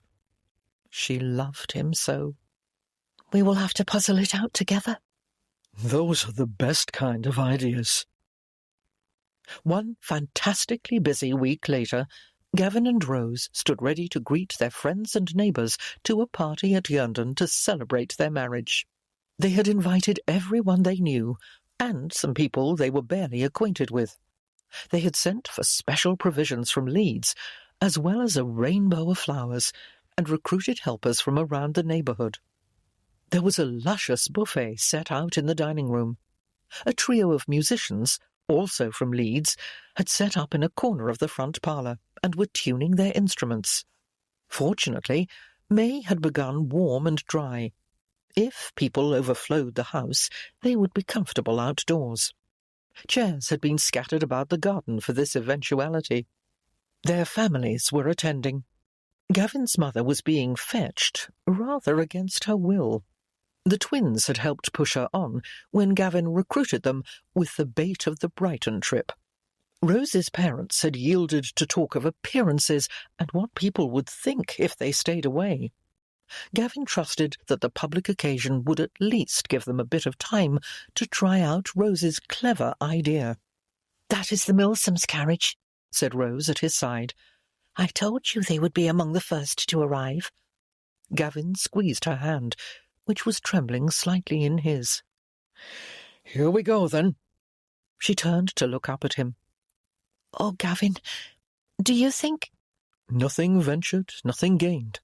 It is a good plan." She gave him an uncertain smile.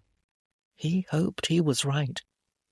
40 minutes later, Gavin and Rose sat in the middle of a row of chairs set out in the back parlour, which had been cleared of other furnishings for this occasion. Gavin's mother was at his other side, his sisters just beyond. Past Rose sat her parents. They were arrayed as if they were two families celebrating their union through marriage. Guests could circulate through to congratulate them and then move on to refreshments and conversation. If only their families didn't look stiff and reluctant, Gavin thought, not to say sullen. Only his sisters were smiling. As time passed and the press of good wishes thinned out, the older generation began to look restive. They were plotting escape, or worse. It was time to begin. Gavin caught Rose's eye. They exchanged a nod and turned toward their respective parents. "You are looking very fine tonight, Mamma," said Gavin. His mother's frown eased a bit. She sat straighter. "Is that a new gown?" Isn't it lush? Said Gillian. It certainly becomes you, Mamma, said Gavin. Mr. Milsom's brother, who was visiting, thought she was our older sister, said Gillian with a giggle. Him! Their mother tossed her head. He was much struck, said Janet. He said she is a fine-looking woman. Not surprising, said Gavin. She is. Their mother made a shooing gesture, but she looked pleased. He said he was very sorry he had missed the dance, added Gillian. He still wants you to walk in the garden, said Janet. Pish, said their mother, but her eyes gleamed. You know, Mamma, said Gavin in a musing tone that he strove to make casual. It just occurs to me. Didn't Aunt Mary invite you to go to Brighton with Gillian and Janet? The twins nodded. Gavin had not dared prime them lest the plan get out, but he'd hoped they would support him. Go? His mother replied. How could I go? By carriage with my sisters, he answered, quite easily. And leave you all She broke off, since this point was obviously specious. He was not alone. I have far too much to do, she said instead. You are always busy, Gavin acknowledged. You deserve a rest and a holiday. I think I might manage to care for the estate. The one you have abandoned? His mother asked sourly. Gavin ignored this jibe. You know, he repeated, I have wondered. Did you never think to remarry? What? Her exclamation brought heads around. Our father has been gone for years now, and you are in your prime. As the gentleman said, a fine-looking woman. I have devoted my life to my children, she answered, however ungrateful some of them may have been. And now the youngest of us are to be launched into the world, Gavin said. Gillian and Janet will go off to their own homes soon, I dare say. You would certainly know about that, replied his mother. She looked less grim, however. I dare say you would enjoy the company in Brighton, said Gavin, with people of taste and discernment all around you. Unlike here, she replied. Very true, said Gavin. There was a spark of interest in her eye, he was certain. You would need more new dresses, said Janet. More fashionable ones. This idea did not repel their mother, Gavin thought. Brighton is full of fine modistes, said Gillian. Some move from London for the summer. Aunt Mary would know all about that, said Janet. She could advise us all. The twins exchanged a conspiratorial glance. They were hoping for a new wardrobe themselves out of this idea, Gavin thought, and so they had become allies. Mary has no eye for colour, grumbled his mother. Gavin suppressed a spark of triumph. He had gotten her arguing on his ground. You could set her straight, he said. I dare say the Keighley ladies would create a sensation at the seaside. We could stroll along the shore together, said Gillian.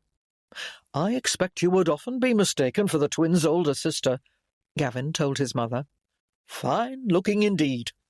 Do you imagine I don't see what you are doing? His mother asked in response. Suggesting that you enjoy yourself at the seaside, with the cream of London society, and Aunt Mary to present you to her wide acquaintance. And so many charming gentlemen, said Janet. Her expression suggested that she was imagining herself the object of their attentions. A change of scene, said Gavin. He decided to dare. A fresh start. His mother looked out the window, past the guests in the garden and over the moor. I will consider it, she said, in an uncharacteristic, meditative tone. For her, this was agreement.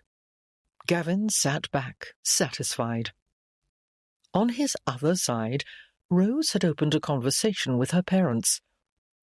Wouldn't it be lovely if Daniel were here? She said. Your brother does not care to have anything to do with us, replied her father with a frown. Oh, no, he would have come, but he was engaged with a party of friends, for a walking tour of Offa's Dyke. Very historical. You invited Daniel? Her father looked thunderous. I don't know why I let you discourage me from writing him, Rose said in a musing voice. Of course I had to let him know about my marriage. You dared? Her father's exclamation brought heads around. He thought it was a fine solution to the Yernden problem, Rose went on. and rather a good joke, actually. Joke? He said he'd always liked Gavin as a boy, and he thought I had too.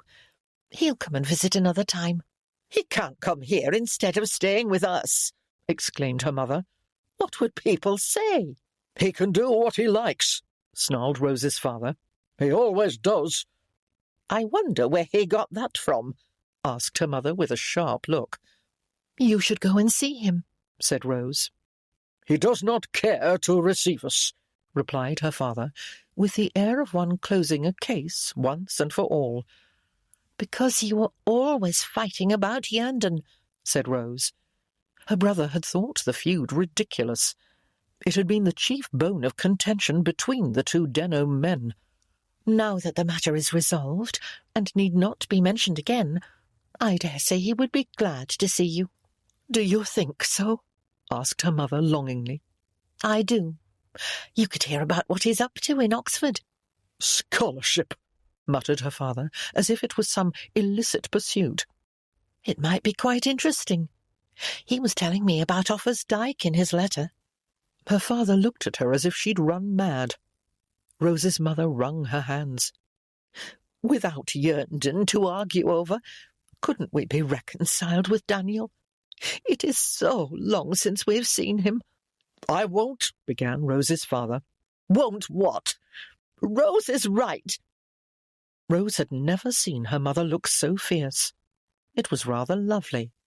And so she didn't twit her parents over the phrase, Rose is right. She would just enjoy the novelty of it, she decided, and believe that it might be used again sometime, even frequently. I shall invite Daniel home, said her mother, with a finality that allowed no argument. You will do no such— I shall, and you will welcome your son as a father ought. Rose turned to Gavin. He smiled and offered a small nod. Rose took it for success. They'd agreed they couldn't show any outward sign of triumph. That might undo any progress they'd made. Nor did they expect that one brief talk would change everything. It was just a seed. They would have more work to do. It was a good beginning, however, to a new story. After their guests had all departed, Rose and Gavin walked out onto the moor together, hand in hand. The sun was at the horizon, throwing golden light and long shadows across the beloved landscape. The birds chirped evening calls as they settled for the night. Fresh scents perfumed the air. The heather would be blooming in another month, a purple carpet over the earth, driving the bees mad with joy. They were both filled with deep contentment here in their heart home as they reviewed their family conversations. "Charming gentleman," said Rose with a smile. "That point did seem to strike Mamma," replied Gavin. "I would like her to be happy." "As would I. It has been so long since she seemed so. And I would like to see Daniel again as well." "I think you two could be friends." "So do I. I always admired him." Rose looked up at her husband. "Did you? Even though Daniel was a scholar, and not an adventurer on the moor?" "Because of it. He reads ancient Greek as if it was a London newspaper." "Does he?" "He helped me with some knotty passages during a school holiday." "I didn't know that." Gavin smiled. "You don't know everything, even though your idea was a stroke of genius. You are brilliant, Lady Keithley." "You are discerning, Sir Gavin." They laughed together. He raised her hand and kissed it. "You don't know how much I love you." "I don't, do I?" He looked surprised.